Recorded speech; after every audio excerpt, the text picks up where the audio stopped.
A Civil Action, written by Jonathan Harr, narrated by Ron Butler. Copyright 1995 by Jonathan Harr. This audiobook is published by arrangement with Jonathan Harr and was produced in the year 2025 by Echo Point Books and Media, LLC, which holds the copyright thereto. Boston, July 1986. The lawyer, Jan Schlichtman, was awakened by the telephone at 8:30 on a Saturday morning in mid-July. He had slept only a few hours, and fitfully at that. When the phone rang, he was dreaming about a young woman who worked in the accounting department of a Boston insurance firm. The woman had somber brown eyes, a clear complexion, and dark, shoulder-length hair.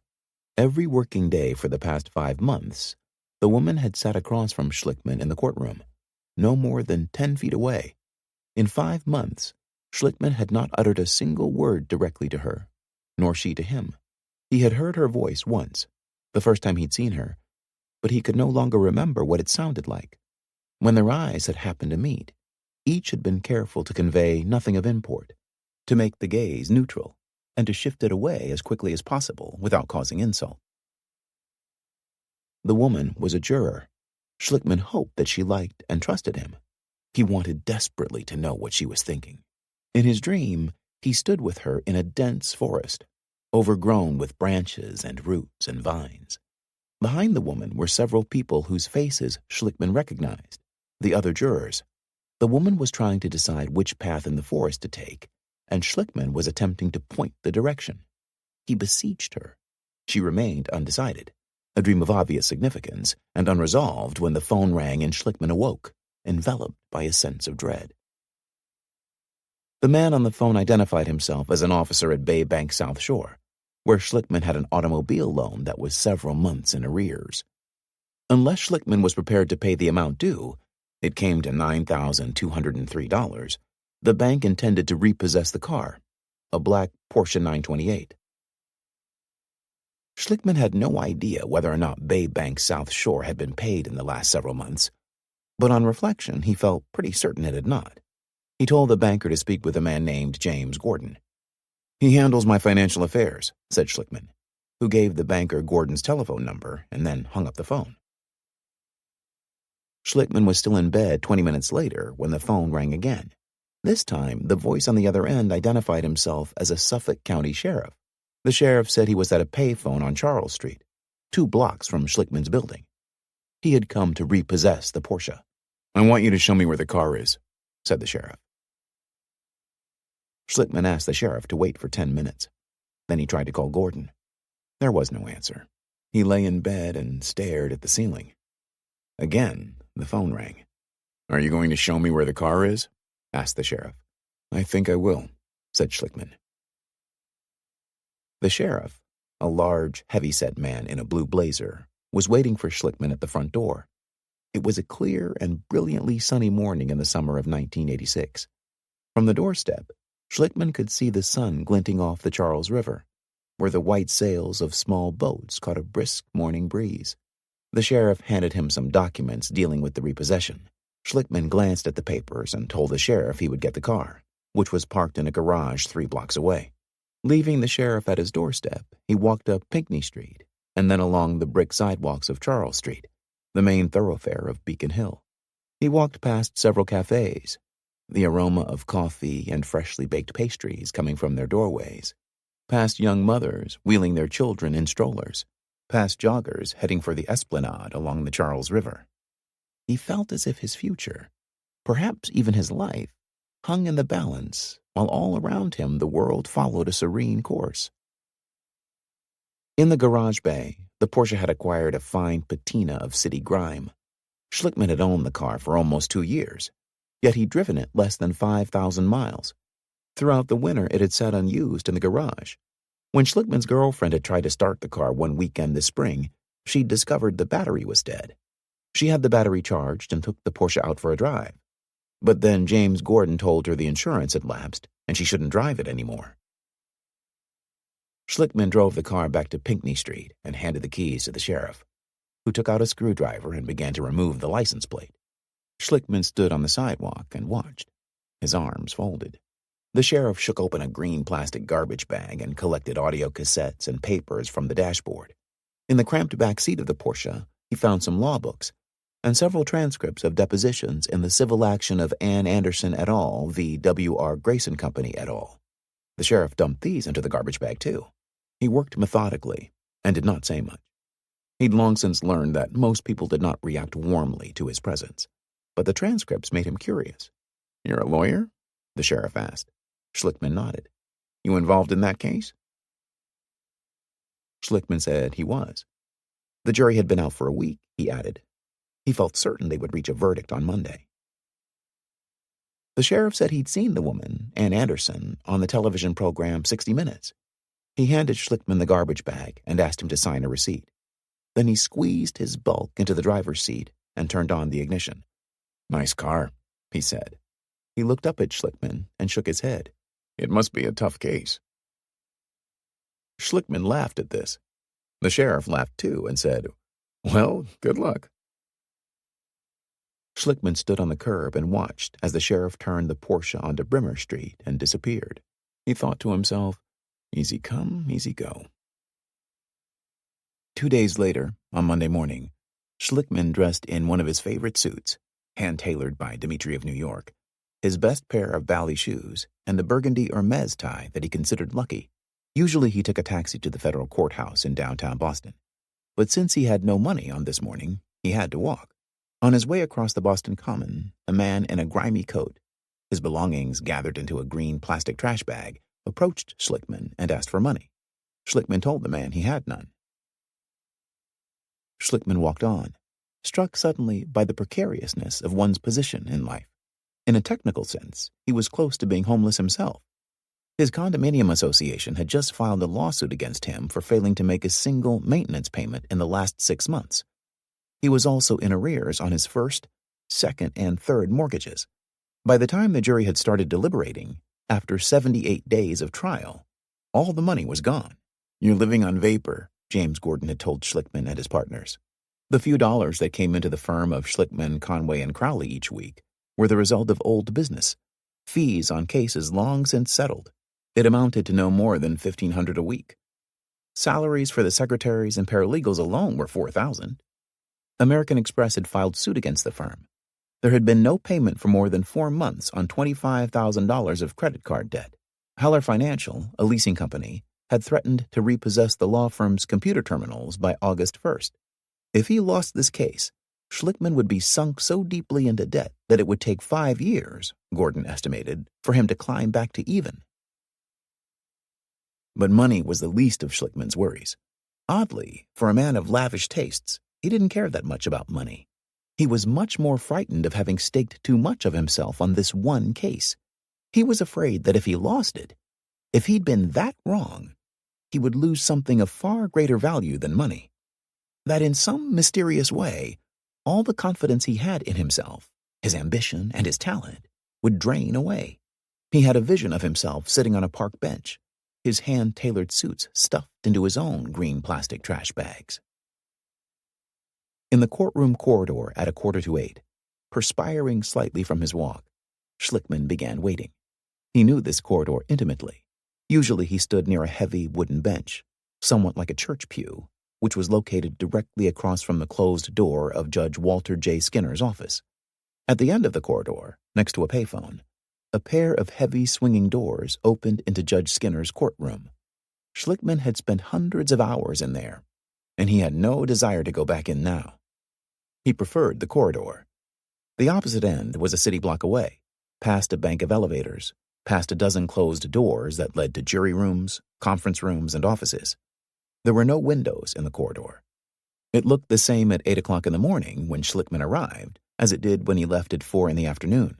The lighting fixtures were old fluorescent models, recessed into the ceiling, and they cast a feeble light, like dusk on an overcast day. The corridor smelled of floor polish and disinfectant and stale cigarette smoke. At around 8 o'clock, the jurors began arriving for their day of work.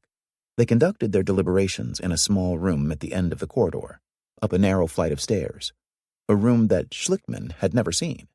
Some mornings, 2 or 3 of the jurors arrived together. talking among themselves as they got off the elevator. They always fell silent as they neared Schlickman. They might smile, a tight, thin, constrained smile, or nod briskly to him. Schlickman looked studiously down at the floor as they walked past him. But from the corners of his eyes, he watched every step they took. He studied their demeanor and their dress and tried to guess their moods. The jurors' footsteps receded. In a moment, Schlickman was alone again. Woburn, summer 1966. 1. When the Reverend Mr. Bruce Young arrived at Woburn Trinity Episcopal Church in the summer of 1966, he was 28 years old and ambitious. Trinity was his first church. It was a plain but sturdy-looking building with a steeply peaked roof, a white clapboard exterior, and 3 small stained glass windows along each side. The new minister could see that the church had fallen on hard times. Weeds had invaded the lawn, which was brown and scabrous in spots, with patches of bare earth showing through. The bushes needed trimming, the shingles on the roof had curled, and the Gothic-style front doors needed paint. Even in the best of times, the church, which was built in 1902, had never been prosperous. By the time Bruce Young arrived, only about 50 parishioners, most of them nearly old enough to remember when the church was new, still attended the Sunday service. Young often remarked that Trinity was the only Episcopal church on the planet without a lawyer or doctor in its congregation. Young and his wife, who had a degree in social work, agreed that Woburn was a good place to begin a career, but not a place they intended to stay for long. Woburn, a city of 36,000 situated 12 miles north of Boston, needed paint too. A few blocks south of Trinity Episcopal, past a Sunoco station, an Army-Navy recruiting center, and several pizzerias, lay the town square. It was a small island surrounded by city traffic, dominated by a towering bronze statue of a Civil War veteran. On pleasant days, a few workers from City Hall would eat lunch on the square's park benches. Each spring, the city's public works department cultivated tulips, marigolds, and petunias in the square, but the department could not afford a full-time gardener. The weeds competed for space, and each year by midsummer, the weeds had gained a clear advantage. The town square was surrounded by 2- and 3-story buildings, the heart of Woburn's once bustling commercial district. The buildings dated to the turn of the century, but many of the original brick and stone facades have been covered by plastic tiles, orange and lime green, a style fashionable in the 1950s, Woburn's last period of prosperity. Many of the storefronts were dusty, their windows streaked with dirt, the doorways filled with small piles of wind-blown debris. Merrim's Shoes and Tuxedos and the pet supply shop had recently gone out of business. In the grimy window of Perillo's sub shop, a sign read, "Closed," under which someone, perhaps Perillo himself, had added, "For good." Several pizzerias survived, along with the Woburn Bolodrome, the Tanner's Bank, and Mahoney's Barbershop, established in 1899. Woburn's first commercial enterprise had been a tannery, built by the Wyman brothers in 1648. Back then, the land was densely wooded, hilly in the west and north, flatter in the east where the Aberjona River flowed through marsh and bog. The Wyman brothers prospered until King Philip's War, when John Wyman's eldest son was killed by Indians in a swamp fight. That season, the Wyman leathers spoiled in the tanning fats. Another tanner named Gershom Flagg cleared an acre of forest near the town meeting house and built his dwelling and tannery. By the Civil War, Woburn had 20 tanneries, matching Philadelphia in the production of leather. The city acquired the nickname Tan City. The most prosperous bank in town was the Tanner's Bank, and now the high school football team called itself the Tanners. The leather trade supported other industries. In 1853, Robert Eaton founded a chemical factory in northern Woburn, along the banks of the Aberjona River, and supplied the tanneries with the chemicals, blue vitriol, Glauber's salt, sulfuric acid, necessary to produce leather. At the turn of the century, Eaton's factory was one of the largest chemical plants in the country, but the tanning industry began to wane after World War II. By the late 1960s, it had been eclipsed by competition from abroad. A decade later, only the J.J. Riley Tannery in East Woburn, near the Aberjona River, still produced leather. That tannery's immense red brick smokestack, 200 feet tall with the name J.J. Riley inscribed vertically on it, could be seen from the town square, almost a mile distant. To attract new businesses, the city cleared and developed many acres of land in northeastern Woburn for industrial parks.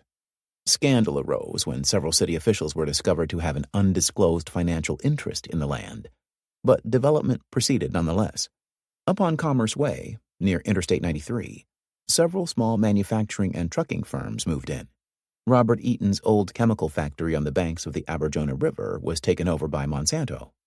W.R. Grace, another chemical giant, built a small plant on land that had once been an orchard.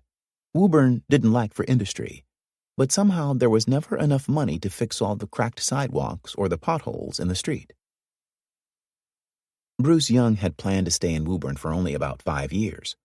There was plenty of ministering to do in Woburn, but a poor parish like Trinity Episcopal could sap a young man's energy and ambition. After a few years, Young had made some inquiries about moving on. But the sort of parish he was seeking didn't open up every day, and when it did, he faced stiff competition. His Woburn parishioners liked him, but even the fondest had to admit that he was not a stirring public speaker.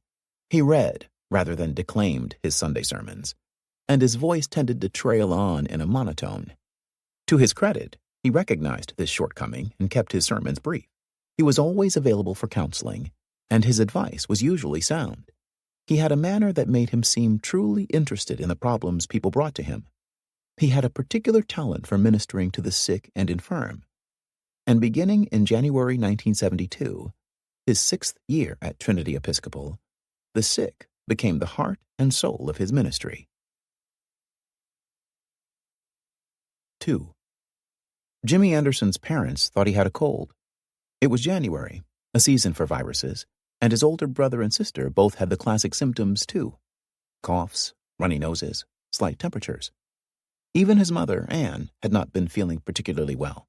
By midweek, however, everyone except Jimmy, who was 3 years old, seemed to be on the mend. He had a fever that waxed and waned, and his appetite had decreased considerably. He was pale, and Anne noticed several bruises on his limbs and torso, which struck her as odd because the child had been in bed most of the time. She and her husband, Charles, decided to take him to the family pediatrician the next morning. The pediatrician, Dr. Donald McLean, was alarmed by Jimmy's appearance. The fever suggested an infection, and indeed the child had some upper respiratory congestion, but this did not look like an ordinary infection to McLean. At the very least, the child was seriously anemic, with a profound pallor and lethargy.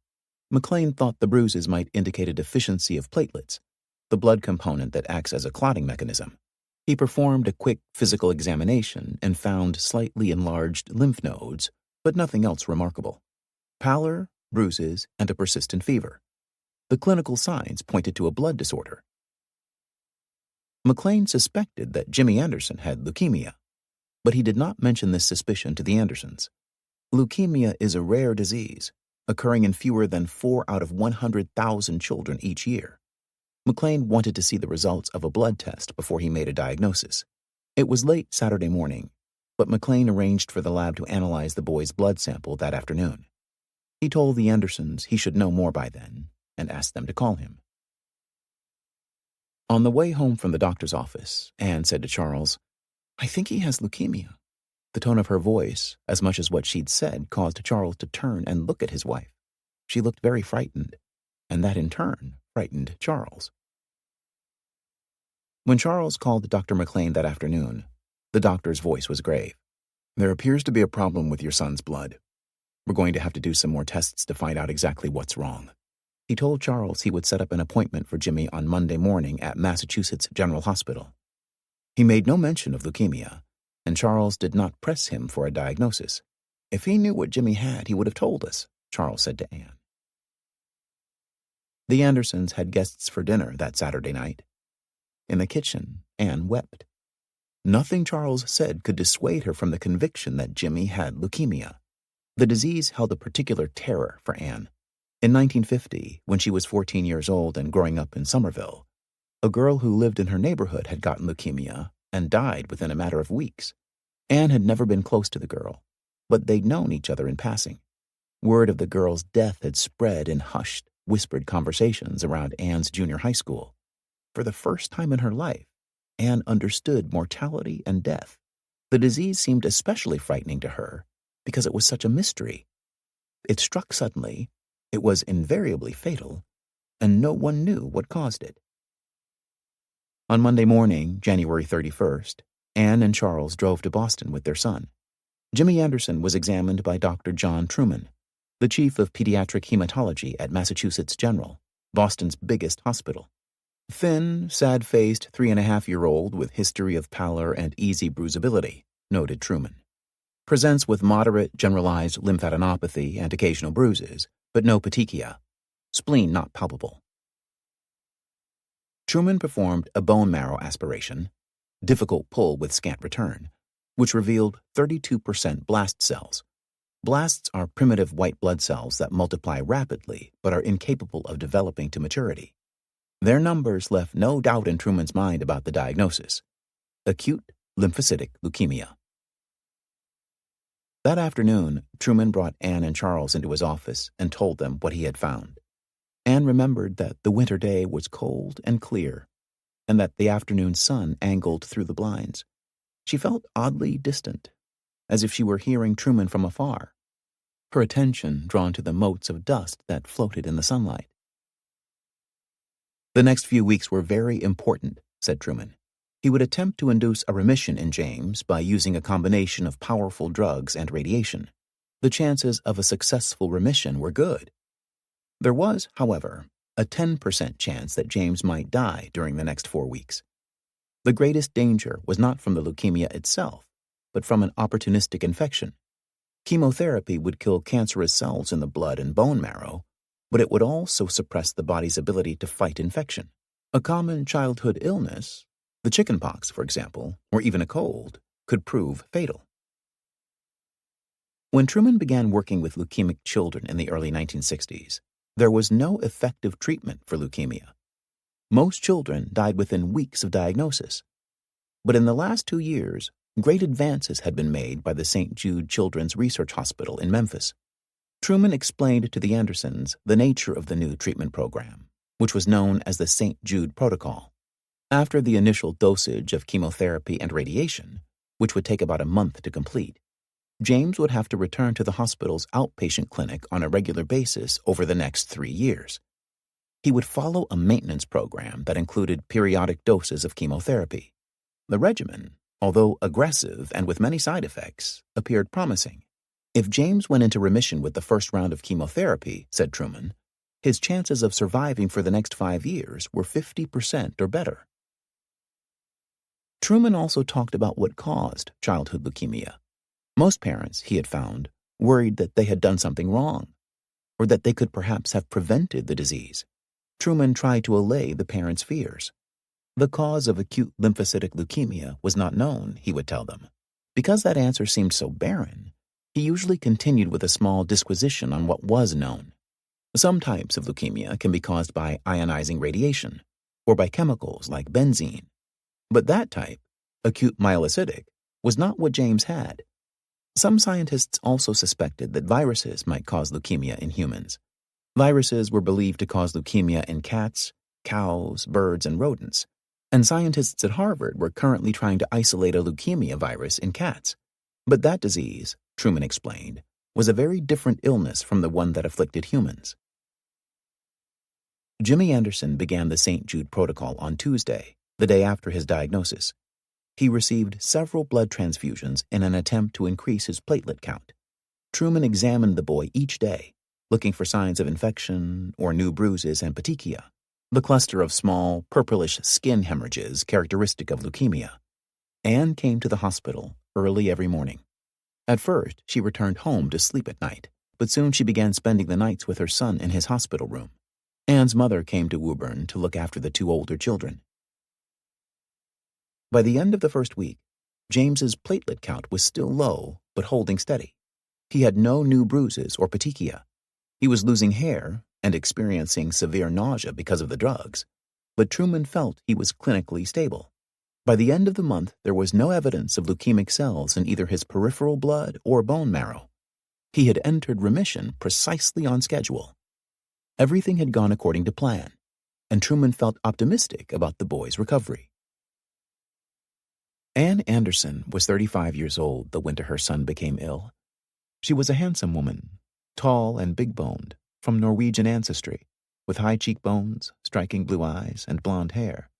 She had grown up in Somerville, across the Charles River from Boston, the youngest of 4 children, the only girl in a family of modest means. After high school, she went to work at the Somerville Public Library. When she was 24 years old, still living at home, she met Charles Anderson on a blind date. He was a year older than she, the son of a longshoreman. He had ideas about getting ahead in life. He'd gone to college, and he wanted to work in computers. Charles and Anne courted for a year, and then, in 1961, they married. They lived in a small apartment in the Boston area until, in 1965, they began looking for a house. They had often visited Woburn, where Anne's best friend from childhood, Carol Gray, had moved with her family several years earlier. Carol and her husband had told a real estate agent that they wanted a house in the country, something close to Boston but with plenty of trees and some open spaces, and the agent had taken them to eastern Woburn. In the mid-1960s, East Woburn had a pleasing rural aspect. The Aberjona River, a narrow, placid stream only a few feet wide and waist-deep, ran through a marshland of reeds, cattails, and grassy tussocks. Much of the land on either side of the river valley had been farmed, and several small farms, an orchard or two, and open fields still remained. Along the river itself, at the edge of the marshes, grew copses of maple, oak, and hickory.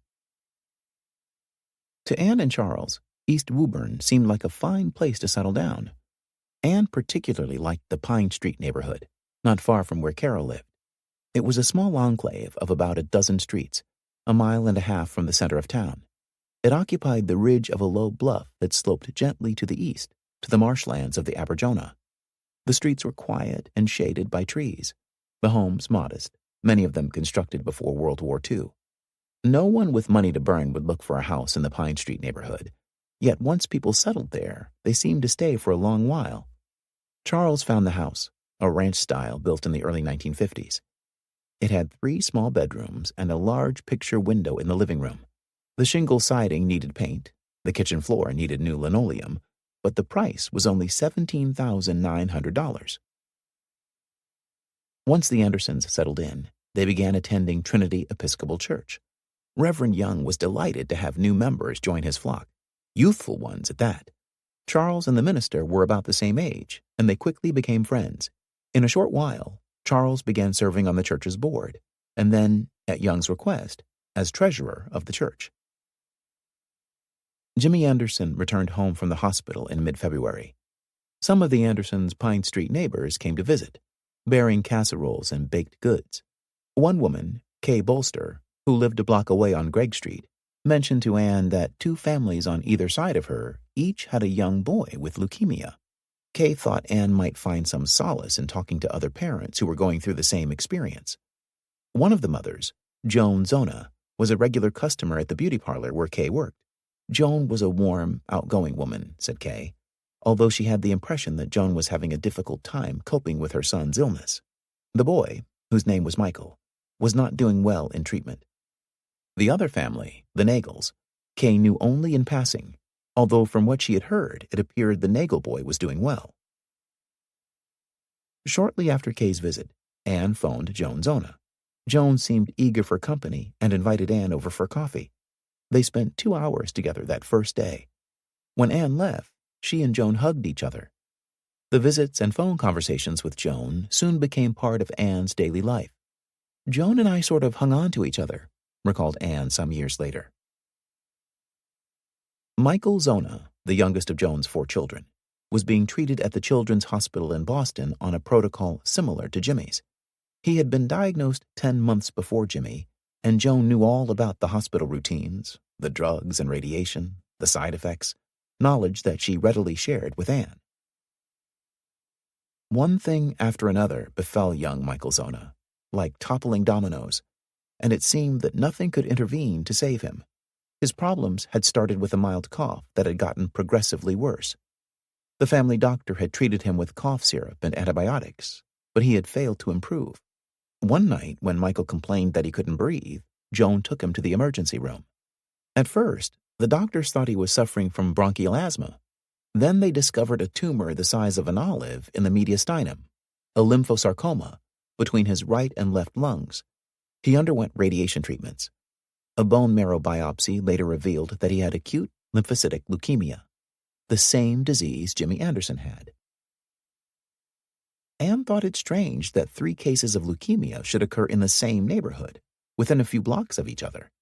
She wondered if it was coincidence, or if a virus of some sort was circulating.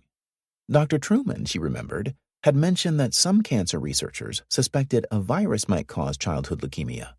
Although she knew that was an unproven hypothesis, she and Carol Gray spent hours speculating about it. Anne mentioned her suspicions to Joan Zona, too.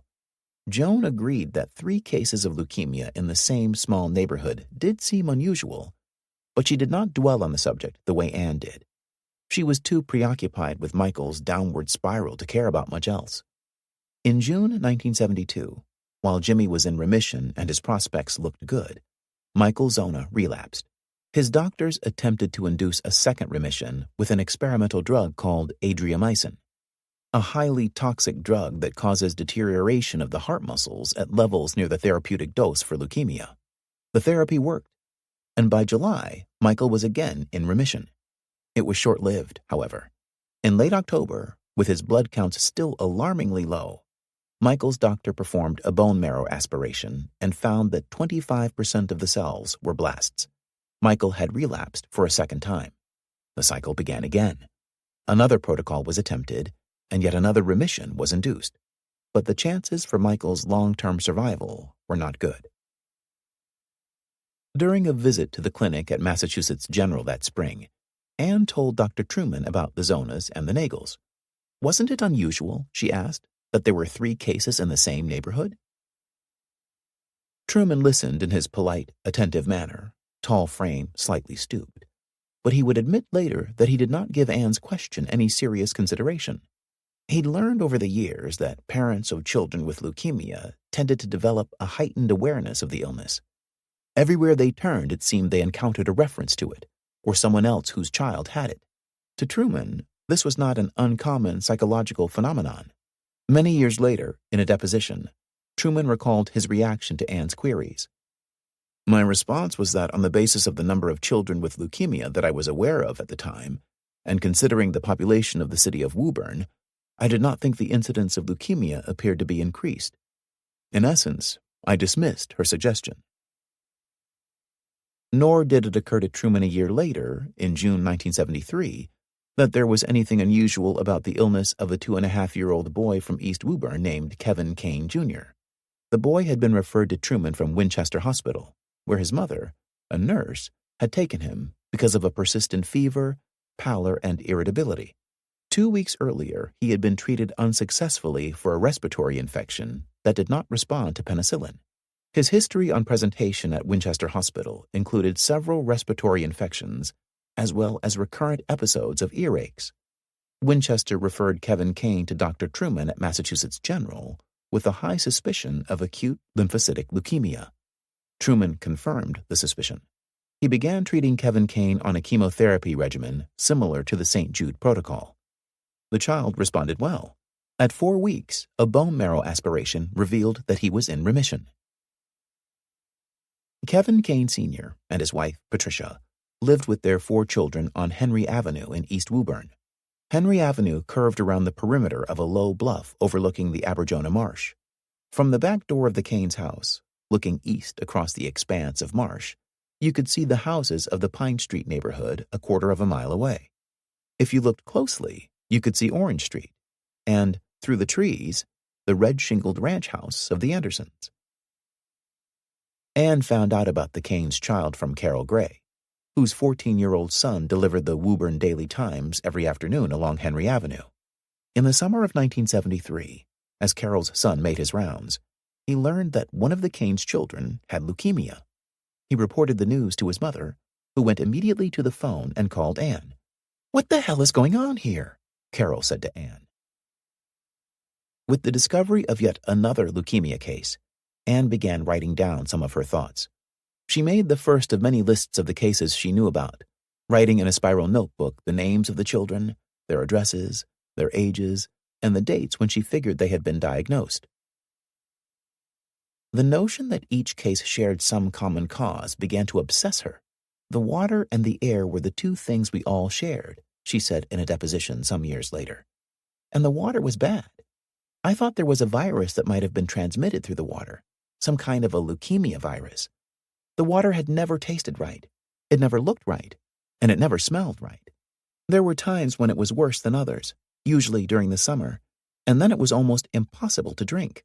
My mother would bring some water from Somerville to the house on weekends, probably about 3 quarts, which we used as drinking water. The rest of the time, when we could mask the flavor of it with Xerox or orange juice or coffee or whatever, then we used water from the tap. But you couldn't even mask it. It ruined the dishwasher. The door corroded to such a degree that it had to be replaced. The prongs that hold the dishes just gave way and broke off. On a regular basis, the pipes under the kitchen sink would leak, and under the bathroom sink, the faucets had to be replaced. The bathroom faucet dripped constantly. It seemed like no sooner would I get everything fixed, and we'd have another problem. 3. Long before Jimmy's diagnosis, Anne's neighbors in East Woburn would talk among themselves about the water the way most other people would talk about the weather. Like the weather, it seemed there was nothing one could do about the water, although people kept trying. When Carol Gray moved to Woburn in 1961, there had been nothing unusual about the water. But by the time Anne and Charles moved into their house on Orange Street in 1965, people in East Woburn had started to notice a change. "Does the water taste funny to you?" Anne had asked Carol during her first summer in Woburn. "Or is it just me?" In retrospect, it became clear that the moment of change began in November 1964, when a new city well started pumping water into the Woburn system.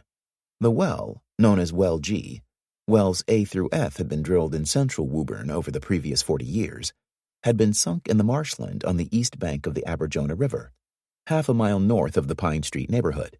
The well penetrated an ancient valley that had been formed 12,000 years ago by the last glacier to cover New England. Over the millennia, the valley had filled with gravel, sand, and silt, and the roaring ancestral river had become the tame Aberjona. Under the river, the sediment-filled valley acted as a sponge, creating a subterranean reservoir. Even with Well G online, Woburn needed more water. City officials did not want to pay to get it from the State Metropolitan District Commission. The Aberjona aquifer had proved so plentiful and inexpensive that the city had another well dug, Well H, 300 feet from Well G. In 1967, 3 years after Well G went online, Well H also began pumping. Although both wells were connected to the city water mains, they served only the homes in the east, and, to a much lesser extent, those in the north and central sections. Whitman and Howard, the engineering firm hired to find a suitable site and then to dig the 2 wells, congratulated the mayor on having so bountiful an aquifer close at hand. "We feel the city is fortunate in finding an additional groundwater supply of good quality in East Woburn," wrote the engineer in charge, L.E. Pittendray, to the mayor. "The development of this supply will aid in overcoming the city's water problem." As it turned out, Pittendray could not have been more wrong. The city's real water problem began with the drilling of Wells G and H. In the summer of 1967, the Massachusetts Department of Health contemplated shutting down both wells because of the poor bacterial quality of the water supplied therefrom. The city protested. The state health authorities relented, permitting the wells to remain open on the condition that the city subject the water to continuous chlorination. Chlorination began in April 1968. That spring and summer, residents from East Woburn called the city's public works and health departments to complain about the taste, the odor, and the murky, rust-colored appearance of the water. "The odor is almost like clear bleach," wrote one angry resident. "Why can't we have water like the rest of Woburn?" A woman from East Woburn wrote the Tell It to Joe action line, a daily column in the Boston Herald-Traveler, and other residents complained to the Daily Times that the water is very unpotable, very hard, and has a strong chemical taste. The Woburn City Council appointed a special committee to investigate the problem. The city engineer told the committee that the chlorine, which was the source of complaints about taste and odor, was added to the water to kill bacteria. The rusty color came from the water's naturally high iron and manganese content, which the chlorine caused to precipitate out. The engineer assured the committee that the water was perfectly safe to drink. Despite this assurance, a group of East Woburn residents formed their own committee in the spring of 1969 to force the mayor to close wells G and H. They presented the mayor with a petition in August, and by October, after the peak demands of summer had eased, the mayor shut the wells. The following spring, the city engineer ordered the wells to start pumping again. The complaints about the odor and taste began to pour again like so much water through a broken dam, in the words of Gerald Mahoney, an East Woburn councilman. That summer was hot and dry. The engineer at the Woburn pumping station declared the water absolutely safe. The wells were closed again in January, when the risk of drought had passed. 4 months later, in May 1971, the wells were reopened. Councilman Mahoney told the Woburn Daily Times that he had been bombarded by calls of complaint about the putrid, ill-smelling, and foul water. This was, said Mahoney, the 4th successive year that the residents would be compelled to use it for drinking and other household purposes.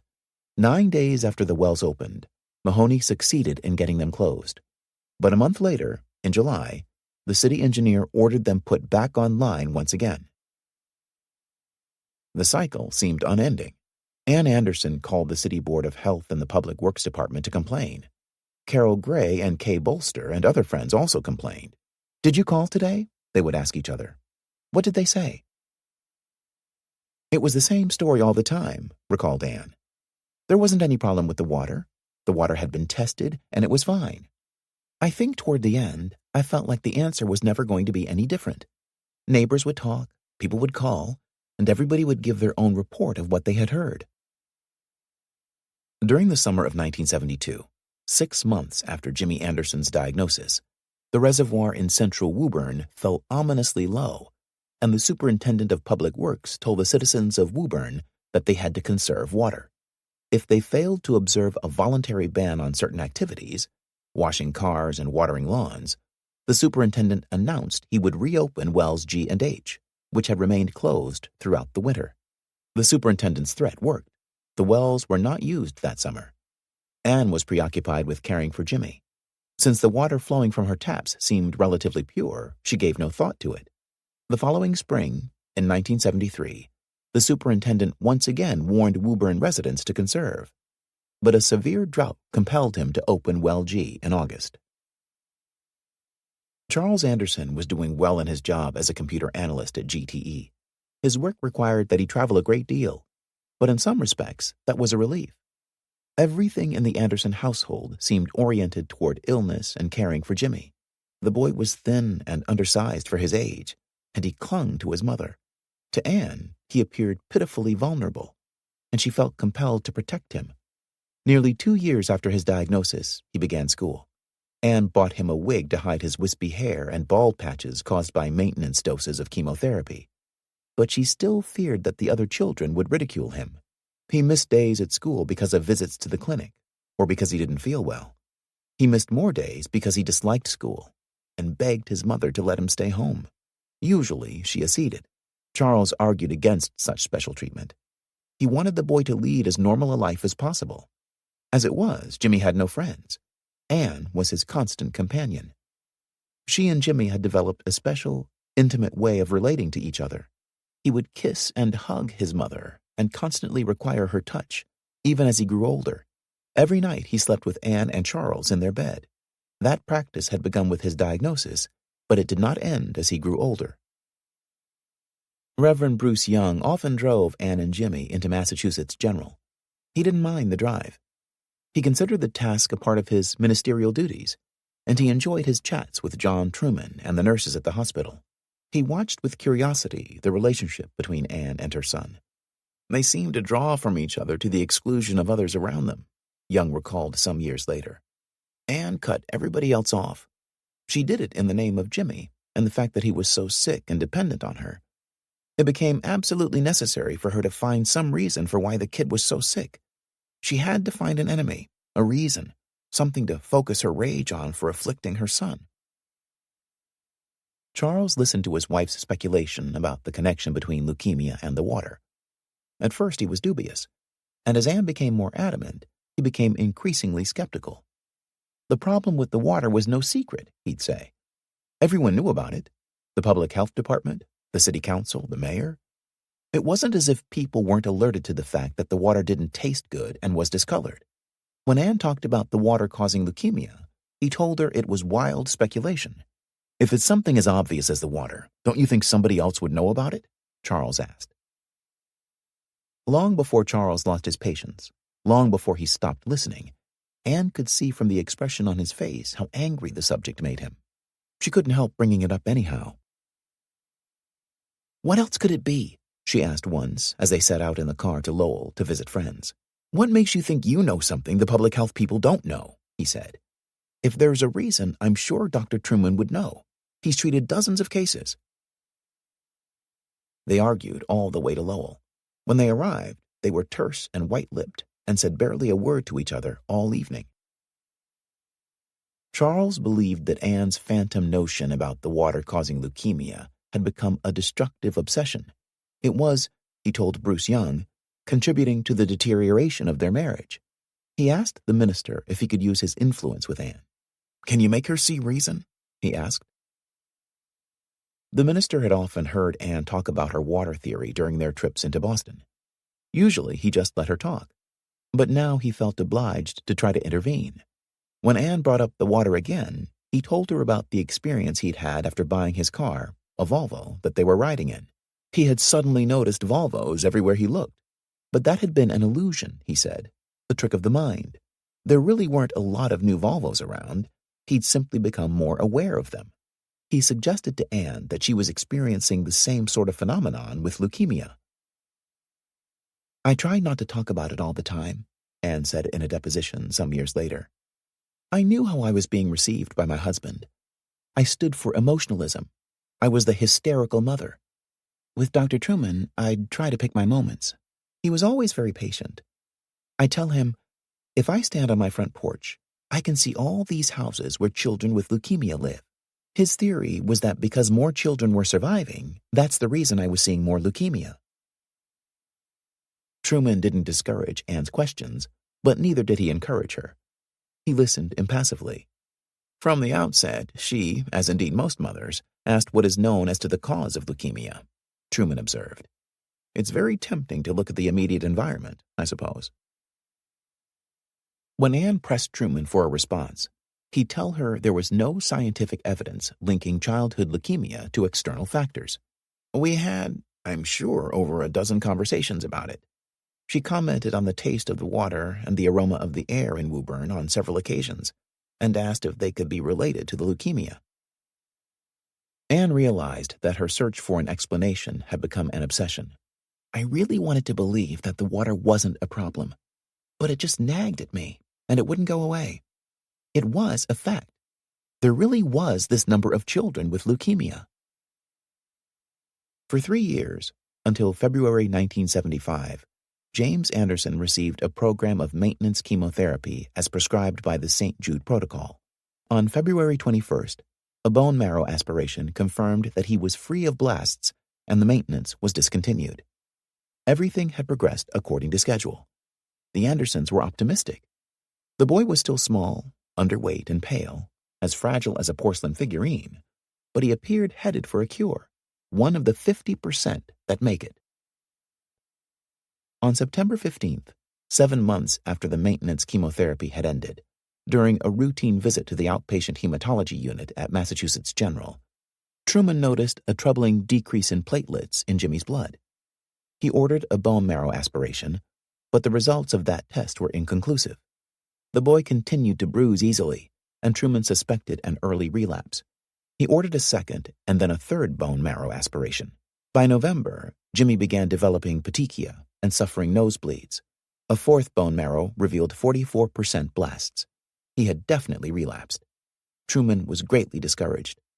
He believed he could induce another remission in Jimmy's leukemia, but even if he succeeded, he knew the remission would probably be only temporary. The prospect for an ultimate cure was remote indeed. Jimmy Anderson commenced a different protocol. Anne felt certain her son was dying. She had difficulty containing her anger. Her tone in dealing with the nurses and doctors became sharp. On occasion, Truman was the target of her anger. That November, Anne remained with Jimmy in the hospital each day and throughout most nights. Often she slept with her son in his hospital bed. On an unseasonably warm day, she stood alone at the end of the hospital corridor, by an open window, looking out over the rooftops of Boston. Another woman, she was older than Anne, her hair gray, her face lined with sadness, came into the corridor from a nearby room. She walked up to Anne and said, without preamble, "A child just died of leukemia." Anne felt exhausted. Her own child was dying, and she had no energy for sympathy or even perfunctory condolence. She wished the woman would tell her story to someone whose child was in for a hernia operation or a broken arm, something simple and curable. But the woman, a grandmother, wondered Anne later, was distraught, with such an urgent need to talk that she failed to notice Anne's coldness. She rambled on. The child had been a boy, just a baby still. He'd gotten sick so suddenly. The family lived in Woburn. Their name was Lily. 4. Back in the summer of 1966, when Bruce Young first arrived at Trinity Episcopal, Donna Carner was 16 years old. She was the prettiest of the 4 Carner sisters, the smile that dimpled her cheeks and thick dark hair. With boys, she adopted a languid and skeptical manner that implied she wouldn't be surprised by anything. That manner served, she thought, to hide her shyness. She immediately developed a crush on the new minister. All the girls in the small congregation seemed to have a crush on him. Despite his white clerical collar, his black shirt, and his worn, shiny black suit coat, Donna found nothing stiff or pretentious about him. She thought he had a worldly manner. He smoked cigarettes, and in private conversation he might swear occasionally, as if to demonstrate that although he was a man of the cloth, he was not sanctimonious.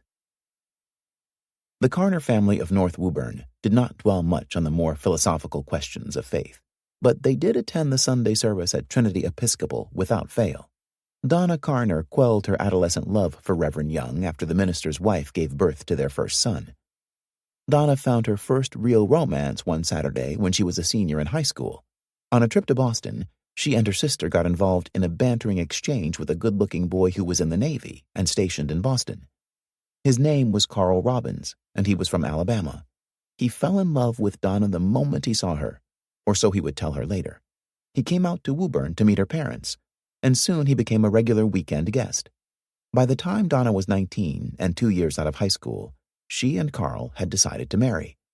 She worked as a bookkeeper at the General Aluminum Corporation in Woburn and had saved some money. Carl completed his military service and found a job as a welder. Reverend Young performed the wedding ceremony at Trinity Episcopal, and he attended the festive reception at the Carner home afterward. Donna and Carl found a 3-room apartment on the ground floor of an aging, slightly shabby tenement on Main Street, a mile northeast of downtown Woburn. Donna kept her job as a bookkeeper. The couple could afford to go out on occasion, and they bought a few pieces of new furniture for the house they hoped they would own someday. 2 years after the wedding, in March 1972, Bruce Young baptized Donna's first child. She named the boy Carl Robbins III, although from the first day everybody called him Robbie. He was a big, fine-looking baby, chubby and good-natured, but from the beginning he had a difficult time in life. Before he was a year old, Donna had taken him on 7 different occasions to the doctor for earaches. The infections resulted in a perforated eardrum. The pain kept the child awake and crying on many nights. Along with the ear problems, Robbie suffered repeatedly from skin rashes, eczema, and dermatitis of unknown origin. Donna applied creams, ointments, and salves prescribed by the doctor, but the skin problems kept recurring. The child's constant illness strained the marriage. Carl would help to care for Robbie, but he had to rise early for work, and the boy's crying kept him up at night. Donna had quit her job when she had Robbie, and the many small costs associated with the child's illnesses grew into a dismaying debt. Their tempers grew short, and the 3-room apartment began to feel cramped. In the midst of this, Donna got pregnant again. She talked to her gynecologist about her marital problems, and he recommended that she and Carl see a family counselor. Carl seemed to approach counseling with a good attitude. Donna came away from the first session feeling as if they could handle their problems after all. Their second son, Kevin, was born in 1975, the 6th year of their marriage. Carl still made an effort to help care for the boys, but the apartment felt smaller than ever now, and their debts mounted. Things kept going downhill, recalled Donna at a deposition many years later. It was always kind of shaky. But what really finished it off was the summer when Robbie got very sick. It happened in July 1976, when he was 4 years old. He complained of a pain in his groin, and then suddenly he just stopped walking. It happened overnight. He also had a fever of 101. I took him to the pediatrician, and he sent him to the hospital for x-rays. Robbie was tested for juvenile rheumatoid arthritis, but that test proved negative. An orthopedic surgeon at Capote Memorial Hospital in Woburn thought that Robbie's left hip joint might be septic and proposed aspirating some fluid to see if that was the case. That procedure yielded no signs of infection. Nonetheless, the surgeon recommended draining the boy's hip. Donna gave her consent, and Robbie was operated on that summer. He recovered slowly. When he began to walk again, he had a peculiar, lurching gait and dragged the toes of his left foot. He had to lift his knee high in order to bring forward the dangling foot, and he still complained of pain, now in the other hip. The pain became so severe that he could not turn over in bed. Doctors performed more tests. Robbie began complaining of pain in his knees, shoulders, and neck. He could no longer walk, and in a short time he could barely move. In September, he was referred to the New England Medical Center in Boston with a tentative diagnosis of juvenile rheumatoid arthritis. His lameness and the condition of his left leg and hip were a subject of inquiry and consternation. Although the doctors agreed that this was clearly not his underlying problem, many doctors examined him, but none could figure out what ailed him. "I was scared to death," said Donna of that time. "I didn't know what was going on with Robbie. One weekend, when I needed my husband at home the most with the 2 kids, he took off on his motorcycle. It was more important for him to go away for the weekend than to help me. I decided it wasn't worth dealing with both things, with my marriage and with Robbie being so sick, so I filed for a separation." That was on October 12, 1976. The next day, during another visit to the New England Medical Center, 3 months after Robbie's first complaints of bone pain, doctors noted that his spleen was enlarged and that he had a decreased white blood cell count with a high percentage of immature cells, blasts, in the peripheral blood. A bone marrow aspiration was performed. The bone marrow confirmed what the doctors had begun to suspect. Robbie had acute lymphocytic leukemia. Donna spent most of the following 2 weeks with Robbie at the hospital. She missed church services, but her mother told Reverend Young about Robbie's diagnosis. The minister drove to the New England Medical Center to visit Donna and Robbie. He asked Donna if the doctors had mentioned anything about the cause of Robbie's leukemia. Donna said no, they hadn't. All they'd said was that no one knew what caused leukemia. It was, so to speak, an act of God. Reverend Young asked Donna if she thought the water could have played a role in Robbie's illness. The question surprised Donna, although she knew the water was bad. From the beginning, her husband had complained about the taste of Woburn water. He used to put tap water in the refrigerator because he thought that chilling it muted the smell and the chemical taste. Donna had tried to disguise the taste by mixing it with frozen juice concentrates or iced tea. She and Carl never had much money, so she used to economize by purchasing big boxes of powdered milk and mixing that with tap water. Robbie, of course, drank that. When the water smelled really awful, she would boil it before she mixed in the powdered milk. Still, it had never entered her mind that the water could have something to do with Robbie's illness. She gave Reverend Young a quizzical look and said, "Do you know something?" The minister shrugged his shoulders and said, "Nothing, really. It was just a thought." Donna had often seen Anne and Charles Anderson at church with their 3 children. She knew, of course, that Jimmy Anderson had leukemia. But in the 3 years since Jimmy's diagnosis, she'd never spoken directly with Anne because she never knew quite what to say. She felt awkward expressing her sympathy. She feared it would come out wrong, as if she were merely being nosy. And then, as time passed, Donna felt that the opportunity to say something to Anne had passed too. It was Anne who approached Donna at Trinity Episcopal one Sunday morning, a month after Robbie's diagnosis. Anne offered her sympathy and told Donna that she understood what she was going through. Her son, Jimmy, she said, had almost died not long ago.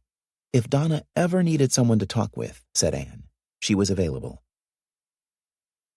Standing there on the church steps, Donna began to cry. "I just want to know how you stand it," she said to Anne. From that day on, Anne and Donna talked often on the telephone about the details of treatment, about the drugs, the radiation, the side effects, blood counts, and doctors. When Robbie lost his hair from chemotherapy, Donna took him to Boston to a wig shop recommended by the hospital. The chemotherapy made Robbie nauseated, and while they were in the store, he began to vomit. The clerk grew furious. The entire affair, meant to comfort Robbie, went badly and ended in humiliation. Donna called Anne. Often it wasn't even necessary for her to explain how she felt. Anne knew already. In February, with Robbie's leukemia in remission, doctors at New England Medical Center addressed the problem of his left leg. A nerve conduction study revealed that his sciatic nerve had been injured during the operation at Choate Memorial. The flexor muscles in his leg and foot were paralyzed, resulting in a condition known as foot drop. The muscles had already atrophied to the point that his left leg was an inch shorter than his right. The injury to the nerve, the doctors told Donna, was probably permanent. But to prevent further foreshortening of the tendons and muscles, Donna had to strap Robbie into a cast every night. During the day, he wore a brace and required special shoes made of thick leather to withstand the unnatural wear.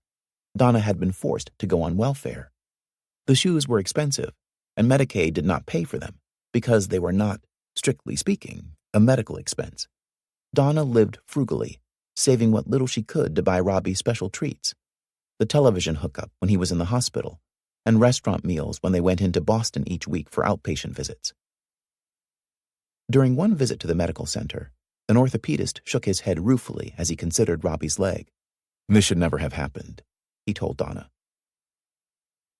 "What do you mean?" she asked. The orthopedist said he doubted there had ever been anything wrong with Robbie's hip. In all probability, there had been no reason to operate, and even if Robbie's hip had been septic, his sciatic nerve should not have been injured in a simple drainage procedure.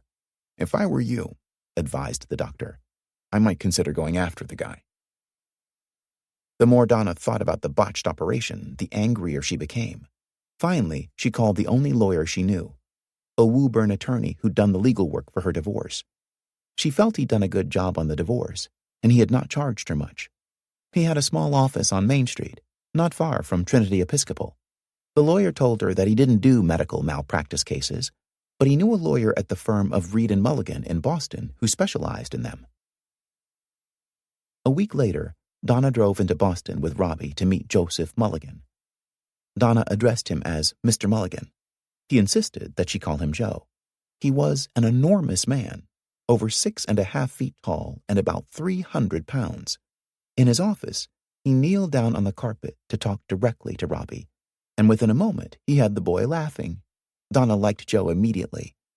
At the end of their first meeting, he told Donna that he thought Robbie might have a promising case, but he would need to get the opinion of 1 or 2 other doctors. When Donna asked, with some hesitation, about paying Mulligan, the lawyer said, "Don't worry about that. It won't cost you anything." He explained that he would pay all the expenses and take a percentage of whatever recovery Donna got in the end. Usually, he said, his fee was 1/3, but given Donna's circumstances, he would make it 1/4. Several weeks later, Joe Mulligan arranged to have Robbie evaluated by 2 doctors, an orthopedist and a neurologist. Donna would call him periodically. She'd leave a message, and Mulligan would usually call back within a day or 2. He would assure her that he had not forgotten about her. "These things take time," he'd tell her. 2 years passed. During that time, Robbie's leukemia remained in remission. Donna began keeping the books at Trinity Episcopal, a job that paid nothing but got her out of her apartment. Robbie and Kevin usually came with her to the church. Robbie was in the 1st grade by now, and he liked school. Despite his pronounced limp, He was gregarious and made friends easily. He joined the Cub Scouts. At the outpatient clinic, he was a favorite among the nurses and doctors. In his chart, they often referred to him as charming and happy, and noted his ebullience. Although he was plagued by headaches and nausea from the drugs, when a doctor asked how his stomach was feeling, he said, "It feels beautiful." Robbie's first relapse occurred in 1979, 3 years after his diagnosis. His doctors tried to induce another remission with a slightly different protocol, but that failed. He was still in relapse and declining quickly when they tried a third protocol, which was successful. The entire ordeal took 2 months. He remained in remission for the next year. He was 9 years old when his third and final relapse was discovered during a routine visit to the hematology clinic. His death was inevitable, although Donna would not admit that to herself. Reverend Young spent many hours with her and Robbie at the hospital. "Bruce taught me about God," said Donna. "I couldn't believe in a God cruel enough to let Robbie suffer the way he did. But Bruce made me feel that there's a place we're all going where we'll be safe. I used to tell Robbie, when we went to a department store, that if we ever got separated, he should meet me in the back left-hand corner. Toward the end, he used to say to me, 'We'll meet in the back left-hand corner of heaven.'" Robbie knew he was dying. On his 26th and last admission to the New England Medical Center, he was treated with another course of chemotherapy in an effort to stem the production of blasts and relieve his pain. He suffered from intractable bone pain, a symptom not uncommon among leukemic children. The drugs no longer had any effect in controlling the leukemic cells, which multiplied in his bone marrow at a furious rate. He was in the final, fulminant stage of the disease. Morphine relieved his agony somewhat, but even the narcotic finally had no effect. He told Donna he wished he would die so the pain would stop. For 3 weeks, Donna lived at the hospital, sleeping on a cot in Robbie's room. Reverend Young visited often. Her mother and sisters came. Robbie had waking dreams and hallucinations. Donna would stroke his arm and head and speak softly to him. She stayed by his side for 36 straight hours until she could no longer keep her eyes open. She was asleep in a hospital lounge when he died, at 8 o'clock in the morning. She had wanted to be with him when he died. She thought he would live one more day. A year after Robbie's death, on a hot afternoon in late June, Donna was standing in a line at the service desk at Demoulas Supermarket, holding a half-gallon of milk gone sour that she'd just bought that morning. In front of her was a blond-haired man in his early 30s. He looked tired. He was pale and had dark smudges under his eyes, and he stood in a weary slouch. He, too, held a carton of milk. He noticed Donna with her milk. "Sour milk?" he asked, with an exasperated laugh. Donna nodded and smiled back. The man had a friendly face, and he seemed to have a need to talk. "This is the last thing I need right now," said the man, gesturing with the carton. "I just spent a week at the hospital with my son." "Gee, I'm sorry to hear that," said Donna. "What's wrong with him?" "He has leukemia," said the man. They stood inside the supermarket for half an hour and talked. The man's name was Richard Ofiero, and he was a long-haul truck driver for Mayflower Moving, although he'd done little driving that summer because of his 2-year-old son, Jared. He and his wife, Lauren, rented an apartment on Carmen Terrace, a cul-de-sac in the Pine Street neighborhood of East Woburn. Donna told Richard about her son, Robbie, and also about Anne, who lived no more than a 3-minute walk from Carmen Terrace.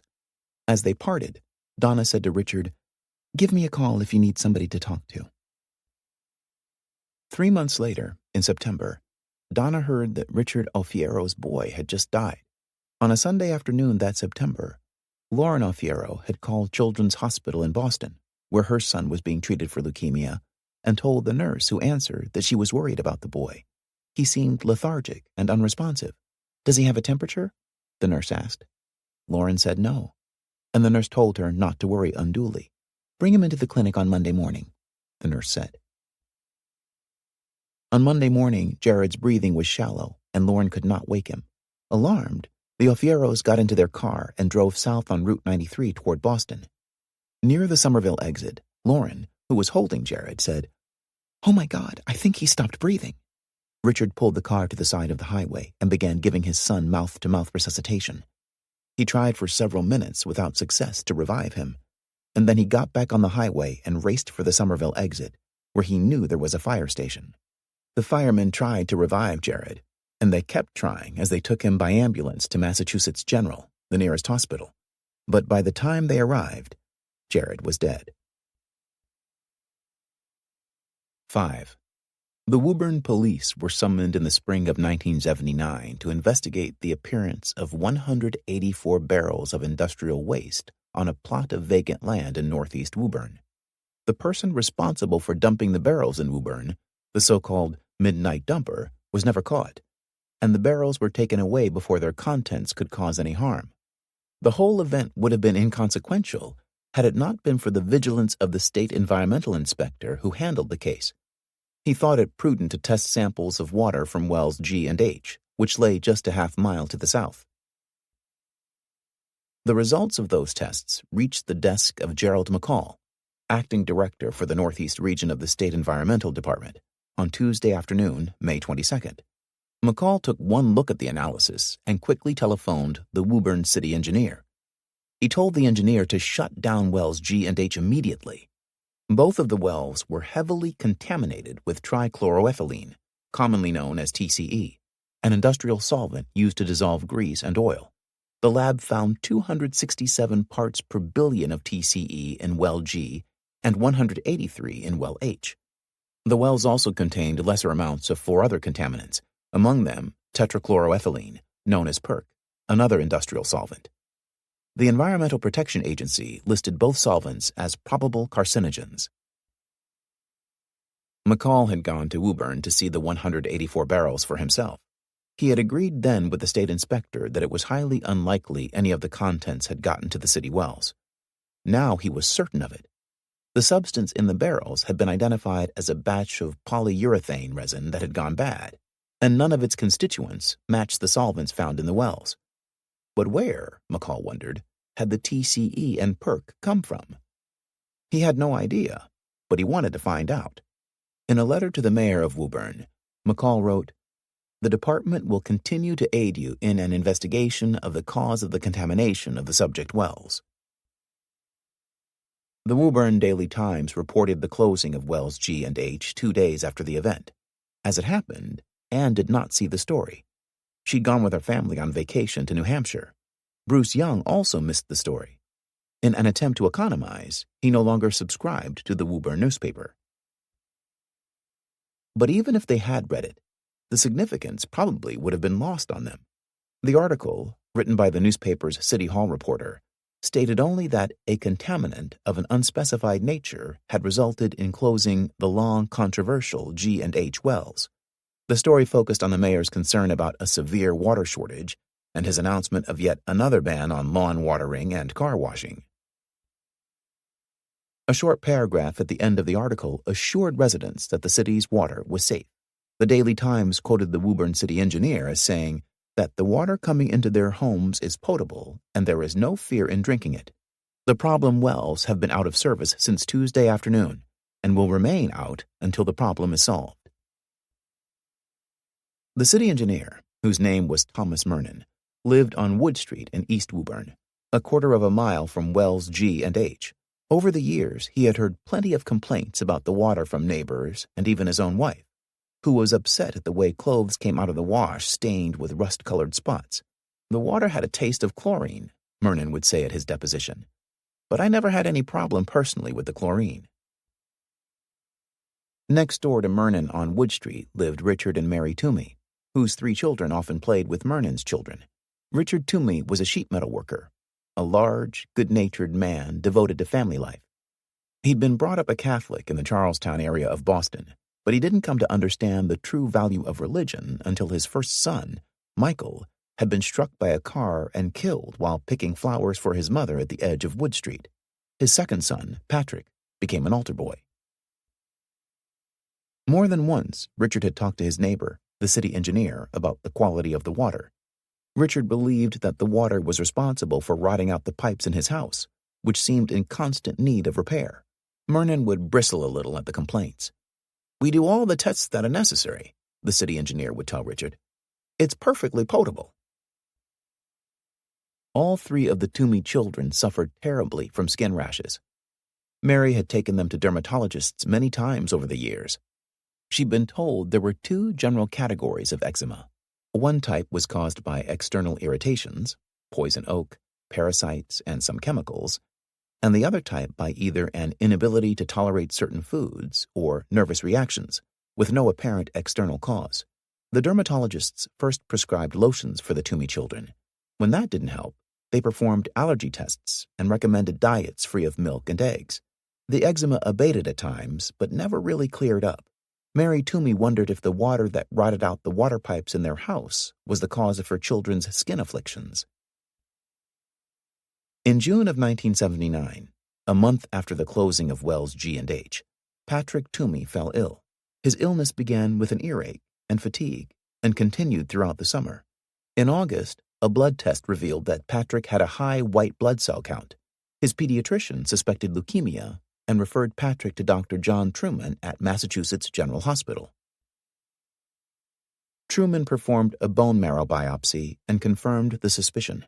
Patrick, who was 10 years old at the time, had chronic myelocytic leukemia, a particularly lethal form of leukemia. His prognosis was not good. He would almost certainly die. Truman asked Richard and Mary Toomey if they knew of anyone else in their neighborhood with leukemia, and both parents said they did not. 6. Ann Anderson got a call from her friend Carol Gray on the afternoon of September 10, 1979. "Read the newspaper," was all that Carol would say. Ann went out to the front porch and picked up her copy of the Woburn Daily Times. On the front page was a 5-column banner headline, "Lagoon of Arsenic Discovered in North Woburn." It was a pleasant, sunny day in late summer, but Ann was oblivious to the world around her. She read the newspaper as if in a trance. "Everything seemed to stop still for me," she recalled some years later. The article, by a young reporter named Charles C. Ryan, told of the discovery in North Woburn that past July of a half-buried lagoon, nearly an acre in size and 5 feet deep, that was contaminated with arsenic, lead, chromium, and traces of other heavy metals. The lagoon had been uncovered by a construction crew working at the site of the old Merrimack Chemical Company, producer of arsenic-based insecticides and tanning chemicals. The crew had also unearthed several pits containing the rotting remains of animal hides, hair, and slaughterhouse wastes, the legacy of Woburn's tanneries. Arsenic in small doses, the article stated, is suspected as a cancer-causing agent. And chromium was a known carcinogen that caused tumors of the lungs and nasal passages when inhaled. It was unclear, stated the article, whether these toxic metals had contaminated Wells G&H, situated a mile to the south. But the article did note that the two wells, which had pumped as much as 1 million gallons of water a day during the 15 years since their construction, had already been closed because they were contaminated by trichloroethylene, an industrial solvent that has been found to be carcinogenic. When Reverend Young heard about the Daily Times article, he went out at once to buy a copy of the paper. Suddenly, he recalled, everything Ann had been hammering away at seemed plausible, just from one day to the next.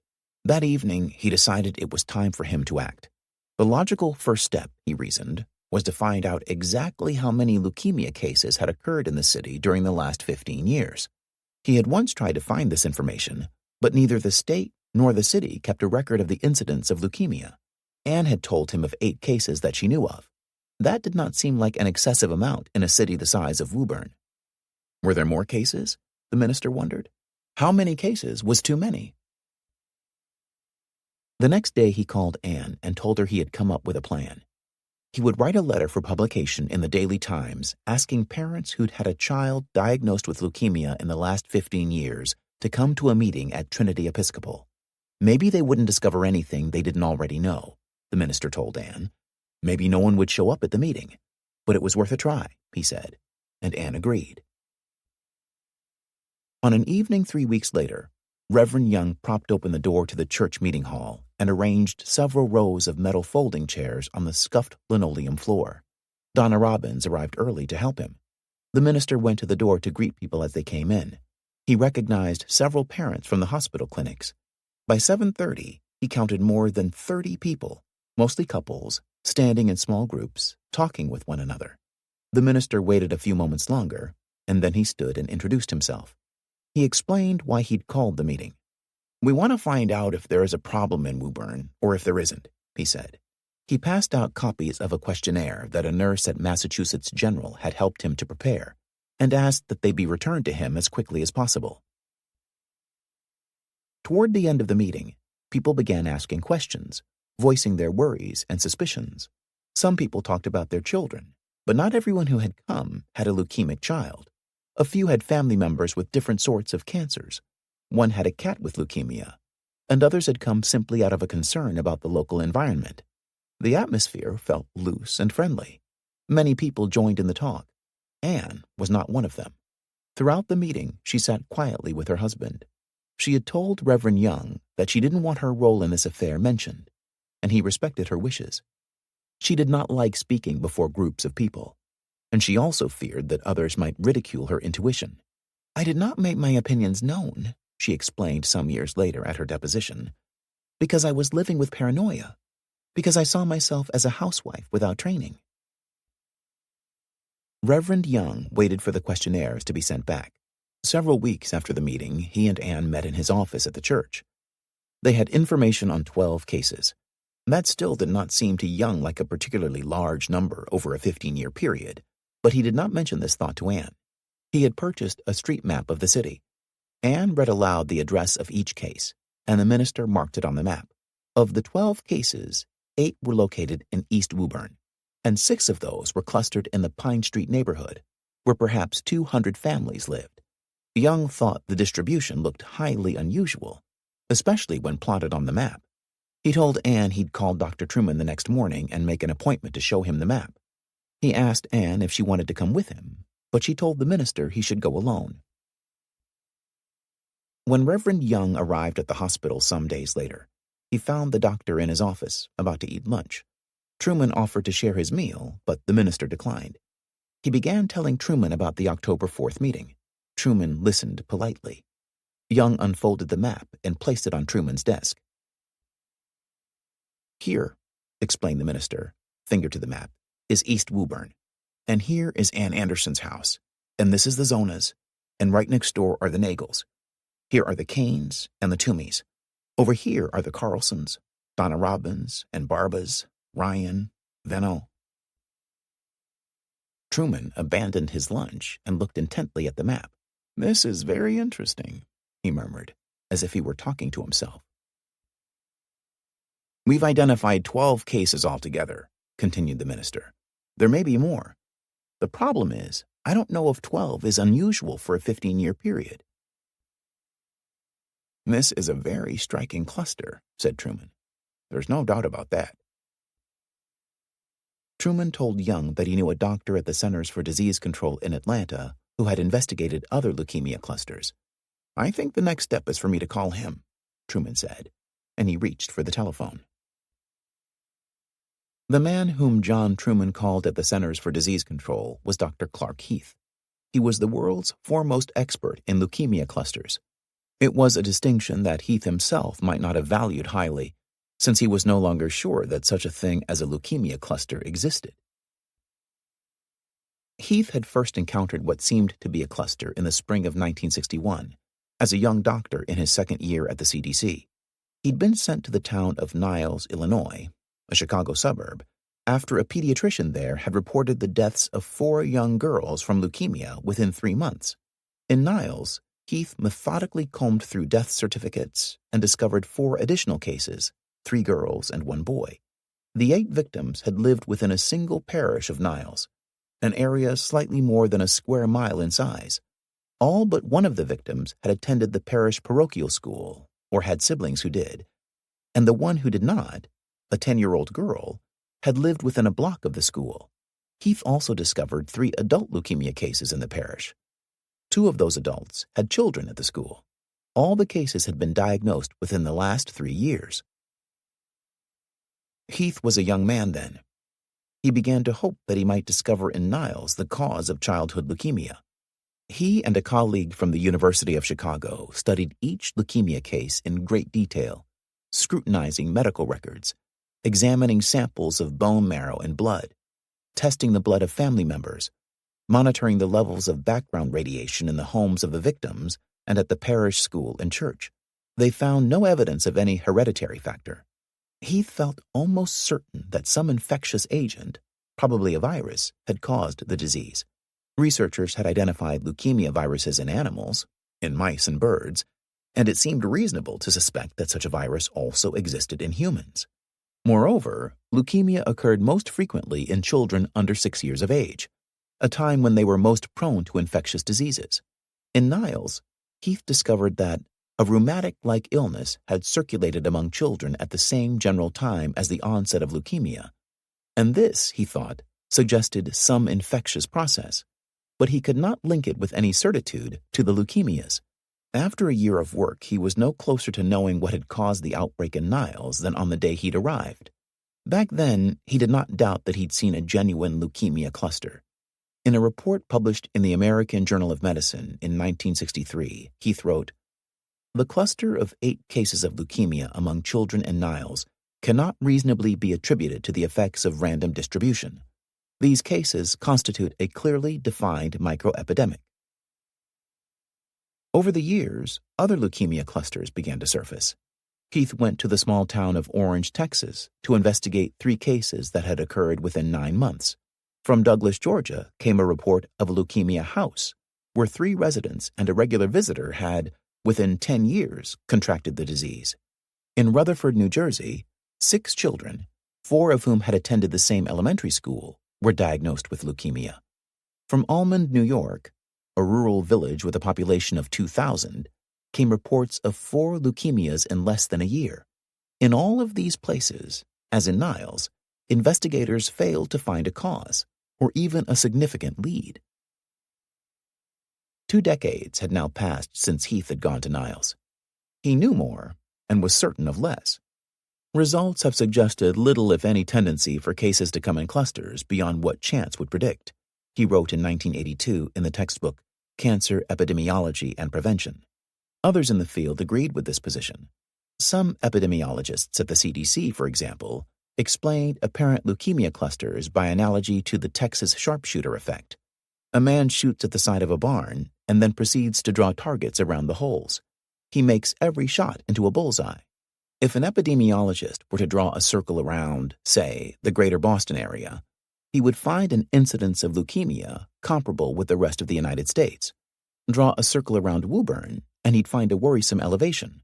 Draw a circle around the Pine Street neighborhood, and he'd find an alarming cluster. Was it a real cluster? Or was he just drawing bullseyes where he found bullet holes? Despite Heath's doubts about clusters, he still felt it was highly likely that infectious agents played a role in the cause of childhood leukemia. But any such agent, he thought, would have to be a pathogen of low potency, one that was widespread but affected only a very few susceptible individuals. And he no longer had much faith that epidemiological investigations would yield any answers to childhood leukemia. The available techniques were too crude, and the disease too rare to establish any firm connection between cause and effect. Nevertheless, when John Truman called him, Heath was duty-bound to investigate. He arranged to send an epidemiologist to Boston to meet with Truman and to collect the records of leukemic children from other Boston-area hospitals. 7. Reverend Young left John Truman's office more certain than ever that there was an epidemic of leukemia in East Woburn. And then events began to converge. Charles Ryan, the Daily Times reporter who had written about the arsenic lagoon, had just completed a story concerning a study of cancer mortality by the state's Department of Public Health. In Woburn, deaths from all cancers had increased by 17% during a 5-year period in the mid-1970s. The incidence of leukemia in particular, and to a lesser extent kidney cancers, was alarming. Even though cancer seems to be on the increase in Woburn, wrote Ryan, there is no way of knowing if that increase is due to the toxic wastes found in North Woburn. After reading the story, Reverend Young immediately called Charles Ryan at the Daily Times and told him about the leukemia cluster he and Anne had discovered. Ryan's second story appeared on December 12, 1979, on the front page of the paper, under the headline, Child Leukemia Answers Sought. The mayor, unhappy with the publicity the city had received about the arsenic lagoon in North Woburn, was even less happy with Reverend Young's activities.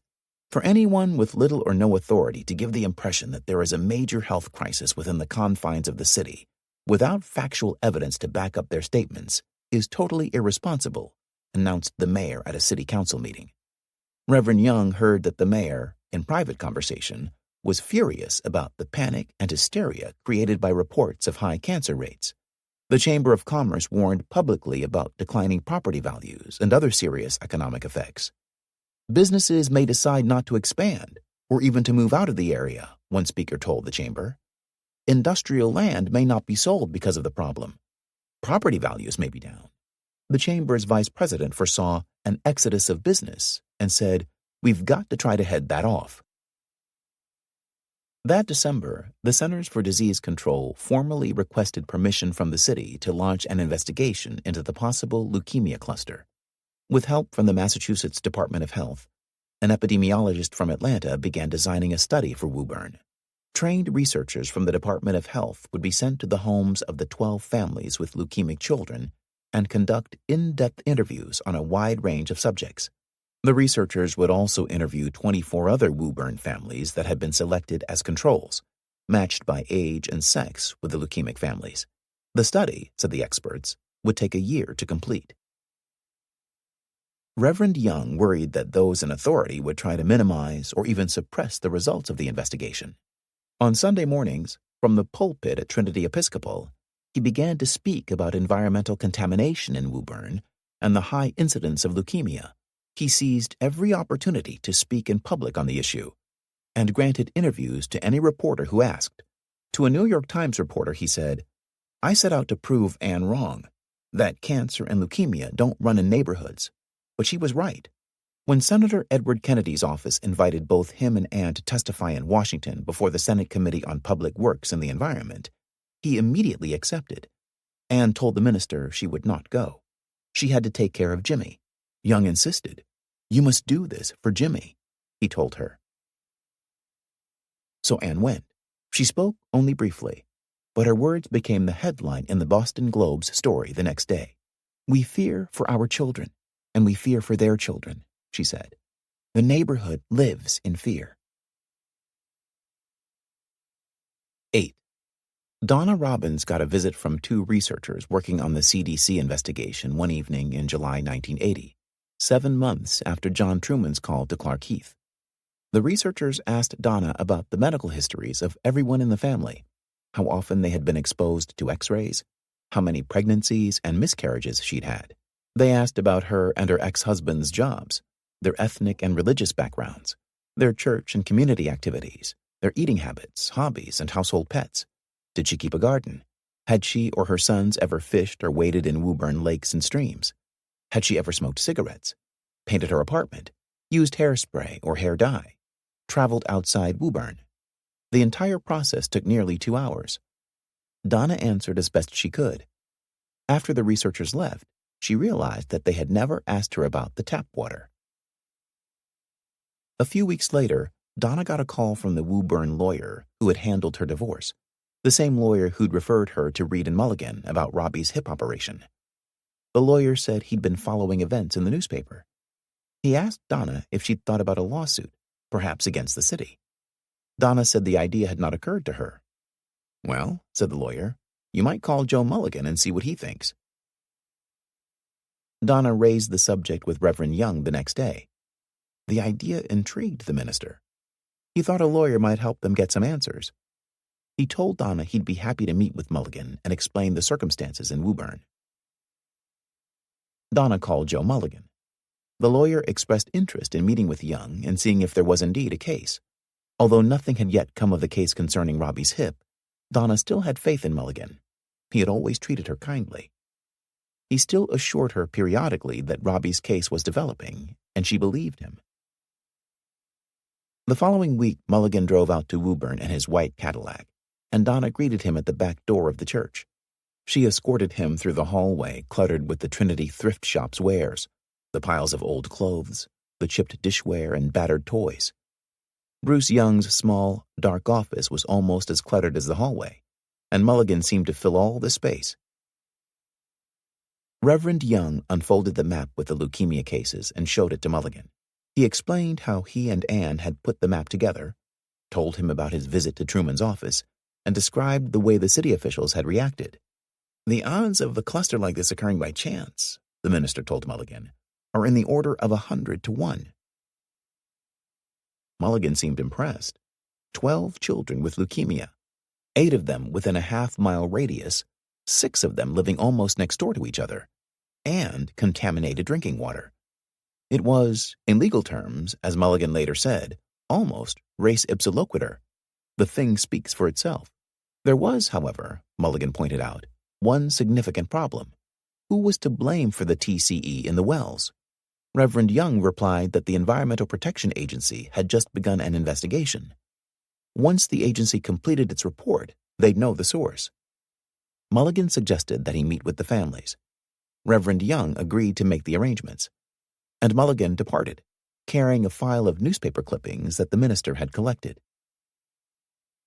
Since Anne knew most of the families, Reverend Young gave her the job of calling them to meet with the lawyer. The task made Anne uncomfortable. She wasn't certain how some of the people might react to the idea of hiring a lawyer. She wrote down what she wanted to say and rehearsed it a few times. "We thought it might be a good idea to meet with an attorney to see what the possibilities are." One woman whose son had died recently said coldly, "That was never on my mind." The woman's tone seemed to accuse Anne of attempting to turn a child's terrible misfortune into profit, and a few families whose children were doing well in treatment declined the invitation. Anne thought perhaps they were superstitiously afraid, as if going to the law would cause their children to have relapses. But most of the families with leukemia in their households seemed interested. The meeting with Mulligan took place late in August at the church. Mulligan introduced himself and talked a little about his firm and the sort of cases he had handled. For the most part, he listened to the families tell their stories. The big question was whom to blame for the contamination of wells G and H. Most people thought the old Woburn tanneries were probably responsible. One person suggested they could sue the city or the state.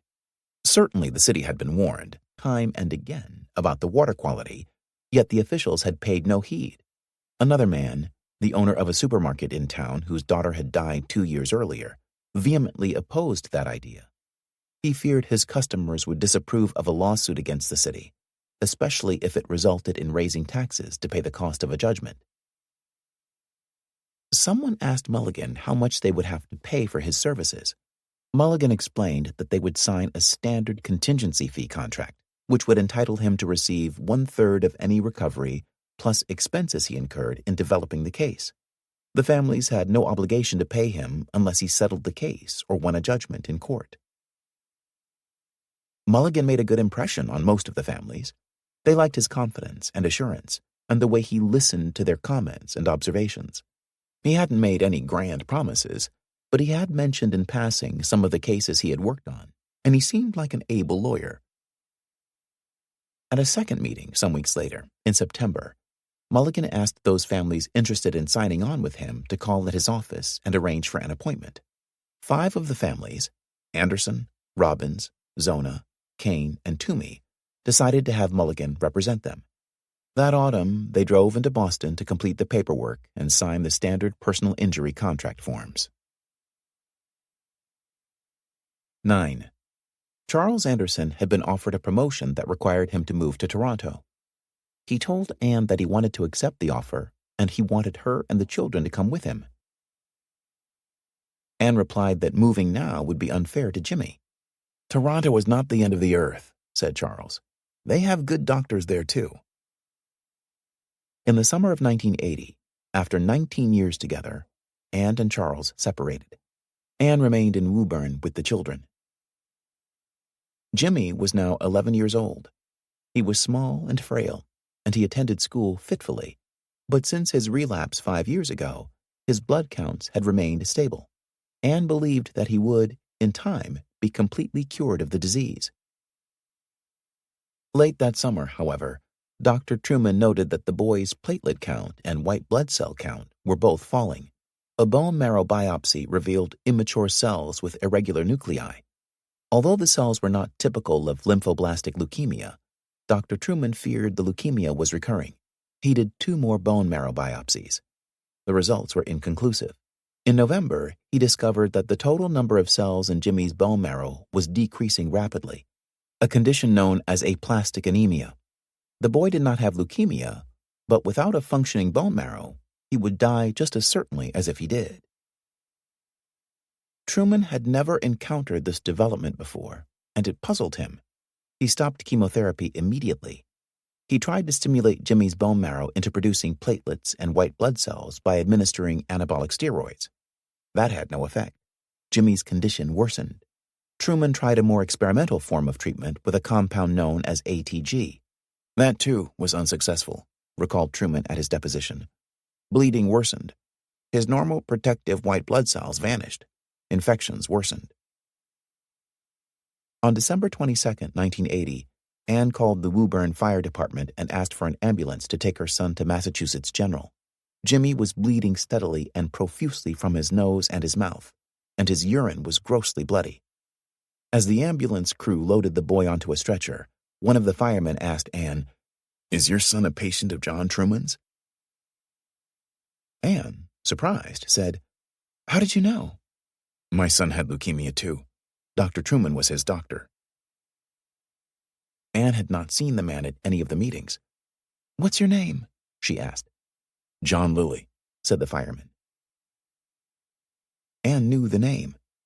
She remembered that day almost 6 years ago, during Jimmy's first relapse, when a distraught older woman had told her in the hospital corridor that a boy named Michael Lilly had just died. Jimmy Anderson's bleeding was controlled, although never completely arrested, by massive transfusions of platelets. He was 12 years old, and he knew his fate. "I'm going to die," he told his mother angrily on the 8th day of his last hospitalization. "It's not fair. I'll never get out of here." The pain, which had always been present in recent months, became unremitting. He shook with chills, bled from the nose and mouth, had ringing in his ears and blurred vision. He complained especially about the pain in his stomach. When pain medication was not immediately forthcoming, he demanded it. "Don't you understand?" he shouted at a nurse. "I really need it." The following day, he became despondent. The nurses tried to coax him out of bed, but all he said was, "I'll never be able to go home." Anne rarely left the hospital. On occasion, she went to the cafeteria to eat, but most of her time was spent on the children's cancer ward. Charles Anderson returned from Toronto to be with his son and to keep Anne company. By mid-January, the boy had reached a nadir. "Saga of intermittent fever goes on," noted one of the nurses. "Mother has been here constantly, and they both appear exhausted. Jim asking, 'Why me?'" Jimmy died on Sunday morning, January 18, 1981. 5 days later, the Centers for Disease Control and the Massachusetts Department of Public Health jointly released a report entitled Woburn: Cancer Incidence and Environmental Hazards. The report was based on the investigation that had started with Dr. Truman's phone call to Clark Heath at the CDC more than a year earlier.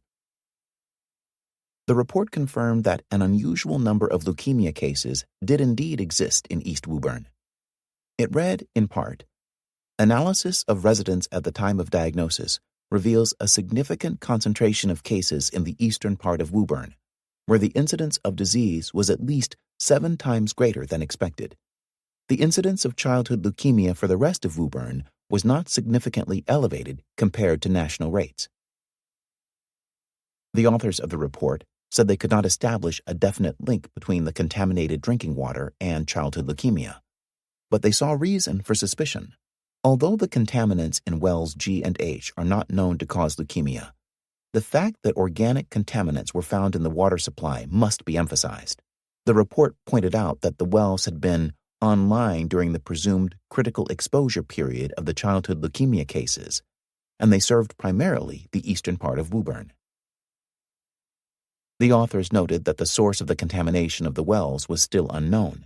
The Environmental Protection Agency was attempting to trace the contaminants back to the point of origin, but that task, time-consuming and costly, would take at least another year, and probably longer.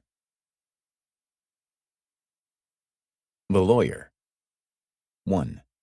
It was the Friday evening of Memorial Day weekend, and the mood at Jason's, a fashionable bar in Boston's Back Bay, was festive. Teresa Padro, a young woman who worked as a clothing buyer for a chain of national discount stores, sat at the bar waiting for a friend to arrive. Teresa's job required that she travel a lot. She stayed in motels, worked late, and often had to fend off the advances of middle-aged male clients after business dinners. She was 31 years old.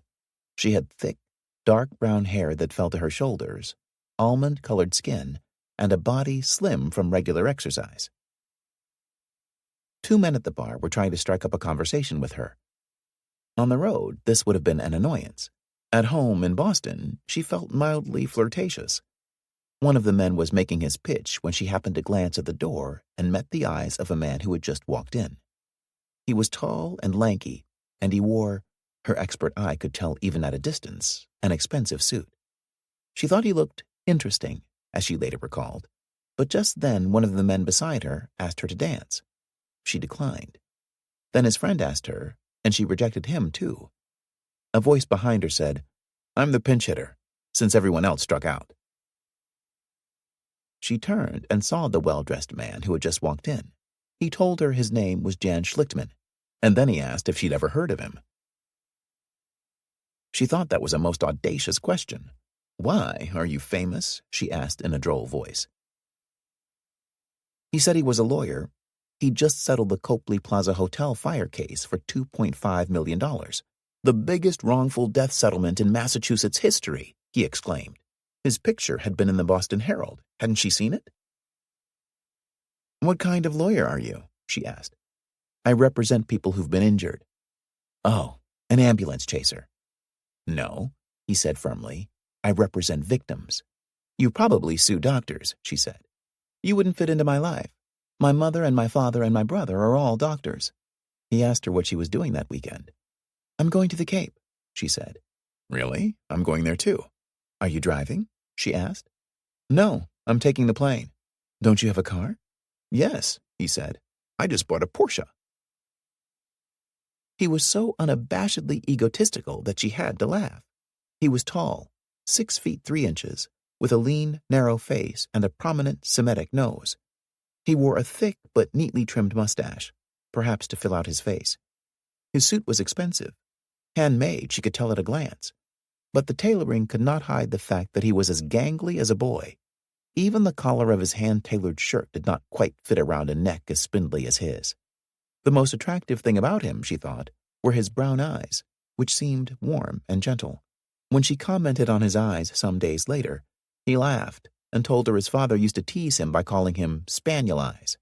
That night, he did Irish and Italian accents for her and told jokes until finally, despite herself, she was laughing. "Do you have a girlfriend?" she asked him. "No," he said, shaking his head. He didn't. She could tell by the smile just creasing his lips that he thought he was finally getting somewhere with her. "Are you married?" she asked. He said he wasn't. She shrugged. "What's so great about you, then?"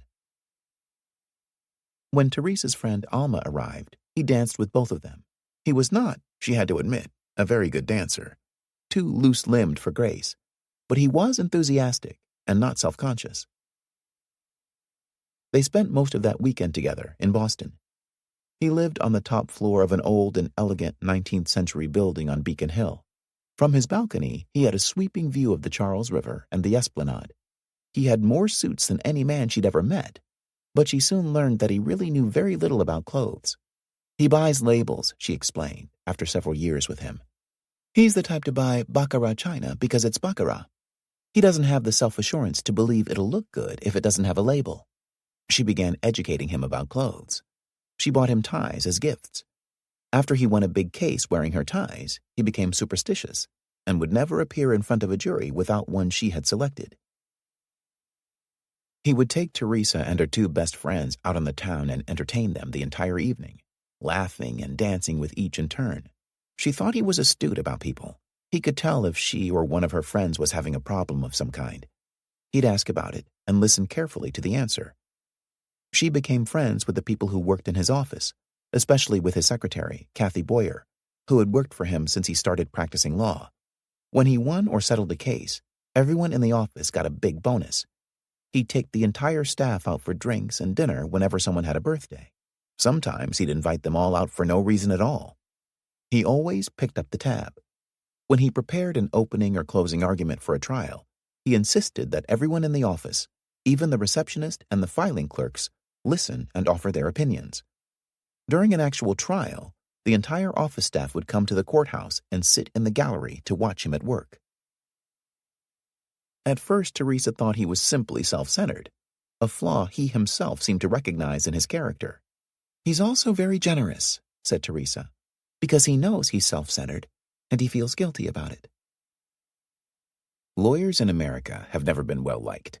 One of the first lawyers to arrive in the New World was an Englishman named Thomas Morton, who landed at Plymouth Colony in 1625, 4 years after the Pilgrims. 2 years later, he was jailed for trading firearms to the Indians and then expelled from the colony. In Massachusetts, 15 lawyers practiced the profession in 1740, collecting debts and litigating disputes among merchants. By the time of the Revolution, that number had grown to 70. For some citizens, lawyers had become cursed, hungry caterpillars whose fees eat out the very bowels of our Commonwealth. 200 years later, the basic complaint remains the same. We may well be on our way to a society overrun by hordes of lawyers, hungry as locusts, said Chief Justice Warren Burger in 1977. As a youth, Jan Schlichtmann had not thought highly of the legal profession. He was born in Framingham, a working-class city dominated by a General Motors auto plant. His father, a traveling salesman, had always told his 3 sons that they should work for themselves. At the dinner table, he saw in his second son, Jan, a gift for argument. The boy had a passionate desire to persuade others to his own point of view, and he was unrelenting in his efforts. Irksome as this was in an adolescent, his father thought he saw in it the makings of a successful lawyer, and he urged Jan to consider the profession. At the University of Massachusetts, Schlichtmann studied philosophy. To him, the legal profession did not seem any more independent or exalted than the plumbing trade. That was the analogy that occurred to him when he thought about becoming a lawyer. People hired you to fix things in their lives, wills, divorces, collecting on bad debts, the same way they'd hire a plumber to fix clogged pipes and leaky faucets in their houses. Working in a big law firm would be even worse. You'd do the dirty work of the rich and powerful. When he graduated from college in 1972, he married a fellow student. They moved to Rhode Island, where his wife entered graduate school. Schlichtmann, with a degree in philosophy, could not find a job that suited him. For want of anything better, he started selling life insurance to graduate students.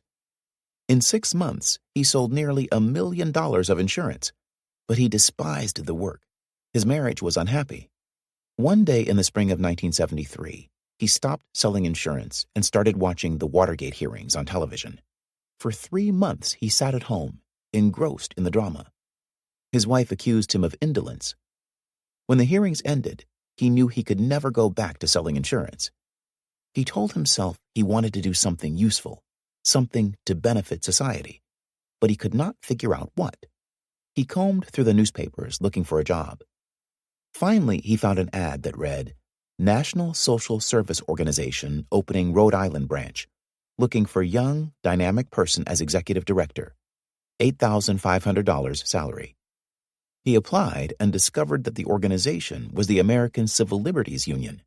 One evening, he heard on the local television news that the ACLU had just opened its Rhode Island branch. Its new director, said the newscaster, was named Jan Schlichtmann.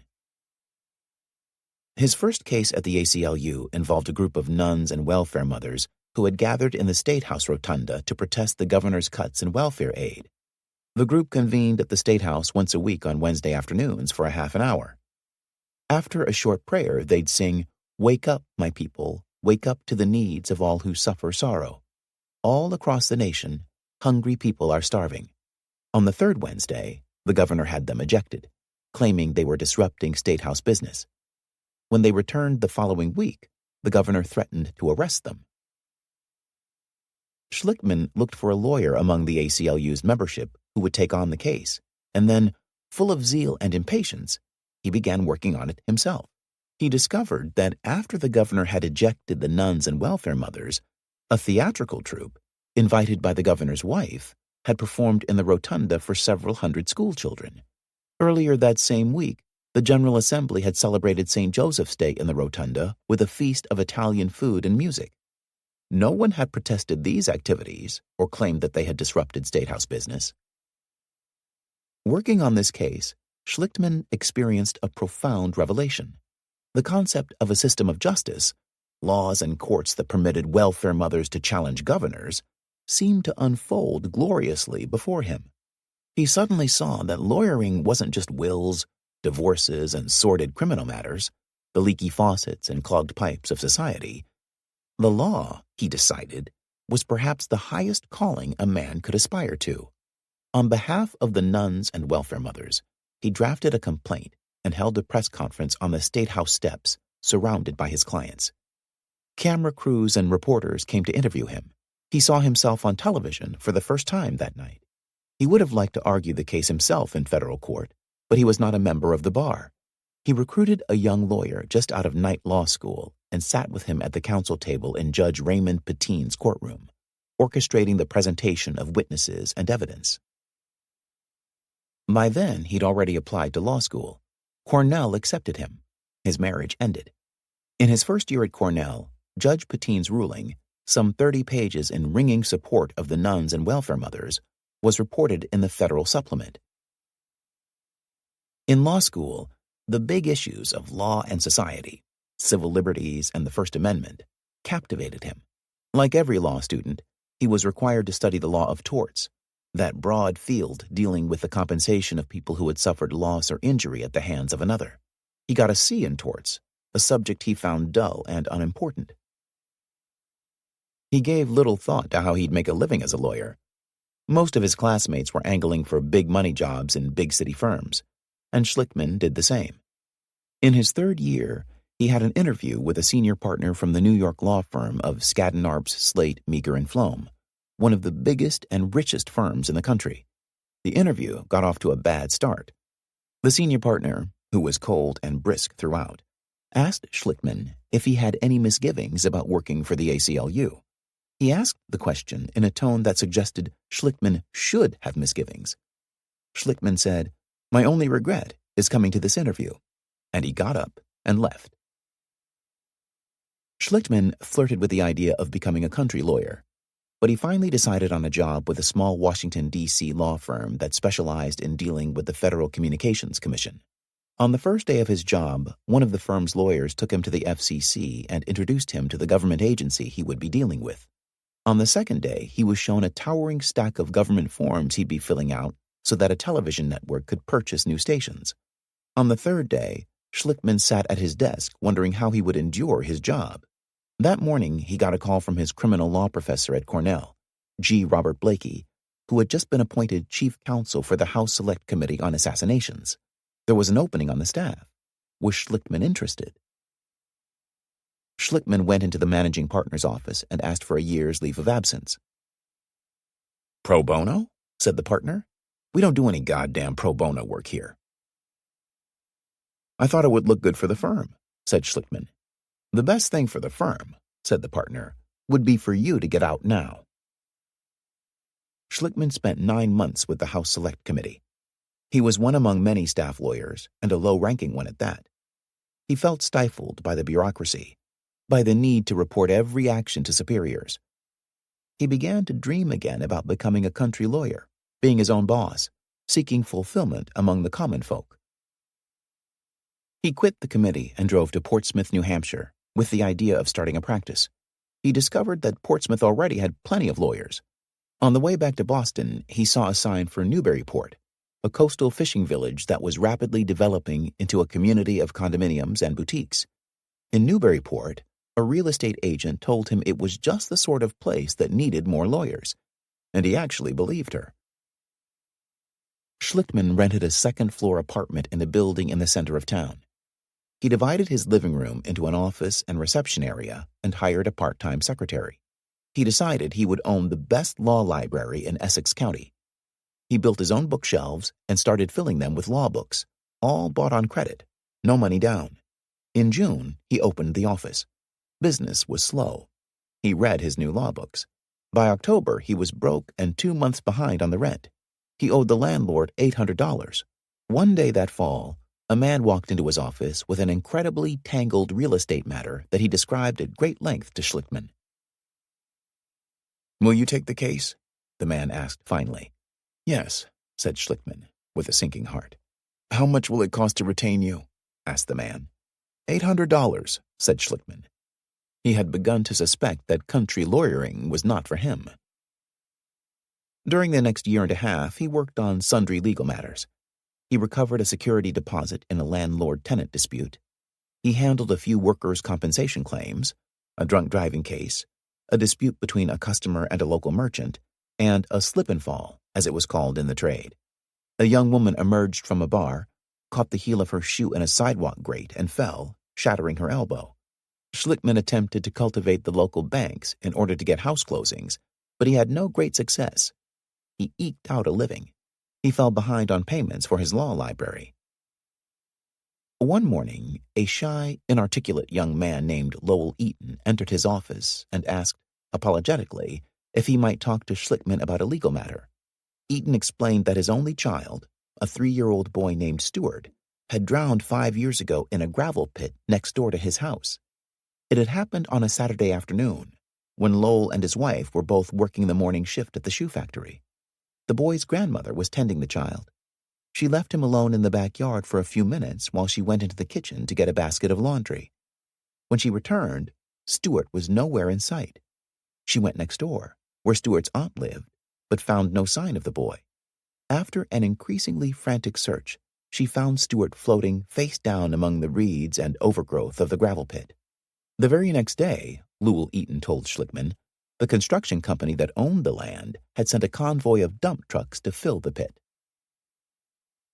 Lowell explained that he'd already gone to one lawyer. The lawyer had filed a suit against the construction company, but then nothing had happened.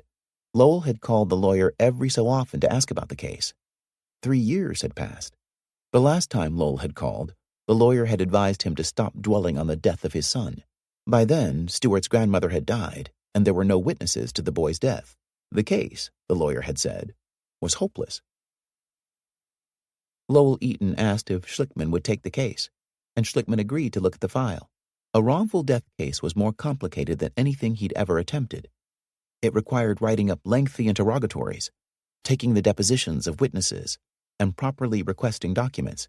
If the case went to trial, he'd have to choose a jury, give opening and closing arguments, cross-examine witnesses, and build foundations for evidence. He had never done those things before, but he had little else to occupy him. He told Lowell Eaton he'd take the case. Schlickman filed an amended new complaint asserting that the construction company was negligent and reckless in allowing the pool of water to accumulate in the gravel pit, in not fencing the land, filling in the pit, or posting it as a hazard. The defense lawyer was named Clement McCarthy, a veteran of several hundred trials and a dour and gloomy man. He denied the accident had taken place on his client's land or that such a pit had ever existed. Certainly it did not exist today, said McCarthy, and even if it had once existed, Stuart Eaton had been a trespasser. Moreover, his parents had assumed the risk by choosing to live next to a gravel pit, if such a pit had indeed ever existed. Schlickman began reading books on the fundamentals of discovery and trial practice. He hired a photographer to fly above the site of the old gravel pit and take aerial photographs. He collected photographs of Stuart in the week before his death, photographs of Stuart's parents proudly holding their son. In Rhode Island, he located the newspaper photographer who had taken a picture of the pit and the pool of water on the afternoon of Stuart's death. He had all of those photographs enlarged to the size of movie posters and mounted for display in the courtroom. He hired a civil engineer and a doctor to testify as expert witnesses. Late one evening, he realized that he had found his calling. This, he said to himself, is what I want to do with my life. After 4 months of work, he felt prepared for trial. He struggled to get a trial date in the crowded state courts, while Clem McCarthy requested and received one continuance after another. With each delay, Schlickman went back to the case and worked some more. By the end of 7 months, he had spent $15,000 on the case, most of it borrowed. He was deeply in debt. The law book company dunned him. His landlord threatened to evict him. Creditors called constantly. His part-time secretary, Kathy Boyer, was working full-time for no pay. A week before the new trial date, the claims manager at Liberty Mutual, the insurance company that represented the construction company, called and offered to settle the case. "Let's get rid of this thing," said the claims manager. "Everybody in the case is dead. The owner of the construction company, the boy's grandmother, the boy. Without the grandmother, you don't have a witness to the boy's death. I'll give you $5,000 and you'll go on to the next case." "I can't do that," said Schlickman. "That's more money than this family has ever seen before. There's no way you can win this thing.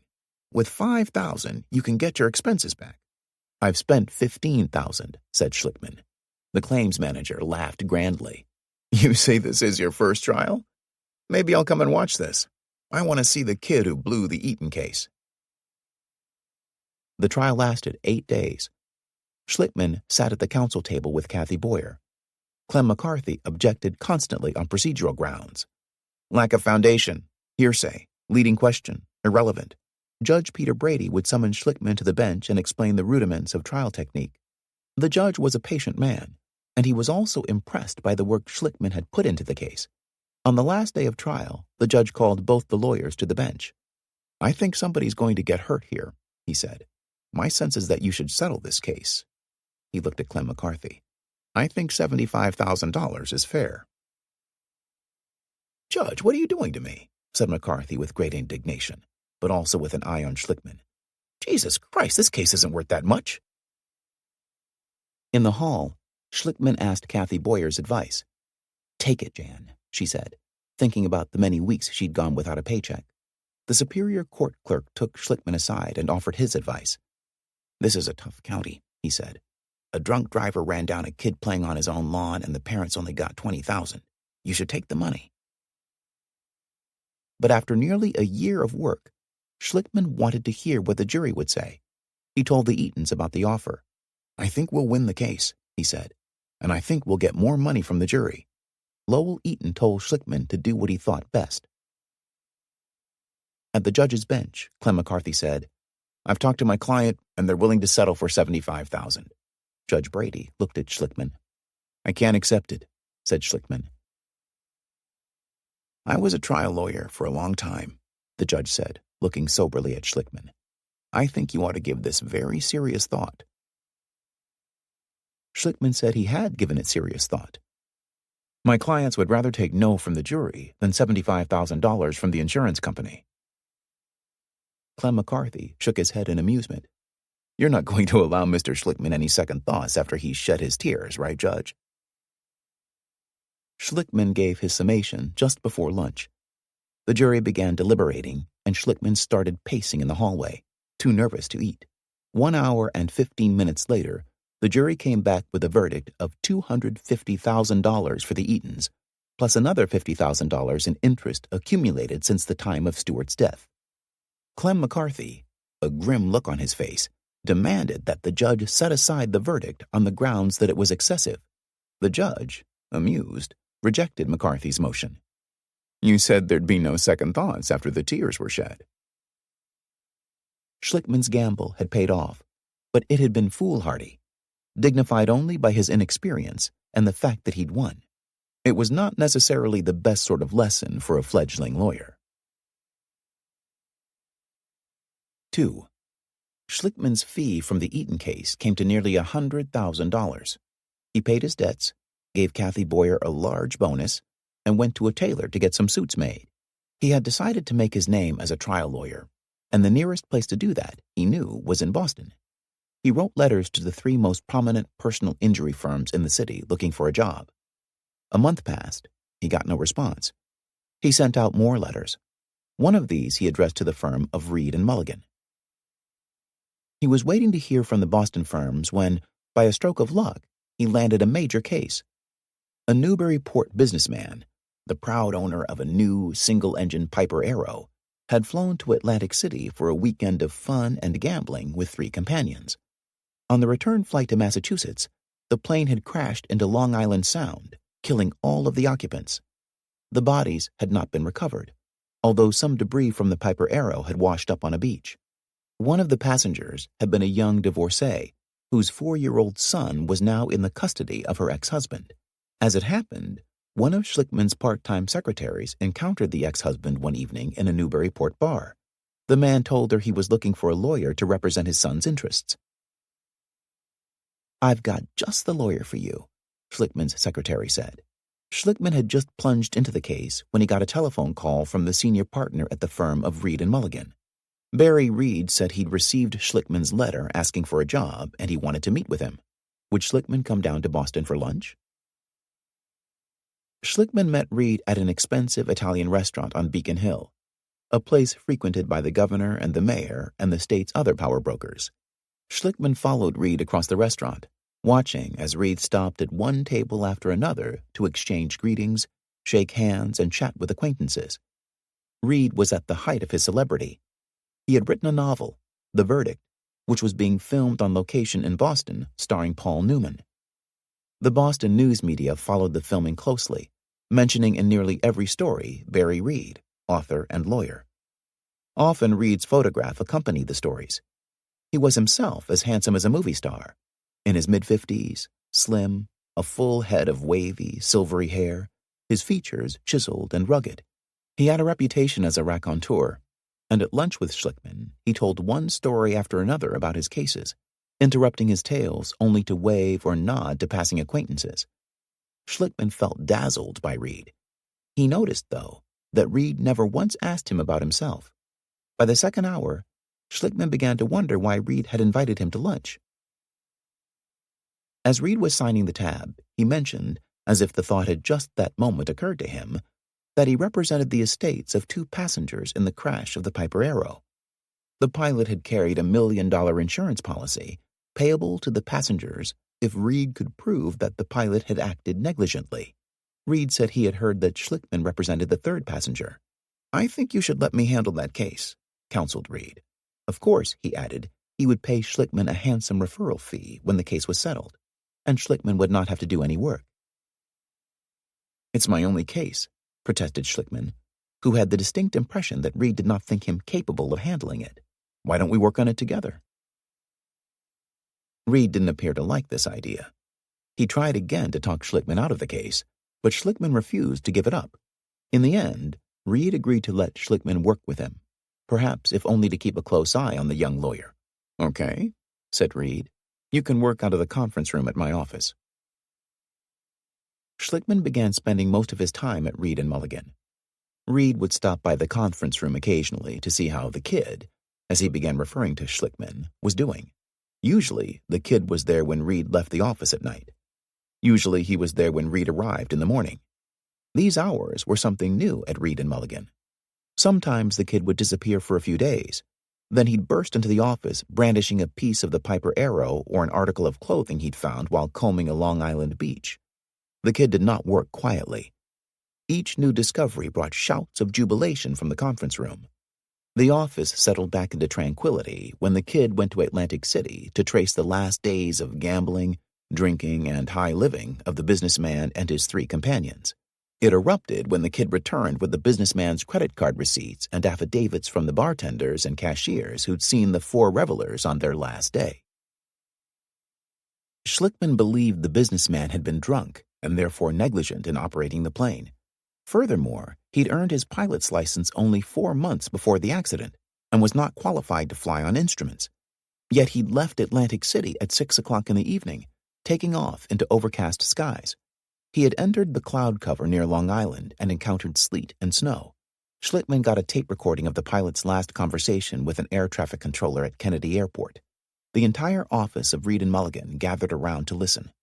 They heard the businessman, his voice panicky as he lost his bearings in the clouds, request a lower altitude from the air traffic controller. The controller instructed him to turn to the right during his descent. He turned to the left instead. He apologized, and then there was an unintelligible sound high-pitched and keening. Perhaps it was a scream. Seconds later, the Piper arrow disappeared from the radar screen. Schlickman filed suit in Massachusetts Superior Court 3 months after the accident. Within a matter of days, he and Reed began negotiating with the insurance company that held the $1 million policy on the pilot. The case would settle, Schlickman believed, for a sum close to the policy limit. Never in the history of Reed and Mulligan had a case been put together so swiftly. Reed began to treat Schlickman like a son. He mentioned one morning that there were other cases in the office that needed work. "The kid is like a bulldog," Reed told his partner, Joe Mulligan. "Once he gets hold of something, he doesn't let go." 3.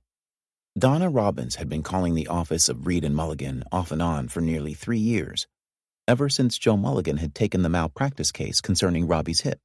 That case, a difficult one to begin with, had been rendered essentially worthless since Robbie's death by leukemia. Mulligan felt he'd be lucky to get Donna a few $1,000s, a nuisance value settlement.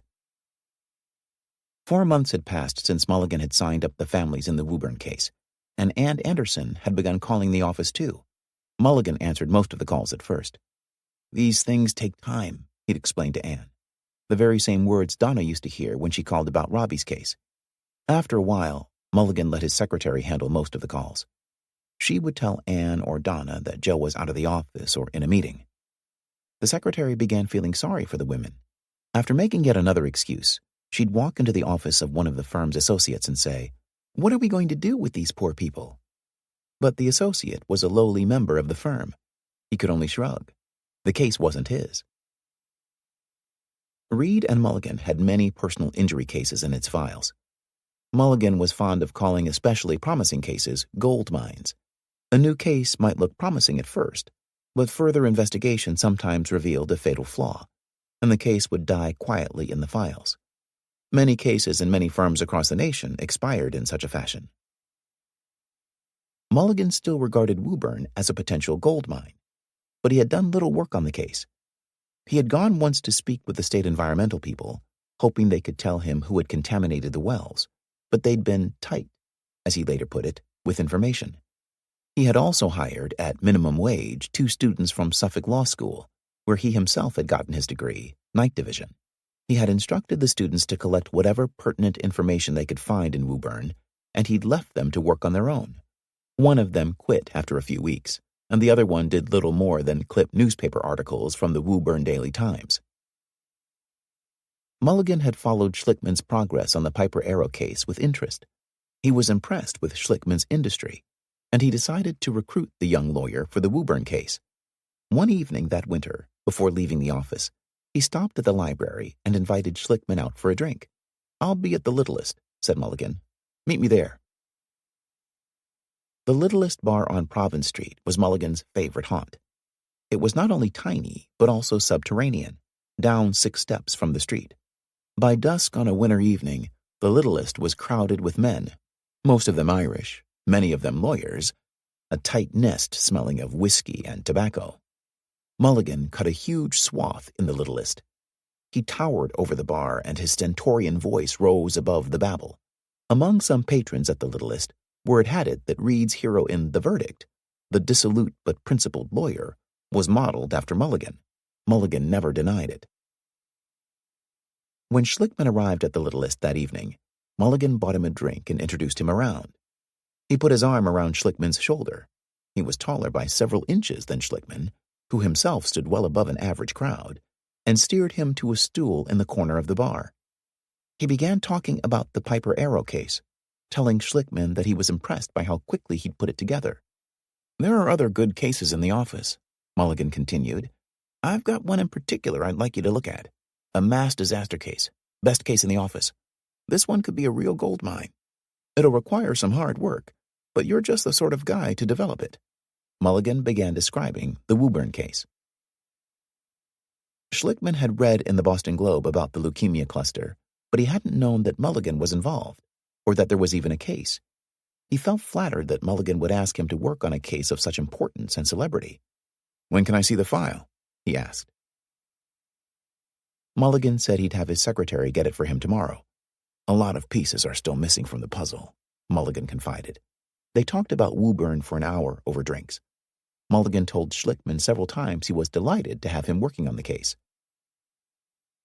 On the conference room table the next morning, Schlickman saw a slender manila file labeled Woburn Cases. The file, less than an inch thick, looked very thin for a mass disaster case. The Piper Arrow file, by contrast, occupied almost an entire cabinet drawer.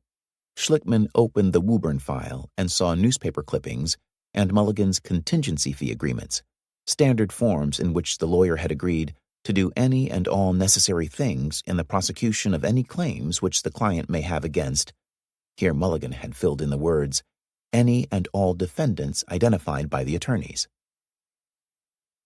The only other item in the file was the report of the investigation by the Centers for Disease Control and the State Department of Health. Schlickman started reading the report. Some of it seemed promising. The fact, for instance, that it was very unlikely the cluster of childhood leukemias in East Woburn could have occurred merely by chance. But other items in the report gave Schlickman pause. With few exceptions, said the report, investigations of leukemia clusters have failed to demonstrate significant associations or even promising leads as to environmental causes. None of the chemicals found in wells G and H are known to be leukemogenic, although trichloroethylene and tetrachloroethylene have been found to cause tumors in laboratory animals. The source of the present contaminants is unknown.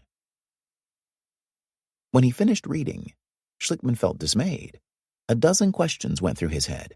Whose chemicals had polluted the wells?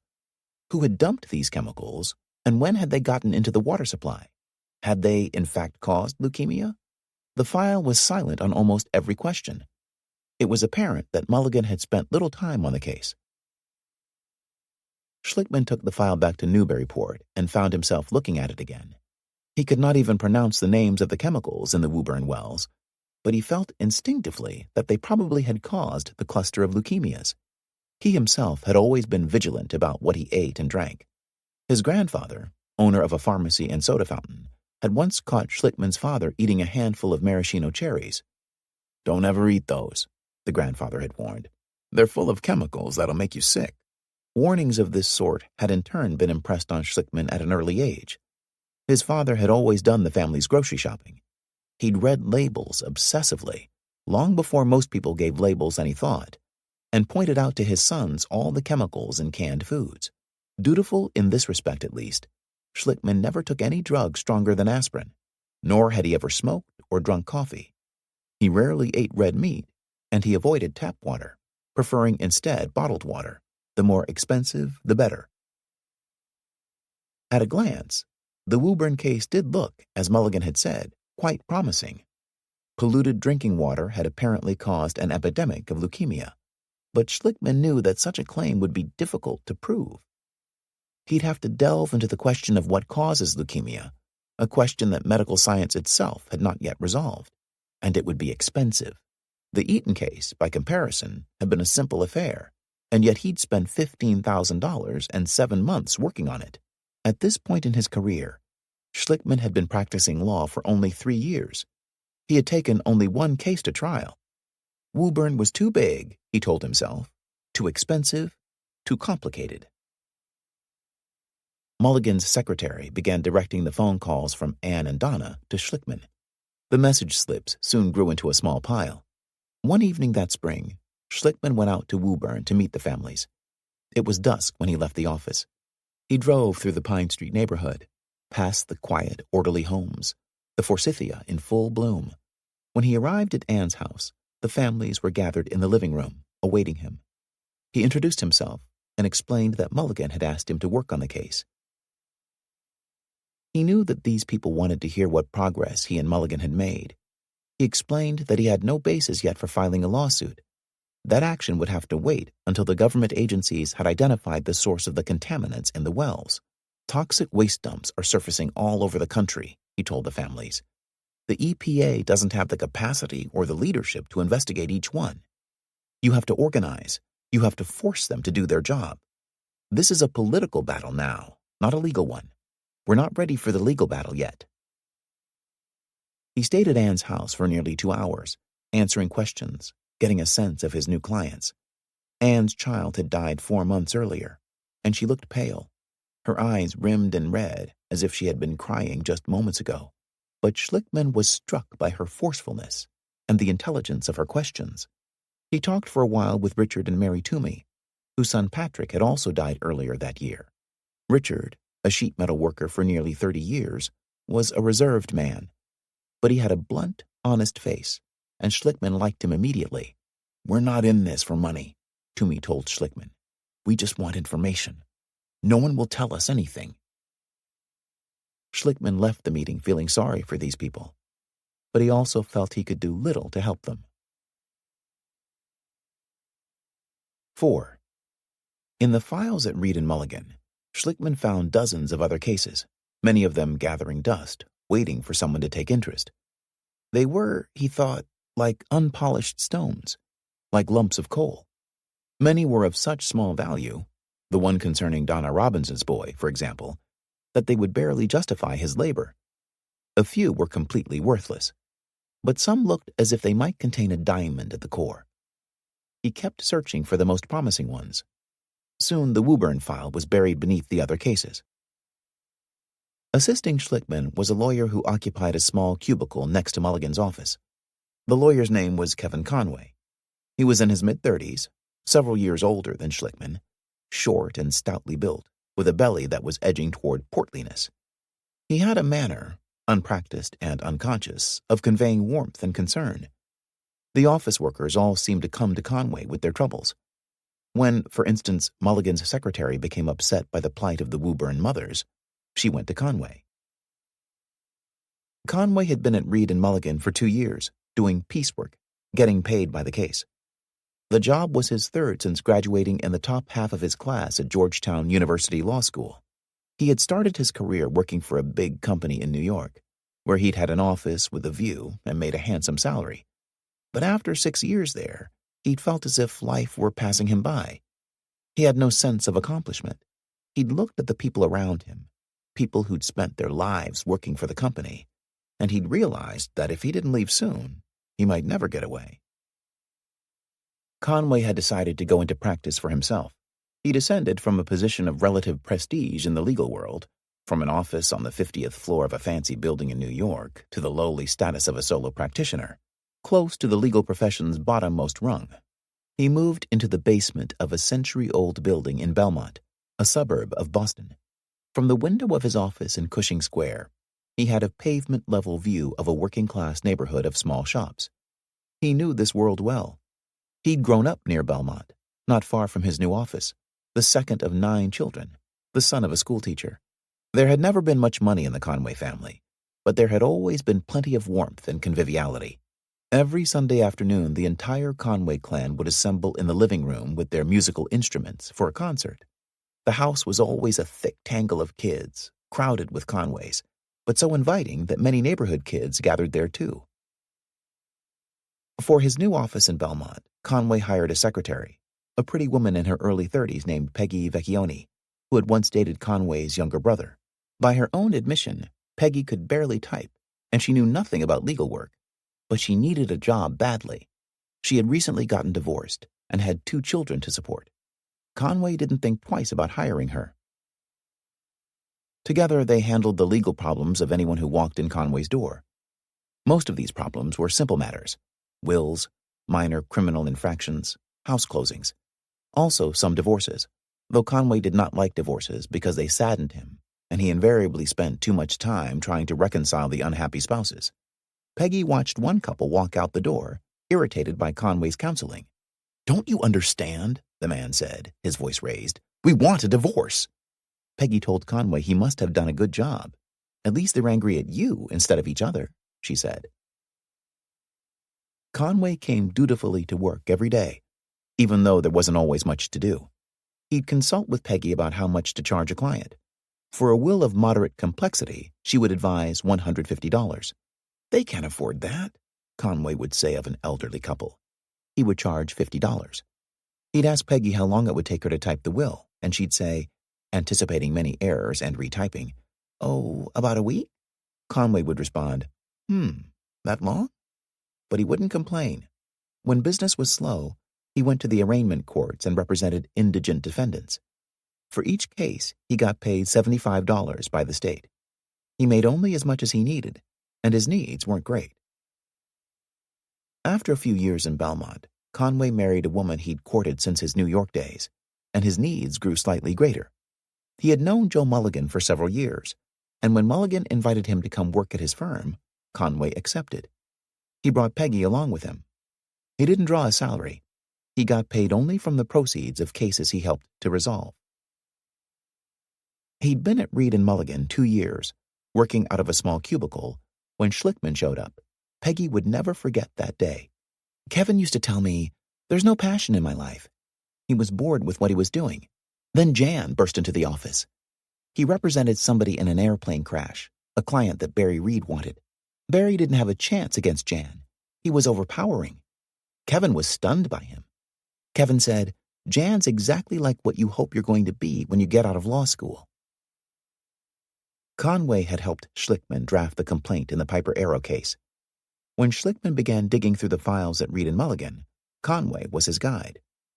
Conway unearthed a case in which a 3-year-old girl, vomiting and with a high fever, was examined by a doctor, treated with aspirin, and sent home. She developed fulminant meningitis and suffered brain damage as a result. Schlickman and Conway settled the case for $675,000. They worked together every day.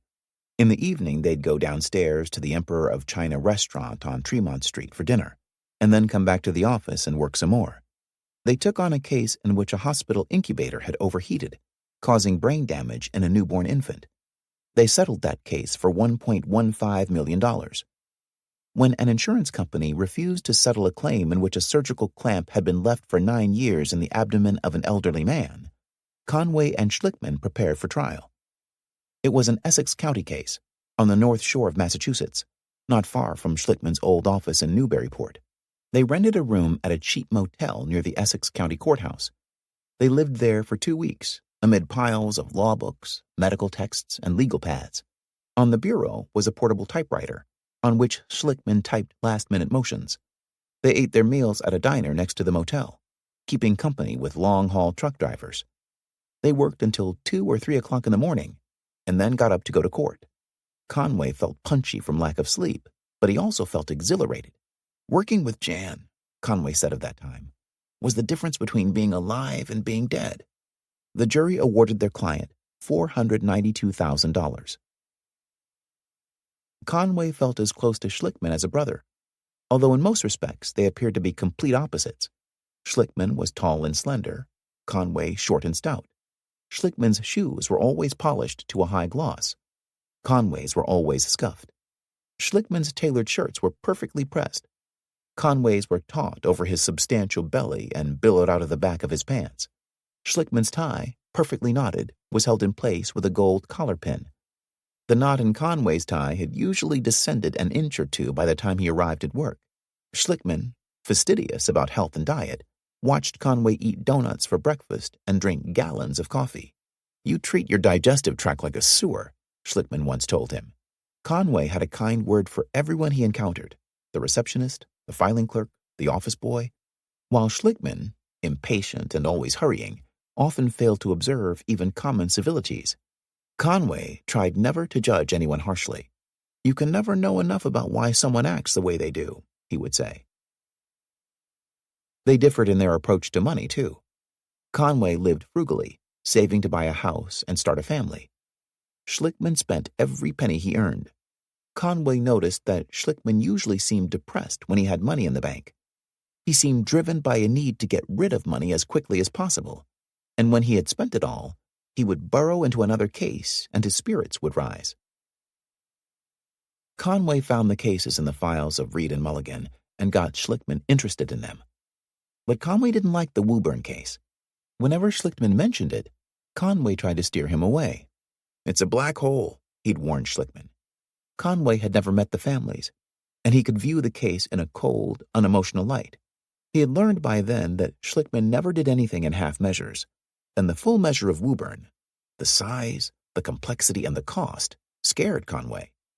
"We don't want that one," he would say, when he and Schlickman went downstairs after work to the Emperor of China restaurant and discussed new cases. 5. For a time after her son's death, Ann Anderson had rarely left the house, fearful she would break down and weep in public. She used to dream that Jimmy was still alive, and then she would awake, stunned by the fresh realization that he was gone. In the grocery store, she'd see something he had liked, and her tears would start to flow. She recovered slowly. A few months after Jimmy's death, she began working at her brother's stone-cutting business in Somerville, partly to pay the bills, but also to try to get her mind off Jimmy. She worked in the office, answering telephones and keeping accounts. But her thoughts kept returning to the contaminated wells. She wanted answers, and she wanted to bring to account whoever had caused her son's illness and suffering. As far as she could see, neither Mulligan nor Schlichtmann had done anything. Schlichtmann didn't even return her phone calls. Driving home from work one afternoon in the fall of 1981, Ann turned on the radio and began listening to the Jerry Williams talk show on WRKO. The subject that day was lawyers. Listeners were invited to call in and ask questions of two lawyers who were guests on the show. Ann was listening with half an ear when she realized that one of the voices was familiar. It was Schlichtmann's voice. Here he was, on the radio, pontificating about the law, about serving clients, and she could never even get him on the phone. She drove home as fast as she dared. She ran into the house, picked up the kitchen phone, and dialed the station without pausing to take her coat off. "I've got a question for Mr. Schlichtmann." "Go ahead, please," said the talk show host. "What should you do when your lawyer never calls you back?" "Wait a minute," said Schlichtmann. "I know this voice. Is this Ann? Jan, I call and never get to talk with you." Over the air, Schlichtmann laughed painfully. "Your messages are right next to my mother's," he said. "I haven't called her back either." Then he added, "You can talk with Kathy, you know." "Kathy doesn't have the answers," said Ann. Schlichtmann didn't have any answers either, but he did not say so. He promised to call Ann the next morning. Ann hung up the phone, and then she picked it up again and called Donna Robbins. "Guess what I just did?" Ann said. Despite all its difficulties, the case tantalized Schlichtmann. He believed that it had merit. He kept thinking that if he was destined for something great in life, this case might be his opportunity. If he were to win it, he would set new legal precedents and gain a national reputation among his fellow plaintiffs' lawyers. He would no doubt make a lot of money, and he would have helped the families of East Woburn. Fame, fortune, and doing good. Those were, in combination, goals worth striving for, he thought. But by the winter of 1982, Schlichtmann still had not made a decision on the case. The statute of limitations, 3 years for a personal injury action in Massachusetts, had begun to run on the day the Woburn Wells had closed, on May 22, 1979. If he was going to drop the case, he had to tell the families soon. If not, he had to start working quickly to prepare the complaint. As ambitious as he was, he also liked to think of himself as a businessman, a pragmatist. Conway had called this case a black hole, and Conway was probably right. Schlichtmann decided there were other worthy cases he could devote himself to, cases he could win. So in February, he called Ann and asked her to arrange a meeting with the families at Trinity Episcopal.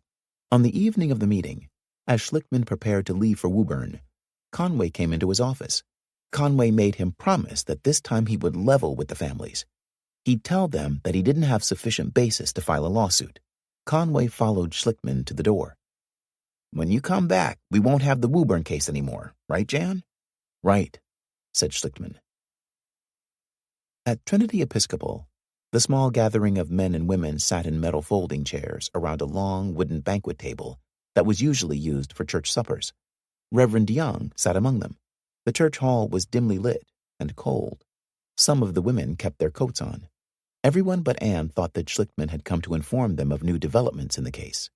She alone suspected that he had come to wash his hands of it. But she had not voiced her suspicion to the others, not even to Donna or Reverend Young. Schlichtmann sat across from the families and recited the now familiar litany of difficulties. The absence of a defendant, the problem of proving that the chemicals had caused the leukemias, and the cost, especially the cost. "There are a lot of questions," said Schlichtmann, "and we don't have any of the answers yet. I'm afraid the resources to pursue this simply aren't there." A sense of bleakness came over the group. Anne thought to herself, "He's done everything but say goodbye." For a moment, no one spoke. Schlichtmann, it seemed, couldn't bring himself to say goodbye, to get up and leave. Then Reverend Young cleared his throat and said, "What if I told you I know where we can get some money?" Schlichtmann looked doubtfully at the minister. This was not a case that could be financed by church bake sales. Reverend Young explained that he had spoken that very afternoon with a lawyer in Washington, D.C., the executive director of a new public interest law firm called Trial Lawyers for Public Justice. Schlichtmann grew suddenly alert. He knew about the firm, he exclaimed to Reverend Young. He was, in fact, one of its founding members. 6 months ago, at a convention of trial lawyers in San Francisco, he had contributed $1,000 to help get the organization started. He had, of course, liked the name, and he was sympathetic to the goal of using the legal system to bring about social change. The conversation with the Washington lawyer, continued Young, had come about by coincidence, the result of a call from a staff member in Senator Edward Kennedy's office. The staffer had read that Trial Lawyers for Public Justice was looking for a good environmental case. Woburn had come to her mind. She'd called Reverend Young, and then, at 4 o'clock that afternoon, she'd set up a conference call between him and the executive director, whose name was Anthony Roisman. Over the phone, Young had described the situation in Woburn, and Roisman had said the case sounded interesting.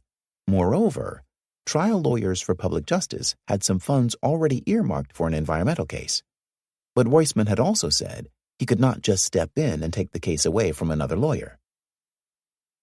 And that, Reverend Young told the gathering at Trinity Episcopal, was why he had not mentioned the conversation until this moment.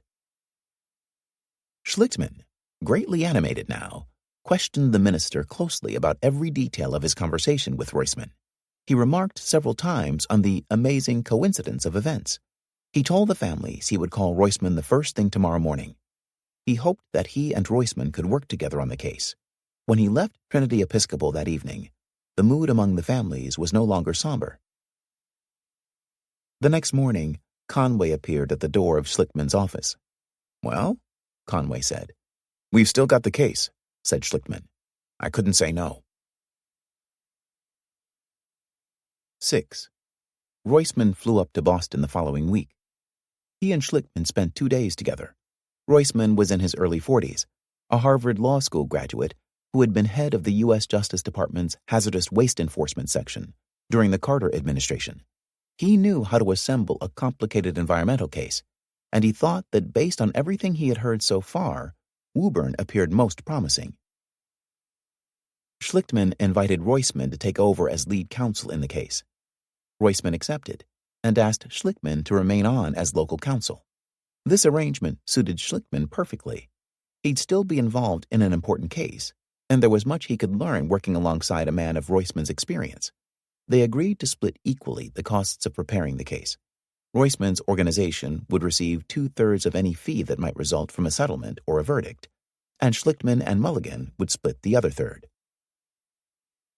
After almost 2 years of little more than talk, events suddenly began to move swiftly. One of Roisman's assistants collected medical and scientific studies on TCE and the other chemicals in the city wells. Using the Freedom of Information Act, Roisman obtained from the Environmental Protection Agency a preliminary report of its East Woburn investigation. The agency had narrowed its focus to a single square mile of the Aberjona River Valley, some 450 acres surrounding wells G and H. Contractors for the EPA had drilled test wells along the periphery of that square mile. On the northeast side, chemical analysis of the groundwater revealed high concentrations of TCE migrating through the soil in a feather-like plume toward wells G and H. Even higher concentrations of TCE were found in groundwater to the west of the two wells, under 15 acres of wooded, undeveloped land alongside the Aberjona River. The EPA listed the names of several industries situated around the perimeter of the square mile, but it did not identify which of those were responsible for the contamination. Further study is required, stated the report. The EPA did, however, put the East Woburn Aquifer on its national priorities list, more commonly known as the Superfund. The agency ranked each site by a formula that involved the proximity of the polluted area to residential areas, the nature of the chemicals involved, and whether or not drinking water had been contaminated. By 1982, there were 418 sites on the EPA list. The East Woburn well field, the newest addition, was ranked 39th. The EPA report was highly technical, filled with maps of bedrock and groundwater contours, well logs, and scientific jargon. To decipher it, Roisman hired a Princeton University professor, an expert in groundwater contamination and hazardous wastes. The professor told Roisman and Schlickman that the underground plume of TCE coming from the northeast appeared to originate at a manufacturing plant owned by W.R. Grace, the multinational chemical company. The other source of contamination, to the west of Wells G&H, came from the 15 acres of wooded land that was owned by the John J. Riley Tannery. And the tannery, it turned out, was itself owned by the giant Chicago conglomerate Beatrice Foods, producer of dozens of consumer goods, from Samsonite luggage to Playtex bras, Peter Pan peanut butter, and Tropicana orange juice. Both companies ranked high in the Fortune 500. In the lexicon of personal injury lawyers, they had deep pockets, and this fact had weight for Schlickman and Roisman. Personal injury law is not a charitable enterprise. To a lawyer working on a contingency fee and paying the expenses of a case himself, it is crucial that the defendant either have assets, preferably a lot of them, or a big insurance policy. To Schlickman, having Grace and Beatrice as defendants in the case was like learning that a woman his mother kept trying to set him up with had a huge trust fund. On a sunny day in mid-April, Schlickman drove out to Woburn alone in his Porsche. On his visits to meet with the families, East Woburn had always seemed to him a familiar sort of place, dull and slightly depressing, a landscape of humble residential developments and suburban industrial parks, a place no different from thousands of others across the country and hardly worth a second glance. But on this visit, everything he saw seemed to take on a sharper focus. Buildings and landmarks seemed more clearly etched, and their images remained in his mind. He drove south down Washington Street, a busy two-lane thoroughfare near the junction of Interstate 93 and Route 128. 20 years ago, the land to his left had all been farms. Some patches of woods and overgrown fields still remained between the new, low-roofed industrial complexes and office buildings. The right-hand side of the road was mostly hardwood trees, just now coming into bud. Beyond them, and downhill, lay the Aberjona Marsh, but he couldn't see it from this part of the road. He parked across the street from a large, plain, single-story building with a brick facade. It had a glassed-in entryway, and above that, the name W.R. Grace in polished aluminum lettering. He studied the building from his car. In the midst of this scruffy landscape, the grounds of the Grace building stood out. A row of neatly pruned shrubs had been planted along the front of the building, and the lawn was thick and well-tended. On the lawn, beneath a young maple tree, there was a picnic table. Schlickman could see several employees in tan uniforms moving among the loading docks around the side of the building. From the EPA report, Schlickman knew only that this plant made stainless steel equipment for the food packaging industry. Trichloroethylene was a solvent used mainly for removing grease from machined metal parts. To Schlickman, it stood to reason that a plant such as this one would use TCE. He wondered if any of those men in uniforms were using TCE today, and just how did they dispose of it? He would have liked to speak to one of those men, or to walk into the plant and ask for a tour, but he couldn't, of course. For now, the building might as well be a fortress. Its facade told him little, and he soon grew tired of staring at it. He pulled back out onto Washington Street and continued driving slowly to the south, in the direction of the Pine Street neighborhood. After a quarter of a mile, he turned west onto Salem Street, which crossed the northern border of the Pine Street neighborhood. He passed over a small concrete bridge that spanned the Aberjona River. Looking north, he could see the expanse of marsh surrounding the river. At the edge of the marsh, visible among a copse of still leafless trees, were the two brick pumping stations that housed Wells G&H. Their doors would be padlocked shut now. Ahead of him, as Salem Street began a gentle climb, loomed the immense brick smokestacks of Beatrice's J. Riley tannery. Schlichtmann parked near a chain-link fence that enclosed the tannery compound. The ripe odor of hides and animal waste hung thickly in the air. The tannery consisted of a large brick building, mottled with age, and several sheds and outbuildings. It looked as if later additions to the main building had been constructed of cement block and corrugated metal. A dozen or more large bales of raw cattle hide were piled behind the building. On his way to the tannery, Schlichtmann had passed by the dirt road leading up to the 15 acres of wooded land mentioned in the EPA report. This piece of land, also owned by Beatrice, was roughly triangular in shape, abutting the tannery to the west and the Aberjona River to the east.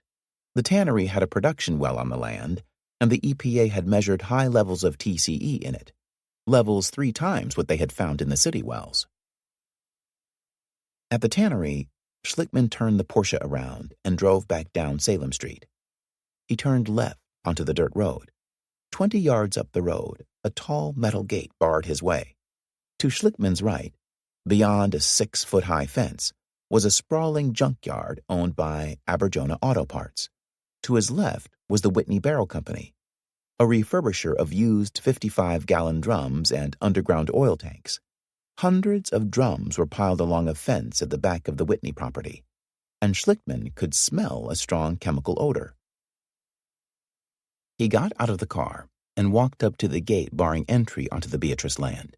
The dirt road on the other side looked well used, bordered by scrubby underbrush. Schlichtmann saw many more drums strewn beside the dirt road. He wondered if they had come from Whitney Barrel. Standing there, he found himself already framing arguments. Beatrice owned this land. It bore legal responsibility for its condition.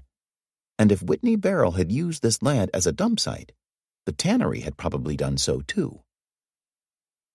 Roisman had started composing the lengthy complaint that would form the basis of a lawsuit against W.R. Grace and Beatrice Foods.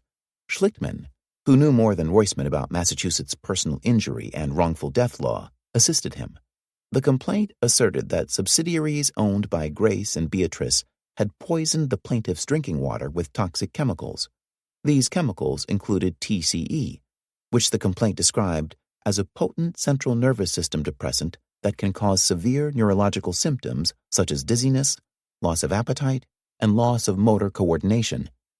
It can produce liver damage and cause cell mutations and cancer. The poisoned water, stated the complaint, had resulted in a cluster of leukemia, the deaths of 5 children, and injuries to all of the family members who were party to the lawsuit, including an increased risk of leukemia and other cancers, liver disease, central nervous system disorders, and other unknown illnesses and disease. The plaintiffs sought compensation for these injuries and punitive damages for the willful and grossly negligent acts of the 2 companies. Roisman and Schlichtmann finished the complaint on May 14, 1982, 8 days before the statute of limitations expired. Schlichtmann took the complaint by hand to Superior Court in Boston and filed it. 1 week later, a story about the lawsuit appeared in the Boston Globe. Alerted by that story, crews from 2 local television stations arrived at Reed and Mulligan to interview Schlichtmann. The camera crews set up their equipment in the firm's library. Conway watched from the door as first one television reporter and then another talked to Schlichtmann. Conway felt glad that he wasn't the one being interviewed. The cameras and lights would have made him nervous, but he could see that Schlichtmann basked in them. That evening, they went downstairs to the Emperor of China restaurant and ordered drinks at the bar. Schlichtmann asked the bartender to turn on the news so he could watch himself. He made the bartender flip the channel back and forth between the 2 stations so that he'd miss none of his performance. While Schlichtmann watched himself on the news, Conway watched Schlichtmann. He knew that Schlichtmann would spend a good deal of time on this case, but he reminded himself that Roisman would be in charge. Roisman would do most of the work. They were just the local contact. Conway told himself he wasn't worried. Rule 11. 1. Every Wednesday afternoon, from February until May, Jerome Fasher would leave his office in Boston shortly after 3 o'clock and take a subway to Harvard Square in Cambridge. The early winter dusk would be settling over the city by the time Fasher disembarked from the subway and walked several long blocks up to the Harvard Law School. Fasher was 60 years old. He had narrow shoulders, a small, spare frame, and neatly trimmed gray hair. He was the chairman of the litigation department at the Boston firm of Hale and Dorr, and for the past 20 years he had also taught a course in trial practice at Harvard. He still taught from the same textbook, now dog-eared and stained, that he had used in his first year of teaching. He carried it in a battered black litigation bag that was usually heavy with deposition transcripts, motions, and interrogatories from real trials. Some years ago, the bag's leather hand grip had snapped under just such a load. Fasher had twisted a coat hanger into a new grip and wrapped it with adhesive tape. When a seam burst, he repaired that with more tape, liberally applied. He owned several other litigation bags, each identified by decals of cartoon characters he'd once found in a cereal box. This particular bag, which might have been a hobo's suitcase, was his favorite. It was known as the pig bag because it had a Porky Pig decal on it. In the years he'd carried this bag in and out of courtrooms, to home and to work, Fasher had not lost a trial. Some trials required the use of several bags, but Fasher always brought along the pig bag. "You don't change your socks in the middle of the World Series," he would tell young associates at Hale and Dorr. In his classroom at Harvard, Fasher would sit at a plain wooden table in the well of a room that was shaped like a small amphitheater. Every year he faced 15 new students, along with several first-year associates from Hale and Dorr, who had come to learn from the master. Behind Fasher's thick glasses, his eyes were heavily lidded, as if he were on the verge of dozing. During class and in the courtroom, he often pursed his lips in a skeptical and disapproving manner, like a candy store proprietor guarding the goods against young hooligans. Each week, he assigned his class a case from the trial practice textbook and appointed students to conduct mock examinations. One Wednesday evening, he told a young woman to represent the plaintiff. Until now, this student had not uttered a word in Fasher's class. When Fasher himself had been a law student at Harvard in the late 1940s, he'd been reticent too. He had felt intimidated by the brilliance of his fellow students, most of whom had graduated from Princeton, Yale, and Harvard. Fasher had attended Bucknell Junior College. At Harvard, he had lived each day in fear that a professor would call on him. When other students responded to a professor's query, Fasher would say to himself, "My God, I didn't think of that." During his 3 years of law school, he could recall speaking aloud in class fewer than a dozen times. But he'd gotten high grades, and he'd made law review, the mark of academic distinction. Now, as a teacher, Fasher had changed his modus operandi. He maintained a steady stream of commentary. As the shy student struggled to build the plaintiff's case, Fasher interrupted with a running critique of her methods. He did not feel much sympathy for her.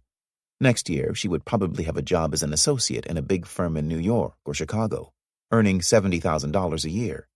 Based on this performance, Fasher thought he would not hire her at Hale and Dorr. After 30 minutes, the woman had made little progress. Her original strategy had been thwarted by objections from her adversary. Fasher gave her some guidance, but his commentary became increasingly acerbic. In annoyance, he fiddled with his tie, tapped his fingers, straightened material on his desk. The woman attempted to enter a document into evidence, and the opposing side objected on the grounds of authenticity. "Now what are you going to do?" Fasher asked her. The young woman looked down and shuffled through her papers, but said nothing. Her hair fell in front of her face, covering her eyes. Fasher stared at her. The silence grew longer.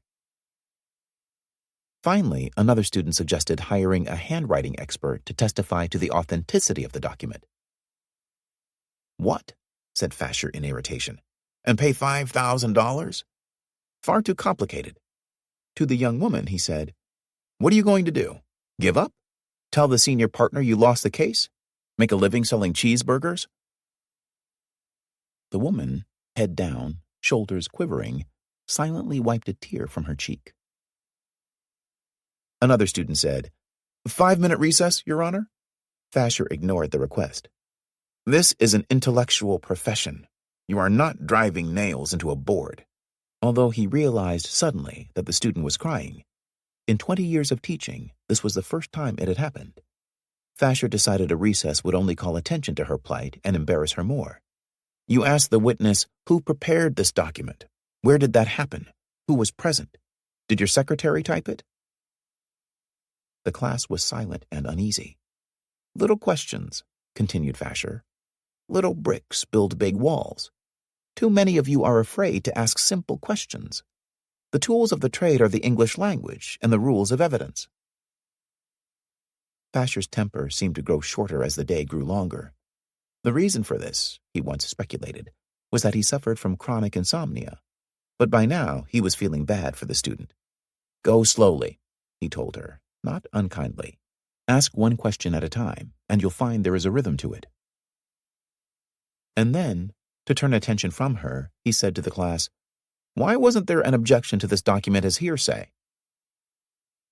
Because it's original? Ventured one student. Fasher sighed. The Boston Globe was original this morning, and there's more hearsay in that than you'll find in your first 5 years as a lawyer.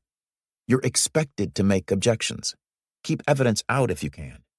If you fall asleep at the counsel table, the first thing you say when you wake up is, I object. After class, Fasher would often return to his office and work until midnight before departing for home. He owned a condominium in Arlington, 3 miles from the law school. He lived there alone, his only companion an aged cat.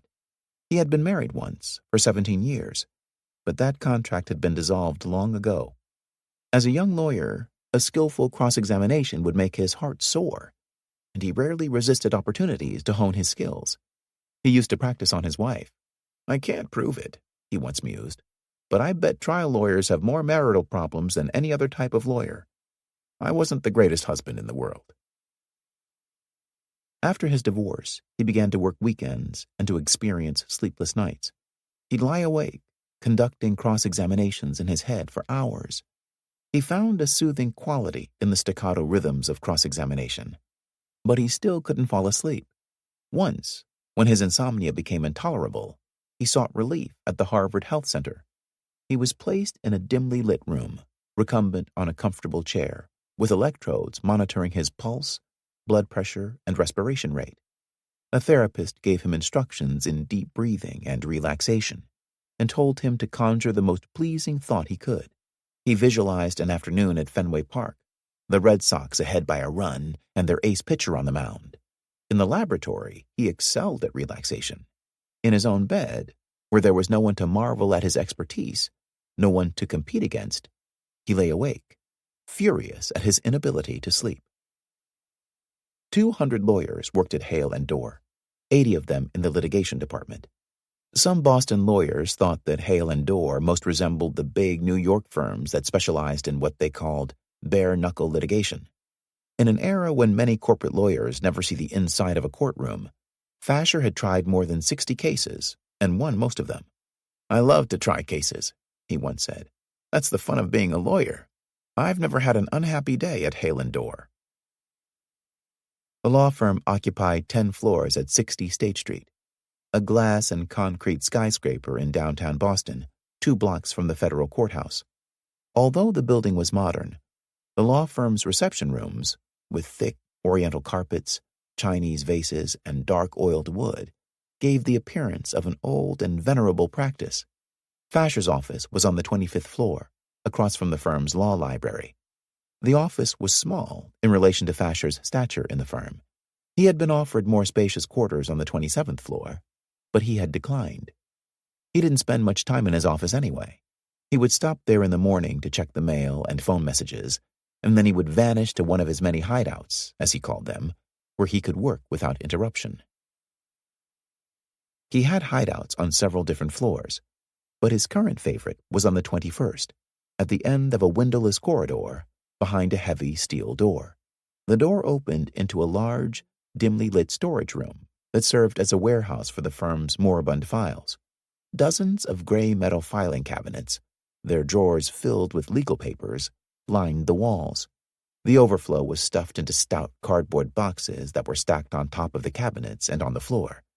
Pyramids of paper reaching up to the ceiling. Some acoustical panels in the ceiling were missing, and electrical wires, wrapped in black tape, hung from the dark cavities. Near the center of the room, In a pool of lamplight, Fasher had assembled 3 large tables to form a desk on which more paper, depositions, briefs, motions, affidavits, had accumulated. Piles of legal memoranda had taken root on a sagging, threadbare, mustard-yellow couch, a piece of furniture that would never be exposed to the soft lights and thick carpets of a hail-and-door reception room. Fasher would sit amid these files in his shirt sleeves, the breast pocket stained by a leaky pen, his collar and cuffs frayed. He looked like an aging clerk caught in the backwater of a large bureaucracy. Yet 1 hour of his time would cost a client several $100s, and he earned more than he could ever spend. He was a very frugal man. His partners had seen him bring a plastic bag to the firm's Friday lunch buffet and stuff it with leftovers to take home and freeze. He hated going out to restaurants, even if someone else was paying. He usually ate at his desk, from little napkin-wrapped bundles of celery and cauliflower or stale pieces of cake salvaged from buffets. "I hate waste," Fasher liked to say. "I'm economical in my life. Some would say cheap." Those who did not know him well tended to mistake his frugality for miserliness. But he cared little about accumulating money. When he bought his condominium in Arlington, his partners advised him to take out a mortgage so he would have at least one tax deduction. But Fasher paid in cash. He viewed the interest on a mortgage as a waste. Some senior partners had platoons of younger lawyers working on their cases. Fasher, economical as ever, would assign only a junior partner and 1 associate to each of his cases. He did not readily trust the work of his subordinates. He was much harsher with them than with his students. In earlier years, he would send what became known as black-hand memos to those whose work especially disappointed him. "I think we made a mistake hiring you," he'd write. "Is English your first language?" On the draft of a brief, he would scrawl, "Bullshit. Who's going to believe this crap?" And, "Why are you wasting my time?" Fasher believed he had mellowed with age. Now he might write, "I think this is poorly written and poorly reasoned. Why don't you tear it up and start over?" Most associates feared working with him, yet those who survived his tutelage usually felt great affection for him. They were known around the firm as Jerry's boys. They believed he was the best teacher in the firm, but even so, most would not choose to work with him again if they could avoid it. The Woburn case arrived on Fasher's desk in the last week of May 1982, sent to him by the assistant general counsel at Beatrice Foods in Chicago. Fasher usually had 30 or 40 cases in various stages of development, some of them several years old. He had lost a few trials in his career, and he had also settled many cases before trial, but he'd never seen a case that he thought he could not have won. "Every civil case can be won," he once told his Harvard class. He had many important corporate clients, but none was larger or wealthier than Beatrice. One of Beatrice's lesser-known divisions, the John J. Riley Tannery in Woburn, was now alleged, read Fasher, to have contaminated with toxic chemicals the groundwater used by plaintiffs and plaintiffs' decedents for drinking and household purposes, and to have caused the deaths of 5 children. It was, on the face of it, a personal injury case, and most such cases tended to be simple matters compared with the commercial litigation that Fasher was used to. Yet he saw right away that there was nothing simple about this complaint. There was a long list of plaintiffs, each purportedly suffering an increased risk of leukemia and other cancers, liver disease, central nervous system disorders, and other unknown illnesses and disease.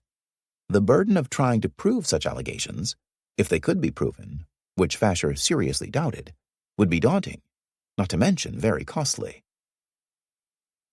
Fasher had heard about other big cases of this sort, environmental cases alleging all kinds of dreadful injury. They seemed to have come into vogue recently, but none of them had ever amounted to anything. This case didn't worry him. The complaint, however, had to be answered, and that required sending a lawyer out to Woburn to speak with John J. Riley, Beatrice's manager at the tannery. Fasher gave the job to a junior partner, a former Harvard student of his named Neil Jacobs, who was known in the firm as one of Jerry's boys. Neil Jacobs had met John J. Riley once before, while working with Fasher on a minor matter, a breach of contract claim against the tannery, and he remembered the old tanner well. Riley was not the sort of man who faded easily from memory. He possessed an incendiary temper, and he was 6 feet tall, with an immense girth, limbs thick as tree boles, and a heavy, florid face.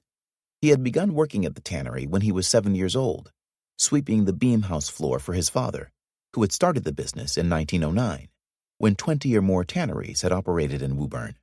The Riley operation was the last of them, and Riley himself was Woburn's last tanner. In many ways, that was a tribute to Riley's business acumen. He was in his mid-50s now, a crafty, intelligent man, college-educated, and proud of what had once been the family business. He resented, in particular, the frequent complaints of East Woburn homeowners about odors from the tannery. He tended to regard such complaints as personal affronts. He himself had lived most of his life in East Woburn, less than a mile from the tannery. He had once confronted a neighbor who had written an article about the tannery stench for the Civic Association newsletter. Banging on the neighbor's door one evening, he had stomped, uninvited, into the living room, put his thick finger to his neighbor's chest, and yelled that he, Riley, was a big taxpayer in the city, and by what right did the neighbor slander his business in such a manner? The neighbor, at first taken aback by the verbal tirade, finally told Riley to get out of his house. New, more stringent environmental regulations also infuriated Riley. He made no secret of his belief that environmentalists were conspiring to drive him out of business, as all the other Woburn tanneries had been driven out. A few years back, the state had ordered him to build a waste treatment facility at a cost of $1 million. Riley couldn't afford it. Around that time, he heard from another tanner in the Midwest that Beatrice Foods was interested in acquiring a tannery because the company needed a steady supply of leather for its consumer products. Riley decided to sell the family business to Beatrice. He took no joy in this, but he stayed on as tannery manager, as Beatrice had required, at a handsome salary. Jacobs drove out to Woburn to interview Riley. They met at the door of an old, dilapidated white frame house that served as the tannery's administrative offices. In a small, cluttered conference room, Riley told Jacobs that the lawsuit was nothing but lies. He had never dumped any chemicals on his property. He had never even used TCE. He admitted that the tannery had used tetrachloroethylene, PERC, for a few years in the late 1960s, when he had a contract to waterproof leather for U.S. Army combat boots. But Riley claimed there had been no waste solvent from that process. Jacobs asked Riley about the 15 acres cited in the complaint as the source of the TCE contamination. Riley explained that his father had purchased that land from the city some 30 years ago, in 1951, and had installed a production well there for the tannery. Aside from that, said Riley, the land was completely undeveloped, nothing but woods and underbrush. It was possible to walk from the tannery to the 15 acres, but Riley preferred to drive. It took only 2 minutes. He and Jacobs got into a station wagon, and Riley drove out of the tannery parking lot, turned left onto Salem Street, and then, 50 yards later, turned left again onto the dirt road. Heading up the dirt road toward the 15 acres, they passed Whitney Barrel, with its hundreds of 55-gallon drums and the rusting hulks in the junkyard of Aberjona Auto Parts. Riley stopped to open the metal gate that had barred Schlickman's way and drove onto the 15 acres. Jacobs noticed more barrels along the side of the road, on the scrubby, hard-packed earth.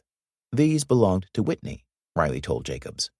The road was well-traveled and clearly defined, although as Riley drove on, the foliage grew more dense, and tree branches slapped against the station wagon. After about 100 yards, Riley stopped the car, and Jacobs got out to take a look around. 20 paces off the road, Jacobs noticed a large pile of debris. He walked closer, treading carefully. He was wearing a suit and a pair of good leather shoes. The pile, which later would be known as Debris Pile E, contained some rotting timber and several 55-gallon barrels in various stages of decay, one of them oozing a dark, thick material onto the ground.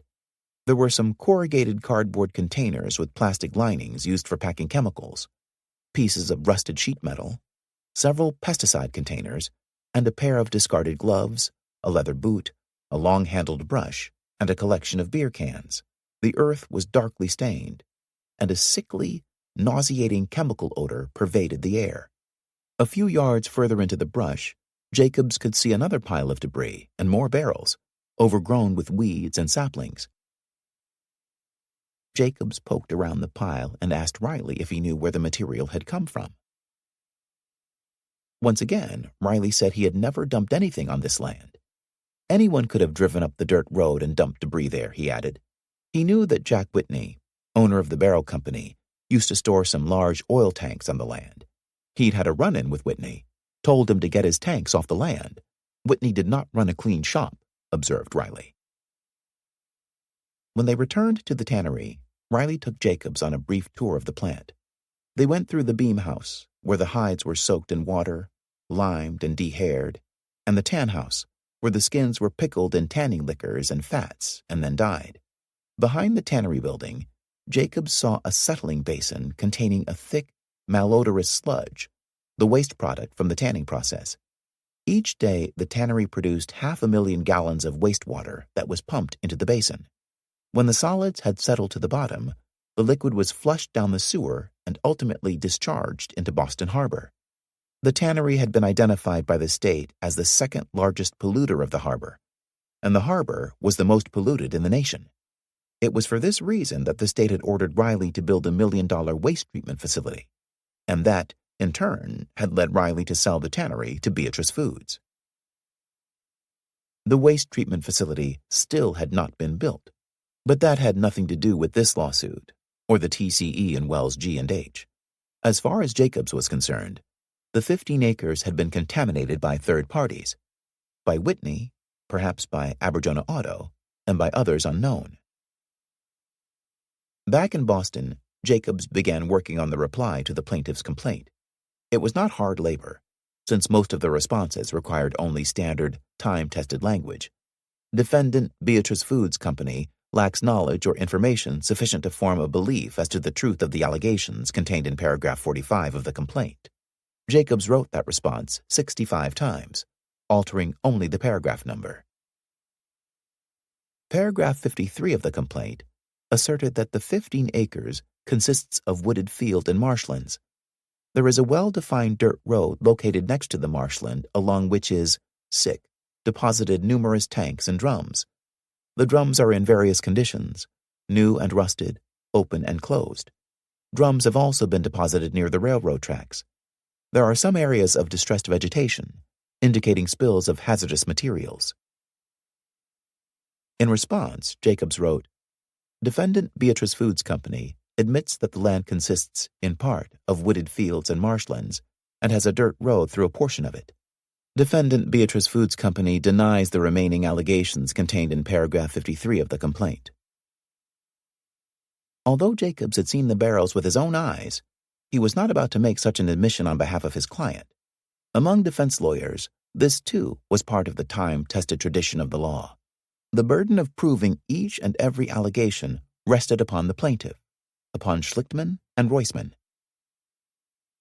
When Jacobs finished a draft of the reply, he brought it to Fasher, who read it quickly and gave his approval. Fasher was preparing a big commercial case for trial, and he had more pressing matters on his mind. 2. The other defendant in the case, W.R. Grace, was represented by a lawyer named William Cheeseman, a senior partner at the Boston firm of Foley, Hoag, and Elliott. Unlike Fasher, Cheeseman immediately regarded this lawsuit as a very serious matter. In part, that had to do with Cheeseman's client.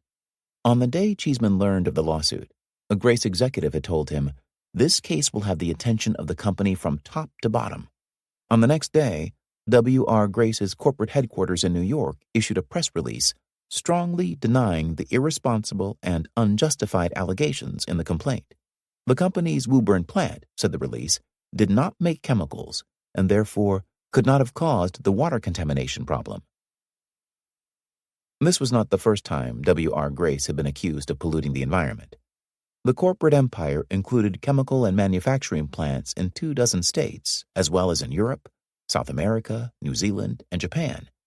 Cheeseman himself already represented Grace in another matter, one that bore a striking similarity to Woburn. A Grace chemical factory had been sued by the town of Acton, Massachusetts, for polluting its groundwater. But no one in Acton was claiming that Grace had killed 5 children and poisoned an entire neighborhood. It was those allegations and the headlines they had created that made the Woburn case an especially frightening specter to a company like Grace. Cheeseman understood that he should spare no effort to stop this case in its tracks. He was well suited for that task. He specialized in pre-trial maneuvering. He had a reputation at his firm for finding clever ways to kill lawsuits in their infancy, with motions of demurrer or summary judgment. He had already filed a partial summary judgment in the Acton suit. Jury trials and personal injury cases almost never entered his life. Usually he represented one large company that was suing another, or was being sued by the government, in disputes that were complicated but dry and bloodless, and almost invariably settled out of court. In his entire career, Cheeseman himself had tried only 4 small cases to a jury. He did not like jury trial work, and he recognized that he was not particularly good at it. He had a vivid memory of watching a jury trial for the first time 15 years ago when he was a law student at Harvard. He had sat in the gallery of a Boston courtroom listening to a lawyer ask his client, a young woman, to describe the details of an accident in which a child had been killed. The woman had been holding the child, her sister, in her arms when a bus collided with a car in which she'd been riding. As the woman recalled the event on the witness stand, she broke into sobs. Her lawyer, an older man of obvious experience, stood next to the jury box, one eye on the jurors, while his client wept. When the woman recovered her composure, the lawyer gently asked another question. More weeping followed. Cheeseman saw one of the jurors take a Kleenex out of her pocketbook and dab her eyes. And Cheeseman, too, had felt moved. When court recessed for the day, Cheeseman walked into the hallway and stood waiting for an elevator. A few minutes later, the lawyer emerged from the courtroom with the young woman and her family. They were in high spirits, talking excitedly among themselves. The lawyer said something to the woman, and Cheeseman saw her laugh. He was appalled. At that moment, he believed that the entire courtroom performance had been a cynical charade. Later, he realized that wasn't wholly true. The woman had suffered a terrible loss, and perhaps her laughter in the hallway had been simply a release of tension. But the experience had left Cheeseman disdainful of the tactics of personal injury lawyers and leery of juries. Everyone understands that the deck is stacked, Cheeseman observed many years later. Somebody who's been hurt has the sympathy of the jury. Big companies don't get that sympathy. Jury trials are the rarest form of business at large corporate law firms, and they were especially rare at Foley, Hoag, and Elliott, which employed 100 lawyers but had only a few experienced trial lawyers. Cheeseman's firm took great pride in its reputation as an intellectual law firm. Most of its recruits came, as Cheeseman did, from Harvard, and most of them had been on the law review. Scholarship has always been a hallmark of the firm's reputation, stated a Foley promotional brochure. Scholarship sometimes meant long and tediously researched briefs. Among the Boston bar, the firm was famous, maybe infamous, Cheeseman admitted, for the length of its briefs. Cheeseman had a rigorous, logical cast of mind. As an undergraduate at Harvard College, he'd studied mathematical physics. He knew he was smart, but in his most self-critical moments, he saw himself as methodical and dull. His remedy for this perceived flaw was itself methodical. "I work hard to cultivate a little flakiness in myself," he once confessed. He cultivated various small eccentricities. Over time, he acquired a collection of hats, berets, tams, Greek fisherman caps, fedoras, which he wore to work, along with a bulky sheepskin coat instead of the cashmere overcoat that seemed part of the legal dress code. He wore his suits, bought off the rack, until the crease in the trousers disappeared and new creases laced the back of his suit coat. He let his hair grow so long and shaggy that even his 8-year-old daughter once told him he needed a haircut. He drove to work in a small English sports car, a Triumph, which he raced in Sunday morning autocrosses in the empty parking lots of malls and supermarkets. He wanted to own a Porsche, and though he had a handsome income, he felt he could not afford one yet. He quelled his desire with a small toy model of a Porsche Carrera, which he kept on a bookshelf in his office. A psychiatrist friend once told him, "You're the loosest obsessive-compulsive I've ever met." Cheeseman remembered that remark as a compliment. At the firm, he was well-liked. He was not snobbish to young lawyers who had not gone to Harvard, as some partners at the firm were. Office politics did not interest him. He tended to avoid the firm's parties, and he did not hang around after hours to trade stories about clients and adversaries. In an occupation that could consume every waking hour, he set limits on what the firm could demand of him. Some young associates who toiled nights and weekends in the hope of making partner admired Cheeseman for this, although they did not often follow his example. Cheeseman quickly learned the basic facts about Grace's Woburn plant from one of the company's in-house lawyers. The plant had been built in 1960. It employed about 100 people in making machinery for the food packaging industry, for vacuum wrapping meats, turkeys, hams, hot dogs, and the like, in plastic film, which was also made by Grace at plants in Iowa, Indiana, and Texas. The Woburn plant had once used TCE in the early 1960s, but a search of the records revealed the purchase of only a single 55-gallon drum. Workers had used the solvent for hand-cleaning small metal parts. Some employees, it seemed, might have dumped small amounts of used solvent, no more than a few teacups at any one time, into a ditch behind the plant. But this small amount, Cheeseman was told, could not have contaminated the city wells, which were half a mile away from the plant. A Grace executive showed Cheeseman a tape of Schlichtman's press conference announcing the lawsuit. It began with a reporter standing in front of the Grace plant in Woburn. "Lawyers for the Woburn families," the reporter said, "allege that this W.R. Grace plant has dumped solvents and chemical wastes that have contaminated 2 city wells and caused the deaths of 5 children." The picture faded to an interior shot of a law office. Cheeseman saw a tall, thin young man wearing a dark suit and vest, a red tie, and a gold collar pin. Behind him were shelves of leather-bound law books. "Jan Schlichtman is one of the lawyers representing the families," said the voice of the reporter. "Mr. Schlichtman, what do your clients hope to get out of this lawsuit?" Schlichtman, looking directly into the camera, said, "First of all, we want these companies to pay for the injuries they've caused these families. We want them to stop dumping their chemical wastes, and we want them to clean it up. The evidence," continued Schlichtman, "will show that W.R. Grace's plant had dumped chemical wastes on the ground for 20 years, ever since the plant had opened." The tape ended with the reporter saying that some Woburn residents were already demanding that the city shut down the Grace plant. Cheeseman found this fellow Schlichtman's performance highly unprofessional. Public comments about a pending case, especially inflammatory comments about evidence, violated the canons of professional ethics. A lawyer risked censure for such behavior. Schlichtman looked young and untested, thought Cheeseman. Perhaps Schlichtman believed he could intimidate Grace by inflaming public opinion. Perhaps he simply hoped to grab a quick settlement. Back at his office, Cheeseman began making inquiries. None of his colleagues at Foley, Hogue, and Elliott had heard of Schlichtman. In itself, that was not surprising, since Cheeseman's firm rarely descended to the level of personal injury law. In Martindale-Hubbell, the National Law Directory, Cheeseman found that Schlichtman was 31 years old, had gone to Cornell Law School, and had passed the bar exam barely 4 years ago. "He's as green as he looks," Cheeseman told one of his partners. Cheeseman hoped to teach this young lawyer a painful lesson about dealing with companies like W.R. Grace. He decided first to remove the case from the state superior court to the federal court. W.R. Grace, with headquarters in New York and operations across the entire country, was entitled to federal jurisdiction. And the federal courts, Cheeseman believed, had a generally higher caliber of judges, whose tolerance for personal injury cases of questionable merit was correspondingly lower. Then Cheeseman wrote a letter advising Schlichtman and Roisman to withdraw the lawsuit. "If you do not withdraw this action," Cheeseman warned, "please be informed that we will take appropriate steps to seek a prompt dismissal of the action, and we will seek an award of attorney's fees and expenses against you and your associates." Cheeseman never got a response to his letter. Throughout the summer and into the fall, he heard nothing more about the Woburn case. He was feeling circumspectly pleased. He began to think maybe Schlichtman had abandoned the case. Cheeseman had known that to happen before.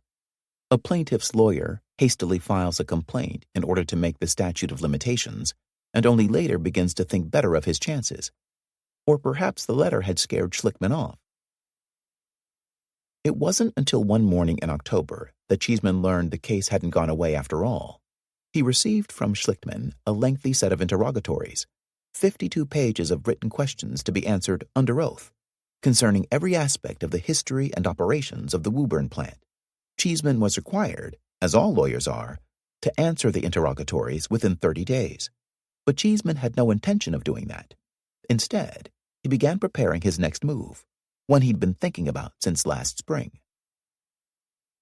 It was a bold and creative stroke, exactly the sort of thing that had given Cheeseman his reputation for getting rid of difficult lawsuits. Among the many dozen rules of civil procedure was a little-known and rarely used provision, Rule 11, that had been conceived half a century ago in 1938. The rule had been intended to curb frivolous and irresponsible lawsuits, but it was so weakly worded and easy to circumvent that few lawyers ever wasted their time invoking it. Cheeseman had heard, however, that the Senate Judicial Conference was revising the rule to make it much stronger. Among other things, the proposed revisions would lay out harsh punishments, large fines, public reprimands, and even suspension for lawyers who filed sham and false claims. The new Rule 11 had not been enacted yet, but that didn't trouble Cheeseman. It had given him the idea, and as far as he was concerned, even the weak standard of the old Rule 11 applied to this case. It is certainly true that Rule 11 proceedings are, and should be, rare and serious matters, wrote Cheeseman in his motion to dismiss the case, and then he proceeded to enumerate his reasons for invoking the rule. Most compelling of all was an article he'd found in the Providence Journal 2 weeks after the case had been filed. The article quoted Roisman's research assistant as saying that there was no firm proof of a connection between the families, the chemicals found in their wells, and the two companies. It's kind of a common-sense link, the assistant reportedly said. It's a fairly safe assumption that there is some kind of link. Cheeseman planned to use this statement. It was an admission, pure and simple, that the lawyers for the Woburn families had no grounds for the allegations, as the centerpiece of his Rule 11 motion.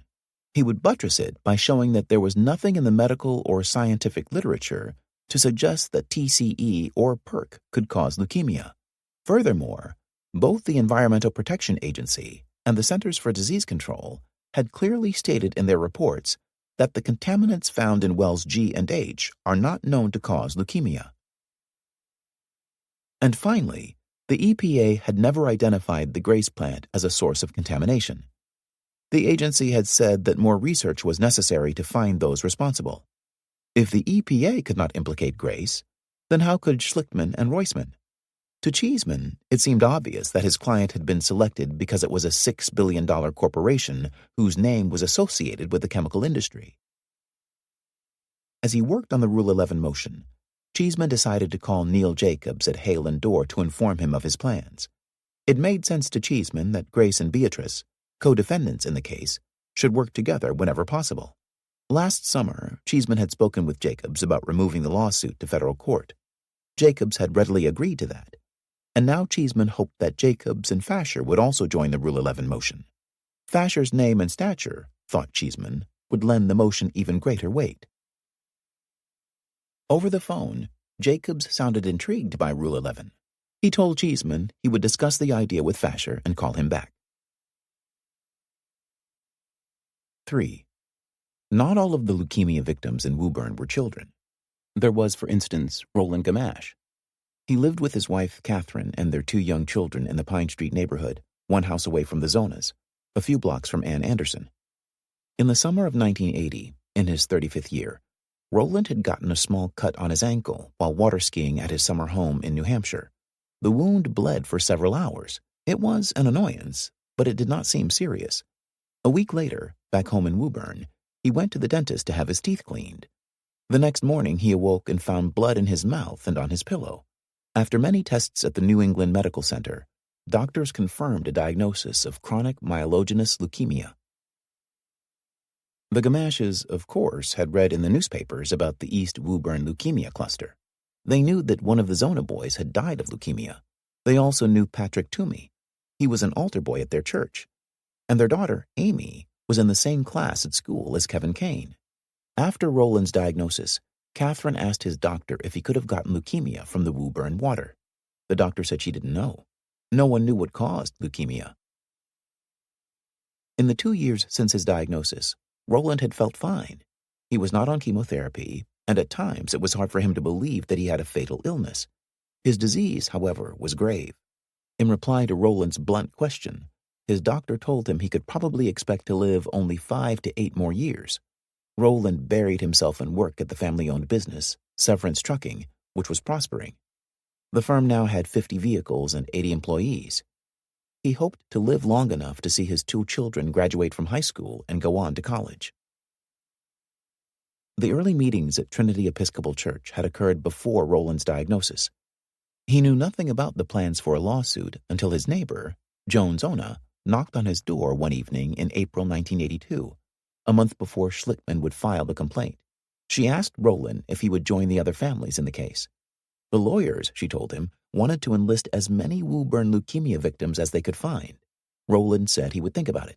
He and Catherine talked it over, and they decided that if the lawsuit would stop big companies from polluting the environment, they should support it. Moreover, they had learned that TCE can cause skin rashes, and both their children had experienced chronic rashes during the years the wells had been opened. Roland didn't want his children exposed to any more toxic chemicals, and that seemed like the best reason to join the lawsuit. Roland and Catherine went into Boston to meet with Schlickman. They spent an entire day answering questions about themselves, signed all the necessary papers, and after that, they gave the lawsuit little thought. Some months later, in the fall of 1982, Roland was making plans to take his 8-year-old son and 2 other boys to a Bruins hockey game. He had 2 season tickets to the Bruins, and he needed 2 additional tickets for the outing. As it happened, the Riley Tannery had a pair of season tickets adjacent to his own. Roland decided to call on Jack Riley and propose a trade: 2 Celtics basketball tickets for the hockey tickets. He had never met Riley before, and he did not realize that he and Riley were now antagonists at law. When Roland phoned the tannery that afternoon, a secretary told him that Riley was out, but she expected him back shortly, and she offered to take a message. Riley saw the message from Roland Gamache on his desk when he returned from lunch. He recognized the name immediately. Gamache was one of the plaintiffs in the lawsuit. He found it incredible that Gamache would call him about hockey tickets when he was suing him. "Tell him to come over," Riley said to his secretary. "I want to talk with him." Gamache arrived at the tannery late that afternoon. He extended his hand to Riley and smiled pleasantly at him. He explained the trade he wanted to make. "I'm not a basketball fan," said Riley coldly. Gamache, taken aback by Riley's demeanor, began to rise from his chair. "Well," he began, "in that case, I'm not a fan," continued Riley, "but I'm sure somebody here is. Tell me this, why are you asking me to trade tickets when you're suing me?" "Suing you?" said Gamache. "Yeah." Riley looked intently at Gamache. "Don't you have leukemia?" "Yes," said Gamache, surprised that Riley would know. "Well, what are you suing me for?" "I don't know what you're talking about." "You're one of the plaintiffs who is suing the John J. Riley Company, division of Beatrice Foods." Gamache was shocked. For a moment, he could think of nothing to say. He shifted uncomfortably in the chair. "Look," he said to Riley, "I'm sorry, but maybe I should leave. I didn't realize your tannery was part of the lawsuit. The lawyers were looking for people to join the case. All we want to do is stop the big chemical companies from dumping." "Look, Roland, I was born and brought up in this town," said Riley. "I've been chairman of the school committee, on the planning board, on the board of a local bank. That goddamn land is my life, my blood, because that's where I get my water. If you think I'm dumping toxic chemicals there, you're crazy. You dump more when you change the oil in your car than I've dumped in a whole lifetime. I never dumped anything, and neither did Beatrice Foods. To accuse me and my company of giving people leukemia, I don't like it one goddamn bit." Gamache was shaken by this outburst. Once again, he got up to leave, but Riley had not stopped talking. He was telling Gamache, his tone calmer now, that he had a case of leukemia in his own family, his sister's boy who lived in Rhode Island. "And I'm not being fresh, but he never drank a drop of Woburn water. I'm well aware of the emotional problems caused by this sort of thing." "My biggest fear," replied Gamache, "is that the city is going to reopen those wells. I never want my children exposed to that water again. That's the reason I joined the lawsuit." "Those goddamn wells should never have been used in the first place," said Riley. "That's what Denny Marr, the guy who drilled them for the city, told me. The water's only good for industrial purposes.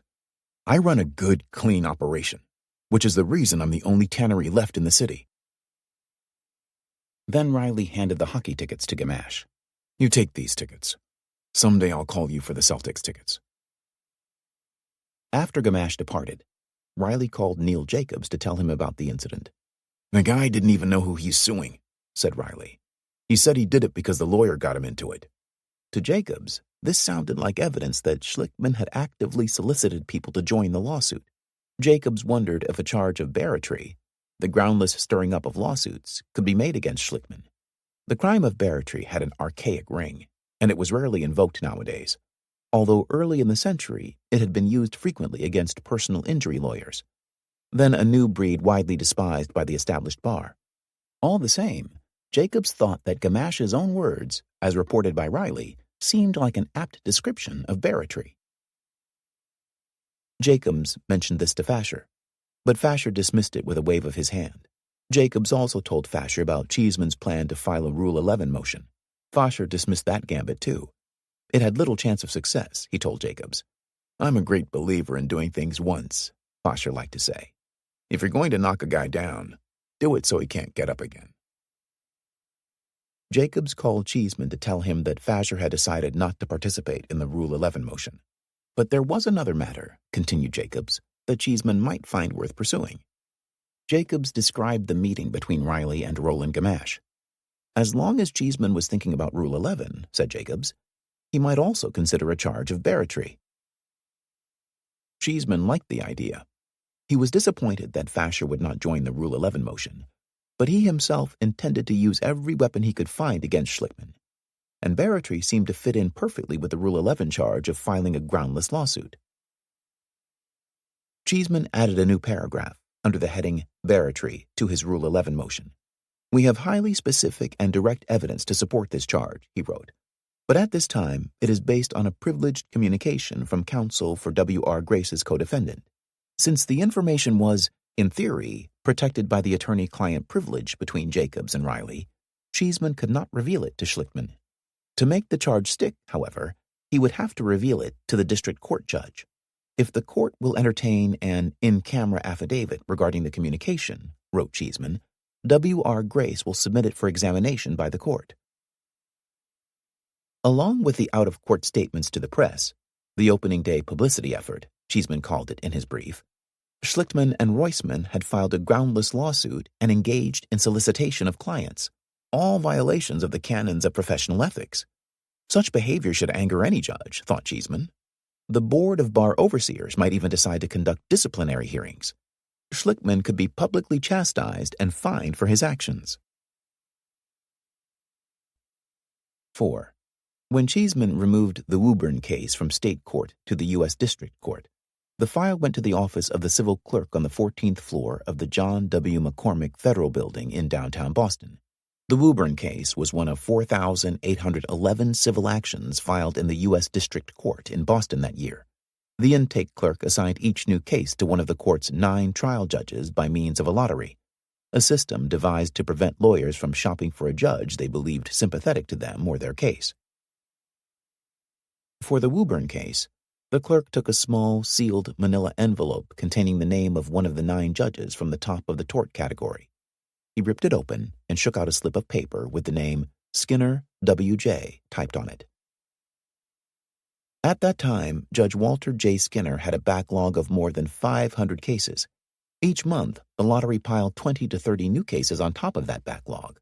The vast majority of these cases would settle before trial, but they usually settled only after Judge Skinner had met with the lawyers in a pre-trial conference and threatened an early trial date. The judge worked long hours to reduce his backlog. He was another graduate of Harvard Law School, 56 years old, his hair turning white, his blue eyes pale and watery behind horn-rimmed glasses. In his chambers, he was a man of great rectitude and decorum. He referred to his wife as Mrs. Skinner, and when a law clerk once called her Sylvia, he gave the clerk a withering stare. Among the Boston trial bar, he was known as a hard-working and fair jurist, but one who could also be short-tempered and curt. "Pull up your socks and try the case," he'd warn lawyers. I'm not going to hold up this trial while your minions labor in some library. He had once sentenced 2 lawyers to a seminar on trial practice for filing poorly researched and groundless motions. He would slap his hand with a resounding thwack on his bench and say in a menacing voice, "Now that's the end of it. Life is short." He was an avid tennis player, and when time permitted, he liked to walk up the 15 flights of stairs to his office for the cardiovascular benefit. He might have had a tall, imperious bearing were it not for a singular deformity. He had a humped back. The year he graduated from Harvard College, in 1948, he had his spine fused because of a painful disc abnormality. Ever since, he'd walked with his knees bent, his back bowed deeply forward at the waist, his head craned upward to see where he was going, like a man carrying a heavy but invisible load. He was too busy to keep apprised of each new case assigned to him, but the Woburn case was a different matter altogether. He'd read the newspaper accounts of the Woburn leukemia cluster. He'd read about Schlickman filing the case, and he'd even seen Schlickman on the evening news. He thought Schlickman had skirted the bounds of legal ethics with his out-of-court statements, but that, the judge believed, was a matter for the Board of Bar Overseers to consider. He remembered Schlickman, tall, angular, earnest, from an encounter 3 years ago in his courtroom. He had rather liked Schlickman then. Certainly he had approved of Schlickman's case. Schlickman had represented the Clamshell Alliance, a group that wanted to protest the delivery of a nuclear reactor core to the Seabrook power plant. The protesters had planned to stage a march through the town of Salisbury. They'd gone to the Board of Selectmen to request a parade permit. Such permits had been routinely granted to other groups, veterans and Columbus Day marchers, but the chief of police had denied the Clamshell's request.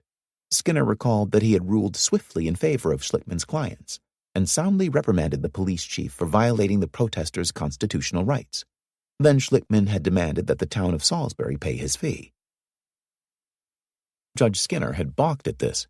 "I think your clients ought to take this ruling and run," he'd told Schlickman. "That's what I'm afraid of, Your Honor, and I'll be left holding the bag," Schlickman had replied. Skinner had smiled. "What's your fee?" $60 an hour. Skinner looked at the town council. "I have just one question for you. Is Mr. Schlickman worth $60 an hour?" "I guess so," the lawyer for the town had replied. "Then pay him," Skinner had ordered. Judge Skinner read Cheeseman's Rule 11 motion with great interest when it arrived in his chambers in mid-November. In his 9 years on the federal bench, no lawyer had ever brought a Rule 11 motion in his courtroom, nor did he know of any other judge in the First Circuit who had heard such a motion. Skinner felt that there were a lot of worthless cases, junk, he once called them, clogging the federal docket and contributing to his own immense caseload. He knew about the proposed revisions to the rule, and he thought them an excellent idea. In his opinion, lawyers should be encouraged to use Rule 11 much more often. The rule was unusual in that it seemed to require the lawyer who had filed the complaint to take the witness stand and undergo cross-examination by his accuser. Such an occurrence was, like a Rule 11 hearing itself, exceedingly rare. A lawyer's job is to argue his client's cause, not to act as a witness whose very testimony could, perhaps, result in his client's case being stricken. But Skinner believed the rule called for Schlickman to take the witness stand and answer Cheeseman's questions. That, he decided, was how he intended to conduct this hearing. Accompanying the Rule 11 motion was a lengthy memorandum from Cheeseman. In Skinner's experience, Foley, Hogue, and Elliott always filed long briefs. It was a hallmark of the firm, and it had irked Skinner before. He was busy with other cases, and he did not read Cheeseman's memorandum thoroughly. He failed to notice on page 9 the single paragraph entitled Barratry. The judge asked his clerk to schedule a hearing on the Rule 11 motion. The clerk found an opening in Skinner's busy trial calendar on Thursday, January 6th at 2:15 in the afternoon. The clerk notified Cheeseman and Schlickman to appear in the judge's court at that time, prepared for an evidentiary hearing with oral argument and witnesses. 5. Schlickman telephoned Cheeseman the morning he received the Rule 11 motion. It was their first conversation. "These charges are ridiculous, and you know it," he told Cheeseman. "This thing about barratry? It's outrageous for you to attack me personally." "No more outrageous than the allegations you've made against my client," said Cheeseman. "I want you to drop these charges so we can deal with the issues in this case," said Schlickman. "Dismiss the lawsuit and I'll drop the charges." "You know I can't do that," said Schlickman. "Then my client intends to bring whatever charges it thinks are appropriate." The cool, deliberate tone of Cheeseman's voice infuriated Schlickman. "Listen, you bastard, drop this thing now." "No," said Cheeseman. Schlickman slammed the phone down. He was breathing hard, his face flushed, so angry that his hands shook. Conway had never seen him in such a state. "This guy is an asshole," Schlickman shouted. "If the judge believes him, I could be charged with unprofessional conduct. I could be disbarred." Roisman flew up from Washington to discuss strategy for the hearing. Judge Skinner had made it clear in his order that a Rule 11 hearing would require Roisman or Schlickman, or perhaps both, to take the witness stand and be cross-examined by Cheeseman. Roisman believed they had no choice but to comply with the judge. Schlickman said he would refuse. "What if the judge makes you?" asked Conway. "I won't go," said Schlickman. "It's wrong. I'm an advocate for my clients. He can't make me testify against them." "He'll cite you for contempt," said Conway. "I don't care. I won't go on the witness stand." "Jan, he could throw you in jail," said Conway. "You know what the Charles Street jail is like?" Conway imagined Schlickman, in his polished bally shoes, his red Hermes tie, his $1,000 suit, sitting in a Charles Street holding pen surrounded by drunks, thieves, and drug addicts. "You better bring your toothbrush on January 6th, Conway said. It was Conway who came up with the idea of turning the barratry charge against Cheeseman. It's based on an in-camera affidavit, a secret charge. The judge isn't going to like it. I think he'll be outraged by it. What if you make that the issue? Maybe it'll get him angry at Cheeseman. Schlickman thought the idea had possibilities. If he could get the judge angry at Cheeseman at the start of the hearing, perhaps Skinner would regard the Rule 11 motion more skeptically. Schlickman decided that the moment he entered the courtroom, he'd start talking, and he wouldn't sit until he had turned the judge's attention to the barratry charge and away from Rule 11. Whether he would succeed was another matter. Judge Skinner, he knew, liked to keep a tight control of proceedings in his court. They decided to pack the entire case file, all the EPA reports, the leukemia study by the Centers for Disease Control, toxicology reports on the chemicals, newspaper clippings, every bit of data and piece of paper generated about the wells G&H, and lug it all to court. They would pile it on the counsel table in front of Judge Skinner's bench as evidence of how much information they had to support the complaint. They loaded the files into 3 large cardboard boxes and placed those on a wheeled cart. Even in its infancy, the case had grown to an impressive size. Conway looked at the baggage with an appraising eye. "Jan, don't forget your toothbrush," he said. 6. Thursday afternoon, January 6, 1983, was a gray, overcast day. The smell of snow heavy in the air. Out of the offices of Reed and Mulligan came a procession of lawyers. Schlickman in the lead, flanked by Roisman and Conway, followed by Reed and Mulligan and half a dozen others, friends who were coming to lend moral support. Word of the unusual hearing had traveled quickly among the Boston personal injury bar. The group marched up Tremont Street, past the black wrought-iron fence of the old granary burying ground, where the earthly remains of Paul Revere lie, and turned down Milk Street toward the federal courthouse.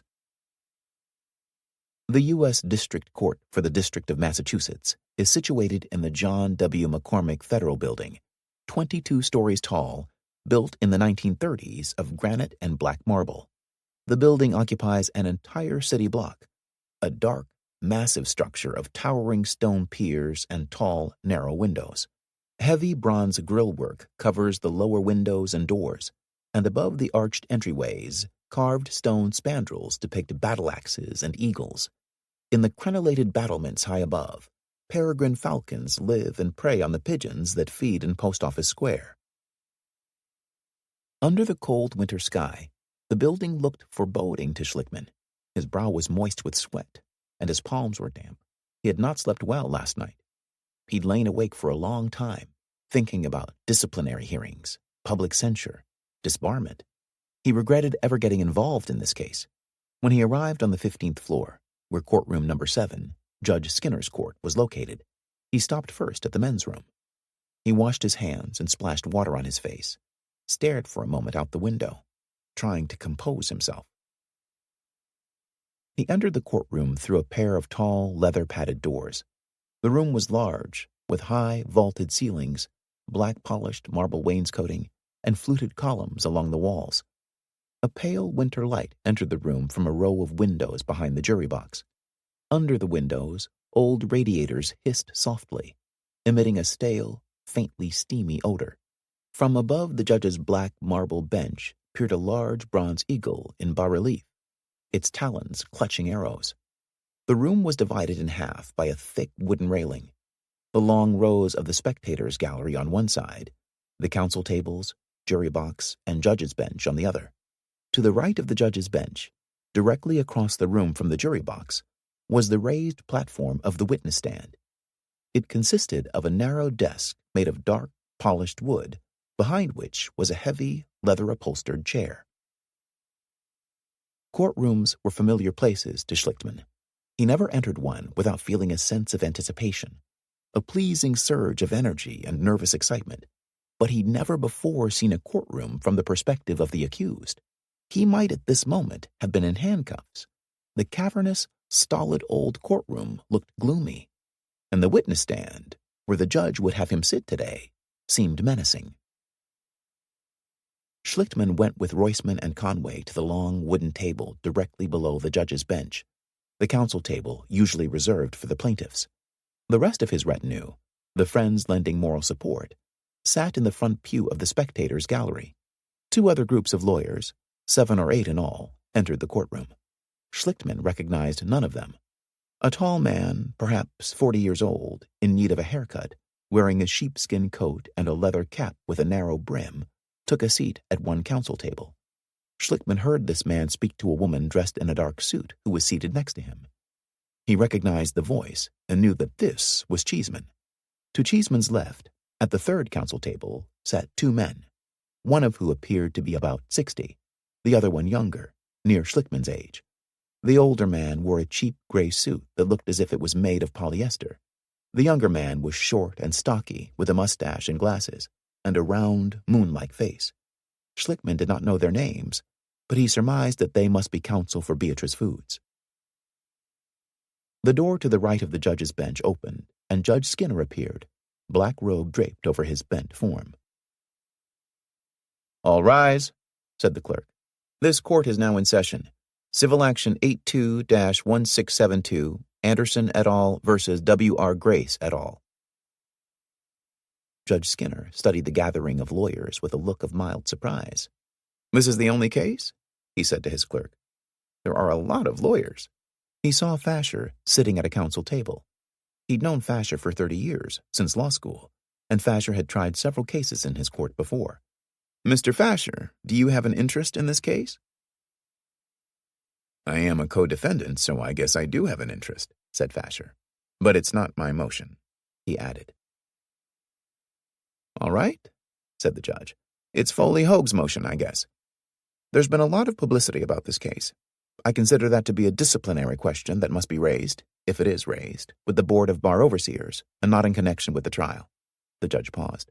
"The remaining question is Rule 11. Schlichtmann had remained standing. He did not know if Judge Skinner remembered him. "Your Honor, if I might, my name is Jan Schlichtmann."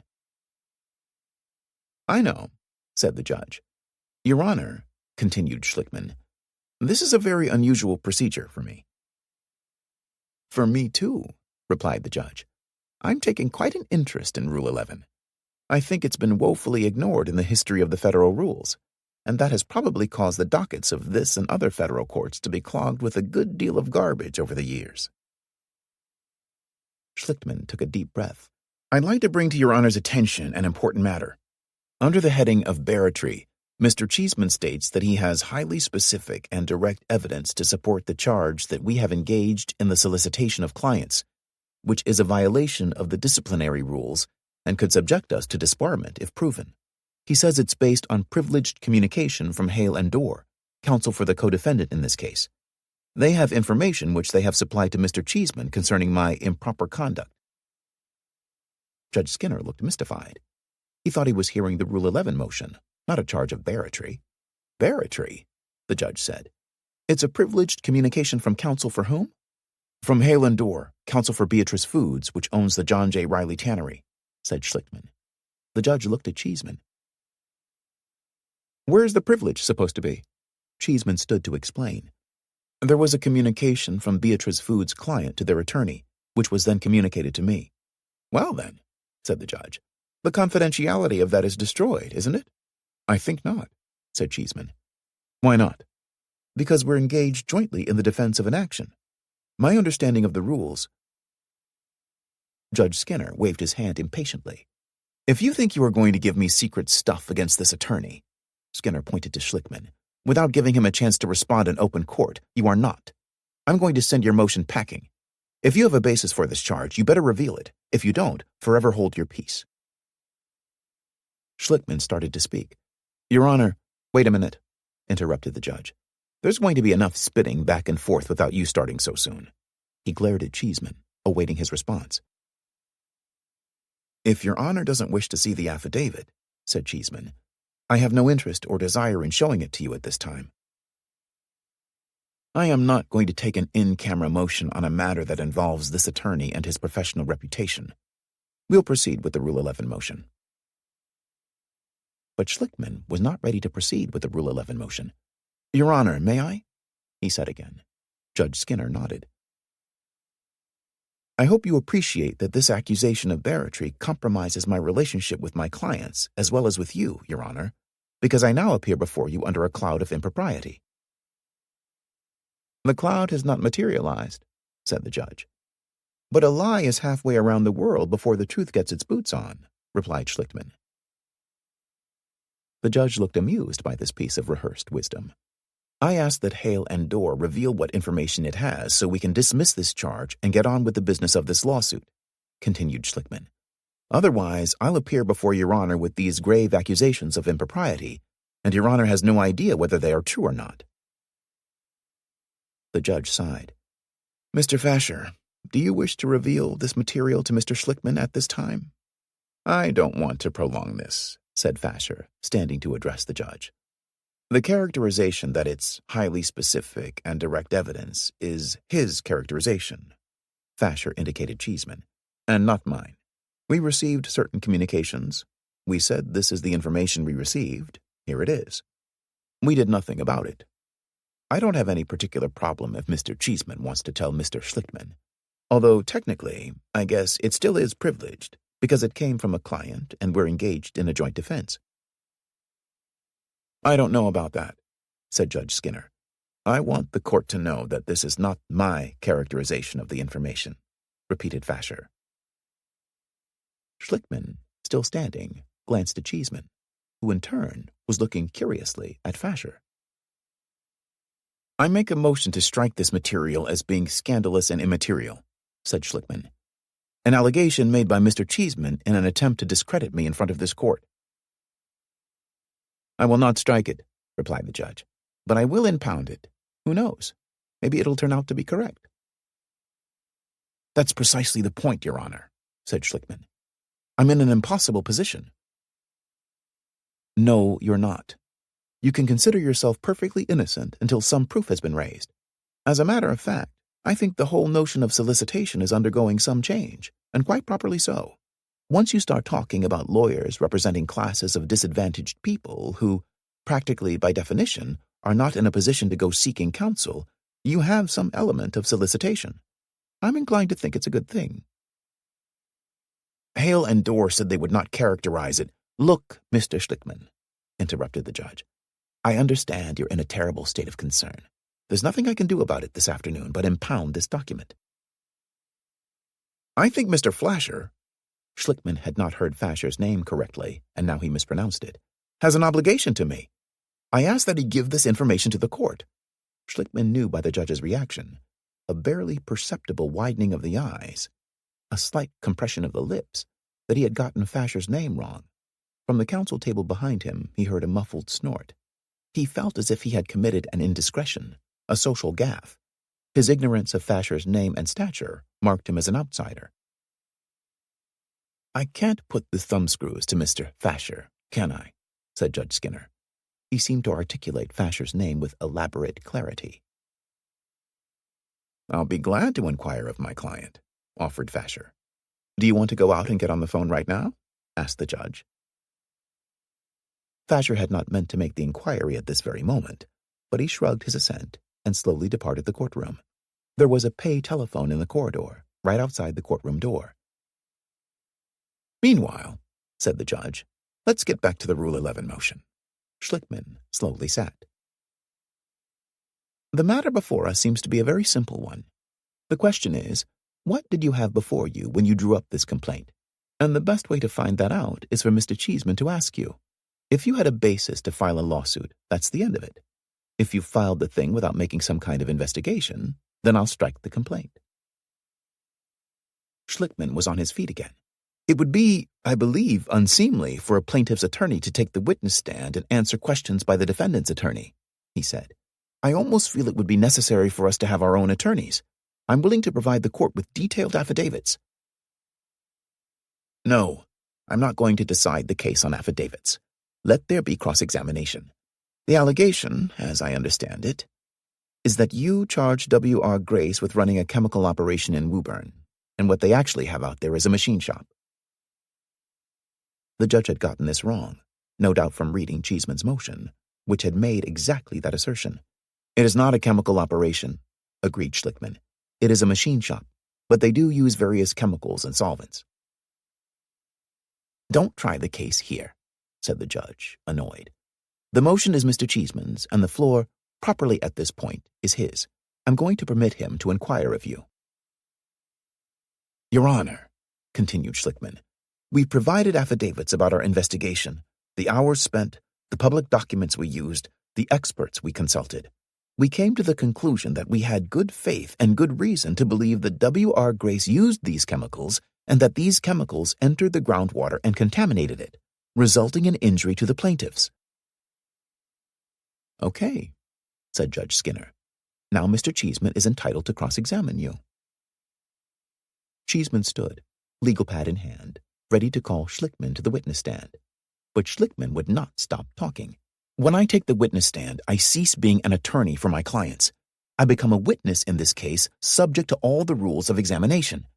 I can no longer be a professional, objective advocate for my clients. The inquiry is going to be limited, Mr. Schlickman.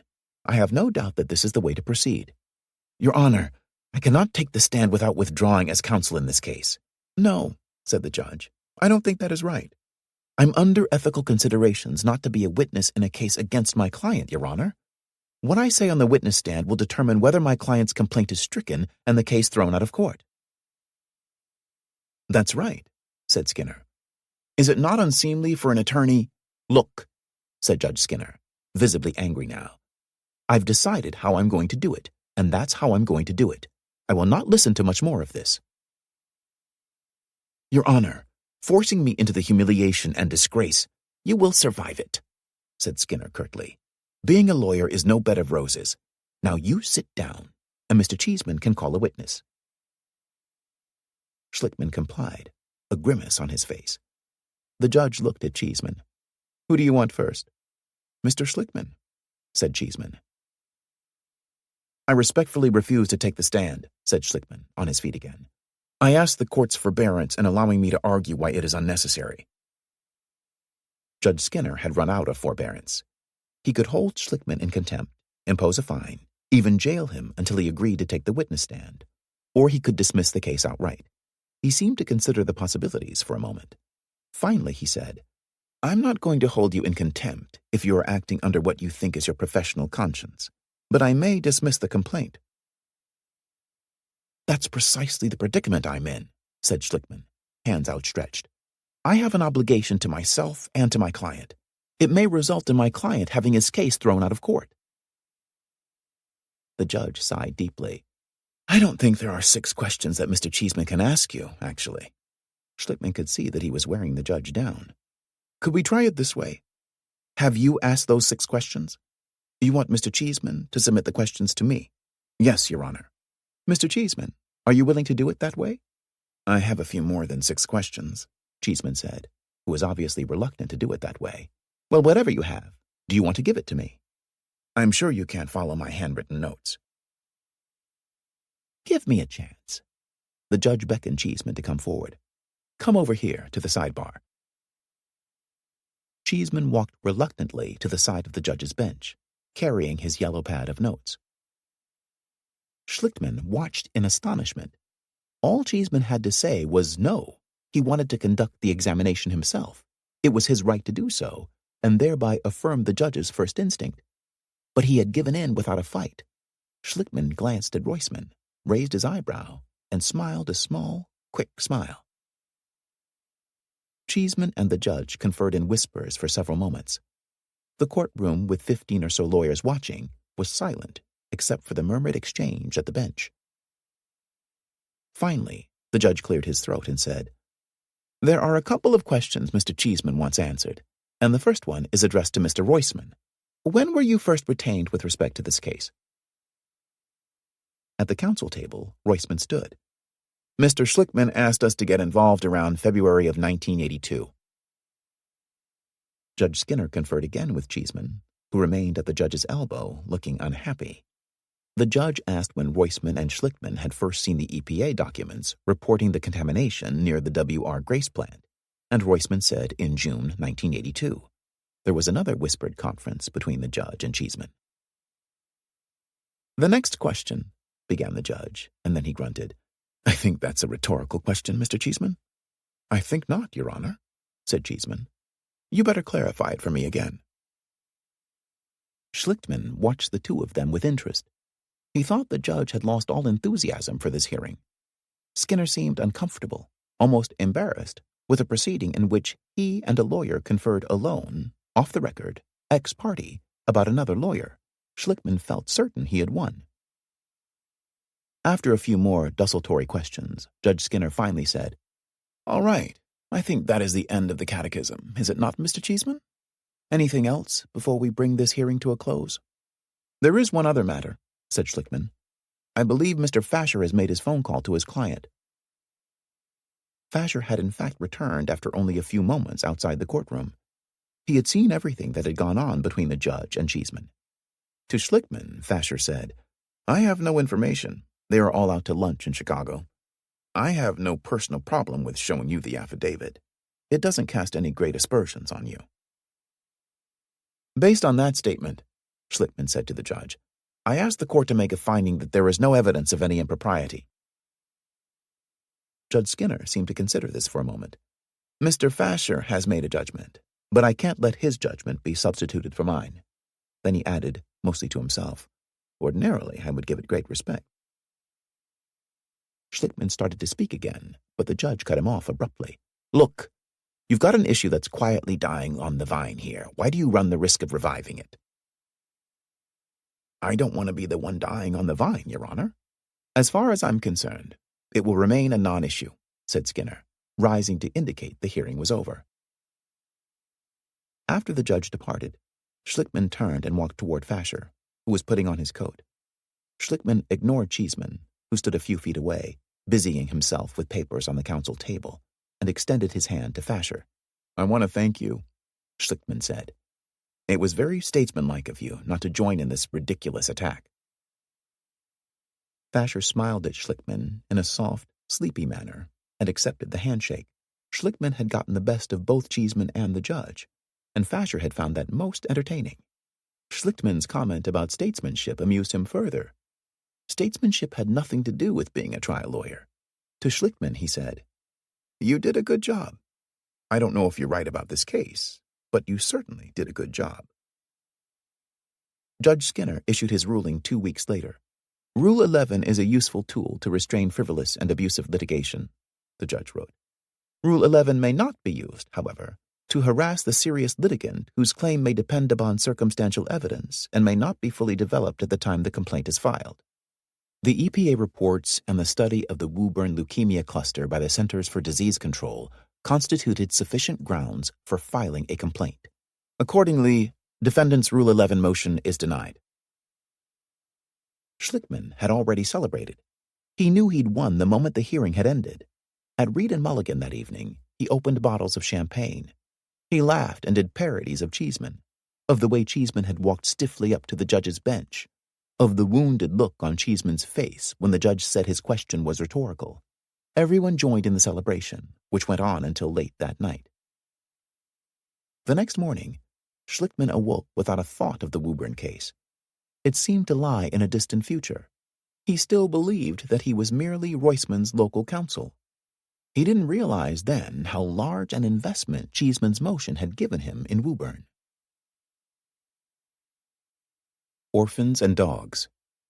1. For most of the next year and a half, Schlickman let the Woburn case languish in the files. His life was busy, his career on the rise. He and Conway stayed on at Reed & Mulligan for a while. Barry Reed landed a big case, a hotel fire in which a businessman had died, and Schlickman jumped on it. He hired the nation's leading expert on hotel fires and spent $22,000 preparing courtroom exhibits. Then he invited the hotel's lawyers and insurance agents to a meeting. Reasoning that this case should be worth a lot of money, he spared no cost in arranging the setting for the meeting. He reserved the grand ballroom at the Ritz-Carlton and a private dining room for lunch and dinner breaks. At the end of the first day, the parties retired to the dining room and continued their discussion over lobster bisque, tomatoes provençal, grilled rack of lamb, and a Grand Cru Bordeaux, all paid for by Schlickman. The negotiation went on for 3 days. Schlickman laid out his entire case, assisted by Conway and a young lawyer from Reed & Mulligan named Bill Crowley. Schlickman let the hotel's insurance agents and lawyers look at his exhibits and cross-examine his fire expert. The hotel brought in its own fire expert. The two experts discussed the evidence, agreeing far more often than not. On the third day, Schlickman walked out of the Ritz with a settlement of $2.25 million. He had invented a new way of doing business. The Ritz negotiation had been almost like a trial, but in an atmosphere that was congenial instead of adversarial. True, it had been expensive, but not nearly as expensive as a 2-week trial, and much less risky. Schlickman felt proud of his newfound method. He saw no reason why the same approach shouldn't work in every case. Barry Reed took a large portion of the hotel fire fee, even though he had never appeared at the Ritz negotiation. Schlickman split his share with Conway and Crowley, and when a reporter from the Boston Globe called to ask about the settlement, Reed took the call and all the credit, too. "You could have at least mentioned my name," said Schlickman. Soon afterward, Schlickman left Reed & Mulligan to start his own firm. Bill Crowley came along with him, and so, of course, did Conway. There had never been any doubt in Conway's mind that he would go wherever Schlickman went. Life would have been unbearably dull without Schlickman. The name of the new firm was Schlickman, Conway, and Crowley. There was nothing modest about its beginnings. Schlickman saw to that. The Ritz negotiation had convinced him that the appearance of success often begets success. The three partners found an office on the second floor of an old 3-story brick building, a historic landmark near the waterfront, at the corner of Milk and India Streets, 2 blocks from the federal courthouse. Schlickman hired one of Boston's most fashionable interior decorators. The partners put all their earnings from the hotel fire case into renovating and furnishing the office, uncovering the massive oak beams and rebuilding the ancient brick archways. Schlickman ordered a large conference room table, made of bird's-eye maple and stainless steel, from the man who had designed a similar table for the Blue Room of the White House. Surrounding the table were 8 chairs of soft, buttery leather, each like a sofa unto itself. Oak filing cabinets were specially built for the office, along with a library to hold Schlickman's substantial collection. He had the decorator install a kitchenette and bathrooms equipped with telephones and a spacious tiled shower. The firm leased the most advanced office computer system available. In keeping with the opulence of the new office, Kathy Boyer arranged for fresh flowers to be delivered daily. The firm celebrated its opening with a huge party. A crane pulled up outside, stopping traffic on India Street for several hours, in order to hoist a grand piano through the second-floor windows. The first floor of the building was occupied by a venerable old Irish pub named Patton's Bar and Grill. Schlickman rented the pub for the evening and hired the best caterer in town to prepare the food. Waiters in black ties served champagne. One jazz combo played downstairs at the bar, while another played upstairs in the office. Reed & Mulligan came to the party, along with 100 other lawyers and their spouses, among them many insurance company lawyers and agents, Schlickman's past adversaries. Teresa was there, of course, and so was Schlickman's mother, and most of the Conway clan. Late that evening, the party still in full swing, Conway ran into Schlickman coming out of the men's room. They smiled at each other. They had a wonderful future before them. "There's only one thing, Jan," said Conway. Schlickman looked at his partner. "Woburn," said Conway. "Get rid of it, please." Schlickman simply laughed. Some types of personal injury cases are riskier than others. Medical malpractice claims, for instance, are usually much more complicated to prepare than most accident claims. They also tend to require large investments of time and money, and the results are far from certain. Among those malpractice claims that go to trial, the plaintiff can expect to lose, on average, 2 times out of 3. Like most people, plaintiffs' lawyers don't like to take chances with their own money. They either settle or drop the vast majority of cases before trial. Furthermore, most successful personal injury firms try to carry large inventories of cases, many of which are small and uncomplicated. Small claims yield small rewards, but they also provide a regular stream of revenue for a firm. That way of doing business didn't appeal to Schlickman. He didn't want to spend his career churning through small cases. He had grander visions. He wanted his firm to deal only in those cases that promised big rewards and required big investments. Conway went along with this strategy. He and Schlickman agreed that they would accept only 10 new cases a year. It would be Conway, cautious Conway, who would serve as the firm's gatekeeper.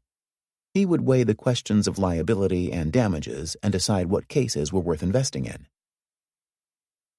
Some of the claims that came to the new firm in its first year were patently frivolous, and Conway quickly rejected them. One prospective client wanted to sue for bodily damages I have sustained as a result of drinking beer for a period of 25 years. Conway called such cases dogs. Orphans, on the other hand, were cases that looked as if they might have some merit, but that for one reason or another had circulated among several law firms, rejected by one and passed on to another. Most of these were medical malpractice cases. In time, Conway's reject file would contain many orphans, instances of disability and death from cancers, ruptured aneurysms, kidney failures, high fevers, and cardiac events. In most of those instances, Conway judged that doctors had not been responsible for the sad outcomes. They were, so to speak, acts of God. Conway was easily given to compassion, but not to recklessness. "You measure your success by the cases you don't take," he liked to say. The grand piano had scarcely been lowered from the second-floor window when a classic orphan crossed Conway's desk and arrested his attention. 2 Boston firms, and the biggest plaintiff's firm in New York, Kreindler & Kreindler, had already rejected it. It was, on the face of it, a most puzzling case. A young man had been in an auto accident and suffered whiplash, and had gone to the hospital for what everyone had believed would be a short stay. 5 months later, he left the hospital in a wheelchair, completely crippled, the victim of a massive infection that had eaten away the bones of his hips. More hospitalizations and many operations had ensued. The young man's medical records had become a Manhattan phone book, a history of 622 days in various hospitals. To Conway, it seemed amazing that a minor automobile accident could have resulted in such a medical nightmare. He wanted to adopt this orphan. He gave the file to Schlickman, who took it home one weekend to read. For the next 6 months, Schlickman thought about nothing else, and the Woburn case, ignored by Conway and forgotten by Schlickman, became an orphan in its own right. Schlickman began trying to unravel what had happened to the young man. By the time he had his answer, he'd spent $200,000 on the case, far more than he'd spent on any other, more than anyone, including even Conway, thought prudent. He found that the young man, whose name was Paul Carney, had been treated with steroids immediately after the accident. This was the accepted treatment for reducing dangerous swelling in injuries such as whiplash. But Carney had received high doses of steroids for 3 weeks, much longer than recommended. Schlickman learned that steroids in massive amounts can destroy bone matrix, particularly in the hips. In Carney's case, this process was further abetted by an infection that had entered through a catheter. The infection had spread throughout Carney's entire body. Its symptoms, swelling and fever, masked by the steroids. Schlickman left nothing to chance in preparing the case. Twice he organized mock trials, presenting the case to panels of ordinary people who had been hired off the street to act as jurors. In both instances, the mock juries came in with similar verdicts: $3 million. Schlickman invited the defense lawyers and insurance agents to the grand ballroom at the Ritz-Carlton. As it had in the hotel fire case, the negotiation went on for several days, and it worked, after a fashion. The insurance company, which had earlier refused to offer a dime, now offered $1 million, the limit of its policy. Schlickman turned it down. On the street, rumors about the Carney case spread quickly. $1-million settlement offers, like $1 million verdicts, were not all that common. Lawyers stopped Schlickman and asked if he had really rejected $1 million. Some admired his audacity. Others thought him irresponsible. Almost no one believed the rumor that he had actually risked $200,000 on one malpractice case. The Carney case was a big story among only part of the Boston bar. Corporate lawyers don't travel in the same circles as personal injury lawyers. William Cheeseman hadn't heard about the Carney case. He hadn't laid eyes on Schlickman since the Rule 11 hearing, more than a year ago. He was strolling up the sidewalk on Milk Street toward his office one spring afternoon when Schlickman, walking as fast as a man can walk without running, nearly ran him down. Schlickman shook hands with Cheeseman. The Rule 11 motion still rankled him, but even so he felt, it seemed odd to him then, a desire for Cheeseman's respect. They stood for a moment on the sidewalk and talked, a few paces from the door leading up to Schlickman's office. "I'm going to trial next week," said Schlickman. He told Cheeseman about the Carney case and the $1 million offer by the insurance company. Cheeseman seemed interested, so Schlickman began describing the courtroom exhibits he intended to use. "I'd like to see those exhibits sometime," said Cheeseman. "You want to?" said Schlickman. "My office is right here. Come on up." The office was in an uproar. It looked like the backstage of a major theatrical production just before curtain time. The exhibits occupied the entire conference room and spilled out into the hallway and the reception room. There were a dozen large, hand-colored illustrations showing the progress of Carney's disease from normal bone tissue to advanced necrosis. There were poster-sized blow-ups of the doctor's entries into Carney's hospital chart, and graphs documenting Carney's decline during the 3 weeks of steroid treatment. Schlickman had even produced a movie, A Day in the Life of Paul Carney. On the conference room table, Cheeseman saw anatomical models of hips and prosthetic joints. Schlickman gave Cheeseman a tour, explaining his theory of the case and how he intended to prove it. He noticed that Cheeseman's interest seemed more than just casual. Schlickman thought to himself, he's thinking about what the Woburn exhibits might look like. Cheeseman asked how much he had spent on the Carney case. Schlickman smiled. "A lot. A couple $100,000. Cheeseman raised his eyebrows. "The entire office is working on this one case? That's the way we like to work," said Schlickman. Cheeseman spent 20 minutes in the office. Neither he nor Schlickman mentioned the Woburn case. As he was leaving, Cheeseman said, "I'd like to see this trial. Will you give me a call when it starts?" "Sure," said Schlickman. Memories of this tour lingered with Cheeseman. He was amazed that Schlickman would risk so much on one case. If he were in Schlickman's shoes, he thought, he wouldn't be able to sleep at night. He really did want to see the Carney trial. He hoped that Schlickman would lose. "Being in trial," Schlickman once said, "is like being submerged in deep water for weeks at a time. The world above becomes a faint echo. War, scandal, and natural disaster may occur, but none of it seems to matter. The details of the case occupy every waking hour, and usually intrude into dreams as well. Existence becomes Spartan. When you finally come to the surface to breathe normally again, the world seems altered in fundamental ways. Win or lose, you set about rediscovering pleasures only dimly remembered. Colors seem brighter. Food tastes better. The weather is of compelling interest." The Carney trial, 6 months in preparation, lasted 15 days. Conway and Kathy Boyer bought sandwiches for Schlickman and begged him to eat, but he rarely did. By the end of the trial, he had lost 15 pounds. On the Monday afternoon when Schlickman delivered his summation, the courtroom gallery was full. Everyone who worked at the office had come to watch. Schlickman's banker had also come. The banker had lent the firm money for the Carney case, and he was there, as he put it, to keep an eye on the collateral. There were many lawyers in the gallery, curious observers, but Cheeseman was not among them. Schlichtmann had forgotten, perhaps on purpose, to call him.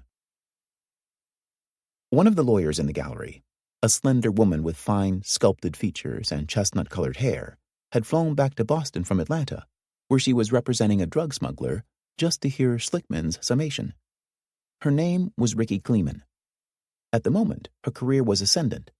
Time magazine, in an article entitled "The New Women in the Court, 5 of the Best and Brightest," had called her a superstar.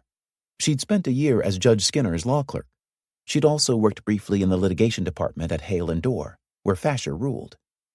Some years ago, Barry Reed had introduced her to Schlichtmann, and she'd found herself quite taken with him. Given the chance, she believed she could fall in love with him. She imagined they might marry someday and have children. "Somehow in my fantasy life," she once mused, "Jan and I will work hard, and then we'll end up together." As it was, she and Schlichtmann were just good friends. They'd gone out to dinner several times, but to her dismay, they had always talked about the law. Ricky Kleeman thought Schlichtmann looked thin, even gaunt. His suit jacket seemed to billow on him. Before court had convened, she'd gone up to him in the corridor and wished him luck. His eyes had appeared glazed and distant. He'd nodded his head, but he'd seemed barely to notice her. She knew the architecture of a summation well. She had given many final arguments herself. Schlichtmann was working toward the emotional climax, describing the young man's helplessness, how his father aided him out of bed every morning and dressed him for the day. The summation was quite moving, the best Schlichtmann had ever given. In the gallery, some people brushed tears from their eyes. Although Ricky was practiced in the trial lawyer's art, she felt, to her astonishment, on the verge of tears herself. Schlichtmann waited in the courthouse corridor for the verdict. On the afternoon of the second day, the jury foreman sent a message to the judge, who summoned the lawyers up to his bench. The jurors wanted the judge to explain the legal concept of negligence again. It was not a good sign for the plaintiff. The judge knew that Schlichtmann had rejected a $1 million offer. He looked directly at Schlichtmann. "I advise you to talk to one another and see if you can reach some sort of settlement." This was, word for word, almost exactly what the judge in the Eaton case had said. Schlichtmann had the eerie sense of history repeating itself, except that this time he felt a wingbeat of fear. This time, the stakes were much higher. That evening, Schlichtmann went to the Parker house with Conway and Crowley and a group of friends, among them Ricky Kleeman. Everyone was solemn and worried. Someone suggested that Schlichtmann go back to the insurance company and see if the $1 million was still on the table. Schlichtmann kept insisting there was no cause for alarm, as if saying so would make it true. It was merely a question that one juror wanted cleared up. "Don't you think so?" he kept asking everyone in turn. That night, Schlichtmann went home and lay in bed trying to sleep. But he could feel his heart thudding, and he imagined he could feel his adrenal glands squeezing adrenaline into his system with each beat. He thought about his reputation and career, about the lawyers who'd said he was foolish to reject a $1 million offer, about Paul Carney in his wheelchair awaiting the verdict. He arose at dawn and went to his office. At 6 o'clock, as he watched the sun rise over Boston Harbor, he called Ricky Kleeman. The phone rang several times before she answered, her voice thick with sleep. Should he take the $1 million? Schlichtmann asked her, or should he wait for the jury's verdict? "You've made your choice," Ricky said. "You've turned down the money." She got out of bed and put on a robe, still cradling the phone to her ear. She brushed her teeth while she listened to him talk. She gave him no sympathy. "What do you think the jury's going to do?" he asked. "Jan, I don't read tea leaves," she said. "The jury's question is not good.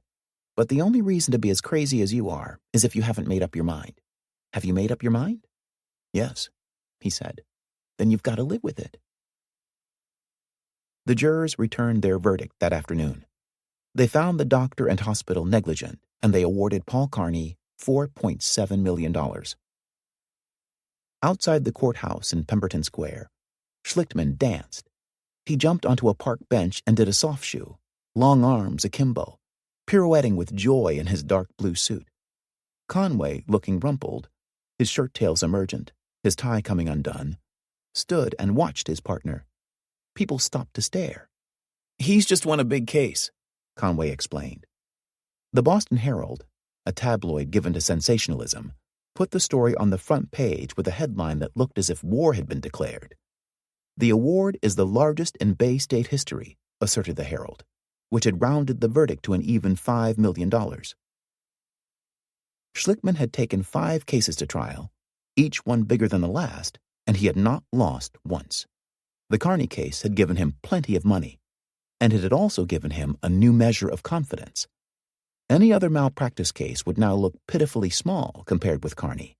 He felt he was ready for something bigger. He felt he was ready for Woburn. 2. As it happened, events had conspired to bring Woburn back into the news without any help from Schlickman. He had been immersed in frantic preparations for the Carney trial when 2 professors at the Harvard School of Public Health announced that they had completed a 3-year study of leukemia in Woburn. Schlickman had known that the study was going on, but he had played no role in it. On the evening of February 8, 1984, he was just one of 300 people who gathered at Trinity Episcopal Church to hear the findings of what would come to be called the Harvard Health Study. The project had started back in the spring of 1981, when Reverend Young and Ann Anderson were invited to speak at a seminar at the School of Public Health. A professor at the school, a statistician in his mid-50s named Marvin Zellen, had been intrigued by their talk. Woburn seemed to him like an interesting riddle. Was there or was there not a link between the well water and the cluster of leukemias? By the end of the seminar, Zellen thought he knew a way to solve this riddle. Statistical studies of the sort Zellen specialized in had proved, for example, an irrefutable link between cigarette smoking and lung cancer. But those studies had been based on an analysis of tens of thousands of cases of lung cancer. Statistical studies rely upon large numbers, and Zellen had only 12 cases of leukemia to work with in Woburn. But Zellen thought he saw a way to get larger numbers. He reasoned that if the well water had, in fact, caused leukemia, it might also have caused a variety of other childhood health problems. If an unusual pattern of birth defects and reproductive disorders emerged among families that had gotten their water from wells G and H, that would tend to support the theory that the cluster of leukemia cases was not simply a coincidence, a statistical fluke. Zellen and a colleague undertook an ambitious study. They began collecting information on the outcome of every pregnancy and childbirth in Woburn between 1960 and 1982. Although the most reliable health data came from house-to-house interviews, that method was expensive and time-consuming. Zellen and his team at Harvard settled on a telephone survey, a task that volunteers in Woburn could be trained to do. By the end of the survey, the volunteers, they numbered several hundred, among them Ann Anderson and Donna Robbins, had made 7,000 phone calls and collected health data on more than 5,000 children. The combined weight of evidence, wrote Zellen and his colleagues in the completed 153-page study, strongly suggests that water from wells G and H is linked to a variety of adverse health effects. The Harvard scientists found an increased rate of fetal and newborn deaths among pregnant women whose homes had gotten the largest quantities of the water. Among children in the Pine Street neighborhood, an area of high exposure, they found increased rates of allergies, skin afflictions such as eczema, and respiratory disorders, chronic bronchitis, asthma, and pneumonia. They also found a significant excess of congenital defects to the eye and ear, of kidney and urinary tract disorders, and of environmental birth defects, a grouping that included cleft palate, spina bifida, Down's syndrome, and other chromosomal aberrations. And finally, the study determined that there was indeed a positive link between exposure to the well water and the high rate of childhood leukemia. On average, children with leukemia received 21.2% of their annual water supply from the wells, compared with 9.5% for children without leukemia. When Zellen announced these findings at Trinity Episcopal on that night in February, a hush fell over the crowd. Then someone said, in a voice audible to all, "Thank God for Marvin Zellen," and the crowd broke into applause. Some experts said that the Harvard Health Study was a good study. Dr. John Truman, who was in the audience at Trinity Episcopal, stated at his deposition a year later, "It's a very well done study. It clearly shows that ingestion, drinking of that water, is associated with a higher incidence of leukemia. Prior to it, I didn't think childhood leukemia was caused by external factors, but now I think we have to consider external factors as a real possibility." Others, however, maintained that the study was seriously flawed. "This report is characterized by an ignorance of epidemiological issues," wrote one reviewer at the Federal Centers for Disease Control. The American Industrial Health Council, an industry research group, denounced the study as biased, and even one of Zellen's colleagues at Harvard stated, "It was an incredible mistake to use as interviewers people who have a self-interest in the outcome. To my mind, that just destroys the credibility of it right there." Whatever its true merits or failings, the study created an immediate public sensation. The headline on the front page of the Boston Globe, "Woburn Leukemia Linked to Tainted Water," delighted Schlichtmann. As he saw it, the study confirmed to the world at large the legitimacy of the Woburn case, and it came with the imprimatur of Harvard upon it. He wasn't disturbed by the critics, but he also understood that as a piece of evidence, the study had limitations. It had not addressed the biological causes of leukemia. It did not prove that the contaminated well water had caused the leukemias. It showed only that those children who drank water from wells G and H were more likely to get leukemia than those who did not. Schlichtmann knew that he and Roisman would need more than this study to prove that TCE had caused leukemia in Jimmy Anderson and the other children. 3. The Harvard Health Study also provoked response from another quarter, from Cheeseman. He had planned, in his methodical way, a long-range strategy for the Woburn case. After his disappointment with Rule 11, his strategy called for him to wait until Schlichtmann made the next move. Months had passed, and then a year, and Schlichtmann had done nothing. By then, Cheeseman felt he might have reason to hope that Woburn had become an orphan. But the Harvard study dashed that hope. The day after its release, Cheeseman started to prepare his next move, a motion for summary judgment. It took him several months. He had been working on it, had almost finished it, in fact, when he had that chance encounter on Milk Street with Schlichtmann. He was glad he'd gotten the tour of Schlichtmann's office and seen the Carney exhibits. If Woburn ever went to trial, Cheeseman told himself, at least he'd know what to expect. Cheeseman's summary judgment motion asked Judge Skinner to dismiss the Woburn case on the grounds that Schlichtmann would be unable to present any competent scientific evidence showing that TCE caused leukemia. Without such evidence, Cheeseman argued in his brief, the case, as a matter of law, could not go to a jury. At first, Cheeseman had figured this motion didn't stand much of a chance. He'd regarded it mostly as a means of educating Judge Skinner to the real scientific issues in the case. But he'd found himself growing more optimistic as he worked on the motion. At the Harvard Medical School, he visited the labs of two doctors, both world-renowned experts in the study of blood disorders. Between them, they had treated more than 2,000 leukemia patients. One of the doctors, Dr. James Jandal, had just written a chapter on leukemic diseases for his latest book, Blood, Textbook of Hematology. Jandal had reviewed all of the medical and scientific literature on leukemogenesis and had found nothing at all to suggest that TCE played a role in the disease. He regarded the Woburn lawsuit with thinly veiled contempt. The Environmental Protection Agency, it was true, had listed TCE as a probable carcinogen, but it had done so on the basis of animal tests, lab experiments in which mice, rats, and hamsters were fed enormous quantities of TCE over long periods. In one experiment, white mice had developed cancers of the lymph system, which manufactures white blood cells. But that particular strain of laboratory mouse, Jandal pointed out, was known to have a high incidence of spontaneous lymphosarcoma, and even the authors of the study had discounted the results. Furthermore, both Harvard doctors told Cheeseman they had little faith in extrapolating the results of animal studies to human beings. The lifespans of animals, their chromosomal structures, and their metabolism were just too different. Cheeseman called Fasher to tell him of his work on summary judgment. He would have liked Fasher to join the motion, but once again, as with Rule 11, Fasher expressed no interest.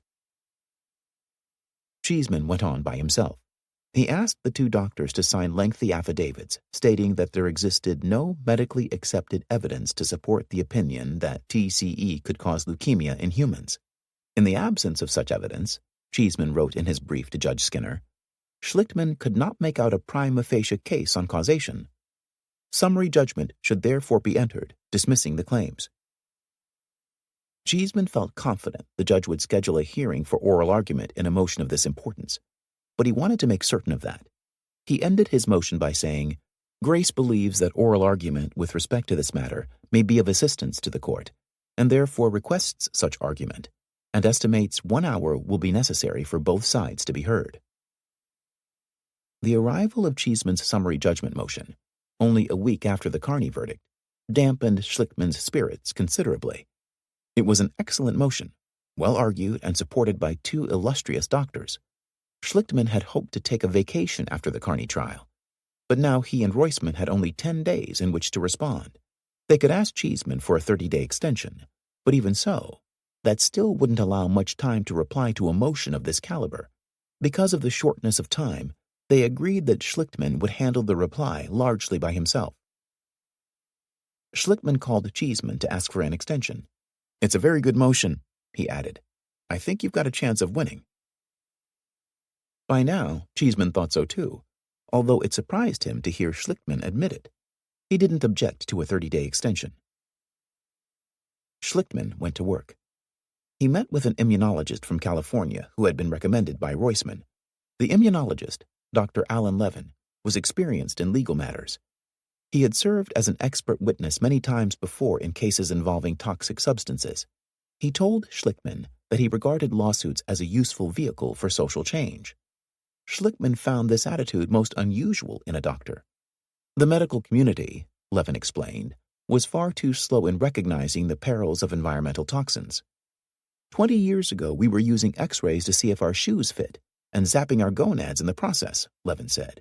If you talk to any intelligent 20-year-old today, he'd say nobody could be that stupid. Your children are going to ask you, did they really spray insecticides from airplanes? Levin had a theory about the Woburn case. He believed that constant low-level exposure to TCE had damaged the immune systems of all the members of the Woburn families. These chemicals always do something, he told Schlichtman. Most of the time, they don't do enough damage for us to notice. You might lose a few cells, but you won't notice it because we've got a lot of extra cells. A healthy, vigilant immune system will attack and kill aberrant cells. But if the immune system has been damaged, as Levin speculated, a malignant cell stands a far greater chance of surviving and proliferating. All this made sense to Schlichtman. But was there an objective way of testing for this damage? Levin said he knew of an immunopathologist at Harvard whose lab specialized in monitoring the immune systems of patients after organ transplant surgery. But the tests would be expensive, warned Levin, and he could not be certain what they would show. Schlichtman decided to go ahead anyway. Levin called the pathologist, whose name was Dr. Robert Colvin, and explained his interest in a series of blood tests. The working hypothesis, Levin told Colvin, was that exposure to chemicals in the drinking water had caused abnormalities in the immune systems of all the family members, not just those who had gotten leukemia. Colvin had heard about the Harvard Health Study and the Woburn cluster. An interesting subject, he said to Levin. He asked what tests Levin wanted. A lymphocyte count, replied Levin, and a series of T-cell assays. The lymphocyte count, a simple count of white blood cells, was easy enough. Any lab could do that. The T-cell assays were somewhat more difficult. All T-cells look alike, but they perform different functions, and distinguishing one from another was a tricky business. The helper T-cell, for instance, identifies foreign organisms, viruses, bacteria, cancerous cells, and summons killer T-cells, which are equipped with cytotoxic enzymes. Another type of T-cell, the suppressor, stops the attack of the killer T-cells when the invading organism has been conquered. Colvin used a technique for marking T-cells with reagents to differentiate them, and then he counted them with a laser. But he had never heard of using T-cell assays to document exposure to chemicals. Even if the tests did show something unusual, there would be no way of telling what had caused the abnormality. The assays would serve no diagnostic purpose, he told Levin. Levin thought that Colvin might find an abnormality in the ratios of one set of T cells to another. He could not predict what sort of abnormality, however. The assays would be somewhat of a fishing expedition, Levin allowed. Colvin did not like fishing expeditions. His lab was in great demand. It was hard enough for him to find time to fulfill all his colleagues' requests. Yet the idea intrigued him, and in the end, he agreed to do the tests. But, he added, I don't think you're going to find anything. Colvin suggested they start by testing just one family. The protocol was rigid. The blood could not be refrigerated, and it had to arrive in Colvin's lab on the morning it was drawn. It would take a full day to do one run of blood in the machine, to agglutinate out the red cells, to fix and stain the white cells, and to perform the cell counts. Schlickman would have to make the arrangements to have the blood drawn and transported to the lab. It would cost about $10,000 to have all the families tested. Schlickman readily agreed to the price. After all, he had spent more than that for a conference room table in his new office. The Zonas were the first to have their blood drawn.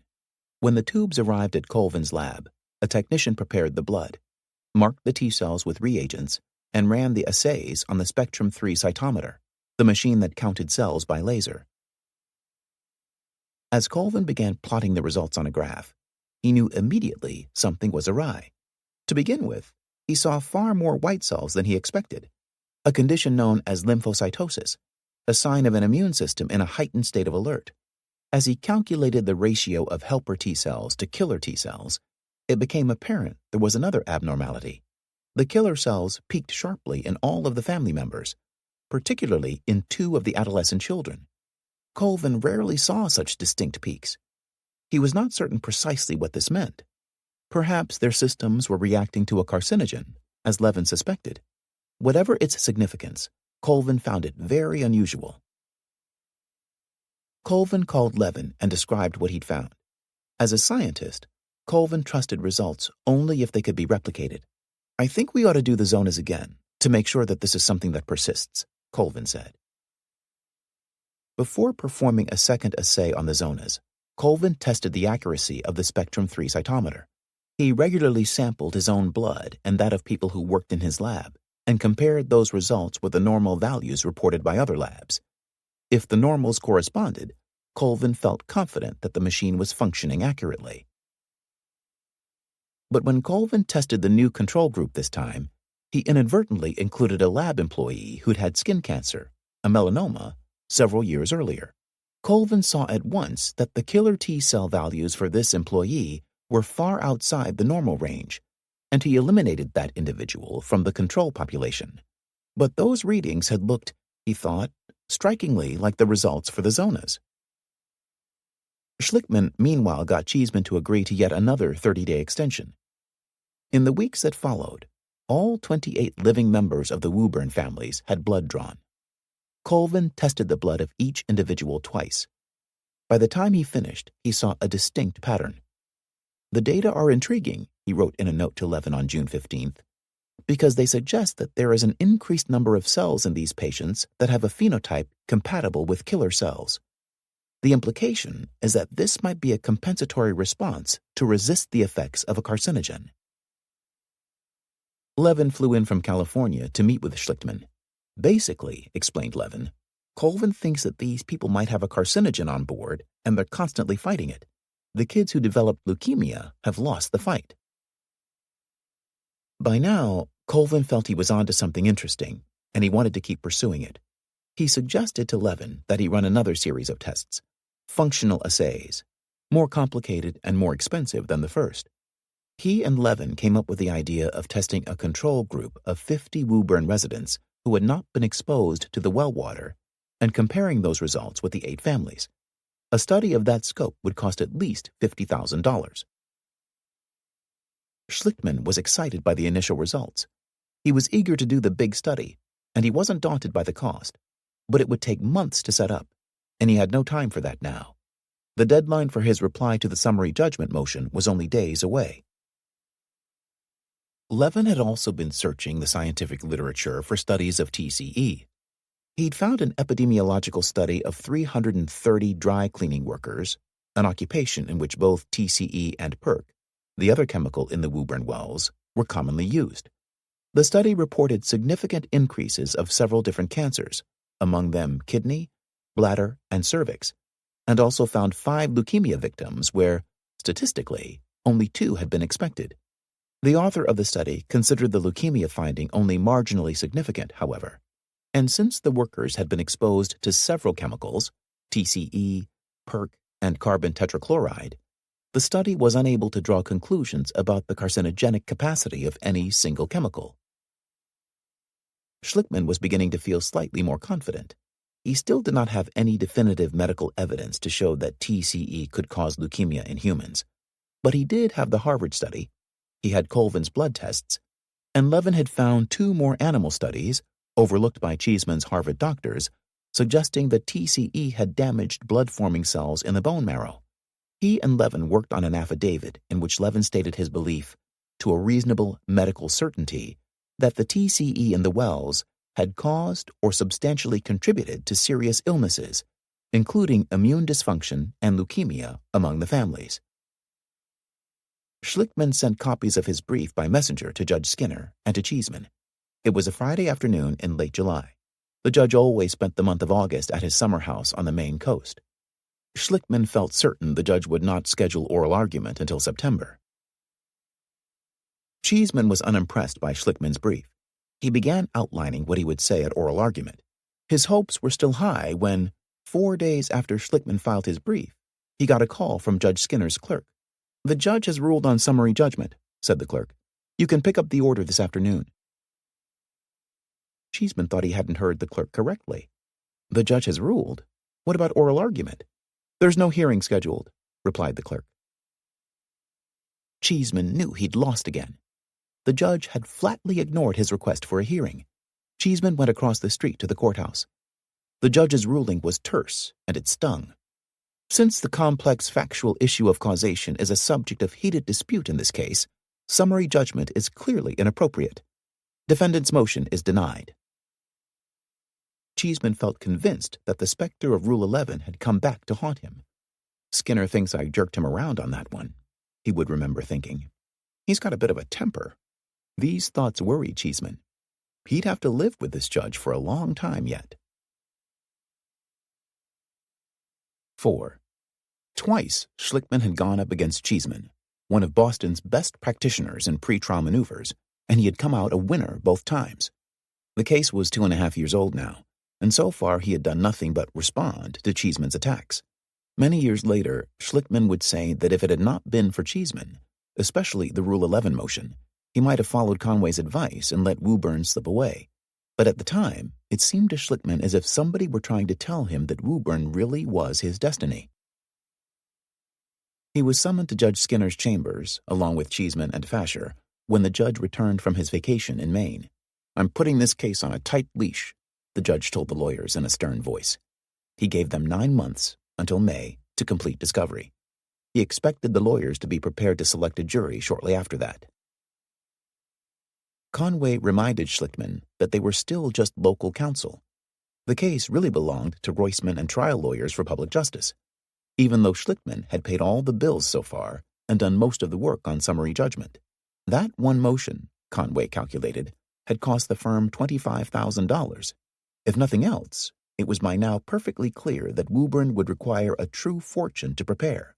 Levin recommended bringing in experts in 6 disciplines, neurology, cardiology, toxicology, internal medicine, among others, to perform complete medical workups on all 28 plaintiffs. And then there was Colvin's big blood study with 50 controls. Where was trial lawyers for public justice, wondered Conway. Since Roisman and his organization stood to collect 2/3 of any fee that resulted from the case, they should at least be risking some of their own money. That fall, Schlickman flew out to Milwaukee, where Trial Lawyers for Public Justice was having its annual board meeting. He laid out for the directors his plan for preparing the case, and he estimated that it would cost at least $300,000, maybe as much as $500,000 if it went to trial. All of the board members were seasoned trial lawyers, older than Schlickman, and with many million-dollar verdicts to their credit. At the head of the table sat Ted Warshawski, a Milwaukee lawyer who'd made his name suing drug companies. He was an excitable man in his late 50s, given to occasional explosive and profane outbursts. On the theory that a pet would have a calming effect, he had acquired a large boxer. The dog accompanied him everywhere. It took an instant dislike to Schlickman.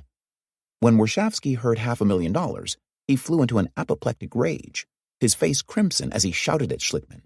Immediately, the boxer's ears went up. It leaped to its feet and put its paws on the table, a menacing eye on Schlickman, who half rose from his chair, prepared to bolt from the room. Warshawski got the dog under control. Still muttering at the far end of the table, he let Sal Liccardo, a California lawyer famous for his lawsuits against car manufacturers, take up where he'd left off. "When I had the Ford case," Liccardo said angrily, "I only spent $50,000 on it, and that was a huge case. I never heard of anybody spending $300,000 on a case. It's insane." Schlickman, of course, had spent nearly that much on the Carney case, but this didn't seem like the time to bring that up. "It's the only way I know how to do this case," he told the directors, keeping a wary eye on the boxer. "But I'm happy to have you take it over. It's all yours." That evening, Schlickman and Roisman went out for a drink. "The board's made a decision," Roisman said. "There can only be one captain of the ship. Since you've put so much time into the case already, we'll let you run with it." Schlickman returned to Boston and told Conway the news. Trial lawyers for public justice would still take 12% of any settlement or judgment as a fee for its early work, but all the strategy, and also all the risks, belonged to them now, and them alone. 5. Schlickman ran into Cheeseman again that fall, after returning from Milwaukee. He had just traded in his Porsche 911 for a new one, the top-of-the-line Model 928. It was low-slung and it gleamed like a jewel. He was getting out of the car when he saw Cheeseman. "Yours?" asked Cheeseman. Schlickman nodded. "I just bought it. Business must be good." Schlickman smiled and shrugged. "The Carney case," he said simply. Cheeseman stroked the flank of the car, peered in the cockpit, and then asked if he could sit in it. The car had only a few hundred miles on the odometer. Taking the driver's seat, Cheeseman examined the controls. He dreamed about owning one of these. He asked about engine displacement, gear ratios, and torque. Schlickman confessed he knew nothing about those things. "This car is wasted on you," said Cheeseman, laughing. By now, Cheeseman had found out some sobering news about Grace's Woburn operation. A search of the plant's records revealed that it had used at least 4 55-gallon drums of TCE, considerably more than the single drum that Grace had reported to the Environmental Protection Agency. Cheeseman also learned that the plant manager had ordered workers to bury 6 drums that had contained toxic waste solvents, including TCE, in a trench behind the plant more than a decade ago. The EPA had ordered Grace to dig those drums up. A photographer from the Woburn Daily Times had attended the exhumation. The paper had published a huge front-page photograph of a crane lifting a rusted, partially crushed drum from the trench. Cheeseman realized now that almost any jury would probably find his client guilty of contaminating the city wells, although he emphatically did not believe that such low levels of TCE had caused any harm. Yet he could imagine Schlickman calling the Woburn mothers to the witness stand. He could see them weeping, just as he'd seen that young woman weep on the witness stand 15 years ago when he'd been a law student. More than ever, it looked as if this case was becoming the sort of public relations nightmare that every big company feared. Cheeseman had no trouble imagining a huge verdict, tens of millions of dollars, against his client.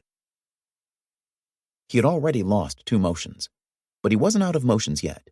The EPA's preliminary report had implicated a 3rd company north of the city wells. This company, a thriving family-run business named UniFirst, supplied work clothes to industries from Florida to Maine, and it used large quantities of tetrachloroethylene to clean those clothes. The company had admitted to an accidental spill of the solvent, but it claimed that the spill had been contained. Cheeseman didn't believe this, and he suspected there had been other spills too. One way of shielding his own client from a huge verdict would be to drag UniFirst into the case and make it a defendant, a joint tortfeasor, along with Grace and Beatrice. Cheeseman prepared a motion to implead UniFirst. It was, on the face of it, a purely defensive maneuver. But Cheeseman also foresaw one other benefit. It would make life more difficult for Schlickman. He would have to deal with 3 separate defendants, each with its own big corporate law firm, and that would surely tax his resources. As Cheeseman drew up the motion, he considered calling Fasher to inform him. But Fasher had refused to help with the earlier motions, so Cheeseman didn't bother to call the old lawyer, and that would turn out to be a costly mistake. Judge Skinner approved Cheeseman's UniFirst motion, the first by Cheeseman the judge had approved. For his part, Schlickman had no objection to UniFirst's presence in the case. He might have sued the company himself had he not considered it to be a minor player. The city wells had contained only small quantities of tetrachloroethylene, and UniFirst had never used TCE, the main culprit in the case. As for making his task more complicated, Schlickman laughed in delight when he received Cheeseman's motion. "Listen to this," he said to Conway, reading aloud. "UniFirst breached its duty to plaintiffs by carrying out the manufacture, use, control, and disposal of the chemicals in reckless disregard for the health, safety, and economic interests of plaintiffs." Schlickman laughed again. "My God, look at what Cheeseman's saying. It's exactly what we said about Grace." The next morning, Schlickman called the lawyer at Goodwin, Proctor & Hoare who represented UniFirst. "I see you got an invitation to the party," Schlickman said. "It's very odd that you should call," replied the lawyer. "I was just thinking about calling you." "When can we get together?" said Schlickman. "How about right now?" At their first meeting, the UniFirst lawyer told Schlickman that he hoped they could work out an amicable settlement that would result in his client being dismissed from the case. Money would change hands, of course, but as he saw it, his client's real adversary was Cheeseman and W.R. Grace. Schlickman, after all, had not been the one to sue UniFirst. Fasher wasn't laughing. Up until this motion, Fasher had rather liked Cheeseman. Although he thought Cheeseman had shown bad judgment with the Rule 11 motion, and poor execution when he'd let Schlickman outmaneuver him at that hearing. Rule 11 had been bad enough, thought Fasher. But this impleader of UniFirst was a more serious blunder. UniFirst would create havoc in the courtroom. The company would never cooperate in a joint defense, not after being dragged into the case by Cheeseman. They'd start pointing fingers. In no time, all three companies would be fighting among themselves about who had contaminated the wells. Fasher had spoken briefly with Cheeseman about this before, and he thought they had agreed that such tactics would only help Schlickman. Fasher called up Cheeseman. The conversation, as Fasher later remembered it, began with his saying, "What the hell is the point of this? You're claiming UniFirst dumped this crap and poisoned these people. It's the same thing Schlickman's saying. You can always blame UniFirst, even if they're not there. In fact, it's better that way because they can't respond." Cheeseman said UniFirst would come to its senses. The company might be angry now, but it would soon realize that it was in its best interest to cooperate. "Bullshit," said Fasher. "They're not going to cooperate. You'll have to dismiss against them." Fasher was right. In the months that followed, UniFirst's lawyers filed countersuits against both Grace and Beatrice. Cheeseman still wanted to keep UniFirst in the case, but Grace's in-house corporate counsel finally overruled him. UniFirst was causing too much trouble, and it did not look as if the company would ever cooperate in a joint defense. Against his will, Cheeseman was forced to dismiss all claims against the company. Schlickman, meanwhile, had been negotiating with UniFirst. At the first meeting, the company's lawyer offered $100,000. Schlickman set up a meeting at the Ritz-Carlton, just as he had done in the hotel fire case, and he brought in a groundwater expert from Princeton University. UniFirst's lawyer increased his offer to $600,000. Schlickman wanted more. The negotiation stalled for a while, and then Schlickman organized another meeting at the Ritz. In the end, UniFirst offered to settle all claims for $1,050,000. The company would pay $400,000 in cash immediately, and the balance in 5 years. Schlickman called the families together.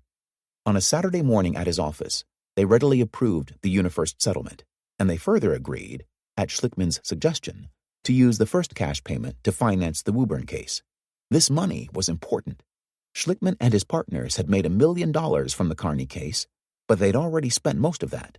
Everyone in the office, from Kathy Boyer down to the cleaning lady, had gotten a big bonus.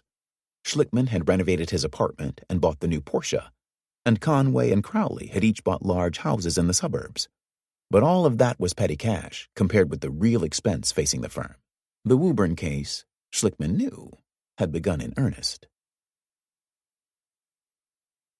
Discovery 1.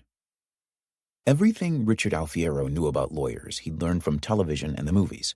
He was scheduled to go into Boston on the morning of January 7th, 1985, a Monday, to have his deposition taken by the lawyers for W.R. Grace and Beatrice Foods. He awoke early that morning, feeling nervous. He imagined that the lawyers for the big companies would badger him, try to trick him into saying damaging things, or make him look stupid. Like a moron, he told his wife, Lauren, whose deposition was scheduled for that afternoon, right after his. Richard was the first of the Woburn plaintiffs, the first person in the entire case, in fact, to be deposed in that period before trial known to lawyers as discovery. Richard would have preferred coming later, so that he could talk to the other family members and find out what kinds of questions he would be asked. But he had been given no choice in the matter. For whatever reason, the lawyers for Beatrice and Grace had selected him to go first. Schlickman had explained the deposition process to him and told him not to worry. But Richard couldn't help feeling nervous. He put on his best pair of pants and a clean shirt. He considered wearing his green nylon Celtics jacket, his favorite piece of apparel, but he decided he should probably wear a sports coat. He had only one.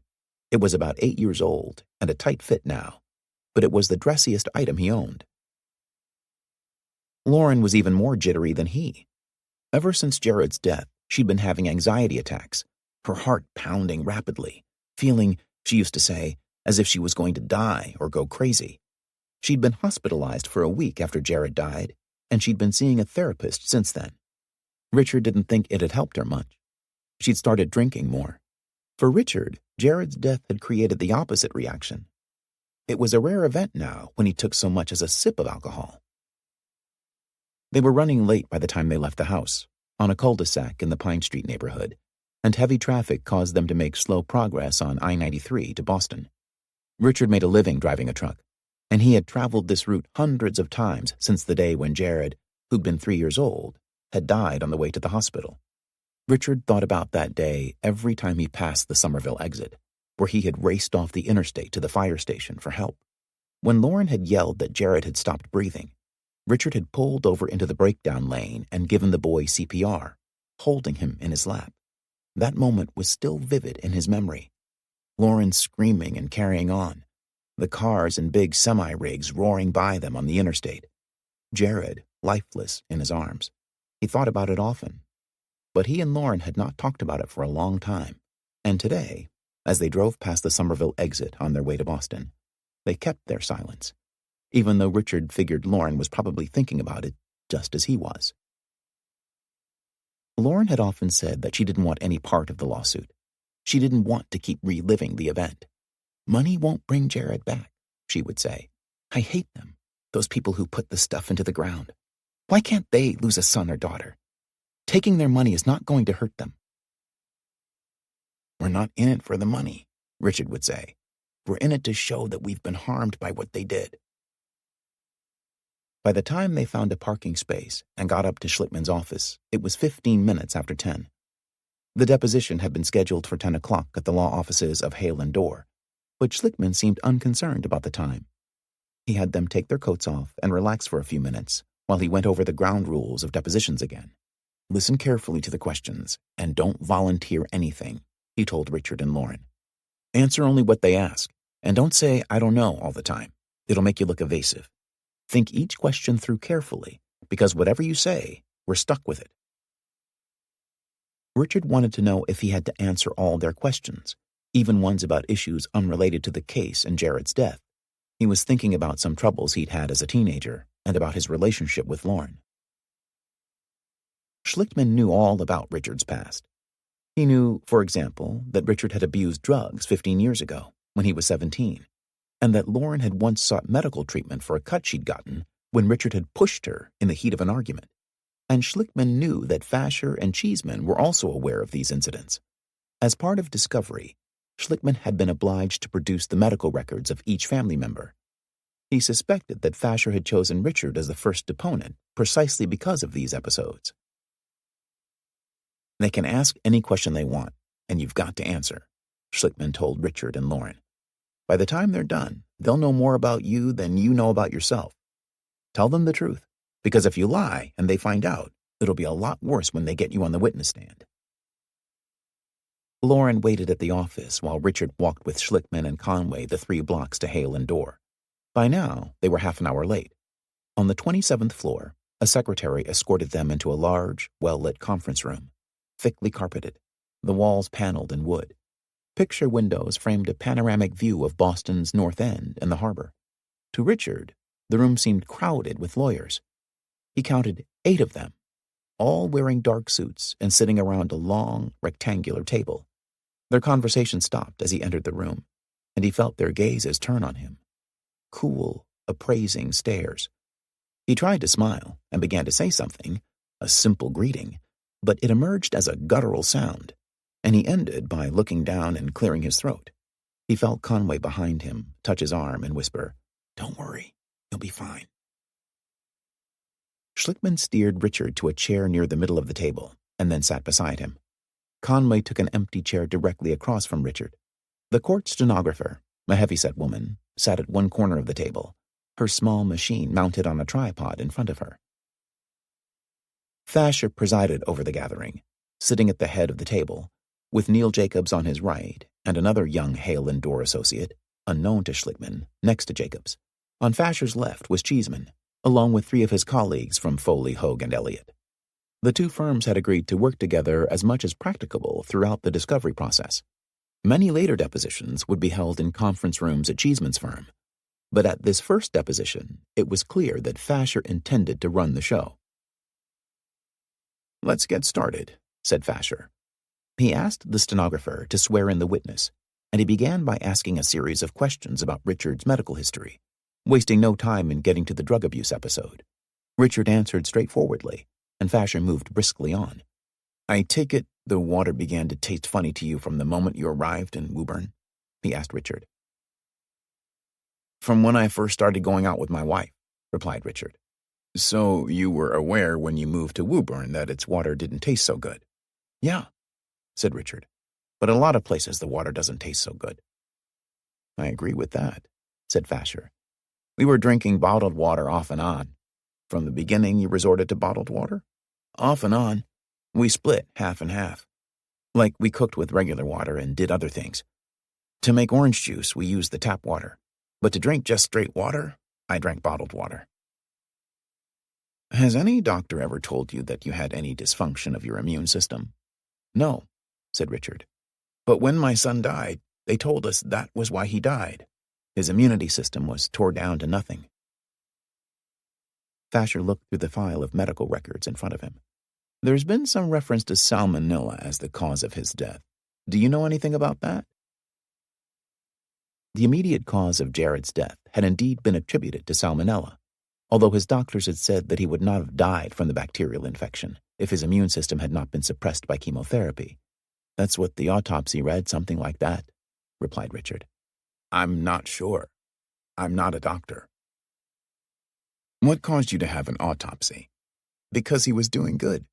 He looked great. He only lived 3 months with leukemia, and he looked fine." "Did you have some personal talk with the doctor about this?" asked Thacher. "More of a violent talk with him," admitted Richard. "Because my son died like nothing, all of a sudden, and they weren't taking any tests." "By violent, you mean you were angry?" "Yelling at him," nodded Richard. "He reassured us the tests that they didn't do are going to be done from now on, which is small compensation for my son's life." "Let me see if I understand," said Thacher. "Your son seemed to be doing all right, was in remission. You were optimistic about his future, and suddenly he became ill and died?" "They said that was expected. Anybody with a disease like leukemia could die any minute." "But you were angry and upset, and maybe even accusatory when—" "Anybody would be," interrupted Richard, sounding a little angry just now. "My son just died." "I understand that," said Thacher softly.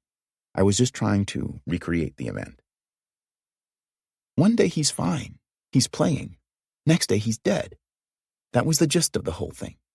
You can tell when your child isn't feeling well. You try to explain it to them on the phone and they say, 'Has he got a temperature?' You say no. 'He's all right then,' they say. 'Don't worry. Bring him into the clinic Monday morning.'" Richard paused. "He died Monday morning." "He was in the clinic when he died?" asked Fasher.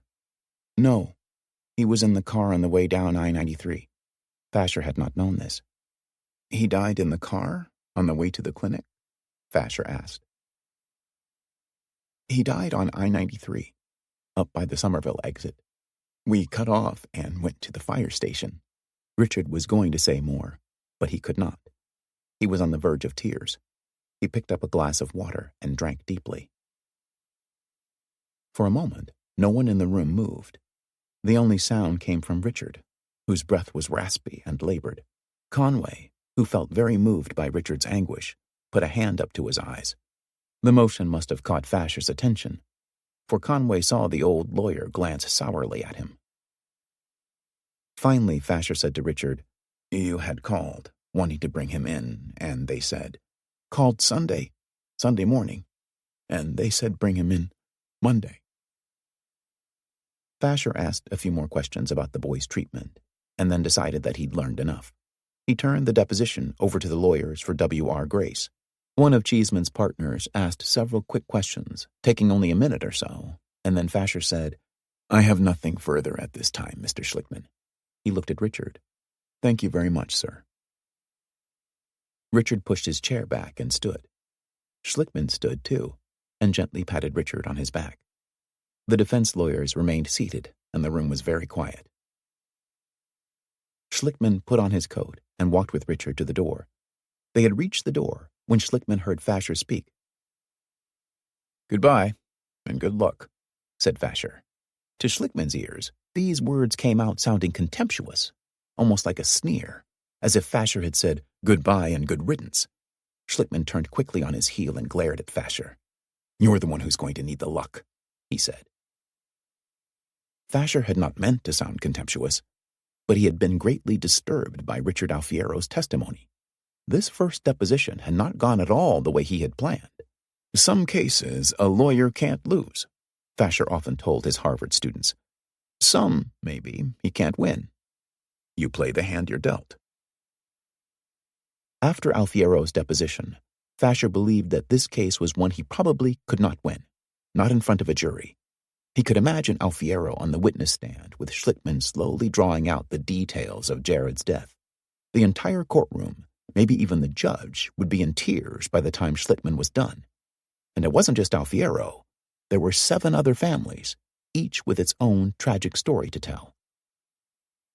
At that moment, Fasher calculated the odds against him at about 10-1. He realized then that he might have to settle this case before trial, and that thought was distasteful to him. He was proud of saying that he had never yet paid more than $1 million to settle a case. But in this instance, he suspected that settlement would not come so cheaply. He told himself that he had to find a way to keep the plaintiffs off the witness stand. He did not know how he could do that, short of settlement. But it was early yet. Discovery had just begun. A lot would happen between now and the time a jury was impaneled. 2. The depositions of the 13 Woburn adults took up the entire month of January. Schlickman attended every one of them, but he could not afford to take much satisfaction in the drama of his clients' stories. His thoughts were occupied with the job of building a convincing case against W.R. Grace and Beatrice Foods. To do that, he had to discover a great deal. Some human hands were responsible for the contamination of the Aberjona aquifer. Schlickman had to find out whose hands and how much they had dumped and on whose authority. He began his own series of depositions, which were held in his office around the $12,000 bird's-eye maple table. He turned his attention first to Grace. The company had admitted to the EPA that its employees had dug a pit behind the plant and placed several drums into it. The company had described this material as generally innocuous and had stated that no actual drums had been buried. But Schlickman knew that this admission had been incomplete at best, and perhaps even a deliberate lie. The EPA, after all, had subsequently unearthed from the plant's backyard 6 corroded drums, lying end to end, which had once contained TCE and other toxic solvents. Schlickman wanted to bring before a jury the employees who had committed those acts and the supervisors who had overseen them. He asked Cheeseman to produce for deposition the Woburn plant's most knowledgeable person concerning chemical use and waste disposal practices. Cheeseman arrived at the appointed time, a Wednesday morning in the first week of March, with a man named Paul Schilleen, head of safety and maintenance at the Woburn plant. Schlickman learned from Schilleen that he had worked at Grace for 30 years. He had only a trade school education, but had risen briefly to the position of plant superintendent at Woburn. Then he'd been demoted. He was 60 years old and unprepossessing in manner and appearance. He replied to Schlickman's questions in a slow and deliberate manner, often giving vague answers or claiming not to remember. He said he had been appointed pollution control officer at the Woburn plant. But when Schlickman asked when this appointment had occurred, Schilleen replied, "I don't remember." "What were your duties?" asked Schlickman. "I would oversee disposal and discharge to the drains, be sure we weren't polluting the air and anything related to that field." "Do you know if chemicals were disposed in back of the building, on the land?" "I don't know that," replied Schilleen. This puzzled Schlickman. Cheeseman had admitted in his response to interrogatories that small amounts of chemical waste had been poured from time to time on the ground behind the plant. Cheeseman had produced Schilleen as the person most knowledgeable about waste disposal, but now Schilleen denied knowing anything. Schlickman tried again, quoting almost verbatim from Cheeseman's reply to the interrogatories. "From time to time, were waste materials disposed of by spilling them on the ground in the back of the plant?" "If you know," interrupted Cheeseman. "I don't know," said Schilleen. "Was material from the degreaser in the machine shop disposed of by spreading it on the ground in back of the plant?" "I'm not aware of that." "Was it the practice of the Woburn plant in the 1960s to dispose of waste material by spreading it on the ground in the rear of the plant?" "If you know," interjected Cheeseman again. "I don't know," said Schilleen. "I don't know if it was an authorized procedure." "Could it have been an unauthorized procedure?" "It could have been. Somebody could have done it without my seeing it." The deposition of Paul Schilleen lasted 2 working days. By its end, after 12 hours of interrogation, Schlickman had gotten only denials and professions of ignorance from Schilleen. The man claimed to know nothing about the 6 barrels of toxic waste that had been buried behind the plant and exhumed by order of the EPA. Schlickman believed that Schilleen was lying to protect himself, or perhaps the company. He thought it would be just a matter of time until he exposed those lies. In reply to Schlickman's interrogatories, Cheeseman stated that TCE had been kept in the plant's paint shop, where it was used to clean metal parts prior to painting. So Schlickman summoned the Grace painter for deposition. The painter's name was Thomas Barbas. Schlickman studied him from across the conference table. He was in his early 40s, heavy-set, his round face plump and smooth, his straight brown hair receding high on his brow. He wore an ill-fitting blue sports coat, tight around his shoulders and under his arms, on which he had buttoned all 3 buttons. He looked ill at ease in these clothes, much as Richard Alfiero had in his, as if they were the sort worn only on rare occasions, to church or to court. He sat erect and stolid in the chair next to Cheeseman, saying nothing and barely moving. Schlickman had the impression of a man who was not just nervous, but frightened. The stenographer swore Thomas Barbas in, and Schlickman began by asking him his occupation.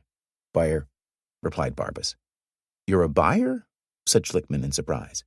He had asked Cheeseman to produce the painter. "How long have you been a buyer?" "Since the beginning of the year." "Prior to that, what was your occupation?" "Painter." "And how long had you been a painter?" "Approximately 22 years, said Barbas. "Was there a reason why you changed your occupation from painter to buyer?" asked Schlickman. "There was a job opening. I put in for it, and I got it," said Barbas. Schlickman questioned Barbas about the details of his job as a painter. Barbas answered in monosyllables, in a soft, sometimes barely audible voice. He admitted that when he first started working at Grace in 1961, he had dumped used cleaning solvents into a drainage ditch behind the plant. "At the end of the workday, take the solvent out and dump it on the ground," said Barbas. "We did like what we were supposed to do." So this was where Cheeseman had gotten his information. "How long did you do that?" asked Schlickman. "I'd say maybe a couple of months." Barbas went on to say that he had stopped the practice after only 2 months. It was my idea, originally, to put the used solvent and paint sludge in barrels and have them taken out legally. That was my recommendation to the boss. Who was the boss? Asked Schlickman. Paul Scheleen. You told Mr. Scheleen you didn't think it was a good idea to dump it on the ground. Right. Why did you think it was a bad idea?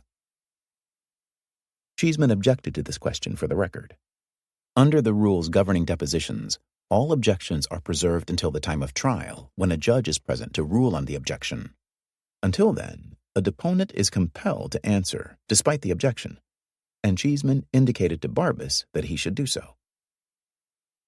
I didn't think it was a bad idea, said Barbas. I didn't think it was hazardous. Then why did you recommend having it hauled away? After a while, I thought it was a bad idea. Why? Again, Cheeseman objected for the record, but Barbas had to answer. That would be similar to taking gasoline and throwing it on the ground, Barbas said. It's not a good idea. Barbas claimed that Scheleen had agreed with his recommendation, and thereafter the painter had emptied waste solvents into 55-gallon drums that were kept by the back door of the plant. Barbas said he did not know what had happened to the drums after they'd been filled with waste. Mr. Barbas, said Schlickman, did you at any time participate in disposing those drums of material into a pit in the rear of the plant? No, said Barbas. Never did. No, repeated Barbas. Did you witness it? No. Do you have any information or knowledge that such an incident took place? Asked Schlickman. Yeah, they dug those drums up, didn't they? Is that the only information you have? I might have heard about something before, but I'm not sure, said Barbas. Who did you hear about it from? I don't remember, said Barbas. What's your understanding as to what happened during that incident? Well, now I object, interrupted Cheeseman. He has indicated he didn't see it, didn't hear about it, and you're asking him to describe it? Uh-huh, said Schlickman, who kept staring at Barbas and asked, What do you know about the incident? Schlickman's style, the intense stare, the rapid-fire questions, repeated again and again, annoyed Cheeseman. Ignore the tone of voice and the way he's leaning across the table and staring at you, Cheeseman advised Barbas. I am leaning forward and staring at him, said Schlickman, without taking his eyes off Barbas. I'll lean backwards if it will make you more comfortable. I'll stand on my head. Barbas seemed prepared for a battering. His head hunkered deep into his broad shoulders. What do you know? Schlickman repeated.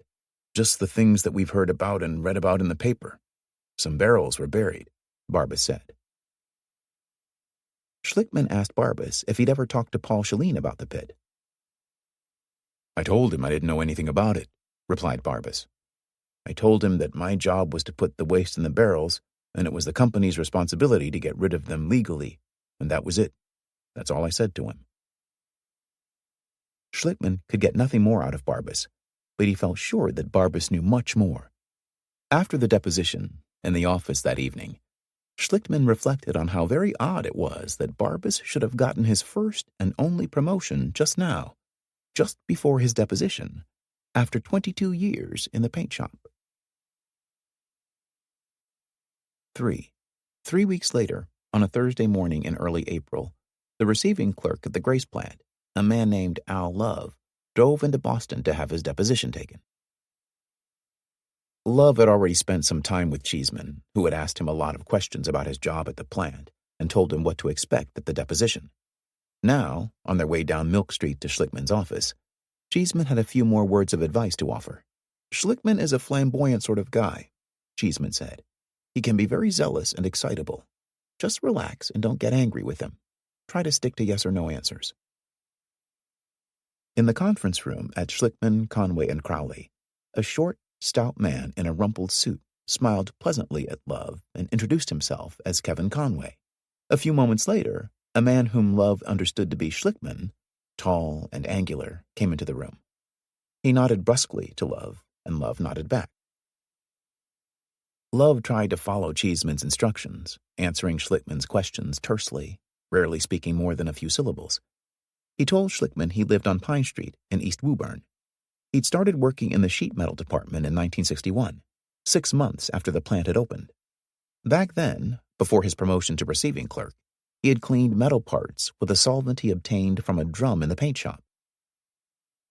"Did you ever see a name on the side of the drum?" asked Schlickman. "Yes," replied Love. "What was the name?" "I couldn't tell you." "Did the drum indicate that it had trichloroethylene in it?" "I don't remember," said Love. Schlickman asked Love what he would do with the leftover solvent, and Love said he would take it back to the paint shop and pour it into a smaller container of waste. Had Love ever seen anyone dumping out these containers of waste solvent? "Yes," said Love. "Where would they take it?" "Backyard," said Love in a low voice. "What would they do in the backyard?" "Dump it." "Where?" asked Schlickman quickly. "On the ground?" "Yes." "And you saw that happen? You saw it happen on more than one occasion?" "Yes," said Love, who could see that Schlickman was leaning forward, looking intently at him. It was plain to Love that his answers excited Schlickman. "How did you happen to see this?" Schlickman asked. "On coffee break." "Who were those people you saw do it?" "The names?" asked Love reluctantly. "Yes, the names," said Schlickman. Love named Tom Barbas and Joe Miola, the plant's maintenance man. Those two, he said, were the only ones he had seen. "Where was it? The place where you have your coffee break?" "In the field in the backyard," replied Love. "I used to go out there and hit 9-iron shots, golf balls." "Is that right? Enlightened employee policy at Grace." Schlickman smiled broadly at Cheeseman. "Tell me exactly what you'd see them do. How did they empty this container?" "Just tipped it over into a ditch." "What kind of ditch?" "Just an open trench that led down to the back of the property, to a natural waterway, a brook, I think." Schlickman had Love draw a diagram of the Grace plant and mark the areas along the drainage ditch where he'd seen Barbas and Miola dumping material. Then he asked Love to mark the pit into which several drums of waste had been emptied. Love drew a square directly behind the plant. "Was there more than one pit?" Love said he recalled only one. It had been dug in 1974, during the construction of an addition to the main building. He and Tom Barbas had made jokes about it. "We referred to it as the recreation area. That was supposed to be the swimming pool." He said he had never seen anyone dump drums of waste into it, although after the lawsuit had been filed, he'd heard employees joking about such things.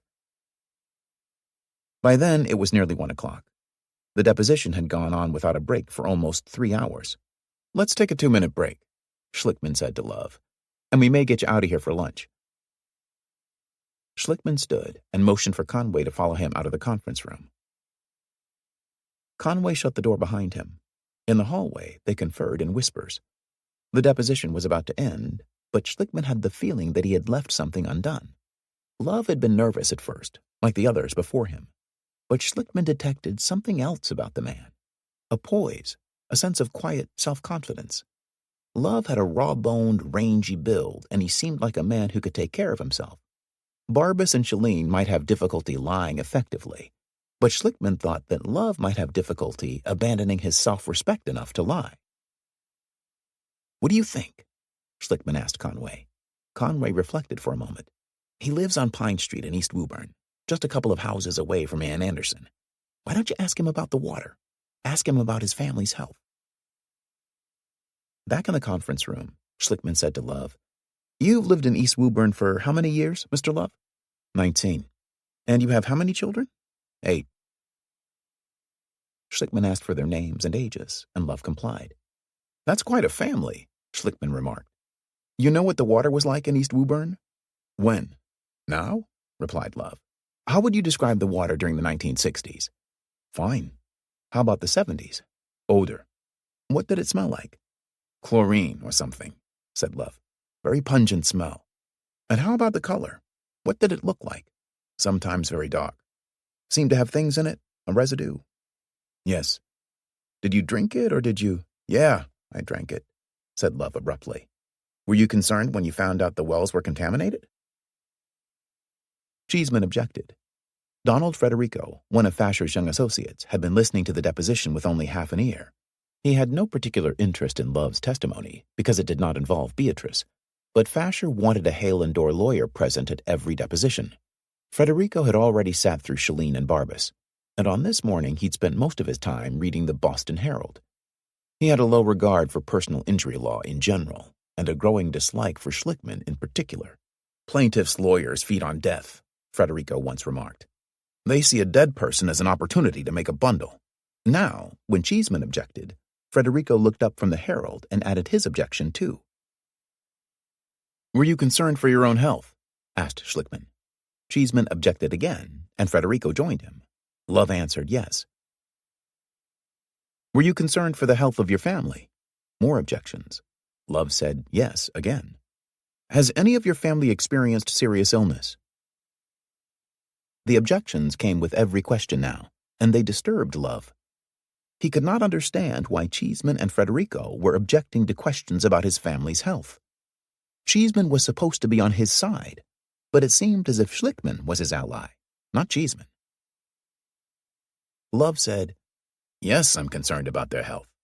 My youngest son has a seizure disorder. One of my daughters had a miscarriage, and my granddaughter had a birth defect.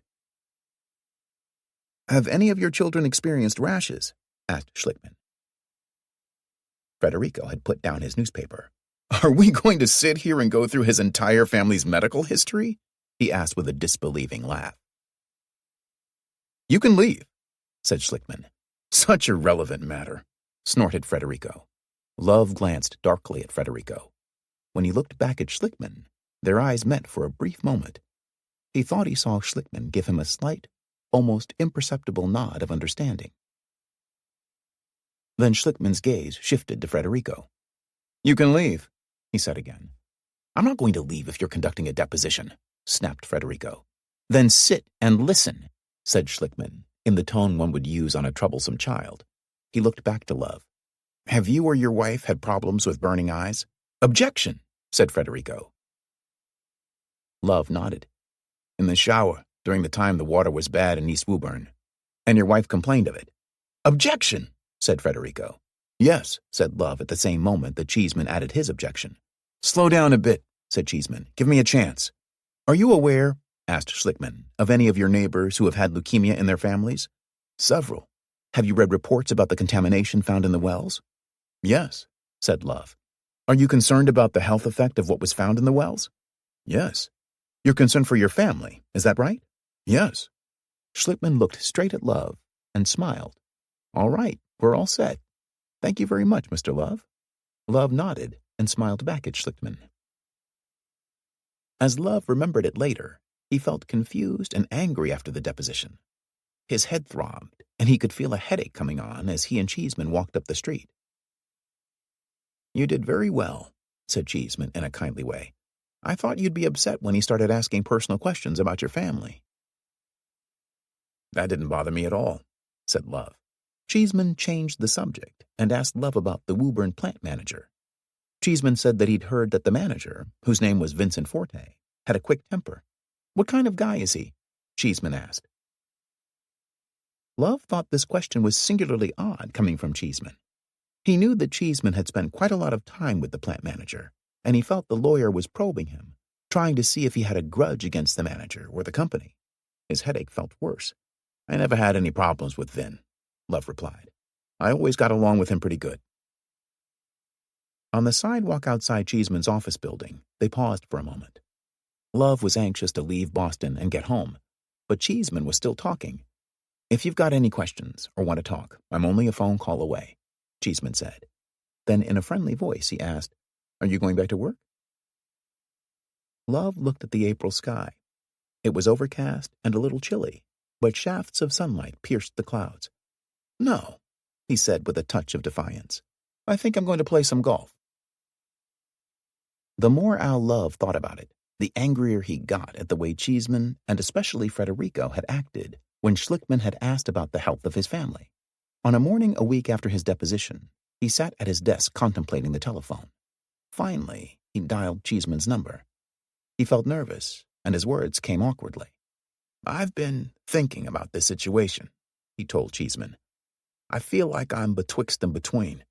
I don't know which side I should be on, but I don't think everything that went on around here is getting told. Cheeseman said he was planning to come out to the plant the next day. Why don't we talk? The following afternoon, Cheeseman appeared at the door of the receiving office. He suggested to Love that they go to the conference room where they could talk in private.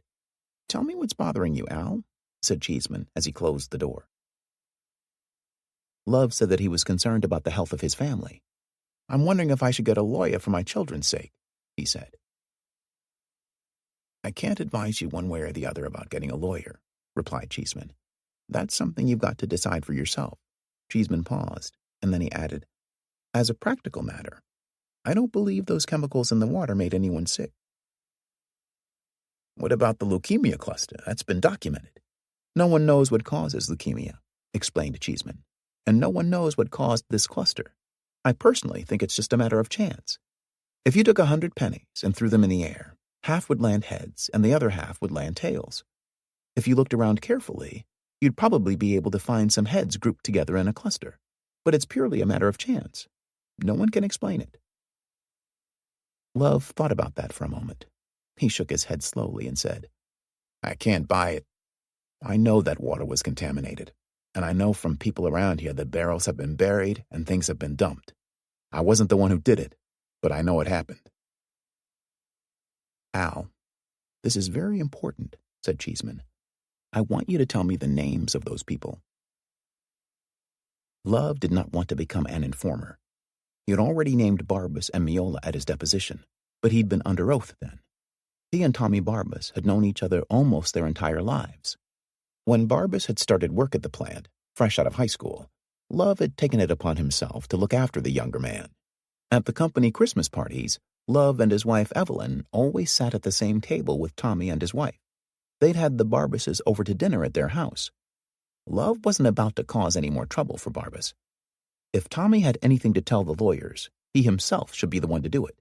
"I can't do that," Love told Cheeseman, shaking his head. "Can you speak to these people and ask them to come to me?" Love said, "Let me think about that. It's very important that we learn about everything that went on around here," said Cheeseman. Listening to Cheeseman speak, it suddenly dawned on Love that perhaps the lawyer really did not know what had happened at the plant. Certainly Vin Forte, the plant manager, knew everything. If Cheeseman was in the dark, then Forte must have lied to the lawyers to protect himself. And Tommy Barbas must have lied too. "We need the information so we can disclose it to the appropriate officials," continued Cheeseman. "We need it so we can get the Environmental Protection Agency in so we can clean up everything that might be in the ground." Love shook his head. Word spread quickly around the plant that day that Cheeseman had come to see Love. Some people whispered that Al had gotten himself into a predicament of some sort with the lawyers. Love had not risen far in the plant hierarchy, but he had a quiet authority that had led others to respect him and his word. When one of Love's friends, Cy Whitmer, who worked in the sheet metal shop, heard the rumors, he took a break and came to see Love. "What's going on, Al?" Whitmer asked.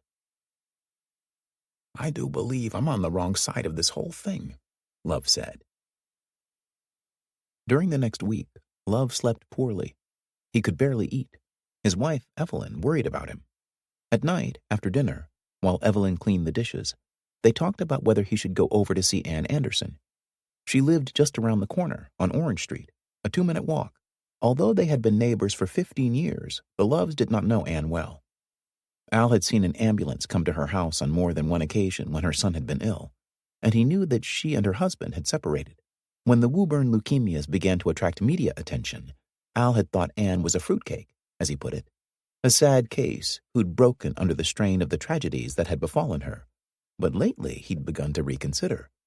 He wondered how Ann would receive him if he went over and knocked on her door. It occurred to him that since he worked for Grace, she might blame him for what had happened to her son. Evelyn had always told Al that someone in Grace management would surely come forward with the truth, somebody whose responsibility it was. But now, witnessing the turmoil that Al was in, she told him he should go speak to Ann and tell her what he knew. They tried to weigh the consequences of such an act, whether Al would lose his job if it came out. But to Evelyn, losing a job now seemed less important than doing what Al thought was right and what would set his mind at rest. On Wednesday evening, the 1st of May, 3 weeks after his deposition, Al Love walked over to Ann's house and knocked on the door. Ann invited him in, offered him coffee, and they sat at her kitchen table. He told her that he'd thought about coming to see her for some time, but he'd been afraid she might not want to talk to him because he worked for W.R. Grace. He said he cared about what had happened in the city and to her son, and he was angry about the way the company was handling itself. Anne put her hand on his arm and said, "You have no idea how much this means to me." She had tears in her eyes, and she apologized for crying. Love said he was worried about the health of his own family. He'd heard rumors at the plant about many drums being buried. 50 or more drums, he said. There's a lot that's not coming out. He and Anne talked for almost 2 hours. Love remembered feeling clear-headed and calm for the first time in weeks. As he was about to leave, Anne asked if he would be willing to speak to Schlickman, to tell him what he had told her. Yes, Love said. He would talk to Schlickman. Schlickman arrived by invitation at the Loves' house the next evening. He and Al sat in the living room, talking for 2 hours about the Grace plant. Al told him about the rumors of 50 or more drums being buried under an addition that had been added onto the plant in the early 1970s. Schlickman had brought along the deposition transcripts of Tom Barbas and Paul Chalene, and he asked Love to read them as soon as he could. A few days later, after Love finished reading the lengthy transcripts, he and Schlickman met again. Love, shaking his head ruefully, said that Tommy Barbas had not told the truth at his deposition. Love recalled how he'd sat in the cafeteria at work 3 years ago with Barbas and a supervisor named Frank Kelly, listening to the two men talk about the drums of toxic waste buried out back behind the plant. He remembered how Kelly, laughing, had pointed at Barbas. "Tommy knows all about it," Kelly had said. The other workers at the table had laughed too, and even Barbas had smiled. Everyone had treated it like a big joke, Love told Schlickman. Nearly every day for the next 2 weeks, Schlickman or Conway or someone else from the office called or stopped by Love's house. One night, Schlickman arrived with a thick stack of aerial photographs of the Grace plant dating back to 1960. Schlickman spread these on the dining room table and had Love study them with a magnifying glass, trying to identify the areas where he'd seen the pits and where Barbas and Miola had emptied their buckets of solvent in the degreasing machine. Schlickman went over every detail 4, 5, 6 times, probing for more, and Love answered patiently. They worked until late in the evening, the lights in the house blazing, the windows open in the soft spring air, people from Schlickman's firm arriving and departing as if Love's house had become its Woburn office. Schlickman wanted the names of former Grace workers who might know more about the buried drums. Love mentioned Robert Pasquariella, an electrician who used to work at the plant. Schlickman asked if he would call Pasquariella right then, and Love did so. Pasquariella had not worked at Grace for 6 years, and he had to think a minute before it came back to him. Then he remembered a conversation he'd had with Frank Kelly. "Sure," Pasquariella said to Love. "Frank told me about those barrels." Half an hour later, Pasquariella was in Love's living room. Schlickman liked the man immediately. He was short and rotund, in his late 40s, and he spoke in a rapid, staccato manner, often repeating a phrase several times. "I threw stuff back there myself," he told Schlickman. "Yep, threw it there myself. Eddie Orazine, the assembly foreman, he told me to throw stuff out in the gully there. Nothing will grow there. I didn't know at the time the stuff was toxic. My hands used to get white from it. I used to wash down the belts with the stuff. I don't know what it's called. I'm no chemist." "Trichloroethylene?" asked Schlickman. "Yeah, that's it. I'd work on the machine, drain out the old motor oil in the gearbox, put new oil in, let it run for a while to make sure it worked okay. If it was real dirty, I'd turn the gearbox on the side and put the solvent into it and swish it around. Then I'd dump it out back. In the machine shop, there used to be cutting oil, white like milk.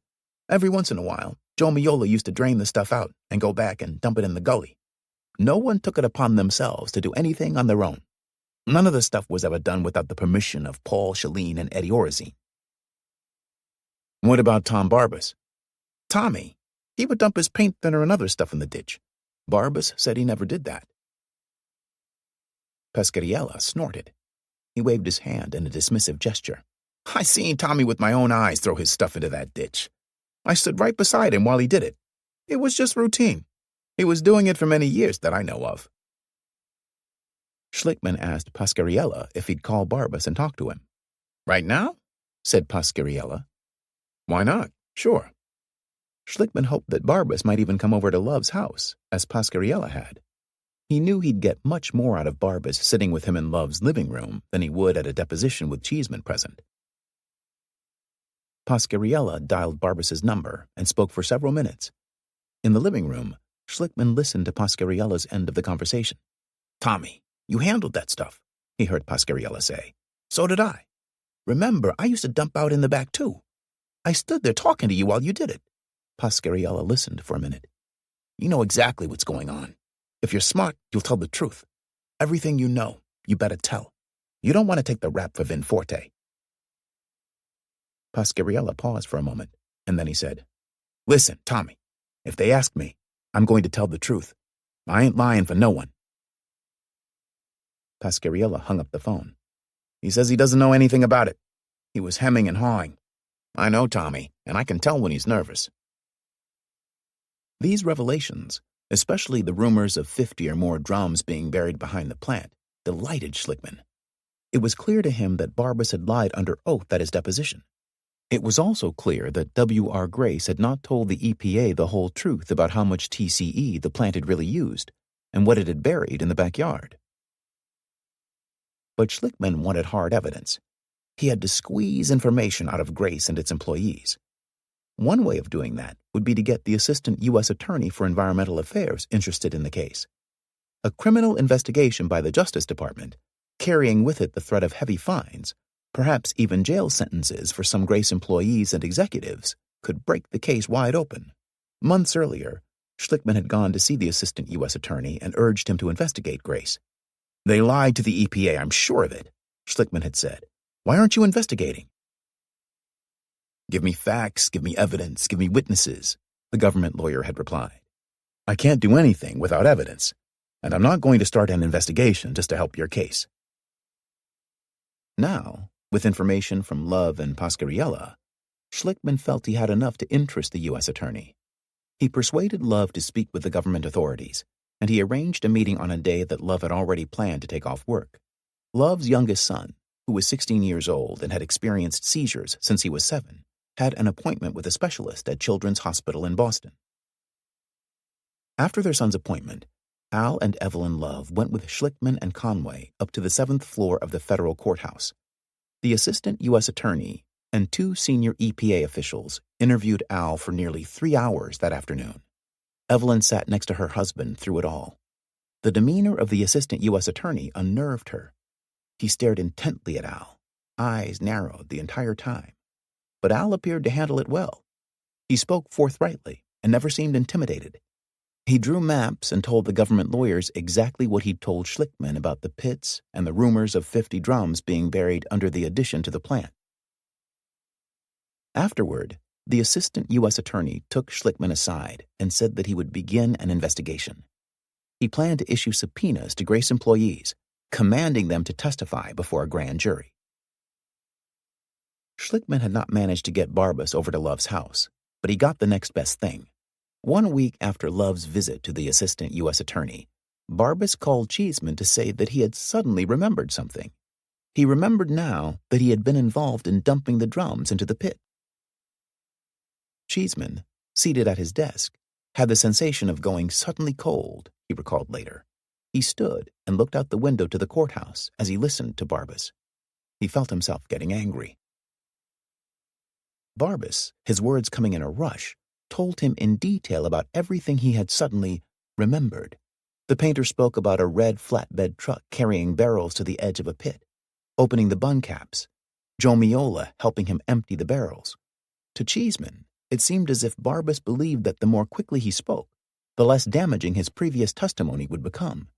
Cheeseman listened for a while, and then he started asking questions. Cheeseman thought he understood. For 24 years, Barbas had done what he'd been told. Barbas probably thought he'd go to jail for dumping toxic wastes on the ground, and this fear, perhaps, had led him to perjure himself. That afternoon, Cheeseman called Schlickman and said, "I won't object if you want to depose Barbas again." "Tell me what's going on, Bill," said Schlickman, just as if he didn't know. Cheeseman explained that Barbas had called him that morning. He says he remembers emptying the drums into the pit. "Mr. Barbas, you've had time to think about things since your first deposition?" "Yes." They were back in Schlickman's office. There were more lawyers in the conference room now. Cheeseman was there, of course, and one of Fasher's associates, and also 2 criminal lawyers, hired and paid by Grace to represent Barbas in the federal investigation. "Mr. Barbas," said Schlickman, "would you please tell me what you remember about your participation in the pouring of drums into a pit on W.R. Grace's property?" "That I was a participant," said Barbas. "Do you remember anything else?" "Helping at the time was Joe Miola and Frank Kelly." "You've had time to think about who ordered you to dump those barrels, is that right?" "Yes. Paul Chalene asked me if I would mind pouring the contents of the barrels into the pit."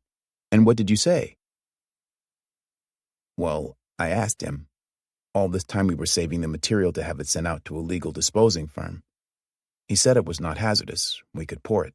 "Now, Mr. Barbas, you poured waste solvents into the trench throughout the 1960s, didn't you?" "I think I stated I only did it during 1961.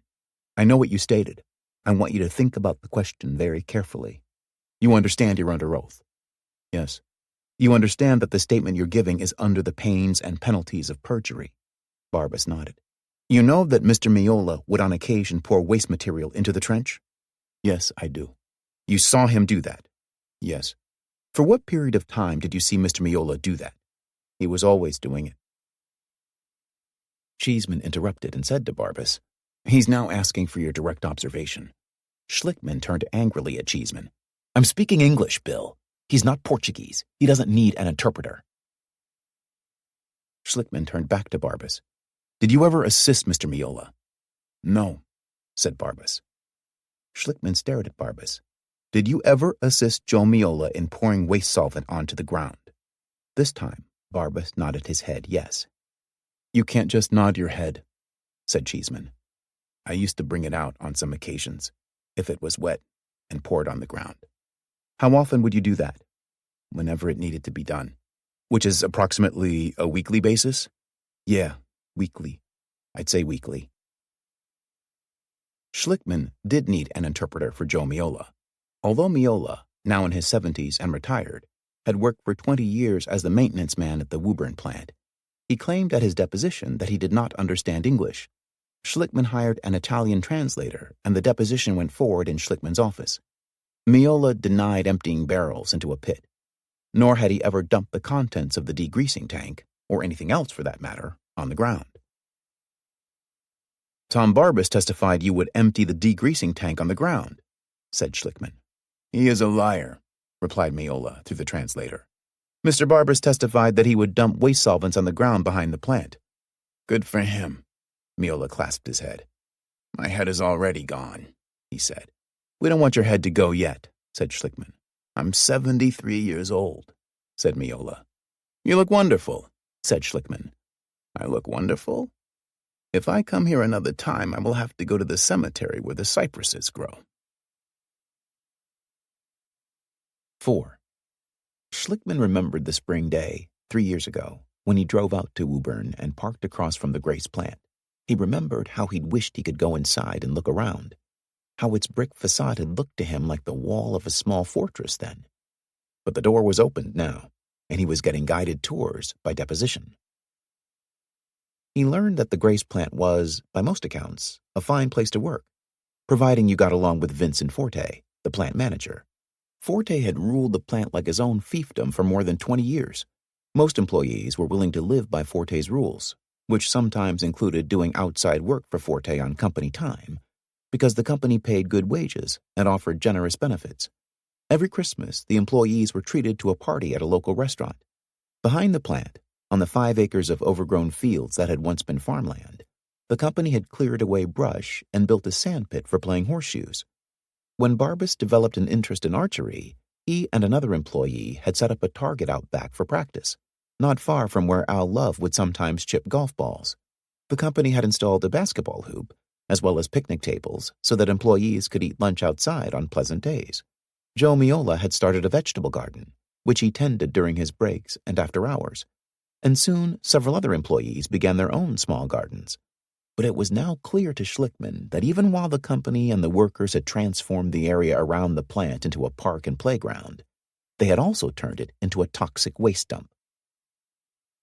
From current and former Grace employees, Schlickman heard that Tom Barbas was a neat and meticulous man and a conscientious worker. His high school yearbook recorded his pet peeve as unshined shoes. At the Woburn plant, management had commended him several times over the years for the orderly way he kept the paint shop. His job was a lowly one, but he was good at it, and he did not seem much interested in advancement. Every day he would receive metal parts used in the construction of commercial food packaging machines. These parts arrived at his shop covered with a film of oil, a residue from the machining process. Before painting the parts, Barbas would wipe off the oily film using TCE, which he obtained from a 55-gallon drum that stood in the paint shop. He would pump some TCE into a small can, into which he would dip a rag. He was supposed to wear rubber gloves, but some of the parts were small and difficult to handle with gloves on. After cleaning a part, he'd hang it in the paint booth, a device about the size of a closet, constructed of rubber walls. Against the back wall of the booth, a curtain of water flowed in a constant, recirculating stream. Barbas used a spray gun and enamel paints, which he would sometimes thin with TCE. The circulating water captured overspray from the paint gun and carried it to a trough at the bottom of the booth. At the end of each day, Barbas would scoop the congealed paint out of the trough and into a plastic tray. Then he would clean the spray gun with TCE in a 5-gallon bucket. On a normal day, he might accumulate a gallon or two of waste. During his first week on the job, Paul Chalene had shown him the gully near the back door of the plant where he was to dump the waste. Other workers told Schlickman how they would routinely come to the paint shop to obtain small amounts of TCE from the 55-gallon drum. They used the solvent to wipe grease and smudges off the neoprene conveyor belts, or to clean stains from the metal tunnels where the plastic film was shrunk around food products. One employee said that when he started work in the assembly shop in 1970, he asked his foreman what to do with the leftover solvent and motor oil that he'd collected in a 5-gallon pail. The foreman told him, "Dump it out back." Almost every day during the 5 years this employee worked at the Grace plant, he had dumped waste into the gully. Chalene, his memory now refreshed, as the lawyers would say, recalled Barbas's suggestion about pouring waste solvent into an empty 55-gallon drum. Chalene had agreed to that suggestion, but not because of any special environmental concerns. "It was more practical," Chalene explained in reply to Schlickman. "Winter was coming on, and it would be more convenient to have it right adjacent to the paint shop where Tommy worked. He wouldn't spend all the time having to go outside." And yet Barbas had continued going out to the gully to empty his bucket of waste. This puzzled Schlickman at first, until he discovered that Barbas made a narrow distinction between paint sludge and the small containers of pure TCE, which he would use to clean metal parts. By Barbas's lights, there was no harm in putting the paint sludge on the ground, even though it contained TCE.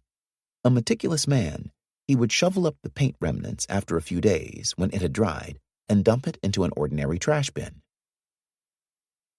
Another matter also puzzled Schlickman.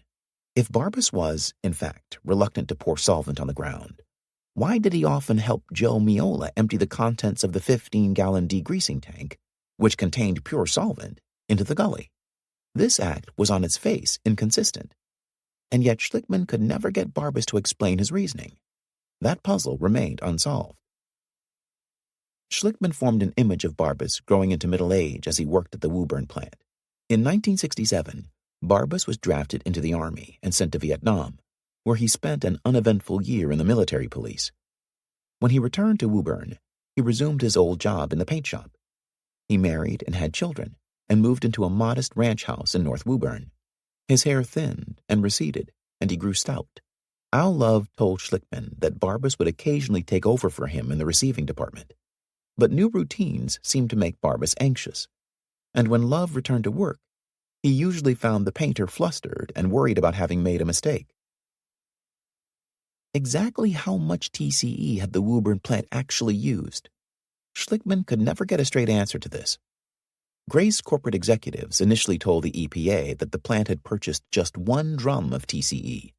Total amount used up by 1975, Grace had reported. Use discontinued after a single initial order.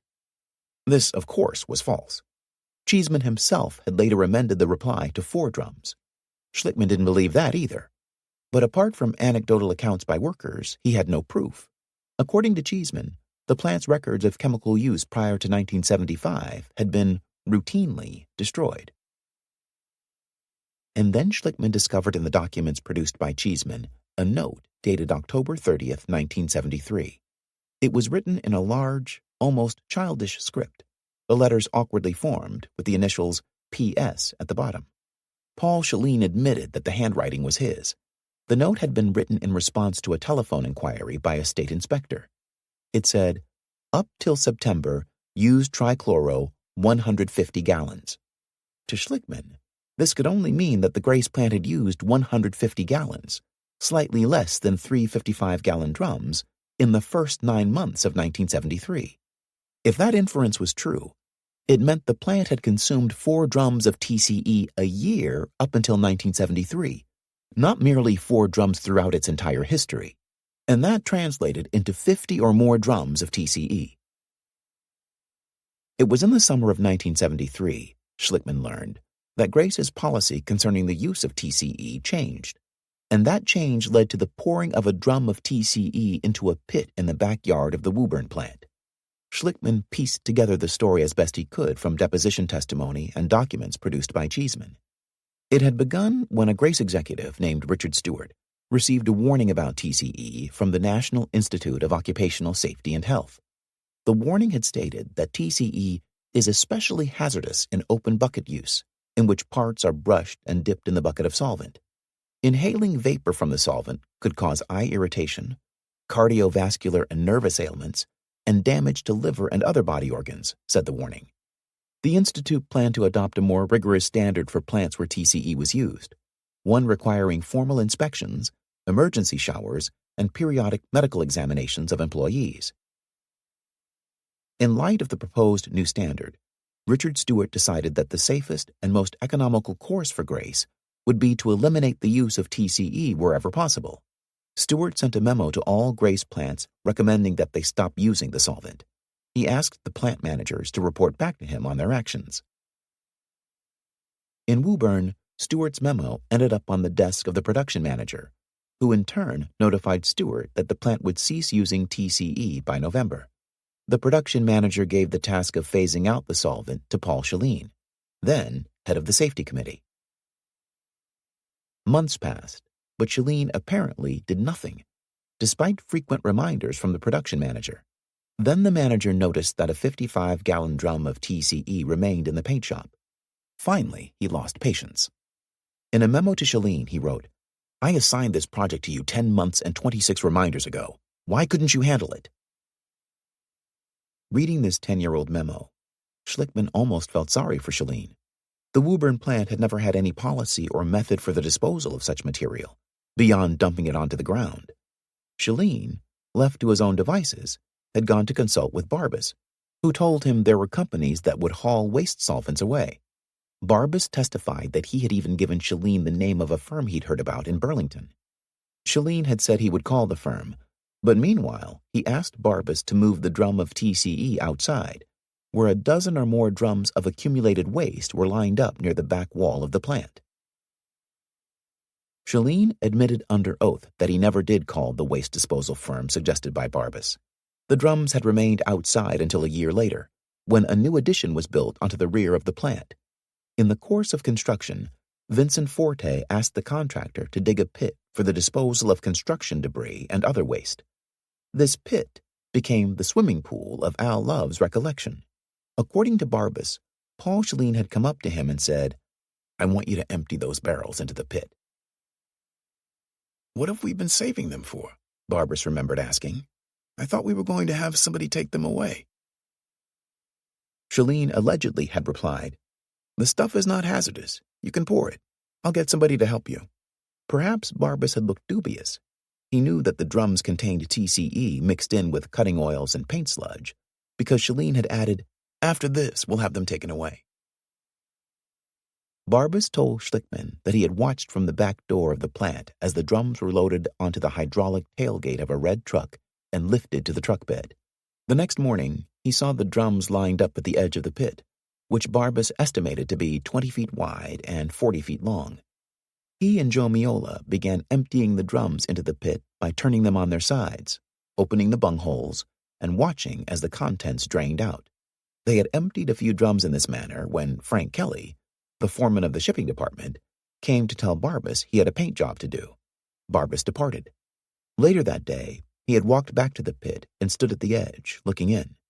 There was a pool of liquid at the bottom, and some bung caps were strewn on the sloping sides, but he'd seen no drums at the bottom. Someone had rolled all the drums back to the plant. Barbas could see the marks in the grass and dirt, and stood them near the building. Several days later, the drums were gone. Barbas heard they had been sold to a salvage company. He did not think about the pit again until 5 years later, when wells G and H were found contaminated with TCE. And then there was the interring of the 6 drums later unearthed by the EPA, about which Barbas steadfastly claimed to have no personal knowledge. Schlickman deposed a Grace employee named Paul Kelly, the 21-year-old son of Frank Kelly, who recalled seeing a backhoe dig a long trench behind the plant. According to Kelly, his foreman had told him to fill in the trench at the end of the day. Kelly had done so, working with another Grace employee.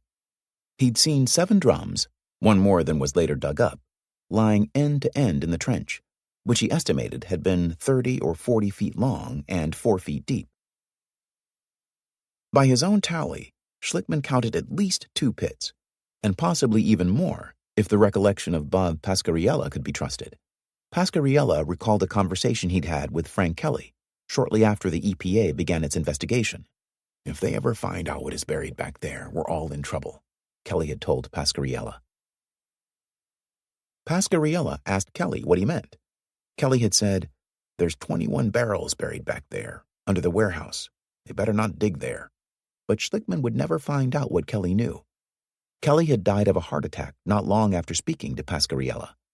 And Vincent Forte, who was reputed to have known everything that went on at the plant, had also died of a heart attack on the eve of his second deposition.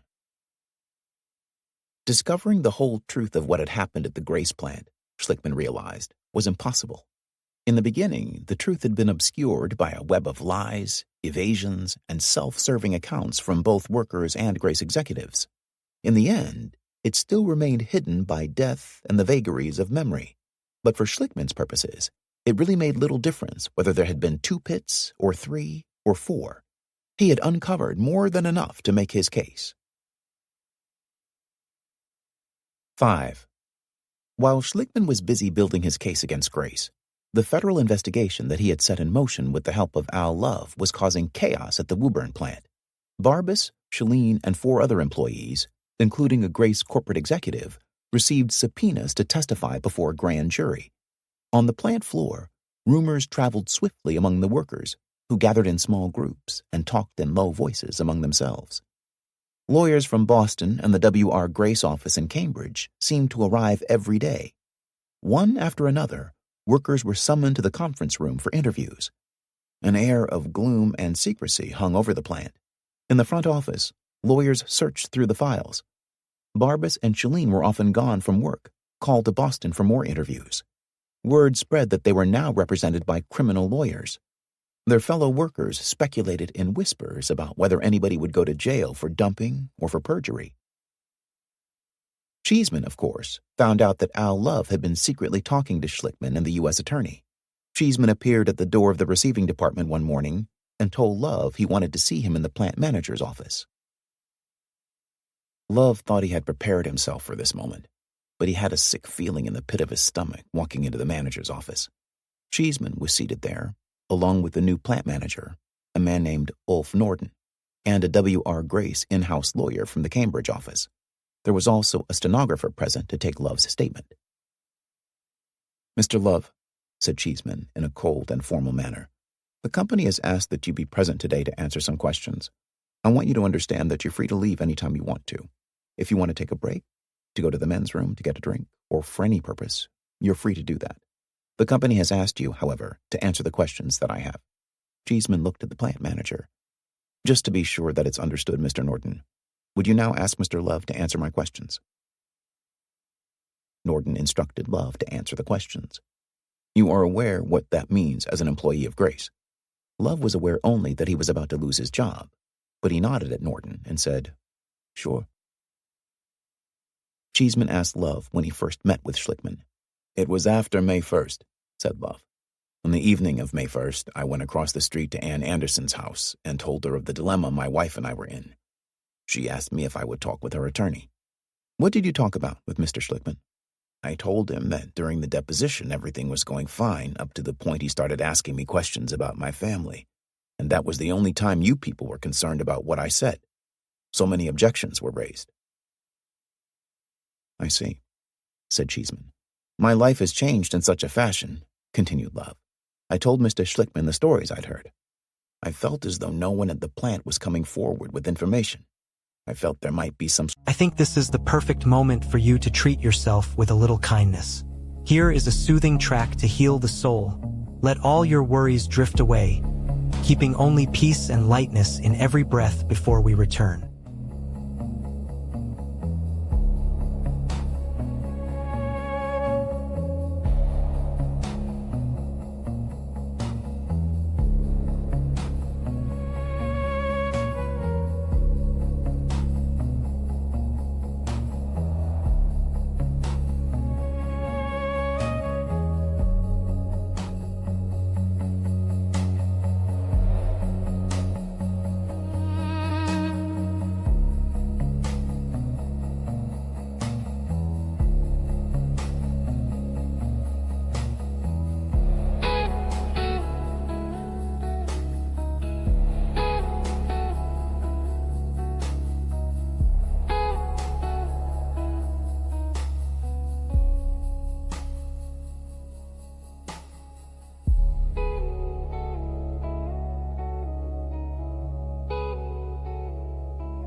Of punishment to me if I didn't see someone and iron this out.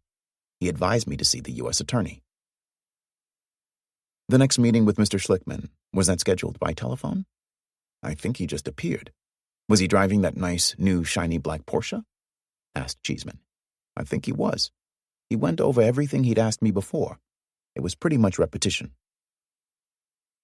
He has that habit, murmured Cheeseman, more to himself than to Love. Cheeseman knew that if Grace fired Love now, Schlickman would turn him into a martyr. Cheeseman could imagine the headlines in the Woburn Daily Times and the Boston Globe. There's no plan to impose any discipline on you for what you've told us, or for having talked with the U.S. attorney, Cheeseman told Love. It's your right to find out what happened around here that might affect the environment. But Cheeseman made it clear that Love could not speak with Schlickman again, or the company would have no choice but to fire him. And then Cheeseman said, Thank you for coming in and being honest with us. Love felt an enormous sense of relief and a genuine gratitude to Cheeseman. My pleasure, he said. Schlickman drove the shiny black Porsche out to the Grace plant one week in July. He had applied for a court order to inspect the land. He had cracked the Grace case, but he still had to prove that the TCE dumped by Barbas and the other workers had actually gotten to the city wells half a mile away. He had hired a team of geologists and engineers to inspect the Grace land, take soil samples, and drill monitoring wells to determine the direction of the groundwater flow. Cheeseman was at the plant too, with his own team of experts to watch over Schlickman's experts. The work went on for 4 days. It started to rain one afternoon, fat drops splashing on the asphalt parking lot, and everyone took cover inside the plant. Cheeseman ran out to raise the top of his Triumph sports car. He saw Schlickman's Porsche, its windows down, the sunroof opened. For a moment, he considered rolling up the windows and closing the sunroof, but he decided against it. The rain came down in sheets, a tropical cloudburst. Later, when Schlickman walked out to his car, Cheeseman watched him open the door. Water trickled out of the Porsche, and Schlickman swore. Cheeseman laughed heartily, loud enough for Schlickman to hear. 6. The first deadline set by Judge Skinner for the completion of discovery had come and gone. The judge himself had extended the deadline once, after allowing UniFirst into the case, and then in July, he granted another 6-month extension, until the end of January, at the request of all parties. Schlickman needed this extra time. He had a lot to do. The case against Grace had occupied him throughout the spring and into the summer, and he had done almost no work on Beatrice. He had taken only one deposition, that of John J. Riley, manager of the Beatrice tannery, and it had not gone well. The tanner had answered his questions with open contempt, Schlickman, patient at first, soon began responding in kind. An hour into the deposition, Neil Jacobs, sent along by Thacher to represent Riley, felt compelled to interrupt Schlickman and say, hold on a minute. There really isn't any reason to make this unpleasant or to be rude." Schlickman ignored Jacobs.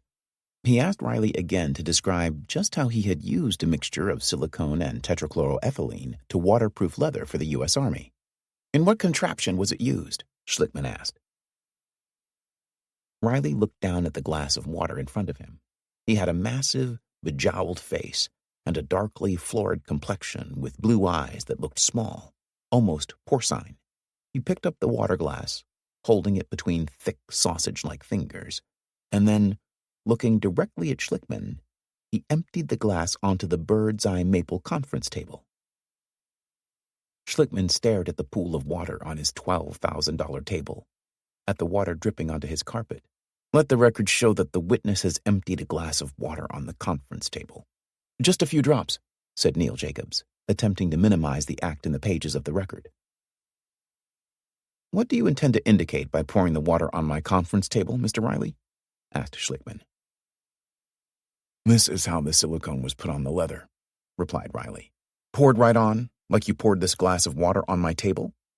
"A pump was pumping it," replied Riley. "Some of the mixture would spill off the leather, like it spilled on my table, wouldn't it?" "No." Perk had been found in large amounts in the soil on the 15-acre parcel of wooded, overgrown land owned by Beatrice. But when Schlickman asked Riley how much perk he had used over the years, Riley said, "Very little." "Do you know how many drums you purchased?" asked Schlickman. "I couldn't answer you specifically." "Do you have any idea?" "Would have been very small." "How much leather did you make for the government?" "I don't remember." And so it went for the entire day. Riley denied, repeatedly and emphatically, that the tannery had used TCE. "Never," said the tanner, shaking his massive head. "Never." When Schlickman asked Riley if he kept records, purchase orders, invoices, formulas, records of any type, concerning the chemicals used by the tannery, Riley said that none existed. "The records were destroyed?" asked Schlickman.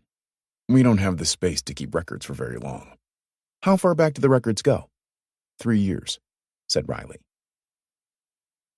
Riley's 3-year-old records were all but useless to Schlickman. The city wells had been closed 6 years ago. "Is it company policy to destroy records after 3 years?" he asked the tanner. "Yes." "How long has that been company policy?" "Forever," said Riley. Schlickman didn't believe any of this. He pressed Riley on it, but the tanner stuck to his story, admitting only that personnel files were kept longer than 3 years. He angrily denied dumping tannery waste, toxic chemicals, or waste of any sort on the 15 acres that bordered the Aberjona River. That land, owned by the tannery since the early 1950s, was used only for the tannery's production well, insisted Riley, but it was also strewn with dozens of rusting 55-gallon drums. Schlickman had walked through there. He'd seen the drums and smelled the characteristic sickly sweet odor of chlorinated solvents rising from patches of bare, dark earth among the oak and maple trees. The land was so grossly contaminated with TCE and other solvents that the EPA had ordered Riley to erect a chain-link fence around it for the sake of public safety. But when Schlickman asked Riley if he'd ever seen drums or other debris on that land, the tanner said, "No, sir."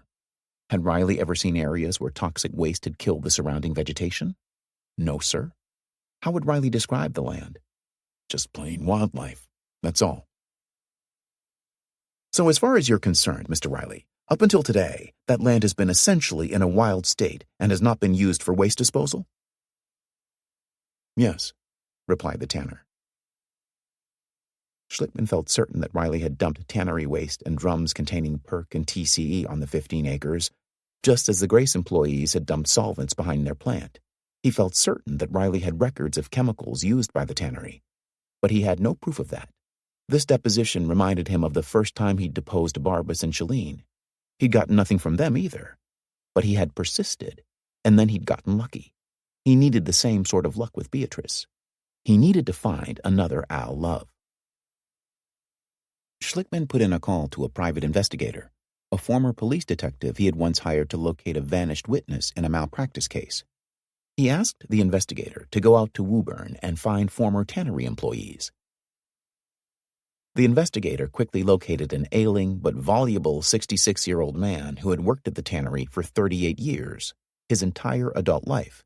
This worker had undergone 4 operations for skin cancer and had a degenerative muscle disease, which he believed had been caused by the tanning chemicals.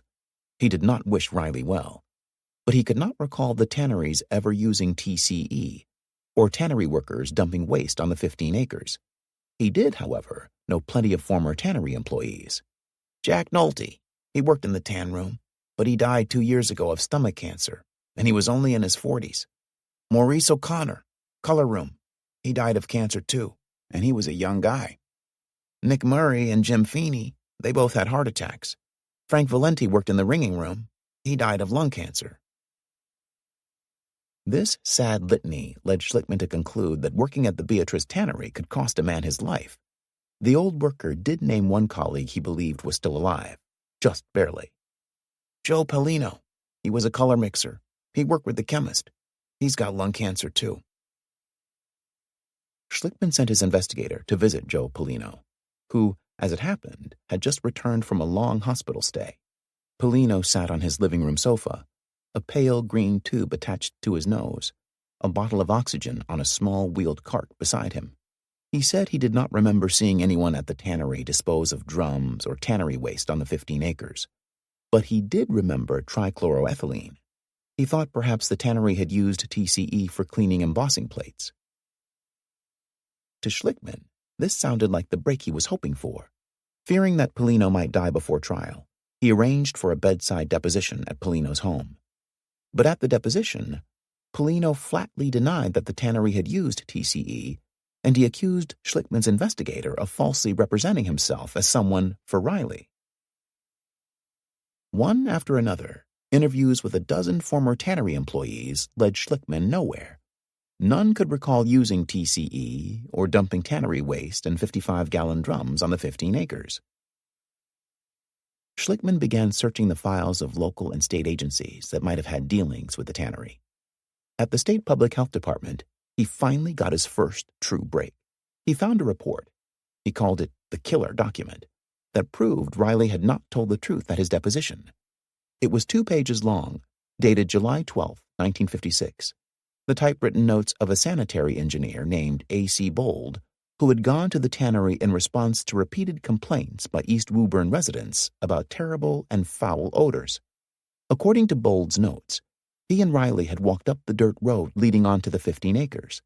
It was observed, wrote Bold, that large quantities of old sludge containing hair and some fleshings were deposited between the access road and the Aberjona River for a length of 500 to 600 feet. Some of those deposits were within a few inches of the water. Bold told Riley that he'd have to remove the tannery waste. Riley objected, stating that he owned the land and could therefore use it as he wished. I pointed out to him, wrote Bold, that regardless of ownership, the placing of such materials which may result in polluting the river is in violation of existing state laws. Riley had finally agreed, reluctantly, noted Bold, to remove the tannery waste. This document was 30 years old, and it dealt only with tannery waste, which might or might not have contained TCE. But even so, Schlickman thought it had great value. Riley had sworn at his deposition that he had never dumped anything on the 15 acres. Riley had lied then, and Schlickman, who didn't need much convincing, believed that Riley was also lying about using TCE. The report provided Schlickman with another lead. He began looking for the residents who had complained to the health department about the tannery odor. Some of them, he hoped, might have seen Riley's trucks dumping waste and drums of chemicals on the 15 acres. Schlickman's private investigator began knocking on doors. He found an elderly woman named Ruth Turner, who had lived all her life in a shabby old frame house on Salem Street, less than 100 yards from the tannery. The house, said Ruth Turner, had been in her family for more than a century. She recalled that when she was a young girl, the Aberjona River had run clear and was full of fish. To the west of the house, where the tannery was now located, there had been an apple orchard. To the east, a cornfield. But the character of that land had started to change in the 1950s. Her husband, Paul, would often walk down behind the house, in the forest by the Aberjona River, on the land owned by Riley.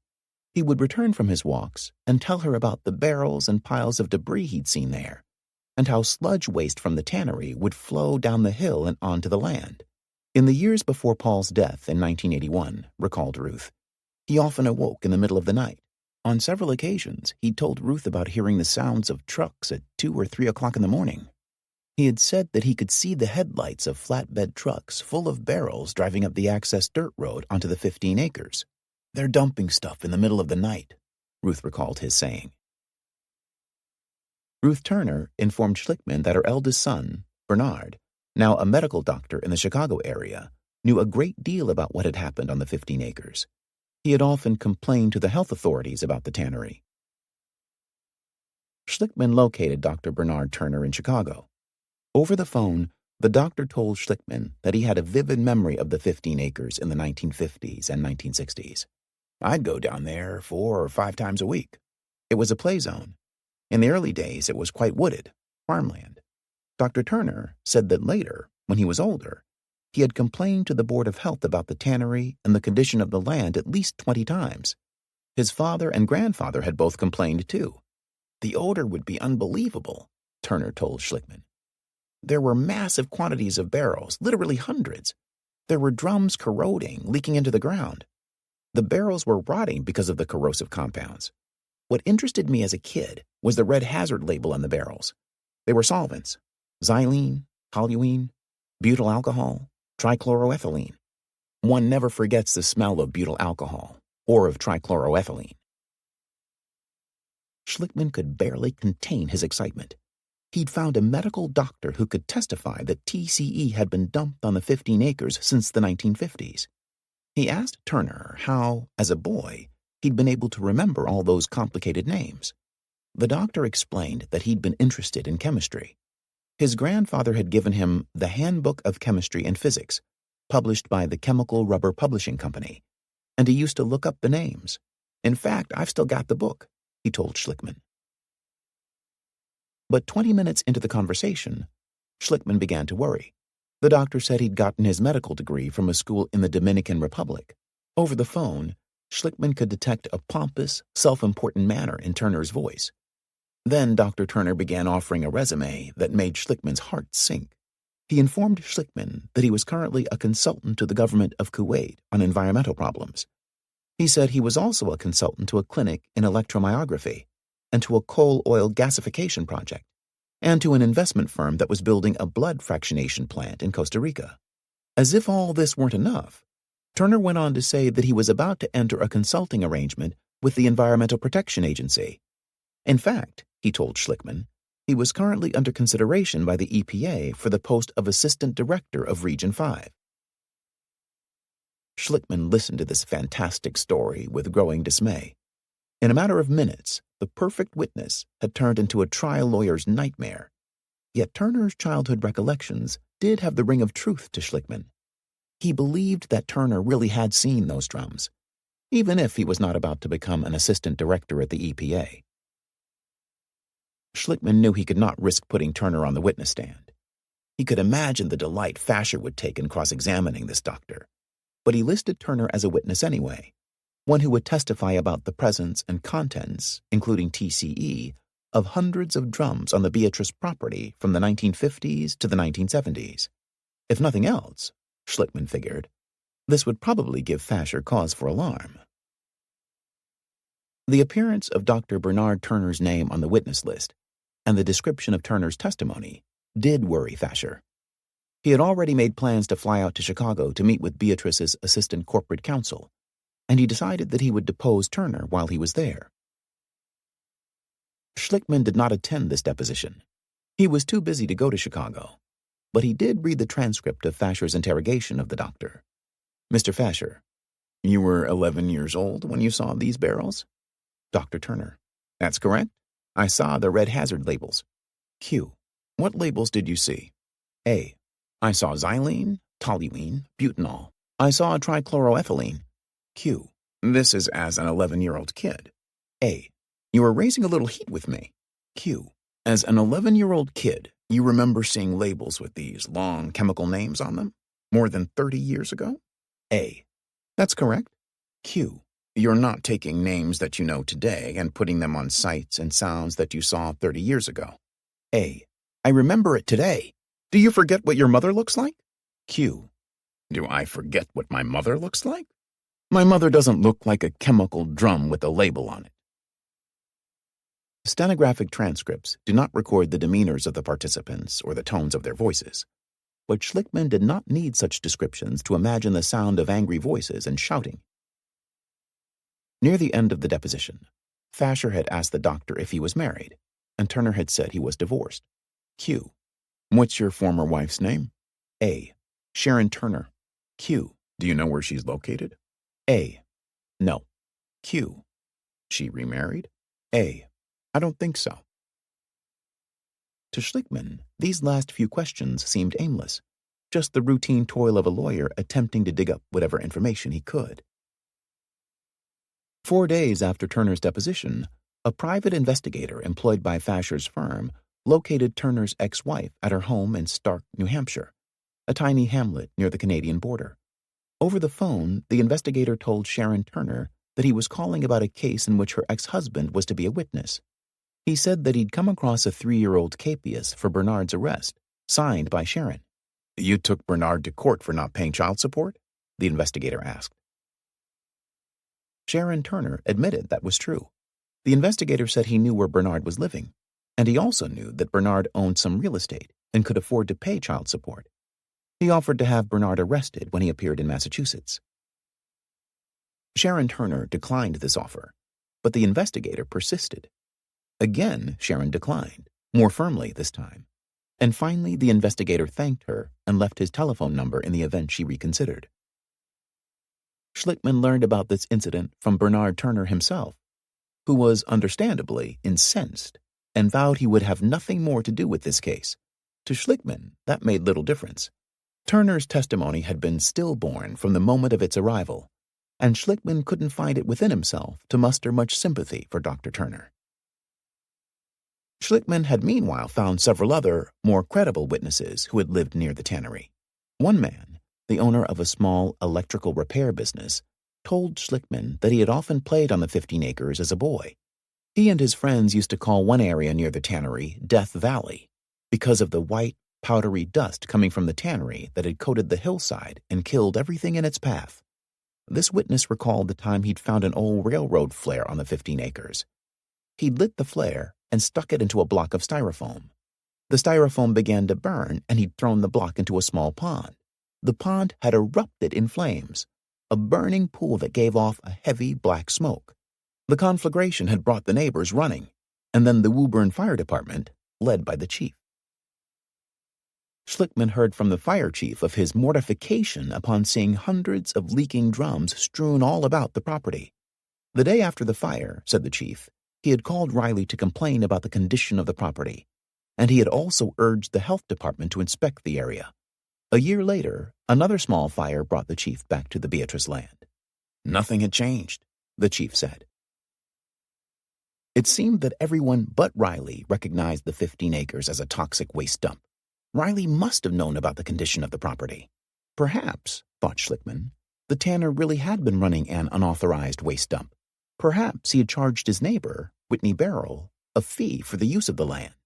Jack Whitney had been in the business of refurbishing used 55-gallon drums, and the back of his property abutted the 15 acres. Schlickman began looking into Whitney Barrell.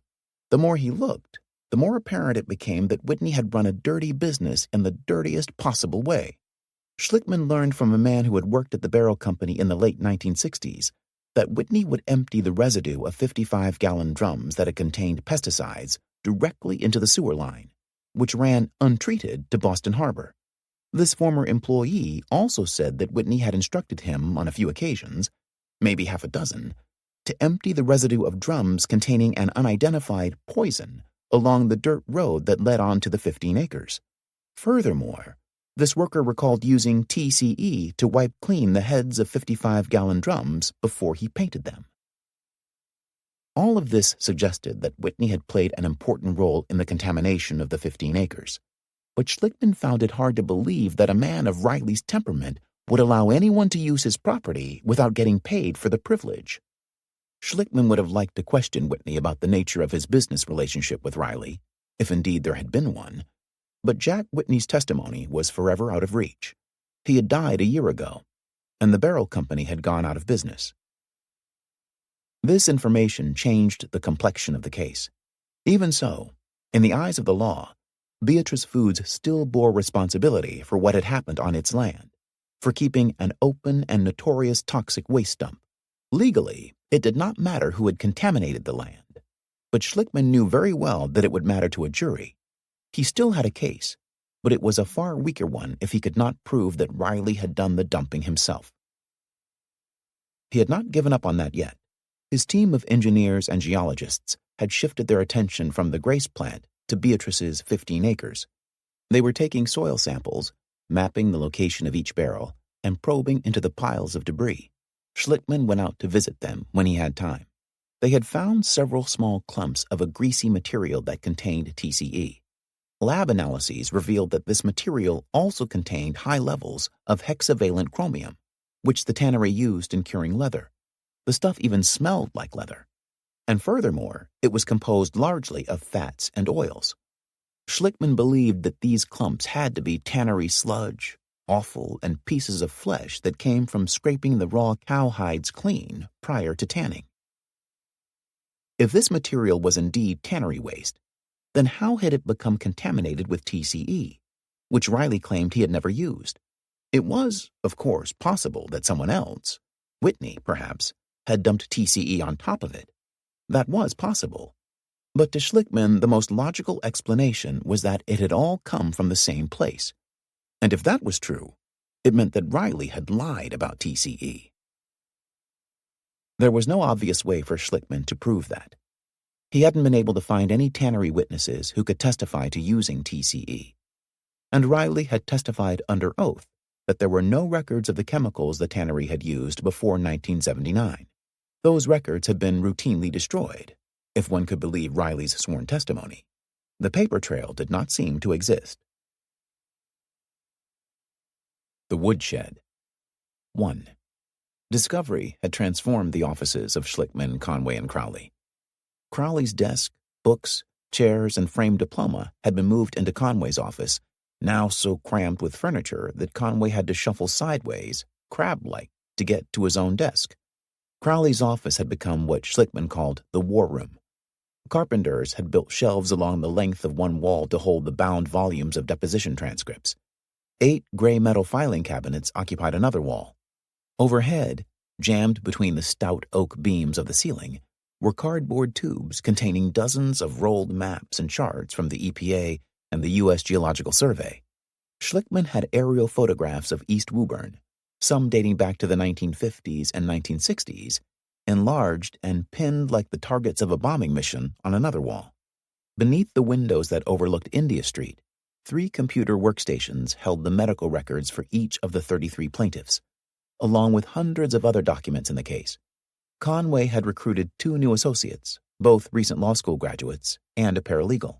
From a temporary personnel agency, Kathy Boyer had hired a receptionist, 3 secretaries, a messenger, and a part-time bookkeeper. The office had once worked efficiently with 9 people. Now the staff was doubled in size. Some days, Conway felt as if he'd walked into the wrong office. Schlickman arrived at work at 6:30 every morning and usually did not leave for home until around midnight. If he was not in Woburn, interviewing witnesses or checking up on his team of geologists, he was at the conference room table, amid piles of medical texts, documents from Grace and Beatrice, government reports, and depositions. From these protruded tattered strips of yellow paper, like entrails marking vital information. They bore Schlickman's nearly illegible scrawl. He, and he alone, seemed able to recall the precise location, volume, and page number of every piece of arcana related to the case. When, on occasion, a particular fact eluded him, he'd sit motionless, peering into space, a picture of industrious cogitation, until he summoned forth its location. He held staff meetings every morning at 8 o'clock for all office personnel. Attendance was mandatory, Tardiness was punished by his wrath. He wanted the office to operate, he explained once, with the precision of a Swiss watch. Every pleading, every affidavit, every letter to a client or expert witness had to be flawless. A mistake, he used to tell them, even the most innocent one, could result in disaster, a motion lost, a witness unprepared, an opportunity overlooked. The case had become Schlickman's entire universe. He no longer took the time even for common courtesies. Encountering someone he had not seen in days or weeks, he'd start, as it were, in mid-sentence, describing the testimony of a new witness or the import of a newly uncovered document. More than once, the secretaries had seen him come rushing out of the office shower with only a towel wrapped around him, shouting in excitement about some new revelation. Kathy Boyer had hired a tall, willowy young woman of 22, fresh from college, to answer the telephones. The woman, Patty Daddiaco, was alert and capable, and Schlickman soon put her in charge of collecting the complete medical records of all the Woburn family members. This was a formidable task. It involved 33 individuals, and Schlickman insisted on absolute thoroughness. He wanted her to find the report of every visit to a doctor, of every scraped knee, sore throat, and common cold. For those children with leukemia, the records consisted of thousands of pages, lab tests, chemotherapy protocols, the notes of nurses, doctors, social workers, and psychiatrists. And for the adults, some records dated back to the 1930s. Patty Daddiaco held Schlickman in awe. In truth, she later confided, she had a crush on him. She tried her best to please him, but she ran into difficulty finding many of the oldest records. One morning, as she hurried into work, she encountered Schlickman by the reception desk. "You got all the medical records yet?" he asked. "I can't get complete records for Ann Anderson because the doctor—" "I don't care," interrupted Schlickman. "Just get them." "Jan, I can't. The doctor's dead." "I don't care," shouted Schlickman, loud enough for everyone in the office to hear. "Dig the man out of his fucking grave. Go to his widow's house and get them out of the fucking basement. Do you think Fasher cares why you can't get the medical records?" Patty Daddiaco turned abruptly, tears in her eyes, and fled to the library. She heard Schlickman coming, and she quickly picked up the telephone. "Patty, put down the phone," he said. "I'm upset now. I don't want to talk." "Why are you upset?" "I've been working really hard." She wiped tears from her eyes. "I just can't talk now." "Okay," said Schlickman gently. "I'll talk. You listen." He spoke softly. He said he knew she'd been working hard, and he appreciated her efforts. She was a valued employee. He continued in this vein for several minutes, but never actually apologized. Patty felt the tug of a gentle seduction, and, against her will, she began to smile. Then Schlickman said, "Okay, now go get the medical records." Some months later, Patty Daddiaco got her revenge. For Schlickman's birthday, she wrote a song, the Schlickman Rap, and sang it to him at the office party. "Now let me tell you a story about a man named Jan. Gonna rock you into justice like no other mother can. You can see it in his smile as he's walking into trial. His hands will be washed and his clothes will have style. Now I want medical records and I want 'em done right. I don't care if you gotta stay here all night. I want 'em perfect and I want 'em neat. And if you fuck 'em up, you be walking on the street. What, no juice? I made it perfectly clear that there's always gotta be some juice in here. And it's gotta be natural, and it's gotta cost more than any other juice in any other store. Now before we end this Schlickman rap, let me tell you one more thing about this Schlickman chap. He's got a quick tongue, and he's got a keen wit, and the best thing about him is he can take this shit." Collecting all of the medical records had been the idea of a Chicago doctor, a specialist in occupational and environmental medicine named Shirley Conybeare. Schlickman had gone to Chicago to recruit her almost a year ago. He had drawn up a list of doctors, cancer specialists, pathologists, immunologists, and toxicologists, who had testified in other cases involving toxic substances, such as Agent Orange and asbestos. Some of those doctors had told him they were too busy to get involved in Woburn. Some had rejected him outright, saying they didn't believe Schlickman had a case. To those who had seemed interested, Schlickman sent a thick file of material along with a check for $2,500. his standard payment for his first consultation with an expert witness. Dr. Shirley Conybeare had published many articles about the health problems of industrial workers exposed to toxic chemicals. The Woburn case, particularly Colvin's T-cell tests and the Harvard Health Study, had intrigued her. She and Schlickman had spent several hours in her Chicago office discussing the medical aspects of the case. She had suggested then that Schlickman start collecting the medical records. If these people had indeed been injured by exposure to TCE, Conybeare had said, a pattern of health problems should emerge in the records. Furthermore, Conybeare could use the records to compare the state of the family's health before October 1964, the date Well-G had gone online, to the record of their complaints after they'd been exposed to the water. For a handsome fee, Conybeare had agreed to come to Boston and perform thorough physical examinations of all 28 living family members. Schlickman had his staff prepare for Conybeare's arrival by leasing a suite of rooms in a doctor's office building near the Boston University Medical Center and furnishing it with rented equipment. He also arranged accommodations for a week at the Ritz-Carlton for Conybeare and her staff, which included 2 other physicians and a lab technician. Conybeare's first round of reports, more than 900 pages long, cost Schlickman $88,729. He felt they were worth every penny. He read that in 1964, the year Well-G came online, Richard Toomey had suffered an episode of gastric and abdominal pain so severe that he'd gone to see a doctor. By 1971, when the Wells were operating full-time, Toomey's stomach problems had become chronic. He had also complained repeatedly of sore throats, headaches, nausea, severe sweats, and various rashes. Toomey's daughter, Mary Eileen, born in 1965, had suffered repeated rashes on her face and legs, sinus problems, vomiting, chills, and abdominal pains. To Schlickman, the record of her complaints looked remarkably similar to her father's. The records of Ann Anderson told of a history of chronic abdominal pain, intestinal cramps, irritable colon, nausea, vomiting, and fatigue. Ann's oldest son, Chuck, rashes during the first 3 years of his life and upper respiratory tract infections. Catherine Gamache, sore throats, epigastric pain, nausea, abdominal cramps, lightheadedness, vertigo. Catherine's daughter, Amy, rashes on the head, abdomen, and legs, nausea, diarrhea, irritable colon.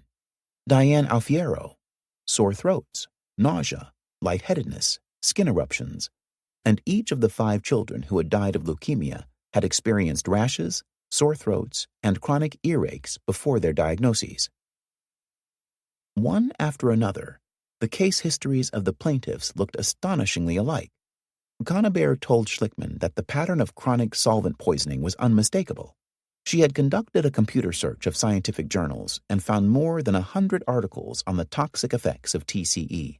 Most of those articles dealt with workers who'd been exposed to the solvent, and they cited the same constellation of symptoms: dizziness, nausea, vomiting, fatigue, skin rashes. Among the Woburn families, any one person might have the misfortune to suffer repeated rashes, chronic abdominal pains and nausea, and sinus and upper respiratory tract infections.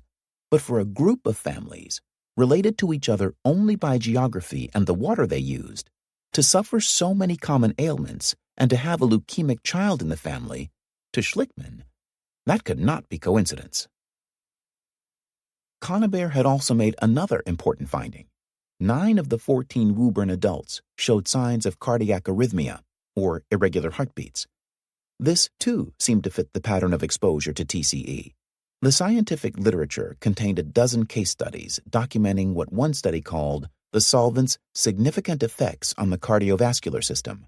Autopsies of workers overcome by TCE fumes confirmed that several had died of ventricular fibrillation, a fatal arrhythmia, and primary cardiac failure.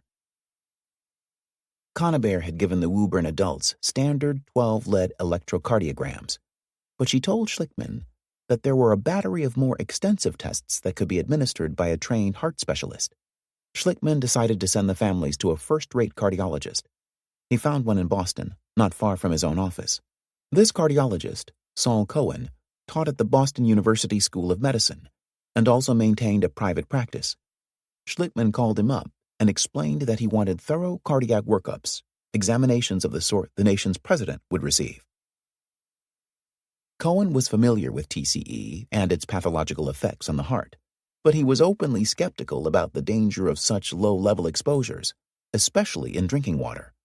All of the case studies he had read involved workers who had inhaled TCE vapor in much higher concentrations than the levels found in the Woburn water.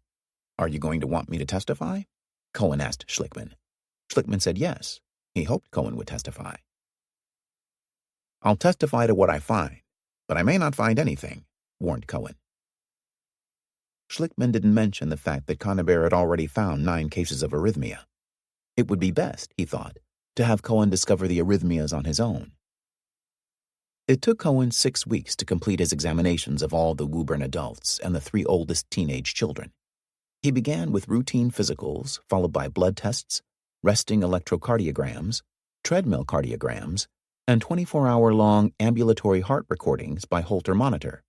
When he finished, he delivered to Schlickman's office a summary of his findings, along with a 3-foot stack of reports that contained hundreds of pages of rhythm strips from the electrocardiograms, and, of course, a bill for services rendered, $55,762. Schlickman read that not just some, but all of the 17 individuals tested by Cohen experienced irregular heartbeats. The results, Cohen told Schlickman, had surprised him.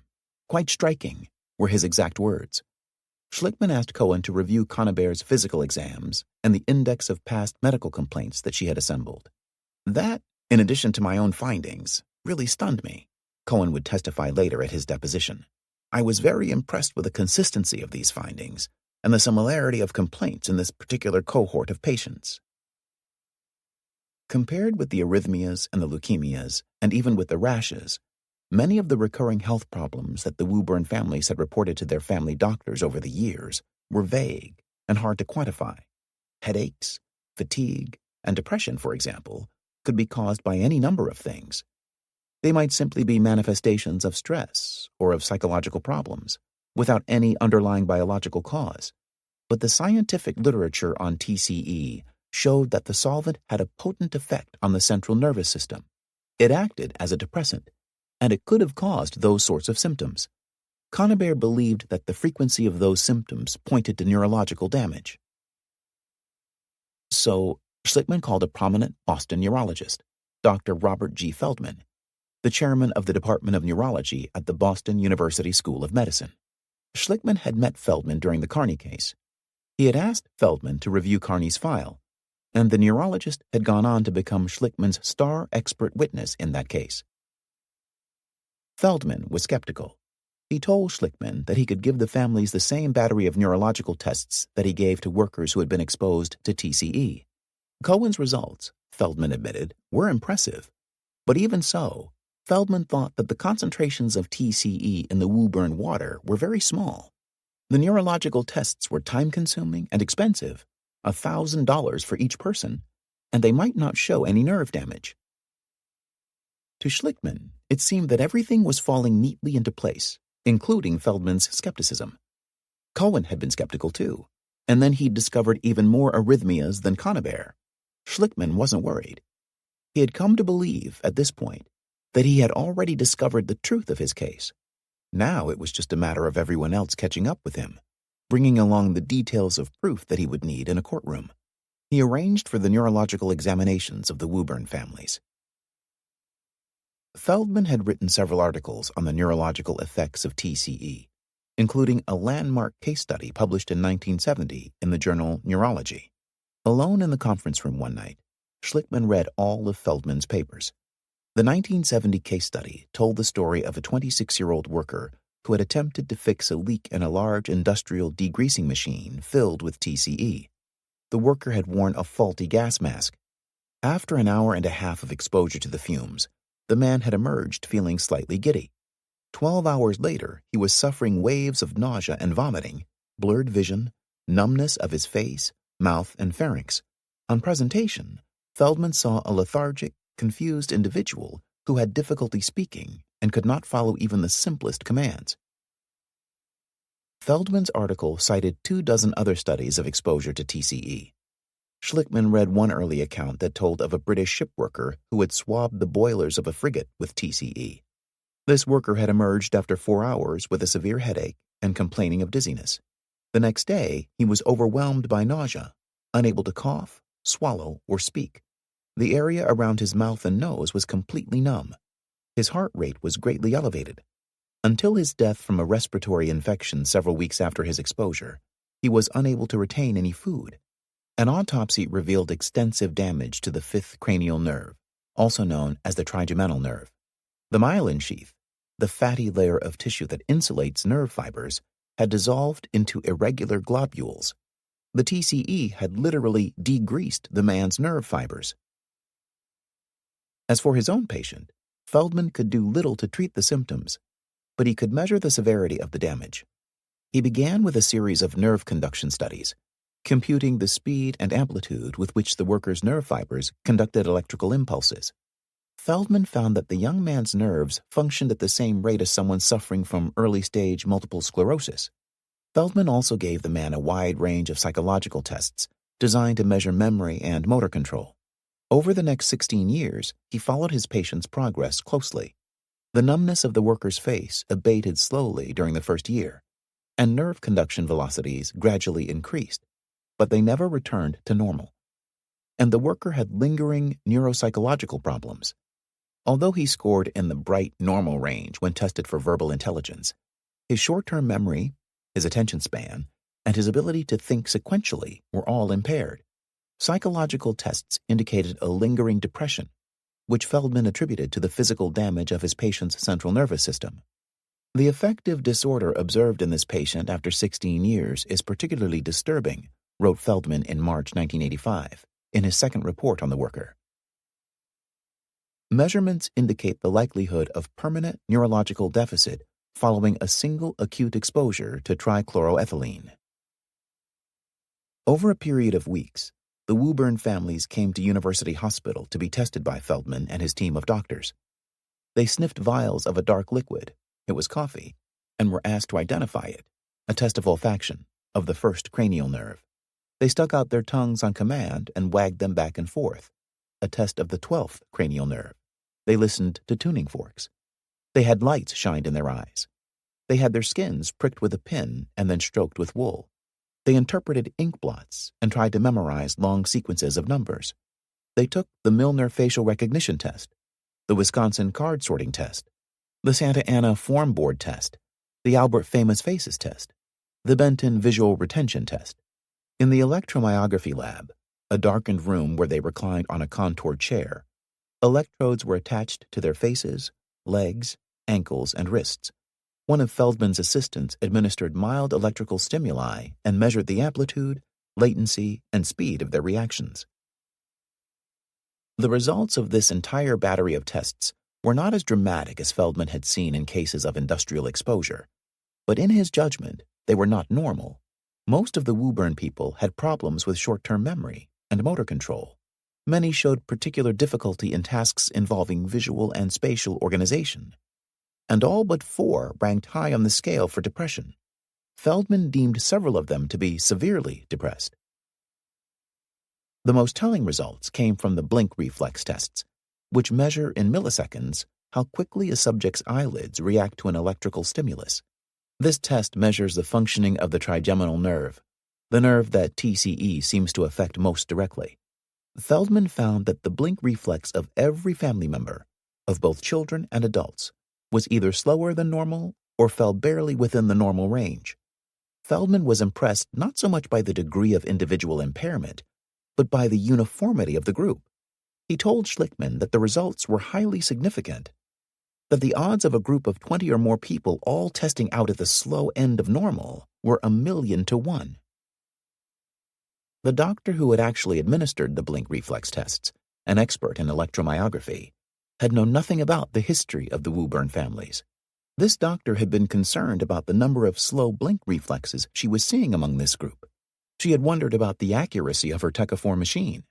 To test the machine, she'd rounded up 7 technicians from the hospital corridors. Their blink reflexes had all been textbook normal. Schlickman heard this story for the first time during that doctor's deposition. Feldman had not thought it important enough to mention, but it delighted Schlickman.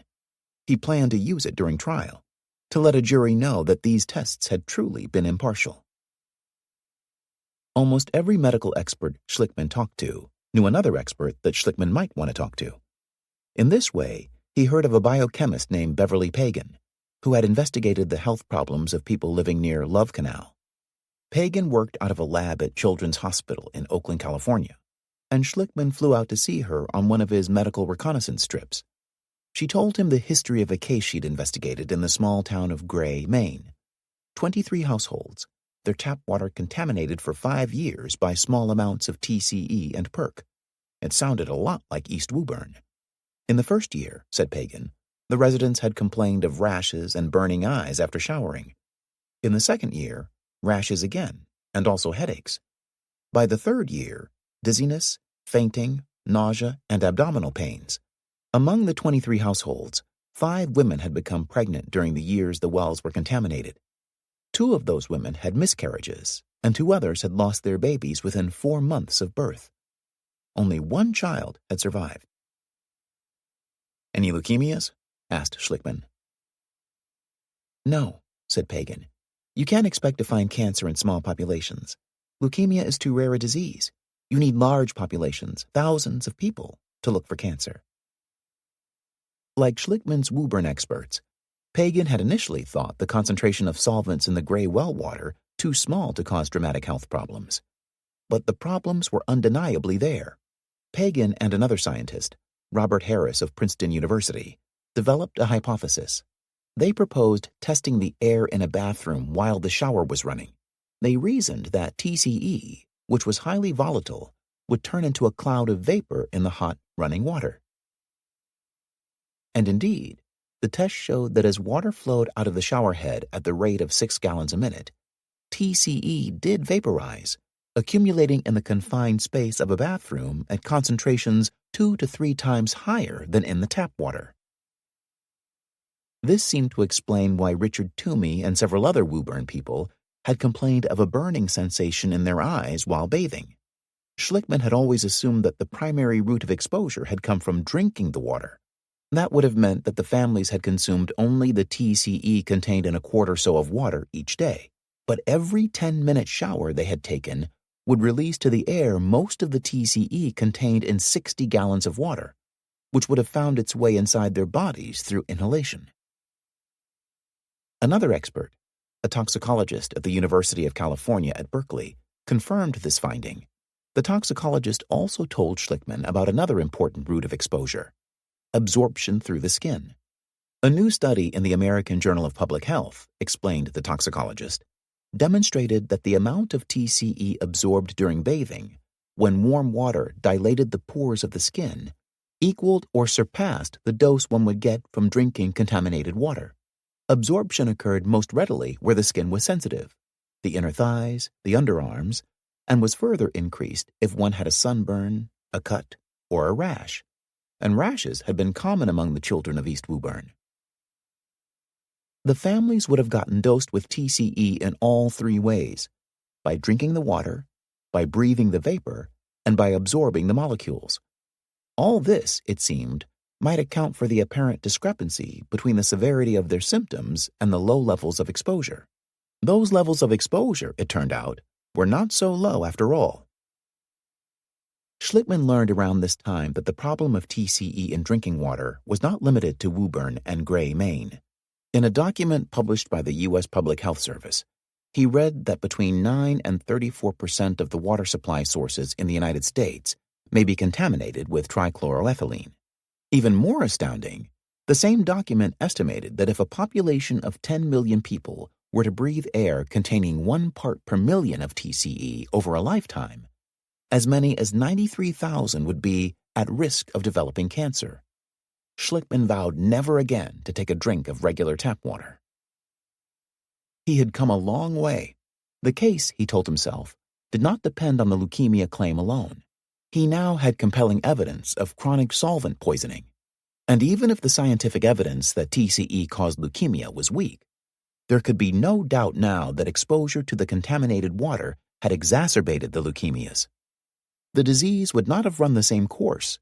He could argue that more of the children would have survived if Grace and Beatrice had not contaminated the wells. 2. Schlickman's medical experts now numbered 12, enough doctors to staff a small but elite hospital. But most of these men and women did not know each other, or the work each had done on the Woburn case. Schlickman decided to bring them all together for a conference, a roundtable discussion. He rented the grand ballroom at the Ritz-Carlton and paid the plane fare for the experts from California, Chicago, and Washington, D.C. He paid for their hotel rooms at the Ritz, their meals, and, of course, their time. Most of them billed around $200 an hour. The conference began with dinner and drinks on a Friday evening and continued throughout Saturday. It went so well that Schlickman arranged for a second one out in Chicago. Not long after that meeting, Conway discovered that Saul Cohen, the cardiologist, had charged $100 an hour for the night he'd spent sleeping at the Chicago Hilton. This was only half of Cohen's regular hourly rate, his sleeping rate, as it were. It infuriated Conway, but Schlickman said calmly, "No, he's worth it." The steadily mounting bills alarmed Conway, but they didn't surprise him.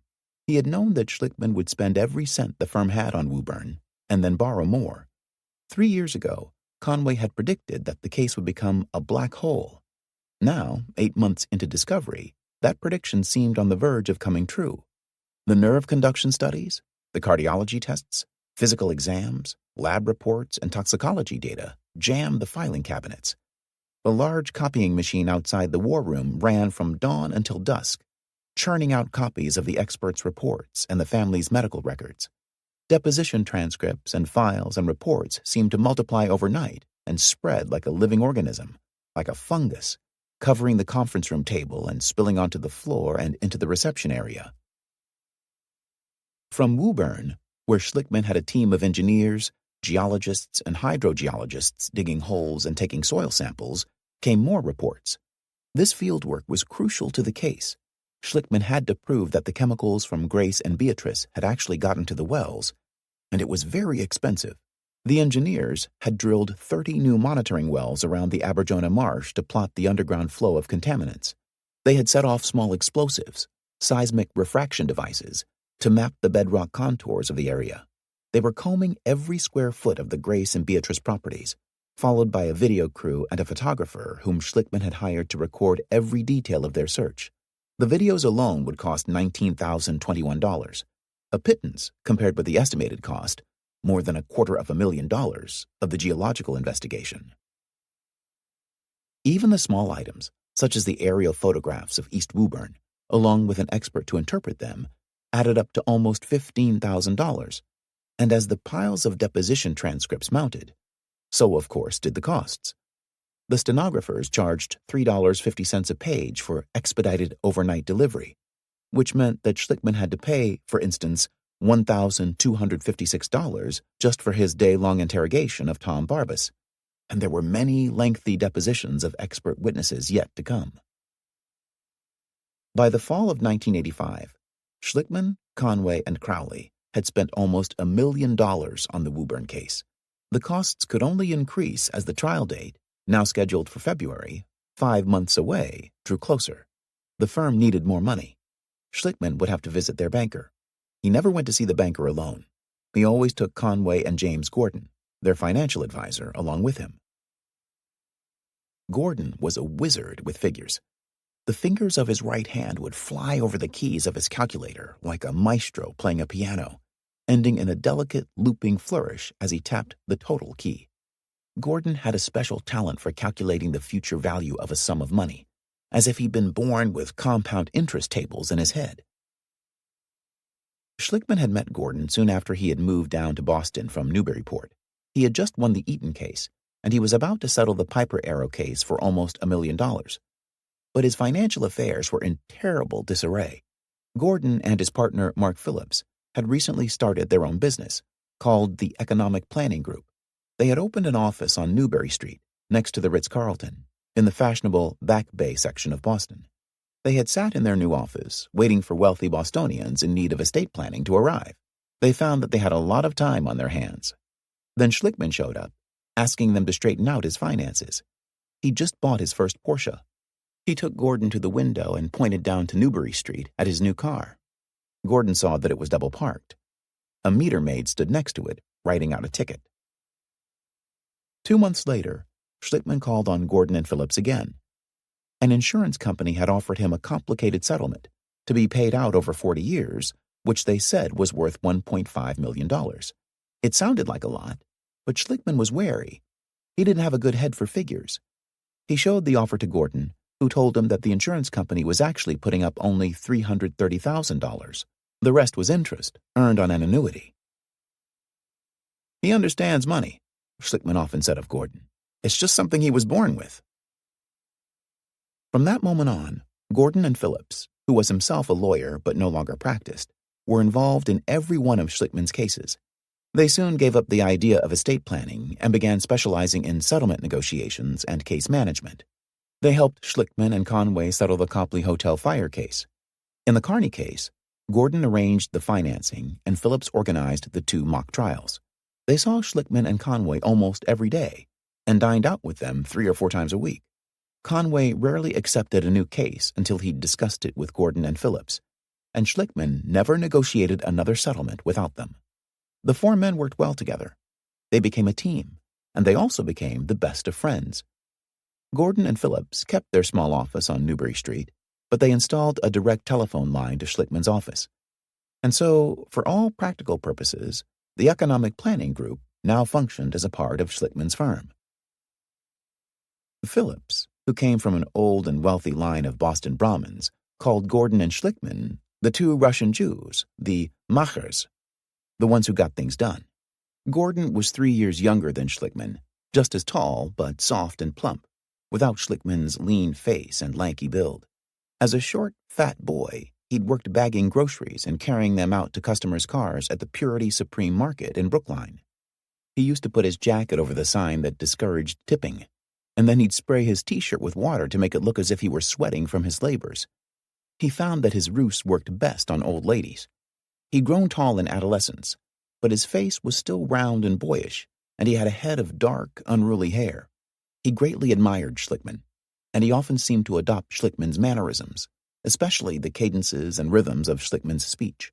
He tried to emulate what he saw as Schlickman's charm, but to Gordon, all interactions in life required devious manipulation of one sort or another. He liked to think of himself as subtle, but most people readily saw through his blandishments. When he wanted something from Kathy Boyer, he'd start by saying, "Gee, that's a beautiful dress. You really look great this morning." At first, Kathy had felt complimented, but she quickly learned to be wary.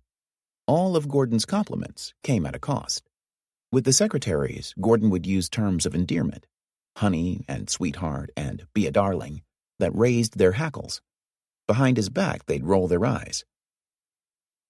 Gordon even admired Schlickman's strange attitude toward money, but in that respect, at least, Gordon couldn't bring himself to emulate Schlickman. The specter of penury and financial disaster terrified Gordon. He had tucked several $100 bills in the underwear drawer of his bureau and had stashed 10 gold Krugerrands in the filing cabinet in his office, small hedges against whatever the future might bring. When he happened to come across these small treasures, he'd count the bills and heft the Krugerrands and feel reassured. Gordon managed the Woburn case expenses, printing out computerized lists of the bills and making certain they got paid. He also organized and oversaw the geologist's fieldwork on the Aberjona Marsh. He had been the one who tracked down the old aerial photographs of Woburn, and he'd made the arrangements for those expensive conferences of experts. When Schlickman needed something done immediately, or when something went wrong, he usually called on Gordon, his all-purpose troubleshooter. It was Gordon who told Schlickman that they'd have to see the firm's banker. By Gordon's calculations, they would need another $500,000 to get through the rest of discovery and a trial that could last 6 weeks or more. And that, Gordon told Schlickman one evening that fall, was a conservative estimate. "We've got to see Uncle Pete," Gordon said to Schlickman. Uncle Pete was George Kennedy Briggs II, vice president of the private banking group at the Bank of Boston. Although he had the perfect name for a Yankee banker, all of his friends, colleagues, and clients called him Pete. He did not often wear bankers' pinstripes, preferring instead tweedy sports coats and bow ties. He had an elfin physique and thick, knobby features. When he smiled, which was often, his entire face seemed to light up. Schlickman called him Uncle Pete, but he dreaded seeing him. He'd gotten it into his head that the banker, who was old enough to be his father, disapproved of the state of his finances, although Pete had never once chastised him. Still, in Pete's presence, Schlickman's demeanor underwent a drastic change. He always spoke softly, in a meek and timorous voice, and he would quickly defer to Pete's judgment in all matters. Alone, he could never bring himself to ask the banker for money. Quite the reverse. He always felt an unaccountable urge to give money to Uncle Pete. More than once, in need of a loan, he had offered to pledge the deed to his Beacon Hill condominium, the title to his car, or any other worldly asset he possessed. Pete had always smiled and turned him down. "I don't need it now," Pete had always said. Pete Briggs had overseen the ebb and flow of Schlickman's account for 4 years, ever since Schlickman arrived in Boston. Large sums of money would come in and then quickly disappear, replaced by equally large debts. In 30 years of banking, Pete had rarely seen a personal account like Schlickman's. He handled the accounts of 300 lawyers in the private banking group, but he spent far more time on Schlickman's account than on any other. Even so, he referred to Schlickman and his partners as the boys, and he seemed genuinely fond of them. When the bank's money was at stake, he liked to go to the courtroom to see Schlickman at work. Keeping an eye on the collateral, Pete called it. In the Carney trial, he'd heard Schlickman's opening and closing arguments, and he'd waited in the hallway, watching Schlickman grow increasingly nervous as the jury deliberated. That, recalled Pete, was nearly a disaster for the boys. Pete had noticed the difference between Schlickman the trial lawyer and Schlickman the penitent debtor. "You get Jan off stage," said Pete once. "He's one of the nicest and most sincere guys in the world. He's very self-effacing about what he doesn't know about money and banking." To prepare for the audience with Uncle Pete, Gordon drew up a business plan. He mapped out a complete budget for Woburn and took an inventory of all the other cases in the files. There were 13 in addition to Woburn, and these comprised the firm's only real assets. Schlickman had already borrowed $200,000 from Pete, and to get another $500,000, Gordon knew he'd have to tell the banker how much Woburn might be worth. Estimating the value of a case is somewhat like fortune-telling. One can never predict what a jury might do, but verdicts in other personal injury cases provide some guidance. In the calculus of personal injury lawsuits, a dead plaintiff is rarely worth as much as a living but severely maimed plaintiff. Severe injuries, like those suffered by Carney, usually mean a lifetime as a cripple, often with great pain, big medical bills, and loss of income, items a jury can consider in rendering its award. By this same cold calculus, a dead child is always worth less than a dead adult, especially if that adult had been the family breadwinner or mother to several children. Past verdicts in Massachusetts suggested to Schlickman that a dead child was generally worth less than $1 million, but he believed that once a jury took into account the long, agonizing illnesses and deaths of the Woburn children, their pain and suffering, the value would rise substantially. When he added to that equation the family members who had also been poisoned by the contaminated water and the risk they faced of future illness, possibly even cancer, the value increased once again. From the beginning, Schlickman had always thought of Woburn as a $20 million case, and nothing had happened to change his mind. He and Gordon drew up a chart of verdict probabilities that ranged from 0, a complete loss, to 40 million. Schlickman calculated that if the case went to a jury, he would stand a 5% chance of losing everything, and an equally small chance of winning 40 million or more. The highest probability, according to the chart, was a judgment for the plaintiffs of 24 million, or 3 million for each family. Schlickman hoped to conduct at least one mock trial before the real trial, using ordinary people rounded up from the street and handsomely paid for their time as jurors.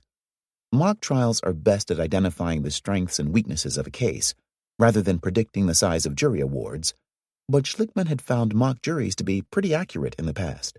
For now, though, the chart for Uncle Pete would have to suffice. It looked scientific, even fancy, like a sales brochure for a shiny new product, and Schlickman believed in it. His common sense told him it was right, but in truth, it was based on little more than intuition, and a hope that everything would go according to plan. The meeting with Uncle Pete, however, did not go quite according to plan. Schlickman, Conway, and Gordon met with the banker in his office at the Bank of Boston, a modern glass and concrete skyscraper 3 blocks from the federal courthouse. Gordon gave Pete Briggs the Woburn budget, the inventory of other cases, and the chart. But Pete first wanted to settle the matter of the outstanding unsecured loan of $200,000. Gordon had promised Pete that he would use the first installment of the UniFirst settlement to retire that loan. "You've got the UniFirst settlement to pay that off, of course," said Pete. "We spent it," said Gordon, his voice unnaturally high. Uncle Pete seemed to have trouble catching his breath. Schlickman had never seen Pete angry before, and Pete was indeed angry. "I almost died," Pete would recall some months later. Schlickman began to offer the banker the deed to his Beacon Hill condominium, but Pete interrupted him. "Wait a minute," said Pete. "What did you spend it on?" It had been spent on Woburn, of course. Gordon was prepared for this question. He opened the neatly bound business plan containing all the Woburn expenses, broken down into categories, and his estimate of future expenses. After Pete calmed down, he agreed that the Woburn case had great potential, and he knew that Schlickman had an excellent track record. With Pete, at least, Schlickman had always been modest in his estimates of case values. In the end, Pete agreed to increase the line of credit by $500,000, but he needed collateral to show the senior committee upstairs, if that should ever become necessary. Schlickman again offered to pledge his condominium, but Pete turned him down. He didn't like to take the deeds to his clients' homes. Instead, he had the boys sign over the rest of the UniFirst settlement, a $600,000 annuity due in 5 years, as well as another annuity, this one for $100,000, the last of the money from the Carney case. Pete wished the boys luck. With uncharacteristic sternness, he told Gordon to keep him up to date on developments in the Woburn case. He had not liked being misled about the UniFirst money. "Bankers don't like surprises," Uncle Pete warned Gordon. 3. Everything about discovery was contentious. Each side filed motions asking Judge Skinner to compel the other side to produce documents, witnesses, and answers to interrogatories. And then each side filed counter-motions asking for protection against the other's demands.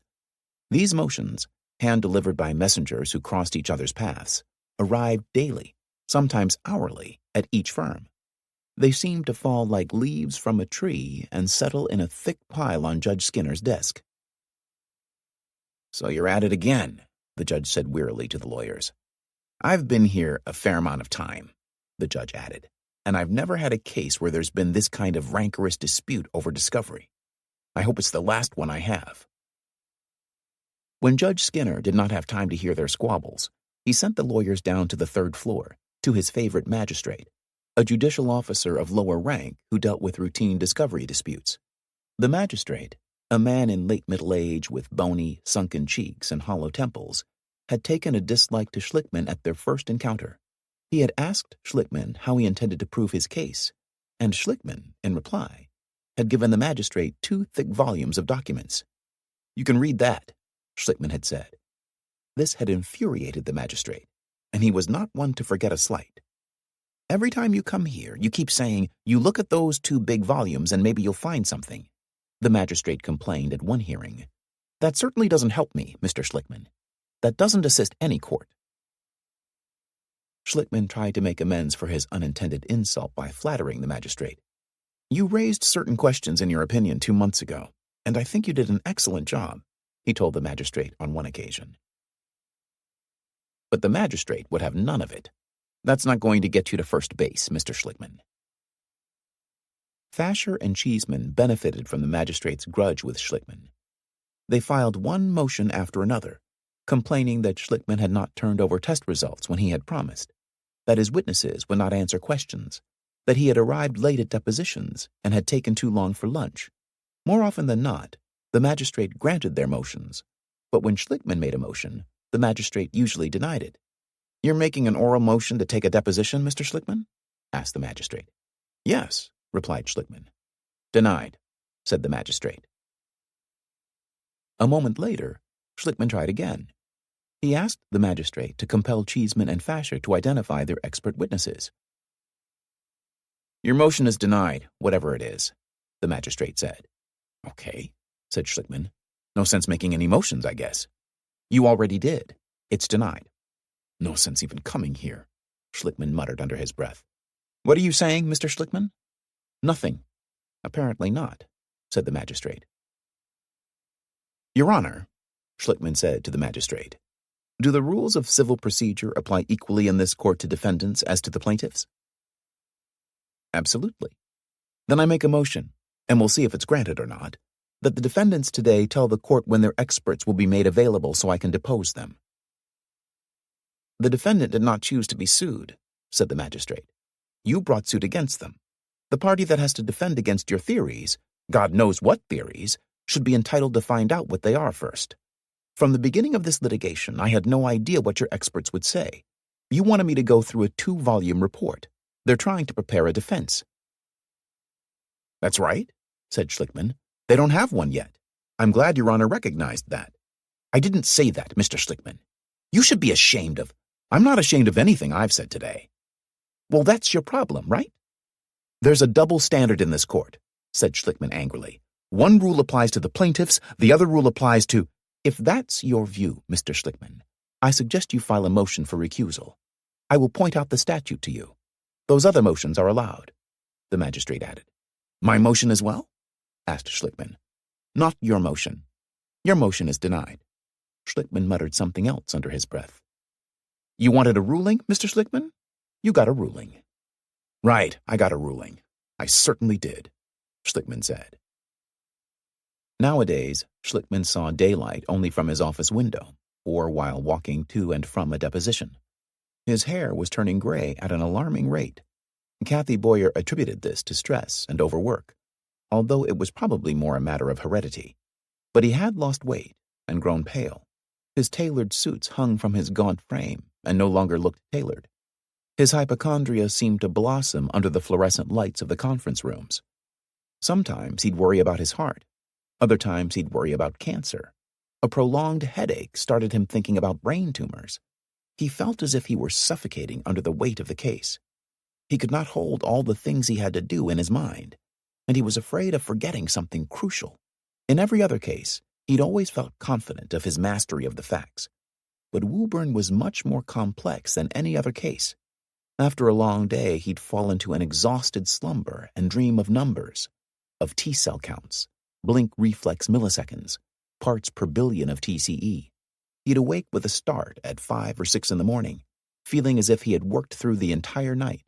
And then, the moment he opened his eyes, he would begin organizing the coming day. Some days, when things went well, he'd feel that he really was in control after all.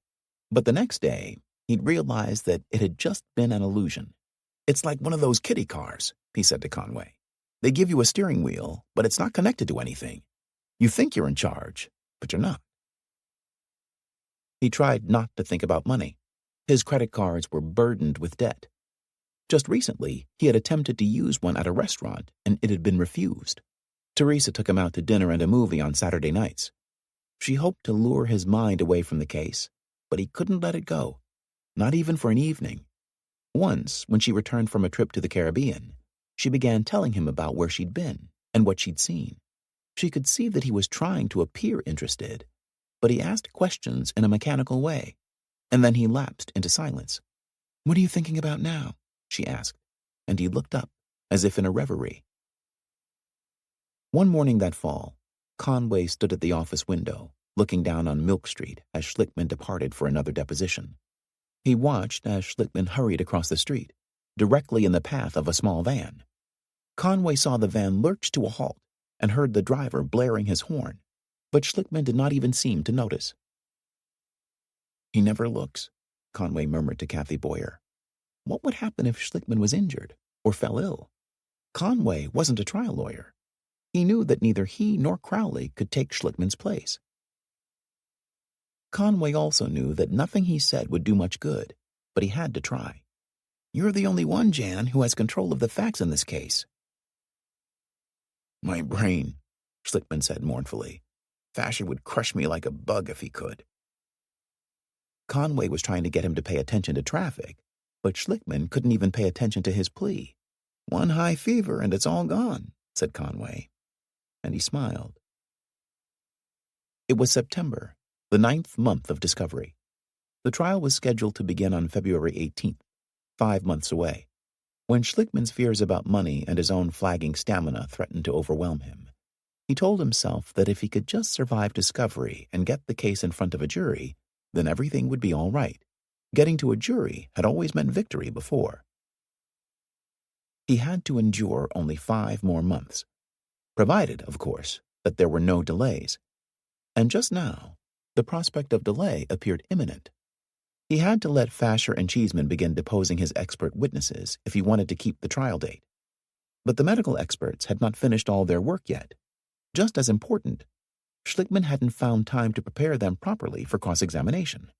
Most were not experienced at giving their opinions under oath.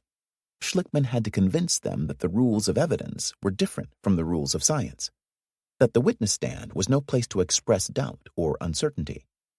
They would have to understand that the other side would try to make them say things at their depositions that could be used against them later in the courtroom. There hadn't been time for any of that yet. The experts were not ready to be deposed, but Schlickman did not want to be the one to ask for a delay. He knew that Fasher and Cheeseman had no interest in keeping this trial date. They would try to postpone the day of reckoning as long as they could, hoping that he would run out of money.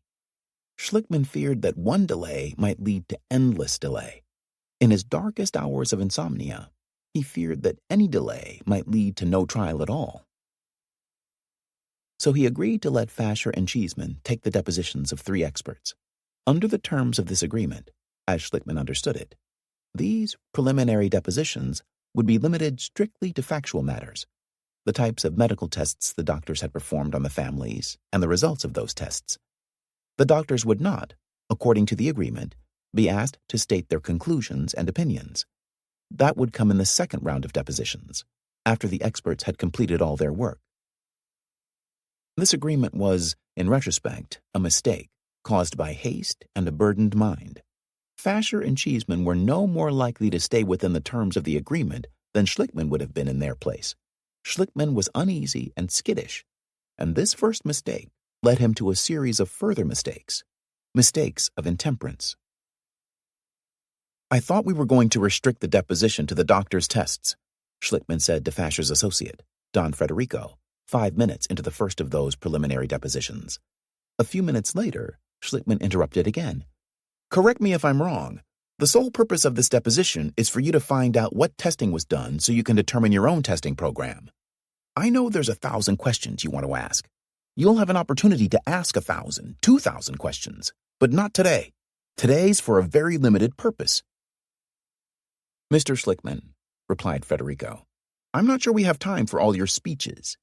"We don't have time for you to ask questions that you know are beyond the scope of today's deposition," said Schlickman hotly. "We reserve our right to object. You reserve your right to whatever. Don't try to pervert this deposition into something it's not. The purpose is to go over the goddamn tests and reports so you can design whatever testing program you want."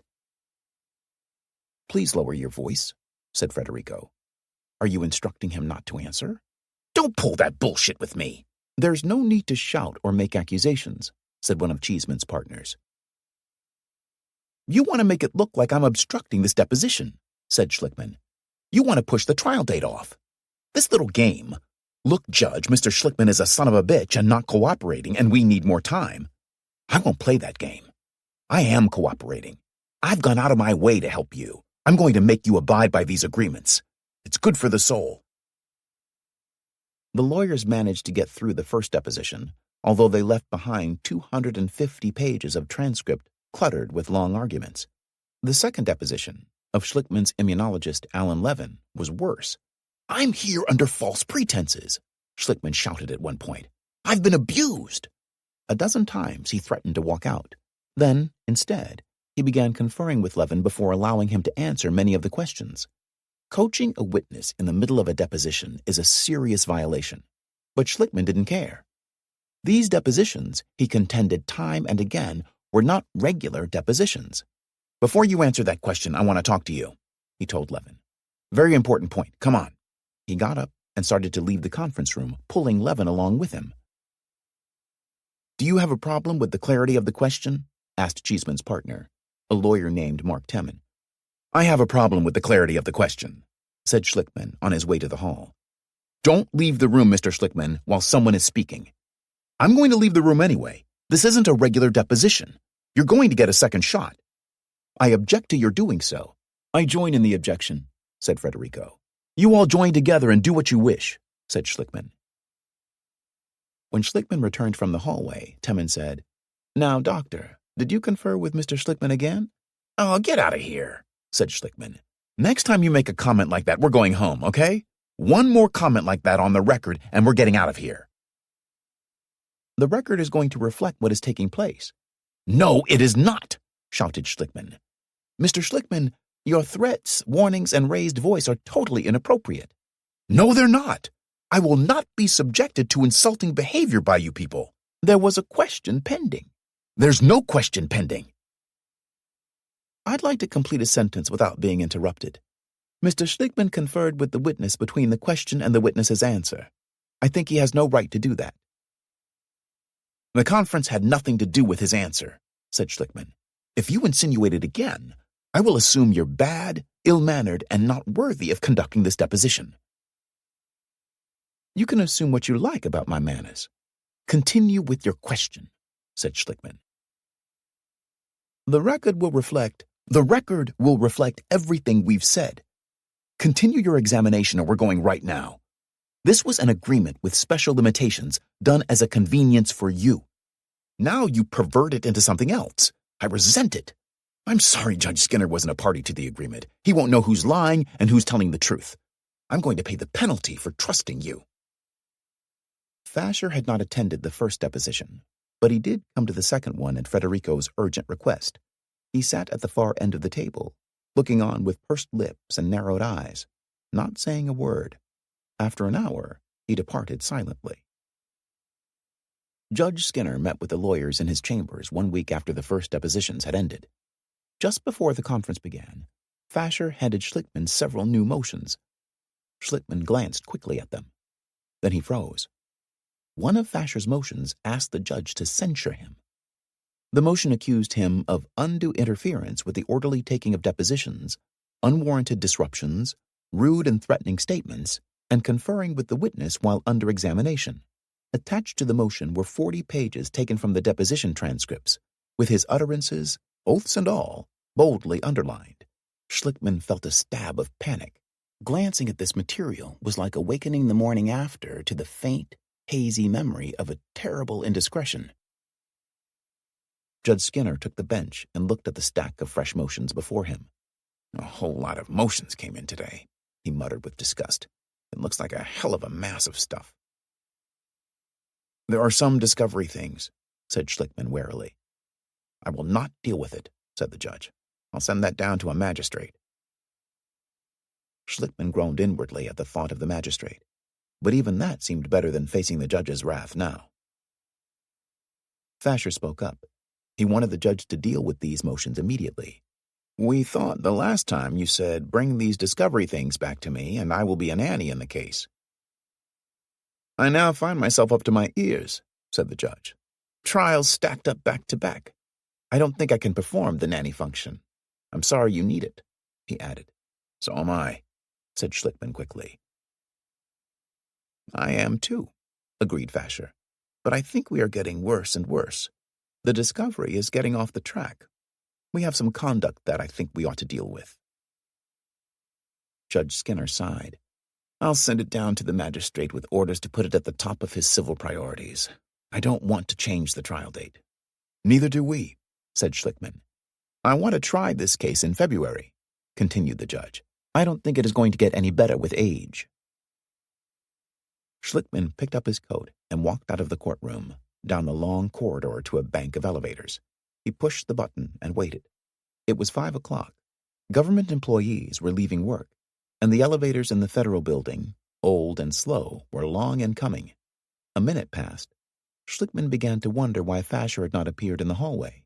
Was he still with the judge? Another minute. Schlickman paced in agitation.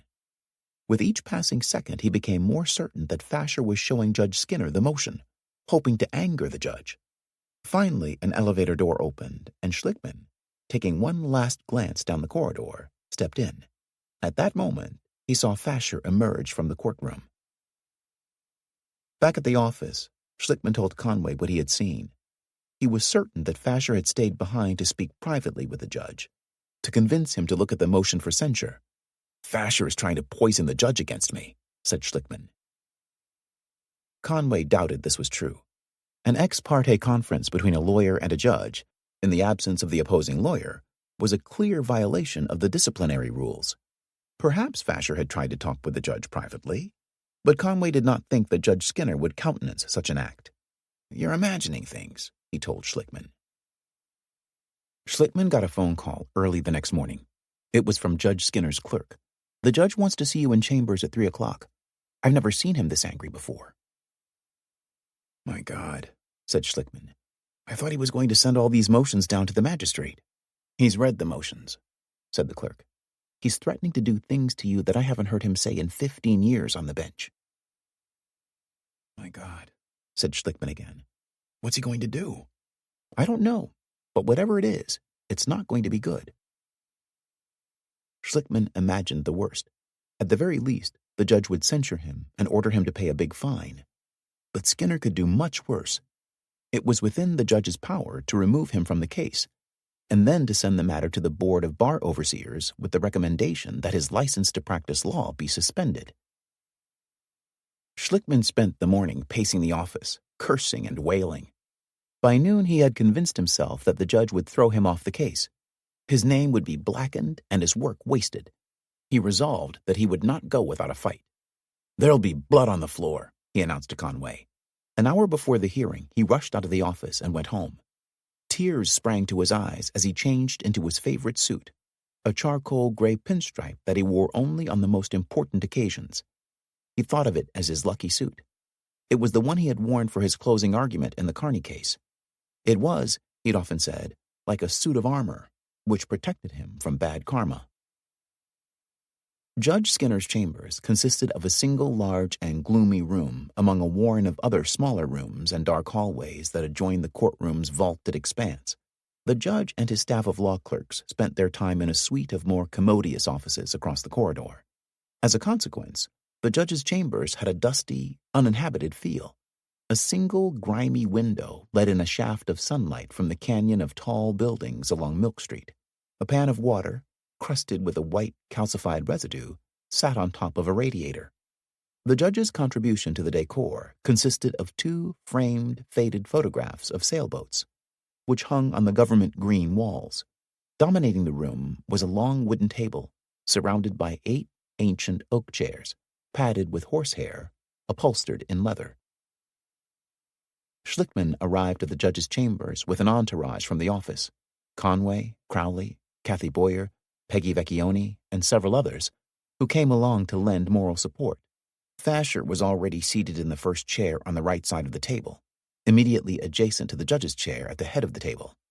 He had come with an entourage too, Jacobs, Federico, and another associate, who occupied the remaining chairs on that same side of the table.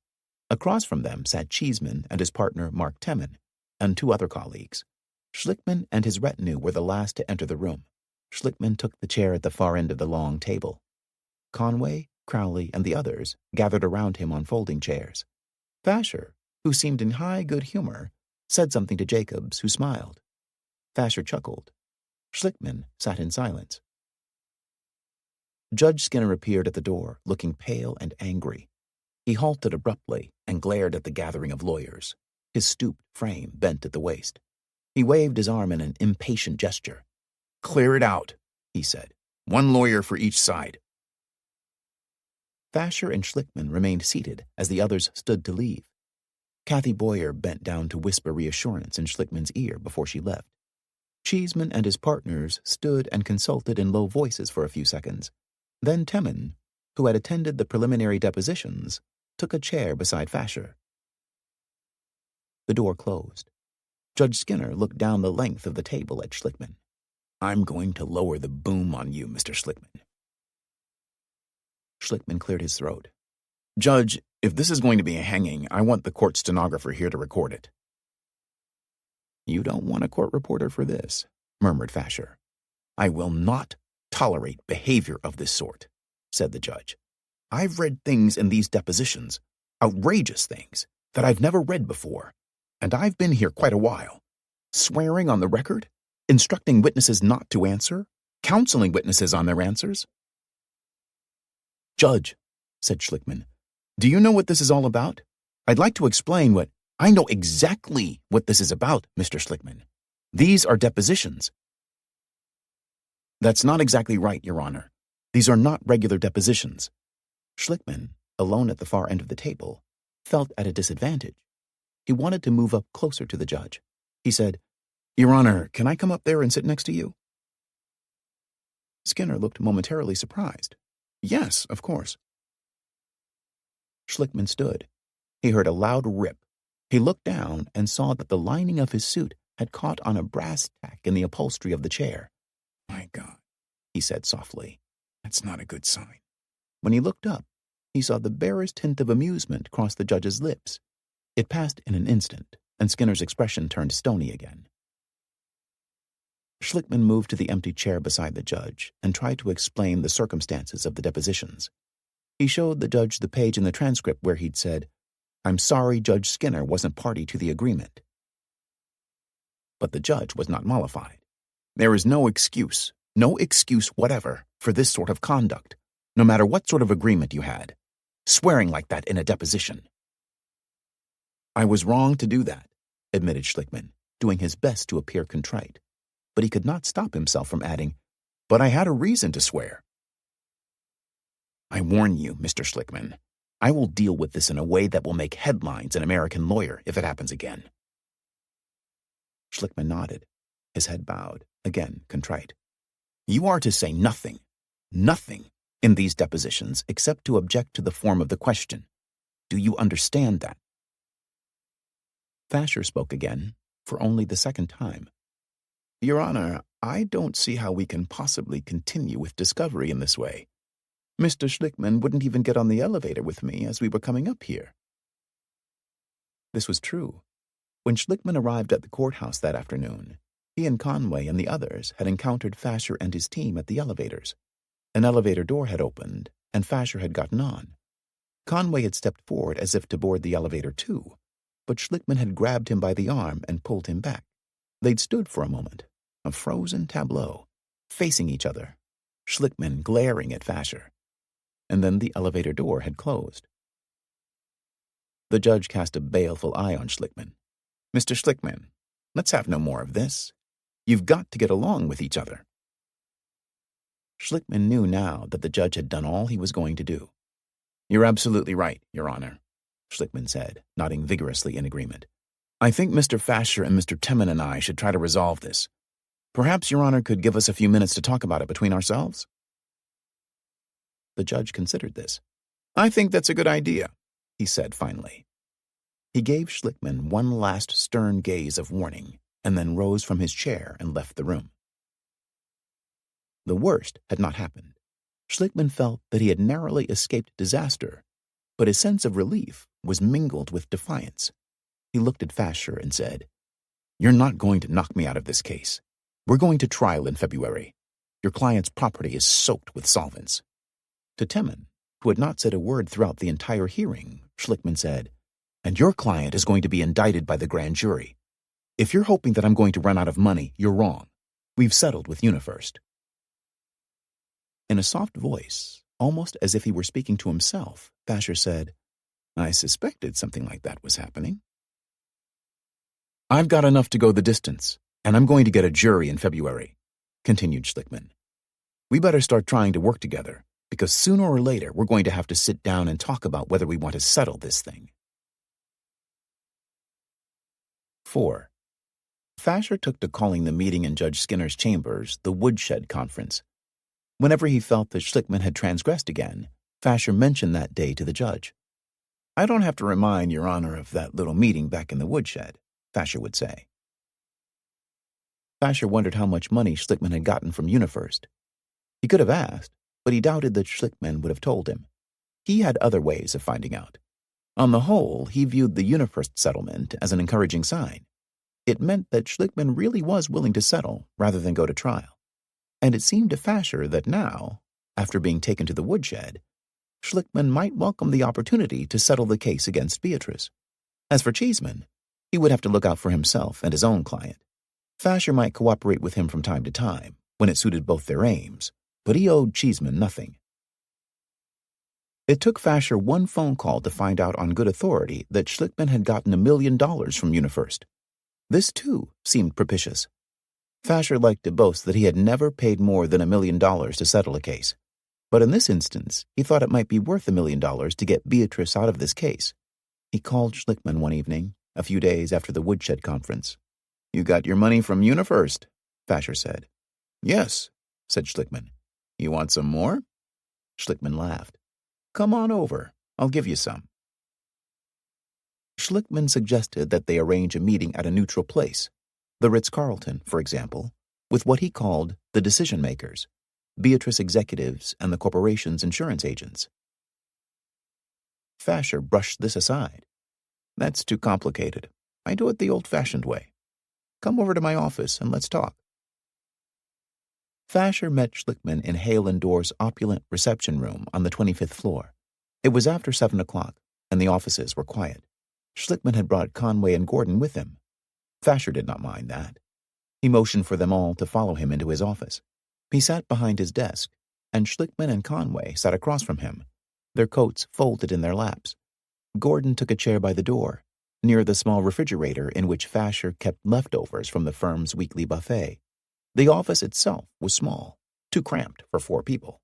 "Some lawyers have very pretentious offices, big and sweeping," Fasher said, adding that he had been offered just such an office many times, but had turned it down. "I don't like waste," he said. The office was cluttered with piles of paper and baseball memorabilia. A Major League bat, split at the handle, served as Fasher's doorstop, and a ball signed by Red Sox players occupied a prominent spot on his desk. On top of the bookcases and filing cabinets were souvenirs from his previous cases. Fasher was in no hurry to get down to business. He noticed Schlickman looking around curiously, so he showed Schlickman a scale model of a railroad boxcar, a gift from the Southern Pacific Railroad, for whom he'd won a case. On the walls, Fasher had hung his diplomas and pictures of himself with clients and colleagues from earlier years. Looking at the photos, Schlickman thought that Fasher had not changed much. He had the same heavy-lidded eyes and lugubrious face, the same pursed lips. As a young man, Fasher had been a bit heavier around the shoulders and chest, and slightly fuller of face than he was now. Fasher took particular pride in a framed photograph of one of his 2 daughters, which sat on the credenza behind his desk. The woman in the photograph appeared a few years younger than Schlickman. She smiled a thin, wan smile. "You're married," Schlickman said with mild surprise, realizing at that moment that he never thought of Fasher as having children and a life outside of the law. "No," replied Fasher. His marriage, he told Schlickman, had ended a long time ago. Fasher picked up a spongy rubber ball, tossed it in the air, and caught it. He swiveled his chair around and threw the ball against the wall, catching it with both hands cupped cautiously as it bounced back, like a man catching a raw egg. "This is what I do to relax," Fasher said. As he threw the ball, he talked. The case against Beatrice was no good, he told Schlickman. The ball thumped against the wall. There was no evidence that the tannery had ever used TCE. Thump. Riley had never dumped anything on the 15 acres. Thump. Riley was a victim of midnight dumpers, just as the families were victims. Thump. You've got a lousy case, and you know it. Schlickman admitted that the case against Beatrice was not as strong as the one against Grace, but it was not, he told Fasher, a lousy case. The 15 acres were saturated with TCE and other contaminants. I think Riley dumped tannery waste on the 15 acres. I've still got time to develop the case. You don't want me in this case, said Fasher. You've got Grace, and one deep pocket is enough. I'm only going to hurt you. I'm giving you a chance to get rid of me. Fasher added that he could not match the UniFirst settlement. I don't have that much to give you. He thumped the rubber ball against the wall. It was obvious to Schlickman that Fasher had found out how much UniFirst had paid. He thought that Fasher was acting in an arrogant, insulting manner. Every thud of the rubber ball like a slap. But Schlickman didn't let himself feel offended. The first goal in any negotiation was to keep talking. And talking to Fasher was the first step to a real negotiation. "We don't have to talk numbers now," said Schlickman. "Let's get the decision-makers together first." "You want the decision-maker?" said Fasher. "I'm it. You want Mr. Beatrice Foods? He's sitting right here. Tell me what you want. Make it reasonable, and I'll accept. And we can get on with our lives." "We can't just throw numbers at each other," said Schlickman. "That doesn't work.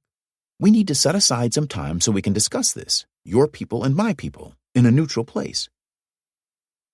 Fasher grunted at this. "Why don't you bring your clients up here? They're the decision-makers, aren't they? Let me hear them say no to $1 million. Schlickman demurred. They had reached an impasse. Fasher began telling stories about his past cases, about the Southern Pacific case, about the Saxon Theater case. He didn't mention the Baltic Birch case, which he had tried in front of Judge Skinner several years ago and lost, the last case that he had lost. Again, he asked Schlickman for a number, and Schlickman again refused to give him one. Fasher was exasperated. "I don't understand why you won't give me a number, any goddamn number." He reached into his hip pocket, pulled out his wallet, and slapped a $20 bill on his desk. He leaned back in his chair. "What if I put 6 zeros on the end of that? Would you take it?" $20 million. Schlickman laughed, but did not answer Fasher's question. The $20 bill remained on Fasher's desk, directly under Conway's nose. Conway felt tempted to pick it up and put it in his pocket. He had only a few dollars in his own wallet, and not much more in his bank account. $20 would pay for dinner tonight. It was after 8 o'clock, and Conway was hungry. It seemed obvious to him that this discussion was going nowhere. Fasher had a warning for Schlickman before he left. "You think you're going to put those families on the witness stand and break everybody's heart. You think the jury's going to pull out their handkerchiefs and dab their eyes." Fasher shook his head resolutely. "It will never happen. Those families will never see the light of day."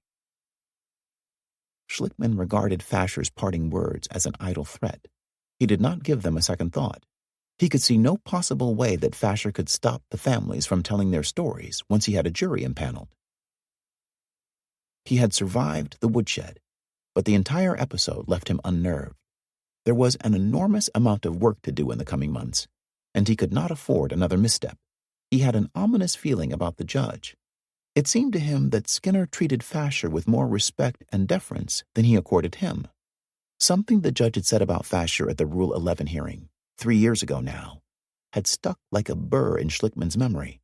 He recalled the judge saying, "I can't let Mr. Fasher's judgment be substituted for mine, although I ordinarily would give it great respect." The judge and Fasher were of the same generation. They had gone to the same law school at virtually the same time. They had the same breeding in the law, and they had both risen to high positions in it. They even seemed to think alike. Schlickman had noticed that they had a habit of finishing each other's sentences. Sometimes Schlickman felt as if he were eavesdropping on a private conversation. "These witnesses are not critical," he'd heard Fasher telling the judge at one hearing. And the judge had said, "It doesn't sound to me as if they're critical." "They're not critical in the least," Fasher said. "Beatrice is a great big food company," said the judge. "Tropicana, La Choy, and some other things," said Fasher. "This rinky-dink tannery represented about what, 1% of their gross income?" said the judge. "An absolutely insignificant acquisition," agreed Fasher. Schlickman had suffered in silence through a number of conversations like that. "It's like listening to Tweedledee and Tweedledum," he told Conway. It had merely annoyed him at first, but now it worried him. He knew he couldn't compete with Fasher for the judge's respect, especially not since the Woodshed Conference. $1 Billion Charlie. 1. A Harvard Law School professor named Charles Nesson had spent many years pondering the nature of judicial proof in the courtroom, and its relationship to truth. Nesson taught evidence and criminal law at Harvard. and one particular riddle involving the use of statistics as evidence had absorbed him for some time. To solve it, he relied on a hypothetical case, which he called the case of the blue bus. The facts of Nesson's imaginary case were simple. Mr. Smith is driving down a dark two-lane road late one night when he encounters the headlights of a vehicle speeding toward him in the center of the road. To avoid a head-on collision, Mr. Smith swerves off the road and his car hits a tree. In the darkness, he sees that the vehicle speeding by him is a bus. While recovering from his injuries, Mr. Smith learns that the Blue Bus Company owns and operates 80% of the buses that drive along the route where the accident occurred. Mr. Smith sues the Blue Bus Company for damages. During the trial, he proves the aforementioned facts, but admits that he cannot identify the color of the bus that forced him off the road. Given this evidence, Professor Nesson asked, can Mr. Smith win his case? If the Blue Bus case were a criminal trial, where the state has to prove its case beyond a reasonable doubt, Mr. Smith obviously could not hope to win. There is, after all, at least a 20% chance that the Blue Bus Company is not guilty. But this is a civil action, where the aim is to resolve disputes in a just manner, and in civil cases, the plaintiff's burden of proof is not as onerous. Mr. Smith has to prove only that it is more likely true than not, a standard often taken to mean by 51% or better, that the Blue Bus Company caused the accident. By that standard, it would seem that Mr. Smith should win his case. But Nesson believed that a verdict for Mr. Smith would be a grave error. In this case, and others like it, Nesson wrote in the Harvard Law Review, the plaintiff will lose. In fact, the case is unlikely even to reach the jury. In the absence of a credible eyewitness or some other tangible piece of evidence, a scrape of blue paint on Mr. Smith's car, for example, a jury could not hope to know the actual truth of the event. A jury might, of course, be willing to bet that the Blue Bus Company was liable, and the odds would greatly favor such a bet. But a verdict based simply on the odds, Nesson argued, even very good odds, has no moral or legal force, and sooner or later the public would find such verdicts and the judicial system that permitted them unacceptable. Each trial is a drama in its own right, wrote Nesson, a morality play watched by a public audience. Through trials, society seeks not only to discover the truth about a past event, but also to forge a link between crime and punishment, between wrong and liability. The judgments of the courts are meant to reinforce social rules and values, and, at the same time, to deter behavior contrary to those rules and values. To achieve this end, the public has to believe that jury verdicts are statements about the truth of actual events, not mere probabilities. If that belief is ever lost, a society based on the rule of law would ultimately collapse into anarchy. To find for the plaintiff against the Blue Bus Company would be, in this sense, to find for anarchy. Judge Skinner was a regular reader of his alma mater's famous Law Review. So it was, perhaps, not so strange that the case of the Blue Bus should enter the Woburn case. The lawyers were gathered for another conference, the first since the Woodshed Conference 2 weeks ago. Outside the tall windows of Judge Skinner's courtroom, the slanting afternoon sunlight cast a golden glow on the city. It was unmistakably autumn light, and it reminded Schlickman of how little time remained before the trial, and how much he still had to do. "I have a question about this case," Judge Skinner said at the end of the conference, apropos of nothing he and the lawyers had been discussing. "I was put in mind of it by reading an article by Professor Nesson at the Harvard Law School about the use of statistics and proof. Mr. Schlickman, perhaps you can help us out on this." Schlickman rose from the counsel table and listened in an attentive but wary manner, one that evoked memories of school days. "It has to do with the trial itself," continued the judge. "It occurred to me that you may intend to use a statistical analysis to prove causation by showing us the unlikelihood of so many instances of disease in a particular area. The question is whether evidence which would not be the proper basis for a verdict becomes proper because an expert blesses it and says, 'I, as an expert, would be willing to take this bet.' If that's going to be the case, I'd like to have some advance briefing on exactly how it's going to work." Schlickman knew nothing about Professor Nesson or his Law Review article, but he surmised that the judge was probably asking about the Harvard Health Study. Schlickman certainly hoped to use that study during the trial. It was a valuable piece of the evidentiary puzzle, but he could tell that the judge took a dim view of it. Schlickman didn't feel prepared to debate this issue yet. He had to be careful about what he said. A moment passed, and then another as he considered how to answer the judge. "Is that going to be part of your case?" the judge asked again. "Obviously," began Schlickman, and then he suddenly changed his mind. "Our case will be proven on clinical grounds, Your Honor."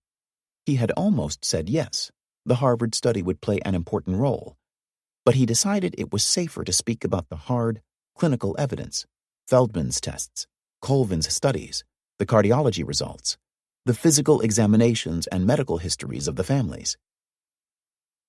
The judge did not seem satisfied.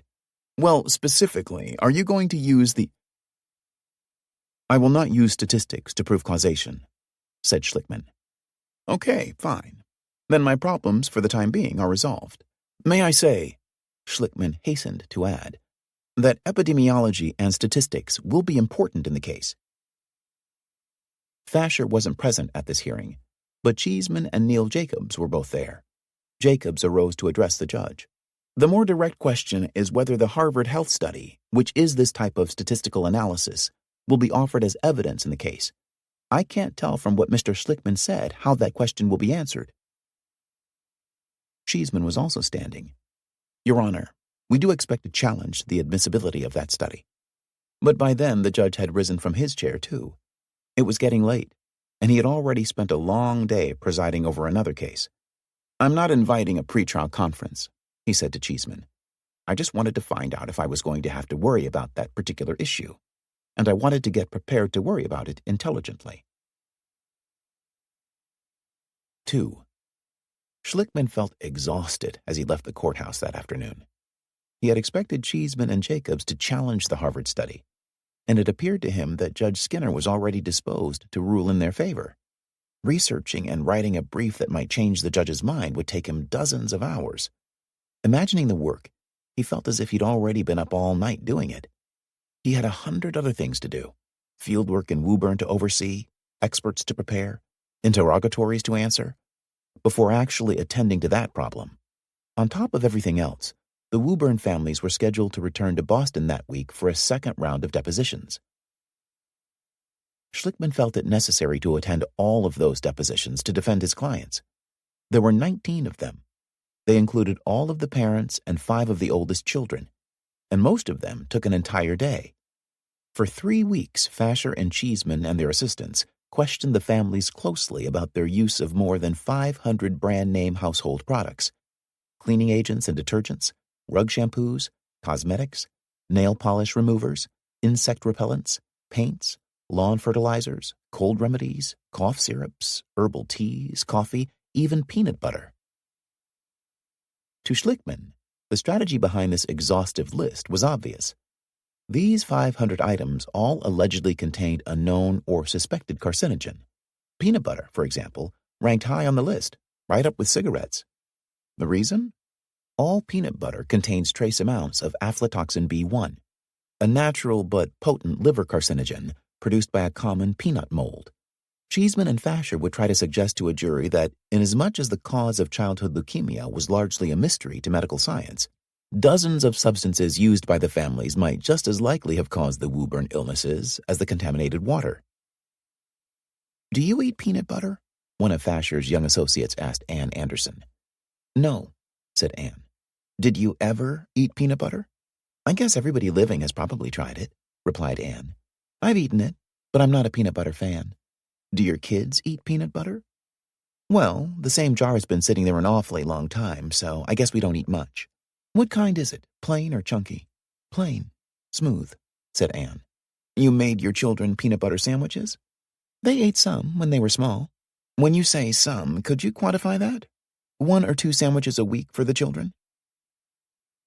Schlickman listened to questions of this sort for hours on end, all the while thinking about the other things he had to do. Memories of the woodshed conference were fresh, and he acted with greater restraint now. But he sometimes could not resist giving vent to his impatience. "It's now 5 o'clock, he told Fasher's associate. "You're squandering time on absolutely ridiculous questions. The witness is exhausted, and I'm exhausted. I urge you to finish your examination by 6 o'clock. His complaints had no effect. Do you eat bacon? One of Fasher's associates asked yet another of Schlickman's clients. Bacon contains dimethylnitrosamine, a carcinogen. How often? How many slices? Do you fry it or bake it? Do you have Teflon pans? Teflon is made of a resin containing acrylonitrile, a carcinogen. How often do you use them? Do you chew sugarless gum? Saccharin, a carcinogen in mice. How often? Do you pump your own gas? Benzene, a leukemogen. How often do you bathe? Do you have plastic shower curtains? Vinyl chloride, a liver carcinogen. Have you ever owned a cat? Feline leukemia virus. Do you drink beer? Nitrosamines. Do you use a deodorant? Aluminum chlorohydrate. Of course, said Mary Toomey to that query, mildly indignant. Since I came of age, I've always used deodorant. Roland Gamache was dying of leukemia by the time his second deposition began. Neither he nor his wife could admit this to each other, but the lawyers all knew. In early October, Gamache did not have strength enough to get out of bed. His bone marrow had stopped producing red blood cells, and, as a result, every cell in his body was slowly asphyxiating. He received a blood transfusion and began a new round of chemotherapy, and he felt well enough to travel to Boston for his deposition. The last 3 months have been very difficult, he told his examiner, one of Cheeseman's assistants. Are you and your wife able to talk about the situation candidly? Asked the associate. It's difficult for her. Very difficult, said Roland. Every time we talk, there's tears in her eyes. On a Friday afternoon, after a week of these depositions, Schlickman left his office early and went downstairs to Patton's Bar and Grill. He found an empty booth in a dark corner of the bar and sat alone in the gloom, drinking a double scotch. He had finished his first drink and ordered a second when his friend Tom Kiley arrived. He had met Kiley, who was himself a personal injury lawyer, 6 years ago at the Essex County Courthouse, on the day Schlickman began the Eaton trial. After the verdict, Kiley had called to congratulate him. Over the years, a mutual regard grew into a friendship. In time, they developed a ritual of getting together on Friday afternoons for a drink. Schlickman valued Kiley's counsel, even though he and Kiley practiced personal injury law in very different ways. Kiley didn't feel secure unless he had dozens of cases in his files, most of them small, uncomplicated disputes, his bread and butter, he called them. He'd won a few big and difficult malpractice cases too, and he was ambitious, but he ran a frugal office with only 2 assistants. He counts the pencils when he leaves the office at the end of the day, Schlickman once said of Kiley. And Kiley, watching Schlickman risk a small fortune on the Carney case, had said, I'd wake up in a cold sweat at 2 o'clock every morning. As for Woburn, Kiley admired Schlickman for taking it on, although he personally would not have done so. Now, in Patton's, Kiley saw in his friend's demeanor all the reasons for avoiding cases like Woburn. Schlickman looked wan, almost sickly, and he spoke like a man on the verge of despair. I feel like I'm drowning, Kiley heard Schlickman say. I'm in too deep. I've got no control over this case, and that scares me. Schlickman told Kiley about the Woodshed Conference and about the last hearing, when the judge had seemed on the verge of excluding the Harvard Health Study. He felt, Schlickman said, as if he were being overwhelmed by the 2 big law firms. Fasher and Cheeseman each had a staff of 12 lawyers working on the case by now, by their discovery demands, their constant motions, and their personal attacks. The judge's magistrate didn't respect him or his case. Even worse, neither did the judge. Kiley didn't doubt the truth of any of this. In his own practice, Kiley tried to avoid the federal courts, which he found much less receptive to personal injury law than the state courts. All the same, he tried to reassure Schlickman. You've got to get a hold of yourself, Kiley said. You can do this, but you can't do it by yourself. You've got to get somebody to help you out. Kiley offered his own services on a part-time basis. He'd had a successful year, and he could spare the time. But, mused Kiley, the best thing might be for Schlickman to find a law professor, someone who could render advice on the legal theories of the case, someone who could figure out how to get the Harvard Health Study into evidence. Maybe you'll have to pay some professor $30,000 or $40,000, Kiley said. You've already spent $1 million, so what's another $30,000? Kiley mentioned a professor at Suffolk who might be interested. Schlickman wrote the name down on a napkin. The more he and Kylie talked about candidates, the more animated Schlickman became. Yes, Kylie was right. A law professor who would sit with him at the counsel table during trial, an eminence grise who would command the judge's respect, whose sentences the judge would be honored to finish. One name led to others. Soon they had compiled a list of half a dozen law professors from Suffolk, Northeastern, and Boston University. They were working on this list when Ricky Kleeman came into Patton's Bar and Grill. She had not seen much of Schlickman since the Carney trial, since that morning when he'd called her in a paroxysm of anxiety. But she felt convinced that they were right for each other and that someday they would be together. She had spent her day in court, defending a client accused of smuggling drugs into the country aboard a fishing boat. She wore a conservatively cut gray suit, hemline to the knees, a pearl necklace, and gold-bangled earrings. She'd come to Patton's hoping that she could persuade Schlickman to go to Puerto Rico with her, to the First Circuit Judicial Conference. It was a prestigious event, by anonymous invitation only, and this year's conference, on the beaches of San Juan, promised to be more fun than most. Ricky's invitation, she happened to know, had come from Judge Skinner, for whom she had clerked after law school. She and lawyers from the large, well-connected corporate law firms routinely got invited. Solo practitioners and plaintiffs' lawyers, ambulance chasers like Schlickman, rarely did. But this year, for the first time, Schlickman received his own anonymous invitation in the mail. Ricky had been trying all week to talk him into coming. She knew that he was still involved with Teresa, but she had a sense that this relationship wouldn't endure. "I saw this as my chance to get Jan alone," Ricky would say later with a smile. Kylie and Schlickman were working on their list of law professors when Ricky sat down at the table. She listened a while, and then she made a suggestion that suited both Schlickman's needs and her own purposes for being here. "How about Charlie Nesson?" she said. "He's speaking at the conference in Puerto Rico." Schlickman turned to her in astonishment. "The judge just mentioned him," he exclaimed. "You know him?" Ricky said yes, she'd known Nesson for years. She taught at the Harvard Trial Advocacy Program every January, which Nesson had adopted as his special program. In fact, she and Nesson had gone out to dinner with mutual friends not long ago. "Come to Puerto Rico with me, and I'll introduce you to him," Ricky said.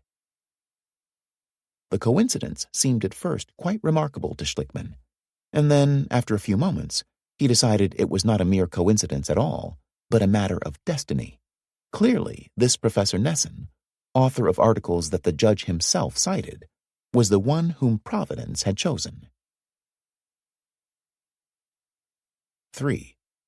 Ricky Kleeman flew down to San Juan on the following Friday, November 1st. The next morning, she went out to the beach, returning periodically to the lobby of the DuPont Hotel to see if Schlickman had arrived. When he finally did arrive, early that afternoon, she was there to greet him. Directly behind him, she saw a porter wheeling in a black litigation bag, its sides bowed out with the weight of documents. Her heart sank. It looked as if the bag contained more reading than anyone could hope to accomplish in a month. She talked Schlickman into going to the beach with her. He brought along a large sheaf of documents. "He carted them around with him everywhere," Ricky would recall later. "He looked so unhappy." She lay in the sun, listening with half an ear as Schlickman talked about the case. All around them on the beach were dozens of pale lawyers and their wives, corporate attorneys of distinction, federal prosecutors, bankruptcy judges, magistrates, district court judges, appeals court judges. Schlickman pestered Ricky about meeting Nesson. He had already checked the hotel registration and found that Nesson had not arrived. That evening, he and Ricky went to a party at the Old Fort in San Juan. Schlickman looked for Nesson and had a lot to drink. He encountered one of Fasher's partners from Hale and Dorr.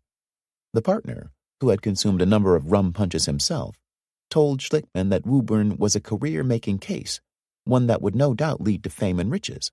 "Are you kidding?" exclaimed Schlickman, who spent the next half hour telling Fasher's partner how impossible the case was.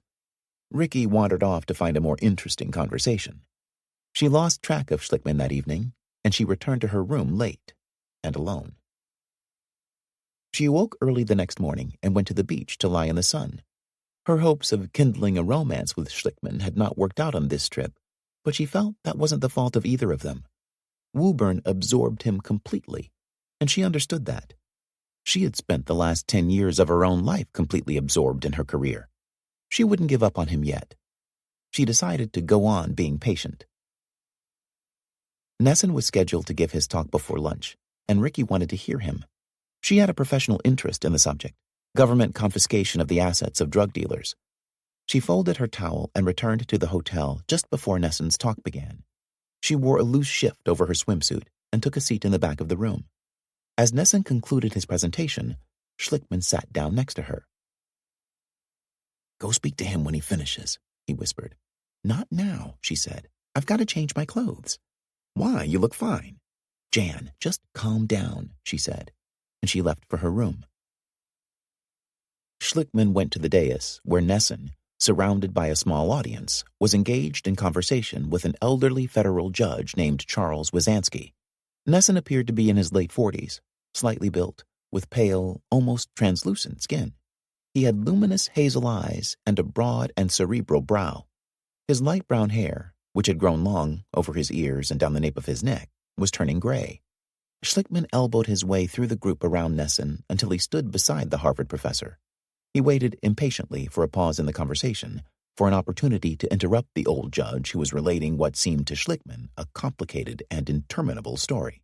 As he waited, he watched Nesson, who listened to the judge serenely in a manner that made Schlickman think of Zen-like wisdom. When the judge finally paused, Schlickman impulsively thrust his hand out and introduced himself to Nesson. "I'm involved in a case. Maybe you've heard about it," Schlickman began. Nesson had already noticed, out of the corner of his eye, this tall, young lawyer, head bobbing above the crowd, an intent and anxious look on his face, homing in on him. Nesson recognized the type. Another fresh-faced young member of the bar seeking free advice, he thought.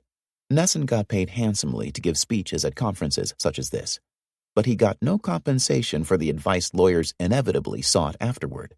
After 19 years at Harvard and many of these legal conferences, Nesson had become adroit at getting rid of pests. He shook Schlickman's hand and said, "Please meet Judge Wizanski." Then he turned and began to make his escape. The elderly judge started to say something to Schlickman, who ignored him and took a step in pursuit of Nesson. "You want some advice?" said Nesson over his shoulder. Schlickman nodded. "My advice is you should never turn your back on a federal judge." And then Nesson disappeared into the crowd. Ricky, freshly showered and wearing a skirt and blouse, came downstairs to find Schlickman looking frantic. He had reservations on a plane back to Boston that afternoon. "Time's running out," he said. She told him to find a table for the luncheon session, and then she went in search of Nesson. She spotted him in the lobby, among another group of judges and lawyers. She went up to him and put her hand on his sleeve. "Charlie," she said, "have lunch with me. I've got someone I want you to meet." Leading Nesson back to the conference room, she could see Schlickman standing at a table, peering anxiously around for her. She felt like a matchmaker, and the irony of this thought amused her. It also made her a little nervous. She worried that Schlickman, in his eagerness, would put Nesson off. She introduced them to each other. Nesson smiled wryly. "We've already met," he said. As they took their seats at the table, Ricky between the two men, she leaned close to Schlickman and said, "Jan, settle down and let me talk." Schlickman managed to contain himself for several moments while Ricky described the Woburn case to Nesson, who listened and said very little. Schlickman mentioned the Harvard health study, and Nesson said he recalled reading about it in the newspapers. Waiters came with lunch, and by the time the plates were cleared, Schlickman had barely touched his food. As Schlickman talked, the waiters brought lemon meringue pie for dessert. Ricky watched Nesson pick up a fork and begin to create designs in the meringue. He never took a bite of the pie, but the designs grew increasingly complicated. She couldn't tell if this meant that Nesson was interested in what Schlickman was saying, or if he was merely bored. Up on the dais in the front of the room, someone stood to introduce one of Nesson's famous colleagues from Harvard, Arthur Miller. Schlickman kept talking. Miller began delivering the keynote address, and still Schlickman talked. Ricky put her hand on his arm, and finally he stopped. He sat in silent agitation through Miller's speech, not hearing a word of it. As soon as Miller finished, while polite applause rippled through the room, he leaned over to Nesson to resume his disquisition. But before he could get a word out, Nesson stood to excuse himself. He explained that he had made plans to tour the old section of San Juan with friends that afternoon. "Interesting case," he told Schlickman. "Maybe we can get together later today," Schlickman said. Nesson smiled and shrugged. "I'm flying back to Boston this evening." "So am I," said Schlickman. "We can talk on the plane."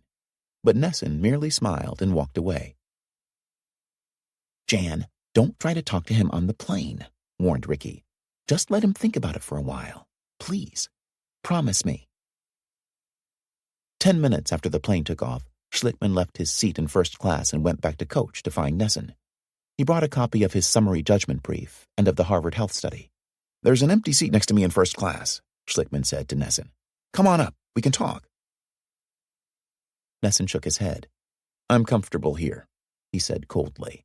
Schlickman pressed the documents on Nesson, and then, feeling as if he had done all he could, and perhaps more than he should, he returned to his seat. Nesson had taught at Harvard Law School for 19 years. He had known from the age of 6 that he wanted to be a lawyer. As an undergraduate at Harvard College, he had marked time by studying mathematics until he could enter law school. The subject bored him, and he got mediocre grades. In his junior year, he took the law school boards, got an almost perfect score, and applied for early admission to Harvard Law. He was shocked when he was rejected. He appealed to the dean of the law school. He was even more shocked when the dean told him not to bother applying again. High test scores and low grades indicated laziness, the dean said, and Harvard Law did not want lazy students. Nesson framed the rejection letter in a black border, as if it were an obituary, and hung it above his desk. He began studying mathematics in earnest. His grades improved. He applied again to the law school, and this time he was admitted. The law seemed to Nesson like a series of wonderfully complicated but entertaining riddles involving human behavior. At the end of his first year, when the registrar posted the grades in Langdale Hall, Nesson ranked first in his class of 500 students.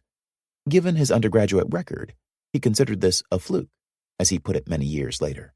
But at the end of his second year, he again ranked first. In the hotly competitive atmosphere of Harvard, rumors about his brilliance began to circulate. His rivals for the head of the class were determined to dislodge him in the third and final year. They did not succeed. He was a true legal prodigy. At Harvard Law, grades are carried out to 3 decimal points, and legend has it that Nesson left the law school with the highest grade point average since Felix Frankfurter graduated in 1907. Harvard has a long tradition of rewarding its best students with teaching positions. Nesson was only 27 years old when the law school invited him back to Cambridge. By then, he'd spent a year clerking for Supreme Court Justice John Harlan, and another year at the Civil Rights Division of the Justice Department under John Doerr. He accepted Harvard's offer and won tenure within 3 years.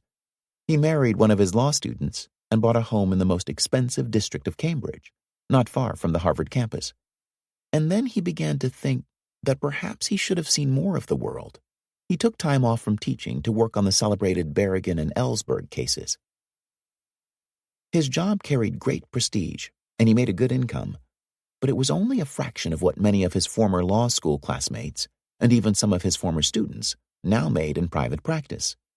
Nor had he achieved either the scholarly recognition or the popular fame of colleagues such as Lawrence Tribe, Arthur Miller, and Alan Dershowitz. At lunch in San Juan, Nesson had kept his own counsel while listening to Schlickman talk about the Woburn case, but he had not been bored. Now, on the plane, reading the material that Schlickman had thrust upon him, he saw that this young lawyer had developed a great deal of evidence in immunology, cardiology, and neurology. Clearly, Schlickman understood that he could not rely on the Harvard study alone. From what Nesson could tell, Schlickman must have invested a fortune in this case. He obviously made a good deal of money, since he dressed expensively and flew in first class. He wanted help, and Nesson figured he needed it. Nesson had once written a poem that he handed out to his students on the last day of a class in criminal law. It read, in part, "Reach for what you want more than you can get. Reach and learn what you can let go. To get what you want, reach for more, an adversary premise, a good premise. What do you want? More than you can get. But then how? Take it in pieces. Want it all." Nessen's gifts clearly lay in the legal, not the poetic realm, but the poem was a disarmingly candid statement about ambition. He had been looking for a new challenge. The Woburn case seemed like a wonderful riddle, and it had everything he could want in a lawsuit: interesting proof and evidence problems, an important social and environmental issue, plenty of media attention, and, not least of all, the potential for making a great deal of money. It seemed, in short, like something worth reaching for. Nessen left his seat in coach and went up to the first-class section. He tapped Schlickman on the shoulder. Schlickman looked up and broke into a smile. "Okay," said Nessen. "I'm interested. What kind of deal can you offer me?" 4. Conway didn't mind the idea of a law professor joining the team. Conway knew they needed help, and he was prepared to remain open-minded, at least until he met Nessen. But Gordon was opposed. Gordon grumbled about ivory tower academics who never did any real work, and yet always seemed to have exalted opinions of themselves. What would Nessen actually do, Gordon asked, and how much would he want for it? There was no money, not even any loose change around, to pay someone like Nessen. Schlickman had already brought Kiley into the case and offered him a share of the fee. The thought of giving yet another share to this Harvard professor, this outsider, appalled Gordon. How much more of the case were they going to give away? To Schlickman, it made no difference what anyone else thought. One evening, shortly after his return from Puerto Rico, he brought Nessen over to the office to meet the rest of the team. They assembled around the conference room table: Conway and Crowley, Gordon and Phillips, Kiley and a defense lawyer named Tom Neville, a childhood friend of Conway's who had volunteered his services, to hear the Harvard law professor. To his thinking, Nessen told those gathered around, this case should stand for something more than just compensating the Woburn families for their losses and injuries. It was, he continued, the sort of case that could ring alarm bells in corporate boardrooms all across America. How do you stop big corporations like Grace and Beatrice from polluting the earth? How do you send the message that they cannot get away with it anymore? The only language that corporations understand is money, said Nessen. Sales, income, earnings, profits, the bottom line. That's their blood. Then Nessen asked how much W.R. Grace and Beatrice made in 1 year. Gordon had collected a large stack of Grace and Beatrice annual reports. He knew these figures as well as he knew his own bank account. W.R. Grace had reported sales of slightly over $5 billion last year, Gordon replied, with profits of $198 million. For Beatrice, net earnings had come to $436 million. What do you think it would take to get Grace's attention? Asked Nessen. What's the smallest unit that would make a difference to a corporation of that size? $10 million? $50 million? $100 million? The Harvard professor had everyone's attention now. What if, said Nessen, you took away a full year of profits? I think that might get their attention. Nessen was talking about something far larger than anything Schlickman had dared to imagine. Just a month ago, he had told Uncle Pete at the Bank of Boston that the case might be worth as much as $3 million per family, a total of $24 million. Could Nessen possibly be right?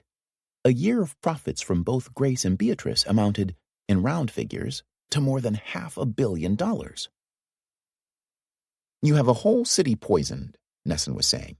You have public attention riveted to this case, and you have 2 multi-billion-dollar corporations caught in the net. In the final phase of the case, said Nessen, the judge would have to allow them to tell the jury the net worth of these 2 corporations. They would ask the jury not just to compensate the families, but to punish the corporations, to send a message in the only language that companies like Grace and Beatrice understood. Frankly, admitted Nessen, I'm in this for the punitive damages. The law professor had cast an entirely new light on the case. Schlickman himself had always maintained that Woburn was a political case, but he felt now that he'd never come close to defining it as clearly, as succinctly, as brilliantly as Nessen just had. And this analysis came from a man who gave lectures to judges and to corporate executives and their high-powered lawyers. Nessen was, to a far greater extent than any of them sitting around the conference table, a part of the very establishment to which he wanted to send a bill for $500 million. By the time Nesson had finished, no one in the room had any qualms about his joining the team. "The man is brilliant," Gordon conceded. It was not long before Gordon began conjuring up images of a Palm Beach villa with a large yacht moored outside and 2 Mercedes-Benzes in the garage. Schlickman disliked hearing that sort of talk. He felt it was a jinx, and Gordon refrained from spinning these daydreams in Schlickman's presence. But Phillips knew of Gordon's reveries, and he knew where they came from. Phillips himself wasn't immune to such fantasies, nor was anyone else on the team for that matter. But Phillips had a sardonic way about him. "Billion-dollar Charlie," Phillips called Nesson, out of the professor's hearing. If Judge Skinner was surprised to see Professor Nesson at the next hearing, sitting next to Schlickman at the council table, he did not show it. He welcomed Nesson with a smile and an amiable nod. Over the years, he had attended several of Nesson's lectures. He genuinely enjoyed a good intellectual discussion, and he looked forward to having several with Nesson in coming months. Nor did the judge seem to take offense when Nesson, rising to address him for the first time, announced, "I consider it my job to get this verdict with no error that can possibly upset it on appeal." Still smiling, the judge said, "If you can